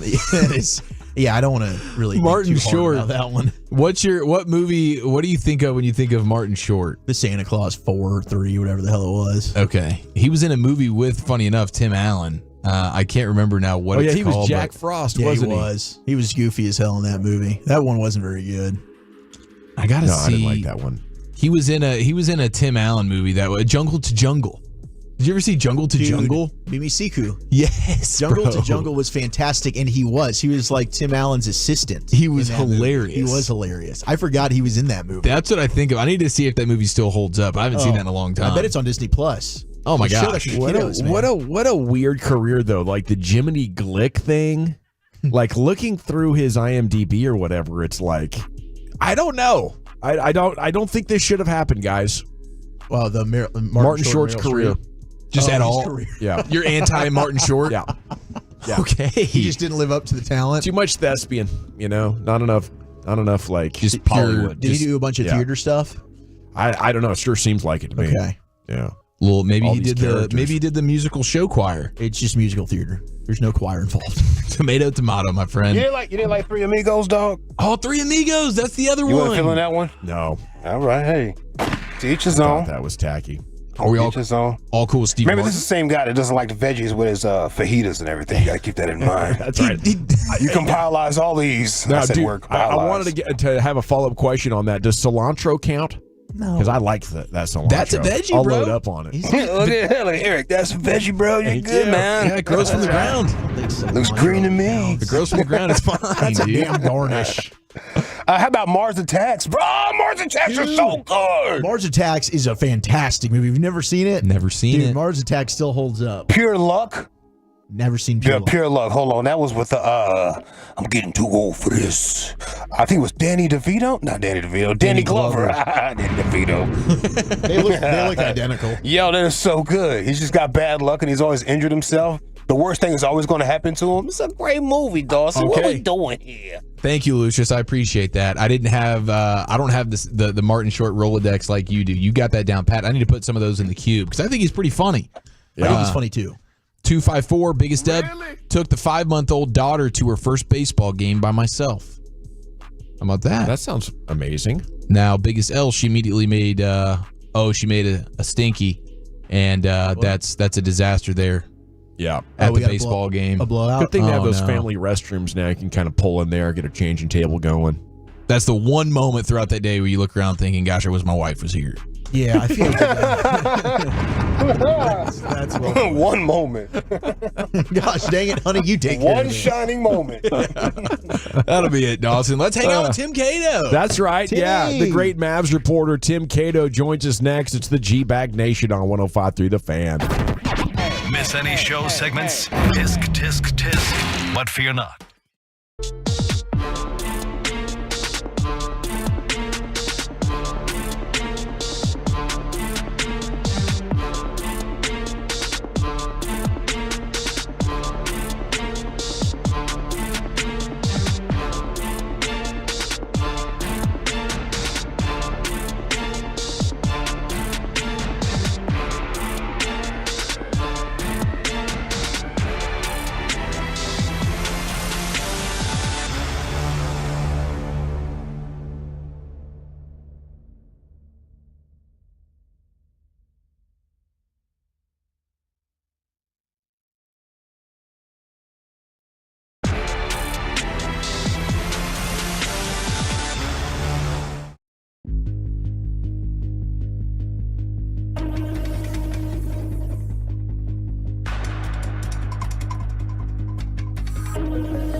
From our fan studio, secured by DFWsecurity.com, you're rolling with the G-Bag Nation on 105.3 The Fan.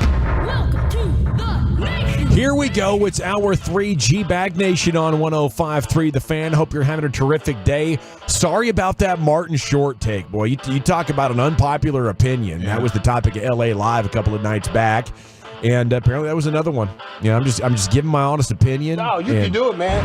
You can have a stream of conscience of just bad, awful opinions, and that's what I'm here to do. Really run it up. There's going to be at least one person that agrees with you on that. It's a talent, fam. I'm sure there is. Thank you. And cilantro is a vegetable. I Googled that. Thank you. I was wondering if maybe it was an herb or a spice or something. I wouldn't get credit for that. Just want to load up on cilantro burritos, apparently. It's time now for Tim Cato to join us. Award-winning content for the Dallas Mavericks. You can read his stuff at The Athletic. And, of course, he does have the Only Mavericks podcast as Tim Cato joins you now here in the G-Bag Nation. How you doing, Tim? I'm doing great. It sounds like you guys need some good takes. I can deliver. Right. Yes. Thank you for saving me. Save us. It's like you're a good take life raft, and I appreciate it here at a time like this. We're thinking championship here, Tim. What do you say? Well, that's a take. That's a take. Damn it. This team has a ceiling. This team has a higher ceiling that I don't think that they've fully shown exactly how high it is and exactly how far they can go. Look, I think when you have Luka Doncic, and I think when you have a co-star for him, and I think when you put a bunch of good players around him, your ceiling's pretty high. I don't know if it's championship high. That might be a touch ahead of ourselves. That might be a touch reactionary to a 7-game winning streak that admittedly did feature some wins against teams that are not so good. Certainly Thursday night, last night, against Phoenix, that was a statement win. I think this team's ceiling is very high. And I just think it's a little too early. It's, there's no need to worry about, is this quite championship level yet? They're going to show us one way or another in the next few weeks. Exactly how good they are. And there might not be a need. You're right about that. But as our Zach Wolchuk showed us in the first segment, it's a lot of fun. Man, it is. So much fun, man. I did it, Tim. I after last night, I'm looking at the Western Conference. It's so wide open. I do have a lot of respect for Jokic and the Nuggets, but not enough. But the depth that this team has. I mean, when Dante Exum comes back, it's like, who's he taking minutes away from right now? I mean, the center position, a lot of their weaknesses that we were complaining about and you've written about when it comes to defense and rebounding. You've got Luka locked in defensively, and he's talking about that post game. And you mentioned it with Kyrie and Luka in a 7-game series. I mean, you look at the West. I don't know that there's a team that necessarily they can't beat. I think that's fair. I think that there are teams that I would not favor them against, but I think that the ceiling is rapidly approaching, there's no team they don't have a chance against. I think the biggest thing for me watching last night is just they have versatility. Even 2 years ago, they went to the conference finals. They went to the conference finals with one recipe, with one game plan, with a exact set of players. You guys remember, they were trying to get some competent minutes out of Josh Green, who had, certainly has developed so much, in the 2 years since he was pretty much benched down the stretch of that postseason run. And they ran Reggie Bullock and Dorian Finney-Smith into the ground. They got everything they could out of Luka. This time they can play small ball. They can play 5 out with Maxey for most of the fourth quarter. That's the option they chose at center. But they can also play big ball. They can put this new center duo. And what if Derek Lively is still a 20-year-old and it doesn't quite make sense? They've got a vet behind him. They've got other options. They can play real small ball. You can play PJ Washington at the 5. That's what good teams do in the postseason. They have a lot of options. They have a lot of types and styles that they can play, and a good coach will rotate through and find which, dynamic is going to work against a specific matchup. And I think for the first time in the Luka era, Dallas finally has that, and that is so important. Talking Mavs with Tim Cato of The Athletic here in the G-Bag Nation. Outside of health, Tim, what would you say is your biggest still remaining question or two about this team? Health, yes, obviously, especially for Kyrie. I think a lot of this breaks down with Kyrie, but you said not health. I am very curious to see what Derek Lively looks like in the postseason. He has been so important to the team, and he will be so important to the team's future. He is also a non-shooting big man, and I want to see if they can switch with him. I want to see if he can keep up a little bit with, wings and, even to an extent guards. I want to see, whether he can bully teams that, let's say there's another team that's going to go small, and you look around the West, there are a lot of slow-footed centers. Last night it was I'm totally blanking the guy Nurkic. Thank you, Nurkic. But there's also Valanciunas. There's Zubac. There's a lot of centers that Luka is so good. He is going to hunt those guys relentless. Even Gobert. Every possession. Yeah. Yeah. And yes, we saw that. We saw that a couple years ago, And so at some point, some of these teams are just going to take these centers off, play small. Sometimes Dallas should go out and try to match them. Sometimes I want to see if a center like Lively can overpower them, if he can stay on the floor and then give them a size advantage that they haven't really had in this era. And yes, we're kind of assuming right now they're going to make the playoffs. I would be shocked if they didn't.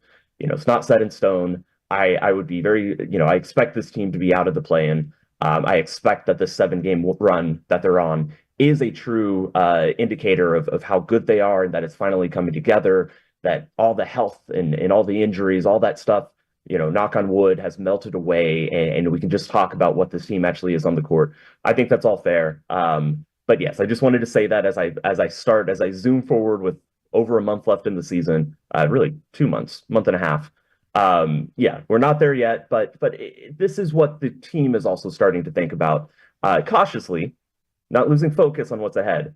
But these are things that I think the team is also at least starting to play around with in a more serious way than they were before this run and before the All-Star break. It's Tim Cato here from The Athletic talking Mavs. How great of a fit on both ends has PJ Washington been? He's been very good. He's big, and there are times where his defensive instincts aren't quite, they're not elite. This isn't going to be an all defense guy, but he is so versatile and he fits so well into the system. Dallas is really trying to, bring back heavy rotations. They've had these principles called Xing out to the corner. It's where people swap. No need to get into it on the radio waves. Last night they were doing even more aggressive, kind of shading help over. You saw Luka just guard KD sometimes. And the reason that they trust Luka to do that, even though he has been better defensively, is that they're going to shade help over. They're going to force the ball out of his hands, and they believe that they can get back to, all the shooters that they need to. And PJ Washington is a really good fit for that. He is not we saw him play against Wembanyama, like he was assigned there. He did well. I think for the most part, where his value is going to come defensively for this team is as a help side guy. He's a pretty good shot blocker. He's really athletic. He can cover ground, and that's fantastic. On the offensive end, it'd be great with to see a few more spot up threes out of him. But it's just nice to have a guy who can dribble, who can attack a closeout. And, if you think back, again, making the comparison to that team that went to the conference finals 2 years ago, it was great what Reggie Bullock and Finney Smith could do.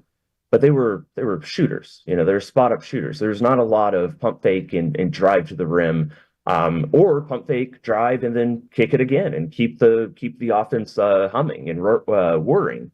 And that is what he can do. That's what a lot of the players on this team can do. And that's a really important addition in the modern NBA for an offense like this. They get like 29 points off turnovers last night. And, one of the things this team can do differently from the team a couple of years ago is, I think, make decisions and plays at speed, at transition, without turning it over so much. I just wouldn't have trusted the skill level of the team a couple of years ago. Can they use that as can they get into teams defensively and get in transition as part of their plan of how they're going to win games, or was that just a function of how last night went with maybe Phoenix being a little bit careless with the ball? No. This has been an emphasis since training camp, and I think the trades, especially PJ, just kind of amplifies that. This is a team that was one of the slowest paced team, and that came with one of the best turnover rates in the league. They barely ever turned the ball over, but usually those things are connected. Usually, the team that isn't, aggressively trying to throw it ahead, throwing those risky passes over the top, usually that's the team that, also doesn't turn it over. This season, Dallas still isn't turning it over, but they've picked up their pace into the top 10. It is so impressive. It is such an indictment, not an indictment, that's a negative connotation. It is such, it means so much that Luka, it just says so much about him that, yeah, he's going to have his like 5 or 7 turnover game every once in a while, but he puts the ball where it needs to be. And that is so impressive. Kyrie has been a huge part of the pace increase. I think he's been, more of a driving force about that, but Luka has also bought in. Every time he gets a rebound, you see him both hands on the ball, at his chest. He's looking instantly every time for that kick ahead, for that throw over the top. And he's more than happy to let somebody else dribble it up or just kick it ahead. And if it's not there, they reset and then he gets the ball. And that has been a really important addition to this team. And it allows them to play more defensive-minded players if they're getting, the more efficient, easy layups and transition. That helps their offense. And so you can take away a little bit from the offense and really focus on the defense because you're going to make up that efficiency through transition, something they haven't done in the past. I love what you're talking there about Luka, and I'm curious because he has been very outspoken about defense. It seems like after all of these games, I mean, he's going out of his way to mention the defensive effort. Is that what it is? I mean, what stood out to you about his game defensively this year, which we've been crying about since he's entered the NBA? Is it as simple as just the want to, the desire? I think that so when players come to the post-game press conference, there's a stat sheet. Sitting right there in front of them. Most players take a look at it. Luka this season, frequently, he looks for his steals and his blocks. That's not the best measure. I think for Luka, it's a pretty good measure of his defensive buy-in. Steals and blocks are not, that's not all that defense is. In fact, you could argue, everything else that isn't recorded is much more important. But I think for Luka, he's been able to be a decent defender. I remember back in the bubble, which prior to the season was the best Luka I had ever seen, both sides of the court. He was getting after it. But in the bubble, that was also the best shape Luka has ever been in. And this season, he legitimately has upped his conditioning.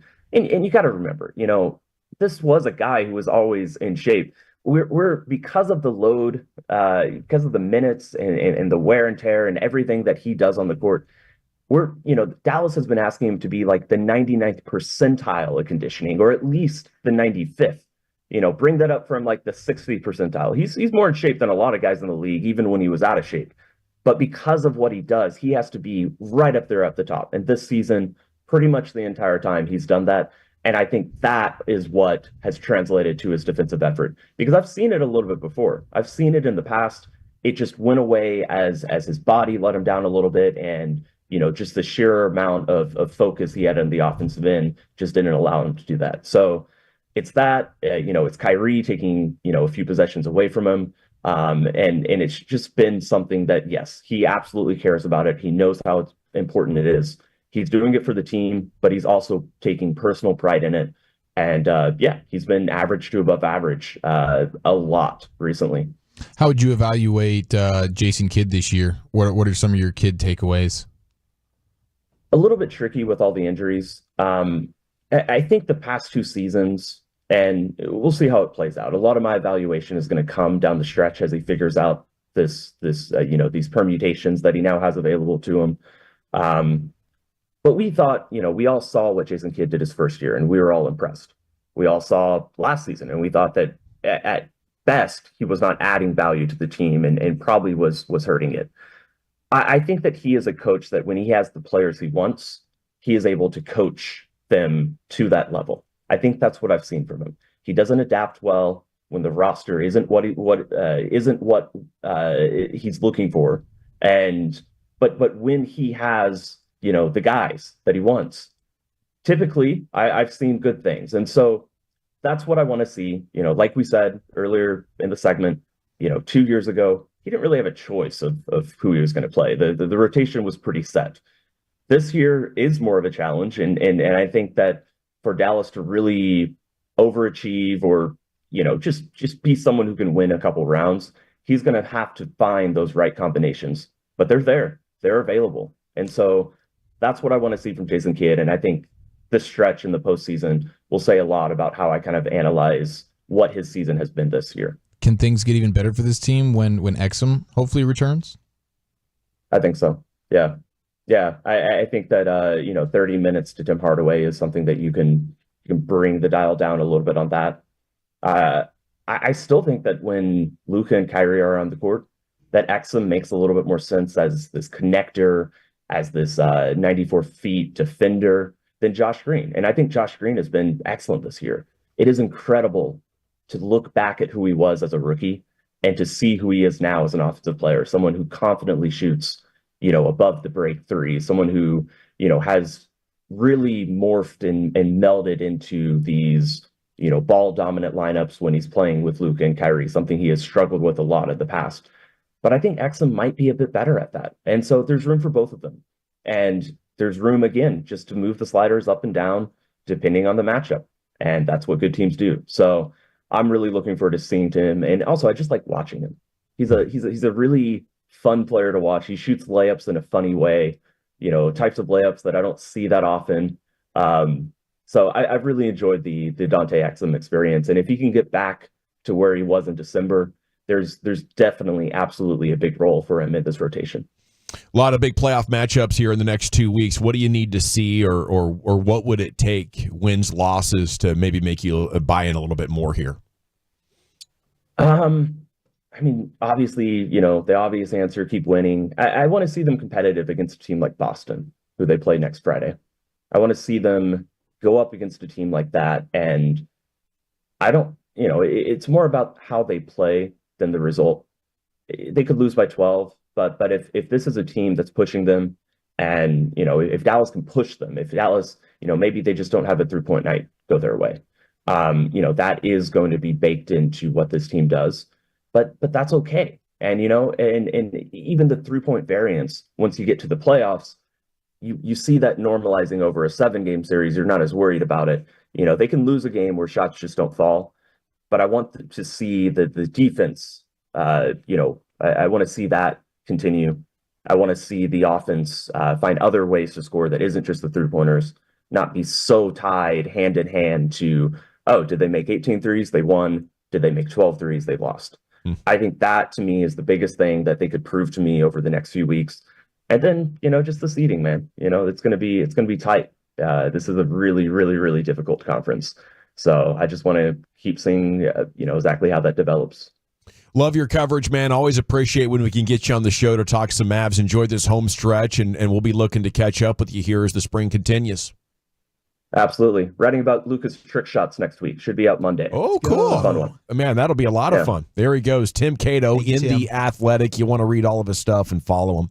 Okay. The Rangers and Royals game has gotten pretty eventful as you have depth minor leaguers in there now, but the Rangers still leading 5-4. The greatest spring training in the history of the team is officially on. Sands is going to join you coming up at 6 o'clock. We do have a round tripper coming up at 4:40. We'll recap everything that we know, but Chuck, where are we going with this top 10, buddy? Yeah, I've got the top 10 best TV shows about sports, as we've got Drive to Survive, the new season coming out today, and another show that's in the works. That's next on The Fan.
Yeah, buddy. Welcome back. It is the G-Back Nation.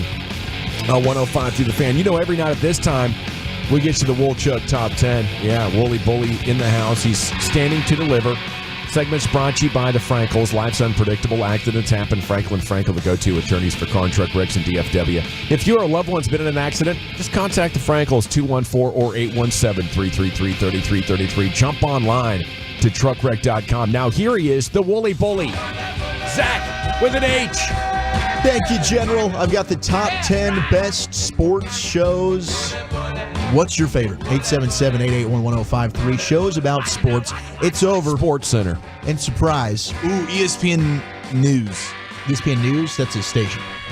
I thought that was actually a show at one point. Was it a show at one point? I thought they were doing ESPN News. I thought ESPN News was actually a show. ESPN News was Sports Center on ESPN News. Maybe it was. I don't know. But we're going like shows that are about sports. But you can rock. No, that was a turnover. If Sports Center was your number one. Yeah, that's most definitely a fumble, fam. Yeah, that's ball going the other way. All good. All good. You ran into the play late and just like, yo, clapped your hands real fast. Hey, I got this. It's not supposed to go to you. No. Rangers get the win 5-4 in surprise today. Antoine Kelly gets credited with the win as he came in for an inning of relief after the outstanding inning from Jack Leiter, which I think is going to be one of the big takeaways. Dane Dunning did get the start, went a 1-2-3 inning. But the Rangers get the dub. Matt Duffy with an RBI single tied it up at 1. You had the wild pitch that scored Sam Huff. Evan Carter with the sac fly as the Rangers put up 3 in the second inning. They got a double, an RBI double from Derek Hill that scored Evan Carter to make it 4-2. And they continued the scoring output with Dustin Harris getting an RBI single there to make it 5-4 in the bottom of the 7th. So they are now undefeated in Cactus League play, are the reigning World Series champion Texas Rangers. According to Sean McFarland, they've actually won 4 straight games dating back to Game 3 of the World Series now, and I don't think any bigger than this Cactus League opener today. Gone streaking, baby. Yeah, what have you done for me lately? Of course. Victory. So shout out to your Texas Rangers, man. It's awesome. It's awesome having baseball back. We will be re-airing that broadcast at 8 o'clock tonight here on 105.3 The Fan, your proud home of the World Series champions. With the Hall of Fame duo, it feels like. I mean, my gosh, with Nadell, with Hicksy, I'm sure Jared's got some Aces updates throughout the process. I bet he does. And we also certainly are going to talk about this new show that's coming out, the Chad Powers show. Does that name ring a bell to you? Yes. Yeah, Chad Eli Powers. Manning. Yes. Okay. So the I was popular thinking Kenny Powers. Kenny Powers. And hey, I was already going to say that's my favorite sports show of all time, Eastbound and Down. that definitely qualifies 100%. We're getting a lot of good texts like Blue Mountain State, Friday Night Lights, the Pat McAfee show, Ballers on HBO, The League, getting texted in. So many good ones. The League. But this is going to be a fun one. So Drive to Survive came out today. I'm sure Broadus has already binged the whole thing since he's got the day off. I mean, do the reality TV shows count?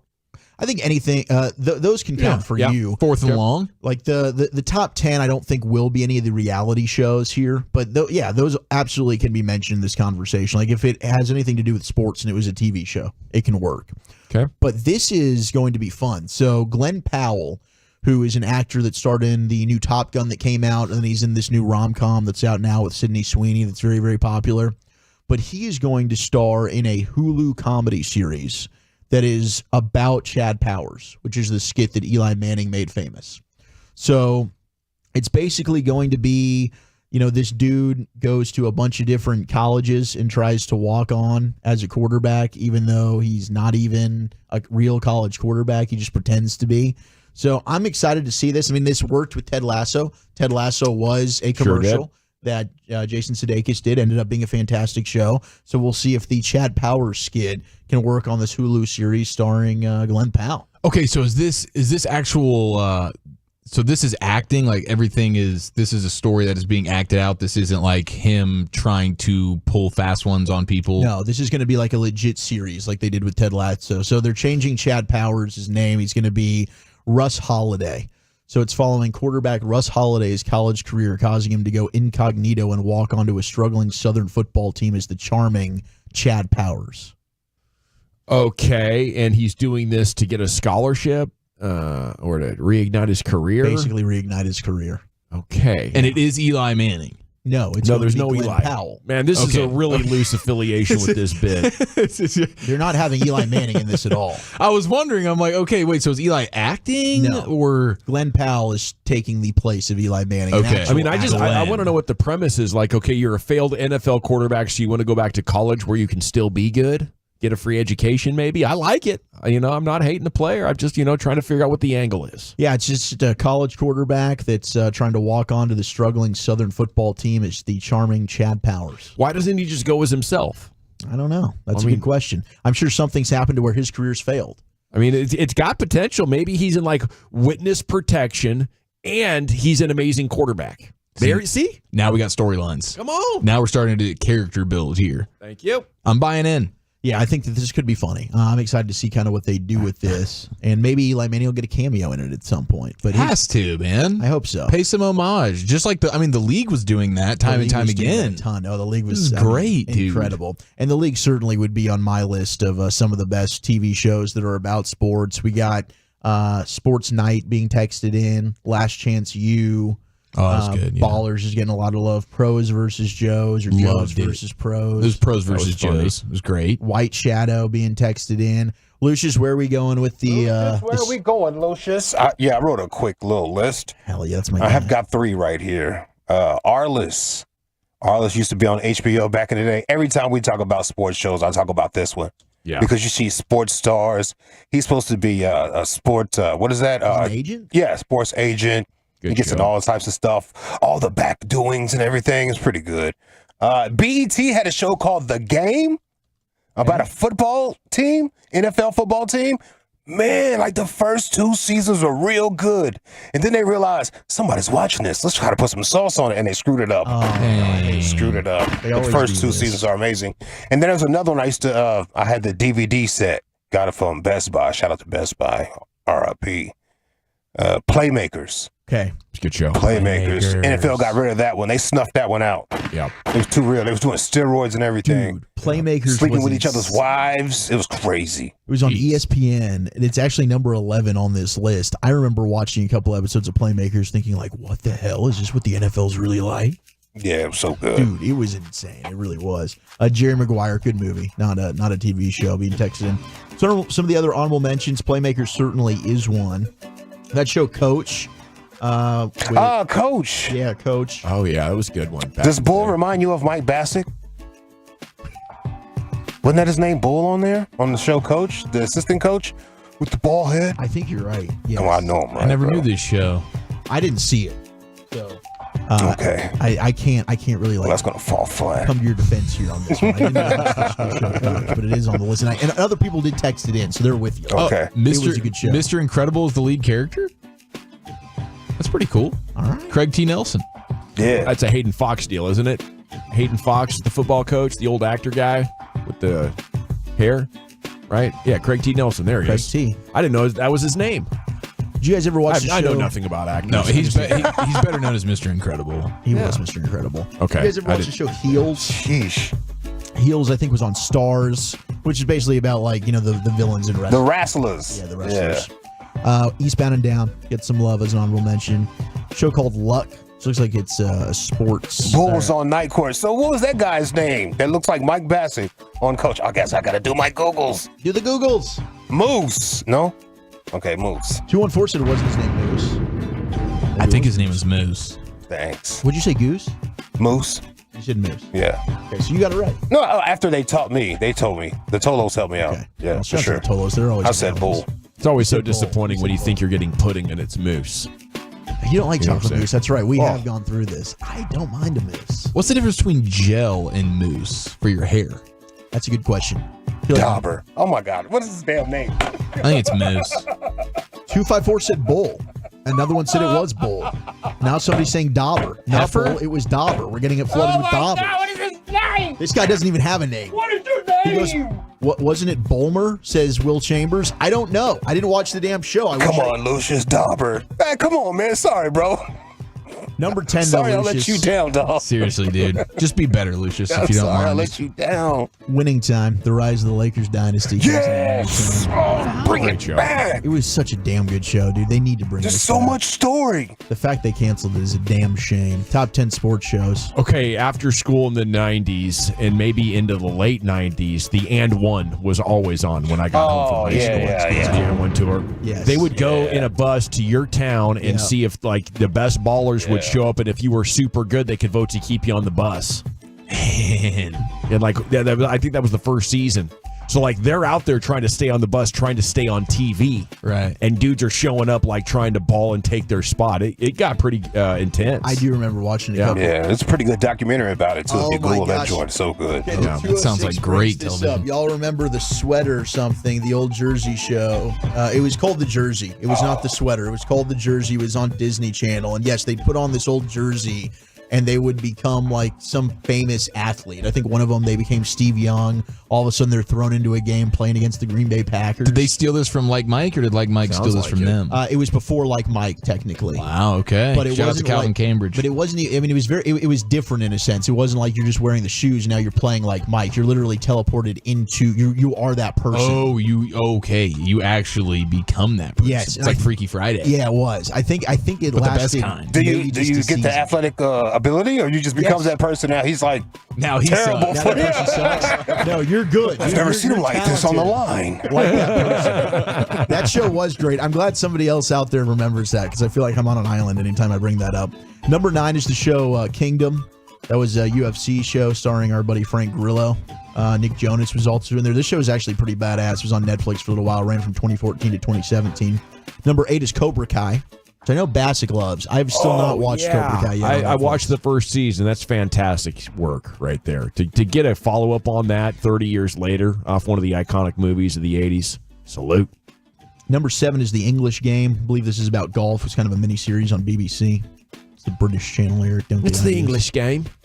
Number 6 is All American. I think this is a CW show. Do people like CW show? I don't know. Is it still They have around? like Batgirl and stuff like that on that. Yeah. Isn't that where Dawson Creek Yeah, I came was about from? to say, dude, I think of Dawson's Creek Dawson's Creek immediately. was on People watch CW. that? And then they tried to I do didn't some watch of DC stuff like The I Flash. said it respectfully. I never watched A it. lot of people did. Yeah. Number 5 is The League. Yes. Okay, good. I'm glad. The League is so damn good. Blue Mountain State Blue Mountain State didn't make the top 10, but it does deserve love. It's honorable mention. getting a lot of love on the text. Blue Mountain State's hilarious. Number 4 is the show Glow that was on FX. Oh, the Ladies of Wrestling. Yes. That was Yes. good. I did like that. Gorgeous ladies are wrestling. Yeah, there you go, Dawson. 3 is Sports Night. Some of them were not that gorgeous. They were insane. Oh, see? Yeah. You know they weren't. I thought that was facetious when he said it the Come first on. time. Yeah. Some of them don't look so gorgeous. Come I on. don't think that he's wrong about Hey, this. man. But I'm just looking at a picture here. What the hell do I know? A whole lot of nothing. That's right. Number 3 is Sports Night. Beauty's in the eye of the beholder, as they say. Yeah. Yeah, indeed. Seventh Heaven. Don't do it. During touchdown. I can see you, bro. Number 2 is Ted Lasso. Yeah, I guess. I've never seen that. Ted Lasso's good. First season I think was really good. First Second season's season was fantastic. okay. Third season was No, I thought the third season was good. okay. My Better bad. than the second season. I take that fake. The part second back. season was probably the one that most people are like with. Yeah, Oh, it got really? all Yeah. self-helpy and relationship. Yeah. Third season they tied it I back. didn't make it Yes, to they season 3 because of season 2, to be honest. with you. 3 was good again. Okay. They did I tie it retract back. my season 3 fart and put that on season 2. There you go. Hey, you ever watched a show called Hang Time? Used to come on Saturday mornings. Oh, Had with Dick Anthony Buckets. Anderson in it and Dick Buckets. Yeah, Reggie Theus was a coach. Yes. Yeah, I used to watch Dude, Hang that. Time was good. Yeah, So Weird came on right after that Jersey show. Man, you guys 90s kids, we're in this Yeah, together. Mr. Cooper, hanging with Mr. Cooper. Hanging with Mr. Cooper. That was really good. He was an old a warrior. Now a teacher, or principal or something. Number 1, though, best TV show about sports is indeed Friday Night Center. Lights.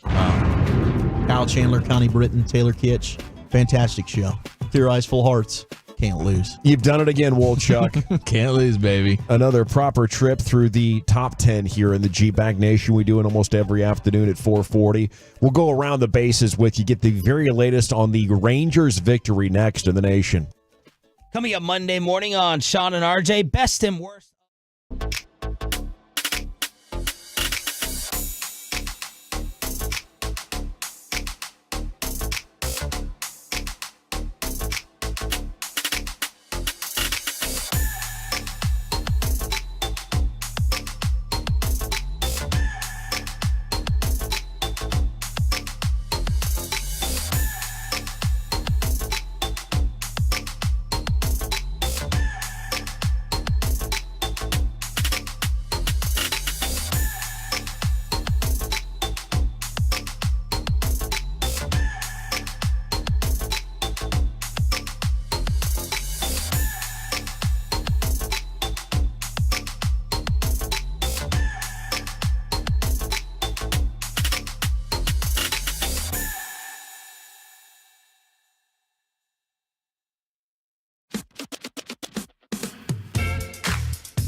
Many Texans love classic Chevrolet and Grapevine. They've got the goods and more new Silverados than anyone with incredible savings. Go see them today or visit ClassicChevrolet.com. This is Texas. This is Classic Chevrolet. Find new roads, relax, and enjoy the difference. Well, thank you very much, Lucius. It is the G-Bag Nation here on 105.3 The Fan. Having a nice little Friday. Football's finest coming up at 5 o'clock. It was a great day for the Rangers in Surprise as they opened up their spring training campaign, and they did so in glorious winning fashion. Evan Carter scored a run. You had Wyatt Langford on base. He drew a walk. And then you had Jack Leiter get on the mound, and he was pitching. And he pitched a whole inning without anybody getting on base. So he did a hell of a job as well. And the Rangers get the dub 5-4, as all they do is win, no matter what. Here's Wolchuk with a proper round tripper. Damn right. That 5-4 victory in 2 hours and 17 minutes in front of 5,850 at Surprise Stadium on the Louisiana Hot Sauce Rangers Radio Network. Incredible performance there by our Rangers as they continue to just be on this hot winning streak. They're never going to lose there in Surprise, and hopefully they keep the winning going next week. It was good to see that from Jack Leiter, though. I think that's a big takeaway. Stolen base from Evan Carter as well in this game. Rangers 3 for 8 with runners in scoring position. I think this is interesting, though. I saw this 5 intriguing Rangers who are non-roster invitees who could end up making the team out of spring training. We talked a little bit about this yesterday with Sean McFarland, who joined us, did a great job, who works for the Dallas Morning News. But we had this happen with Travis Jankowski. Now, granted, Janko had a good spring, but he was in danger of maybe not making the big league club until you had the unfortunate injury with Leody Taveras. That opened the door for Janko to make it. Now, I wonder if any of these other veterans that they've added possibly could be in a similar situation. Maybe they just earn it outright, or maybe they're one of the guys that they perform well enough to where they go to the minors, but if indeed there's an injury or something happens, they're the first ones to get the call-up. We start with designated hitter first baseman Jared Walsh. And if you've been a Ranger fan, you know about Jared Walsh. He's been within the division, was an all-star in 2021 with the LA Angels. Now, he started having sleep issues towards the end of that season, which led to balance issues, headaches, and eventual spatial issues that lingered for 2 years as his performance slumped. His search for answers led him to a diagnosis of neurological issues. And I guess he's since kind of been able to balance that. I don't know if he's on medication, but he's attempting to now rebuild his career at the age of 30. Now, Donnie Ecker, who we had on Hot Stove with Jared and was awesome a couple of nights ago, actually knows Walsh. He was with him with the Angels. And hitting coach Tim Hires worked with him as a teen growing up outside of Atlanta. So your 2 Ranger hitting coaches know this guy really, really well. Can they get the most out of him? Jared Walsh said, "My last 2 years have, in an exaggerated way, summed up baseball. It can make you really high and it can take you really low. I want to get back on track. I can blend with this culture well. And I've got some familiar faces here that I can rely on." This dude's got pop. I mean, he's a really good offensive player, and you talk about a guy who can maybe platoon and fill that Mitch Garver role where he can kick over to first base, spell Nathaniel Lowe, or maybe be your DH if indeed he can outpace Justin Foskey or Wyatt Langford. He's an interesting name. He is, I'm just very skeptical when you're dealing with a backstory like that. Yeah, I mean, that's a weird situation. Yeah. Not something that you hear about a lot. There's also Matt Duffy. And we talked about all the Duffys that there were out there. I think there was 3 or 4 Duffys. The Rangers have 2. The market. Rangers have Danny Duffy and Matt Duffy, and then the Royals also have a Duffy. So Matt Duffy is an infielder. Got some playing time today. He had a bench role with Bochy's 2014 World Series team. He can play all 5 infield positions, and he did that with the Royals last year. He was a late signing. Seemed like a bit of a spring fill-in while Corey Seager heals from that sports hernia surgery. Then you have Josh Young, who got hurt. So now it's really nice to have Duffy. He can be a security blanket off the bench. He's a guy also that has a chance, maybe if he has a good spring, to carve himself a role. Okay, yeah, because he was playing third today. Yeah, with Duran as the DH.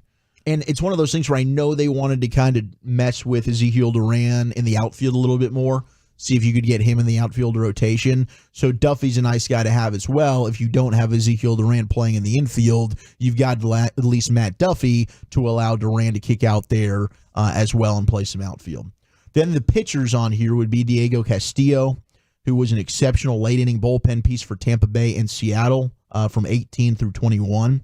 He was the only non-closer among relievers to amass 200 innings over those 4 seasons, had a sub-3 ERA, but then he ended up getting into some trouble. Velocity caught up with him, so did some hitters as well. But he's 30 years old. Fastball back up to 96 miles per hour in the Dominican Republic League over the winter. Engaged the Rangers, signed back in December. If that fastball's back, he's a guy that Chris Young said there's a real opening here for competition. Maybe Diego Castillo steals a bullpen spot. He's another guy we got to watch. Yeah, there's a number of guys. I think that between CY and Bochy, you're just going to, put into your system and see which one has it right now. And I have so much belief in their ability to find traits and to find intangibles that can, spell winning. Last guy I want to mention is the lefty Danny Duffy, who pitched an inning today. He's 35 years old, and he's a guy that hasn't pitched in the big leagues for 2 years due to shoulder problems. But he's healthy now, and he's just trying to get back on track. Rangers offered him a deal, and he was considering playing winter ball, maybe go to Puerto Rico and play. Fastball's back up to 93 miles per hour, still a little bit touch under where he was in his prime. But that's another guy to watch, is the Rangers have kind of thrown a lot at some of these veteran arms, which is what you do here in spring training. Yeah. Kind of monitor them, see if maybe any of them can pan out and give you something during the regular season. Doing some prospecting here. Thank you, Wolchuk. Football's finest next. Eric, what do you got? Why the NFL has beef with college football and my new favorite coach in the great state of Texas next year in the nation.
From our fan studios, secured by DFWsecurity.com, you're rolling with the G-Bag Nation on 105.3 The Fan. Look at this. It's already hour number 4 of the G-Bag Nation, 105.3 The Fan. Time flies when you're having fun, and we are. And speaking of that, what you drinking and what you thinking is now just 20 minutes away. We'll hit the expressway. LA Live coming up at about 5:40 right here on the G-Bag Nation.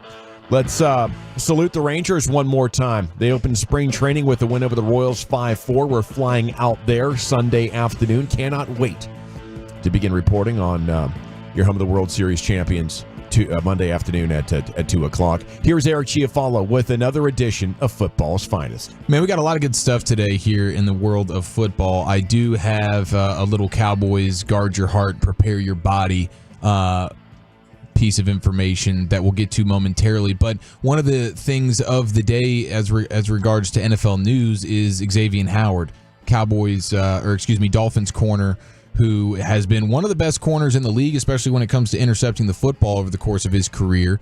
8 years in, Baylor Bear. He gets released from the Dolphins today. So we'll have Broadus probably doing some film work and seeing, is this a guy that you might be interested in making him a Cowboy. But I thought interesting as well, we know that the Dolphins defense and their players weren't huge fans, it seems like, of Dick Fangio, right? Who was their defensive coordinator. Now he's in the division with the Eagles. He's with the Eagles.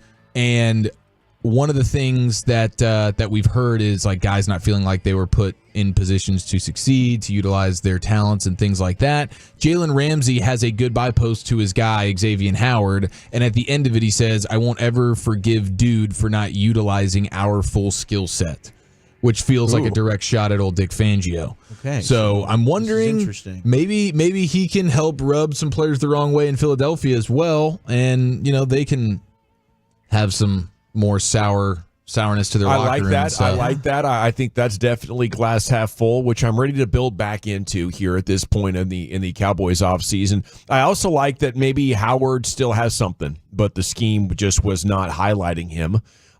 Because I would not be opposed at all to the Cowboys adding another veteran corner. Yeah, that makes the price right. Makes me feel better about it, because that was a game we actually, I did pre and post on that when I filled in for you, and the Miami brass and people that we got to talk to leading up to that week were saying Xavier Howard wasn't looking like quite the same player. We even had people that were texting in, and Broadus went and did his all-22 film study and said, like, yeah, he is kind of a guy that you can pick on a little bit. So last year didn't seem like it was one of Xavier Howard's better years, but maybe that is a scheme issue, not necessarily a reflection of the player.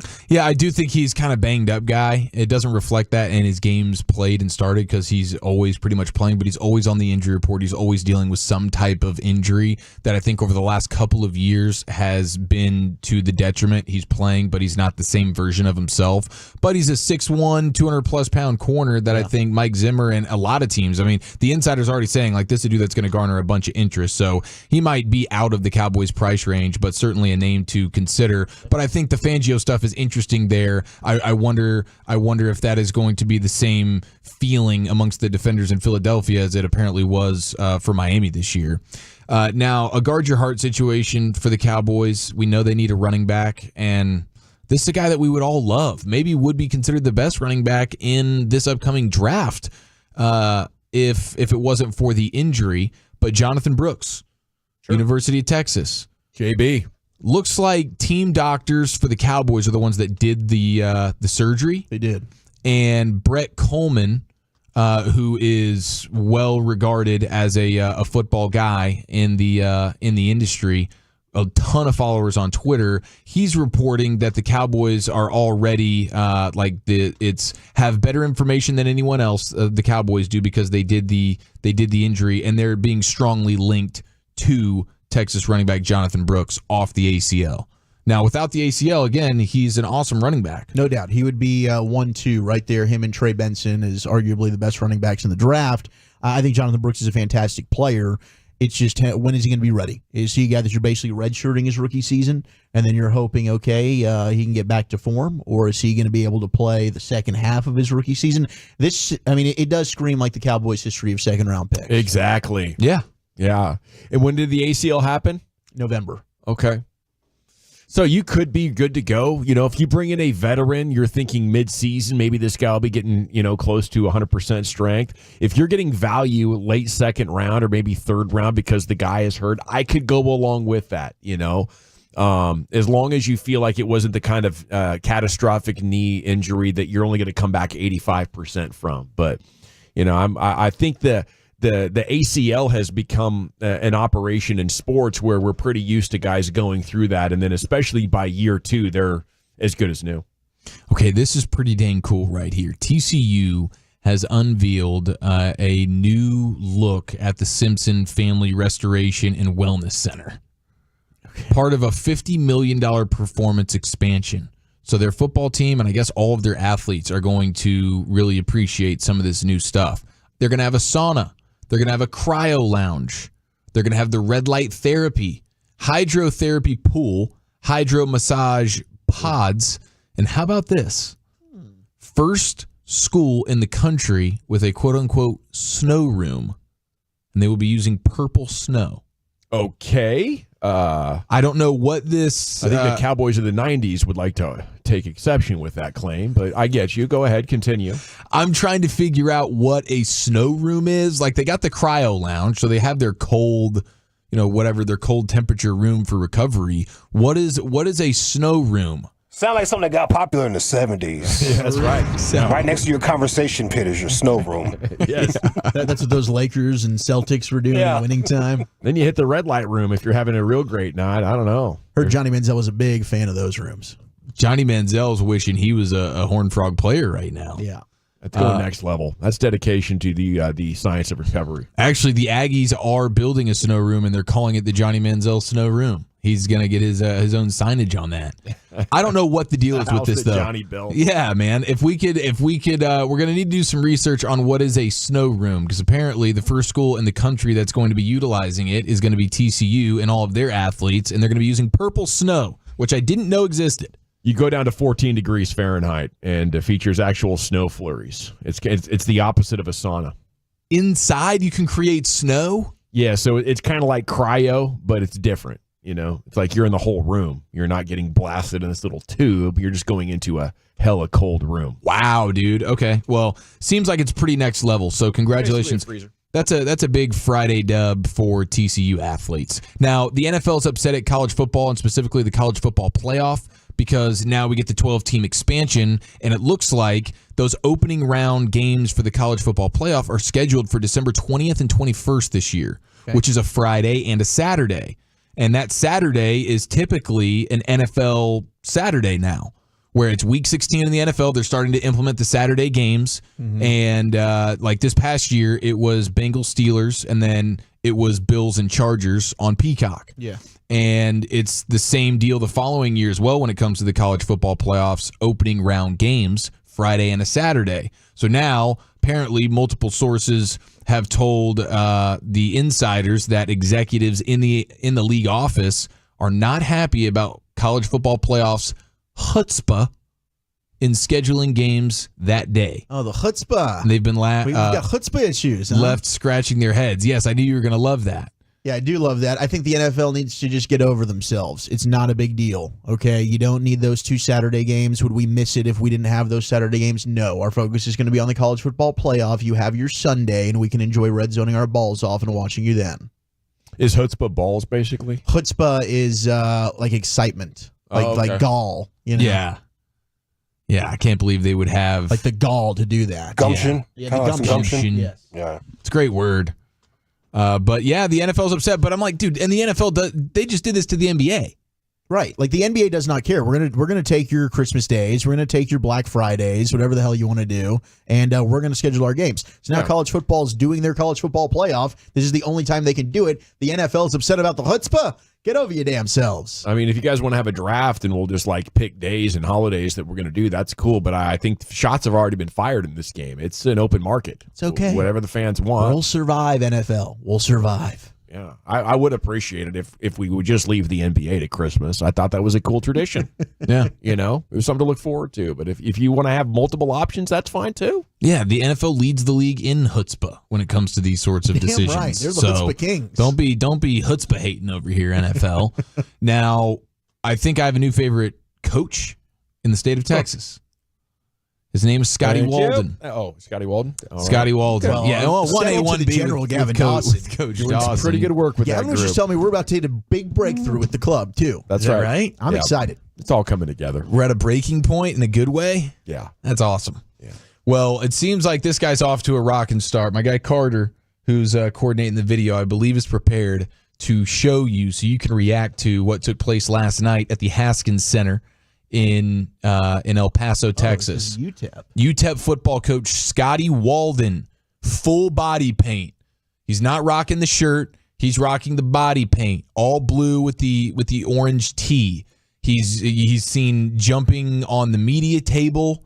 He's going to the student section. He's riling up the crowd. He's distracting the opposition at the free throw line. This dude he's rabid. If you didn't know any better, you would just think this is a student at the school. And he's a rabid student section fan, but this is the brand new head football coach. Just getting the crowd fired up, body paint, dad bod, hyped up, testosterone through the roof. Just getting the people going. That's what you need. Are you seeing this video? Or yeah, we're seeing the video. How cool is that? I mean, this coach, I've never seen a coach do this before. Body paint, shirtless, hyped up. You know what's beautiful is I wonder how many people even knew who the hell he was because barely anybody was in that arena. They had to do a mighty tight shot of him. Like, don't pan out too far. They'll see like he's one of only 40 people here. But he did find the student section. They probably know who he is. See, I think he's got the right amount of dad bod to an extent, but if this is as long as it's not pale and pasty, you're good with that dad bod. Yeah. But that dad bod is covered in blue paint right now, and maybe you guys would be more excited about this, as excited about it as I am, if this was like a Jason Kelsey size human. Maybe if he was fatter, would you guys think this is cooler? No, I think this is cool. I love that he did this. It's just because it's UTEP, and I wonder like what is really the love and the caring for this. So you need this to be a blue blood in order for this to matter to you. Obviously, if this is Nick Saban or something, or it's way more badass than Ryan Day. No, this is still cool. I think it's awesome that this coach is doing this, man. I'm all for it. Now great for school spirit. Yeah, fantastic. But just the hilariousness of it. Oh, it's hilarious. You know? Yeah, and he's going to have an issue getting that off. All the blue paint. Yes, you know from experience. Oh yeah, except mine is green. You need some kind of special soap. That stuff will stay forever. You got to just keep washing. Wow. Keep washing. Which is not something you're accustomed to. No. All right. I have in front of me the top 10 most popular NFL players according to Google searches from this past season.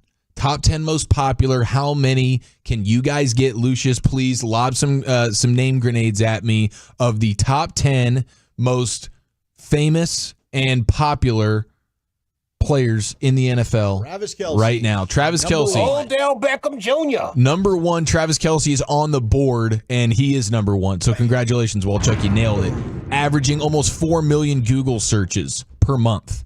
Odell Beckham Jr., not in the top 10 of Google searches. I guess the Kardashian link happened postseason, maybe. Yeah, apparently he's with Kim. Good for him. His career's going to die. What? Yeah, you know. Can I get a Patrick Mahomes? You got Patrick Mahomes on the board, number 3. Number 3. Your top 2. I'm really good at this. Your hint is there's no more Chiefs.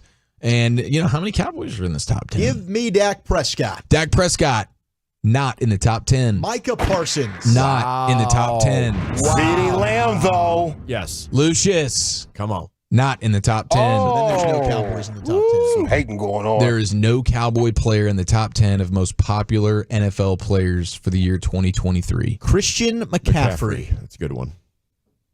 Wrong. Not on the list. So this doesn't Josh Allen.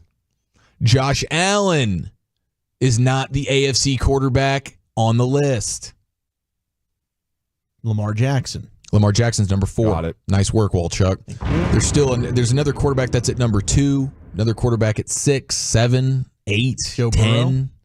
Joe Burrow's number 7. He's got a little over 1 million Google searches per month. Well, I'm perplexed. I'm leaking confidence in a major way after being rejected. Justin Herbert. We got to share that seat. Justin Herbert is not there. Let's see. Bizarre. Tyreek Hill? Tyreek Hill, number 9. Congratulations. Back on the board. Back on the board. Dawson is now back in the mix. Saquon Barkley? Saquon Barkley is not on the list. Any running backs then? No. No, people don't care about running backs. Well, Chuck. Justin Jefferson. Justin Jefferson is not on this list either. Any more receivers? You got, let's see, no more receivers. You got a few more quarterbacks. Yes, Jalen Hurts. There you go. Ding, ding, ding. Number 6. All right. There's one that it's a huge name, but he's not ringing true because it's what have you done for me lately? Trevor Lawrence? Not Trevor Lawrence. Bigger name, huger name, higher name. Aaron Rodgers. Boom. Number 2 is Aaron Rodgers. Good get, Wolchuk. Yeah. Forgot about him. He didn't play, so that makes sense. Super young buck, potentially overrated. Other young buck. You think Tua? Another Eagle. Tua Bijan is not there. A.J. Brown? A.J. Brown is also not there. Overrated. I mean, who's the other Eagle? Yeah. Who's the other famous Eagle? There aren't any others. Who else is benefiting from the Kelce? Thank you. There he goes. The other Kelsey. That counts. Jason Kelsey. C.J. Stroud. C.J. Stroud. Nice work, Walchuk. Thank you. Comes in at number 10. You're You're missing number 8, and I guess that's it. You're just missing number 8 now. Defensive player? No, it's a quarterback. Another damn quarterback? F these quarterbacks. Give me Jameis Winston. Stafford. Wrong. Goff. Wrong. Is he good? I think that's the best I could say about him. I think he's good, but he's doing a lot of winning.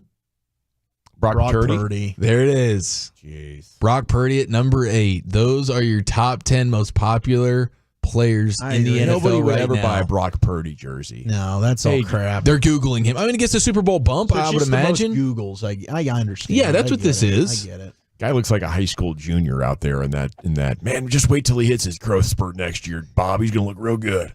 Your boy's going to be a strapping young man here. Give him time. Yeah, that's what Brock Purdy. He's still waiting for his growth spurt. Brock no spurty. Sorry. Brock no hey, spurty. we got to run. It's time to hit the expressway. We'll take you commercial free to the top. Coming up next in the G-Bag Nation, we got to talk about D&M Leasing because look at this. It's the weekend. You're going off into 48 hours of rest and relaxation before you have to even think about work on Monday morning. Now, I know the old way, if you wanted to acquire a new vehicle, you'd be running around town, going to multiple dealerships, trying to look at the different makes, different models. You don't have to do that. If you want or need a new vehicle right now,